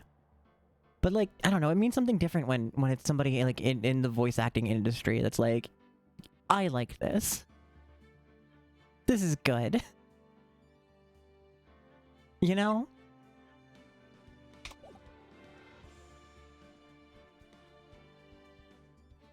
I make you flustered all the time? Oh no. I didn't mean to do that. Whoops.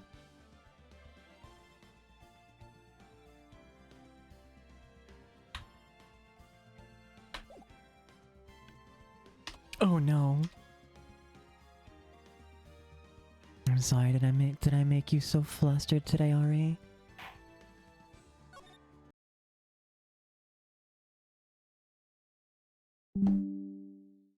Are you giggling and kicking your feet and blushing? I absolutely didn't mean to do that. Such an asshole. You're immune? No. Yeah, no, you're definitely too immune to for any of that to work on you.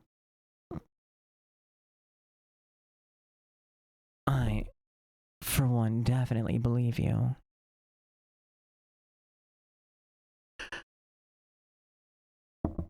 Okay, we've been live for a very long time. Almost 9.5 hours, and I see now that dear friend and moderator Fatale has just gone live. So, we're gonna get out of here. I'm gonna go make some dinner. I'm really excited about it. We'll be live tomorrow, holding space for people who don't have anywhere to go or anyone to be with. And we'll finish up Ace Attorney Volume the first Ace Attorney game. Thank you for being here. Because that is I mean, I meant to try and get to it today, because it's more, I feel like it's more appropriate to do it like today. But you know, it still works for tomorrow. So that's what we'll do. I know it's a long trial, so we'll see how long that takes, and then maybe get up to something else. I don't know, we'll see how I'm feeling. See where the day takes us. Maybe down for some stream adventure. I don't know. We'll do a proper goodbye today. My name's Alice Napalm. I've been your host for literally this entire day. I have social media here. I have a Discord there. And I have a YouTube there. Those are all the best places to find out when I go live, outside of hitting the follow button and making sure alerts are turned on. If you're financially able to, and you'd like to support the stream, you could do that through Ko-fi right there. I set up a $5 a month sub off Twitch button, which is where you take the cost of a Twitch subscription, give it directly to content creators, and Jeff Bezos doesn't get any of it. And I think that's just grand. I set up a way for you to do just that. However, spending money is never required to be here. The only thing you need to spend here is time. Just time. But you know, as always, subject to change. We'll be live tomorrow. I probably won't be live Friday because Crimes just invited me over to play some board games with them and their partner, which I'm kind of excited for. So we'll see what Saturday looks like. I don't know. Probably be here. Maybe another study stream on Sunday before study hall. I have to see when I get done work. And I don't know, we'll figure out where shit goes from there. That sounds like a schedule to me. We're gonna go say hi to Fadelay, who is doing the Cosmic Wheel Sisterhood, which I fucking love watching. So, until I see you again, Mooncakes, be good to you. Oh wait, raid message. Go ahead and grab this raid message if you're subscribed. Grab this one if you're not subscribed. I need to tell myself to copy it every single time, because I can, will, and do forget. And yeah. So, until I see you again, Mooncakes, be good to yourselves. Be good to each other. I'm sending a kiss to the stars directly to you. And I hope I get to see you again real soon, okay? Okay, bye.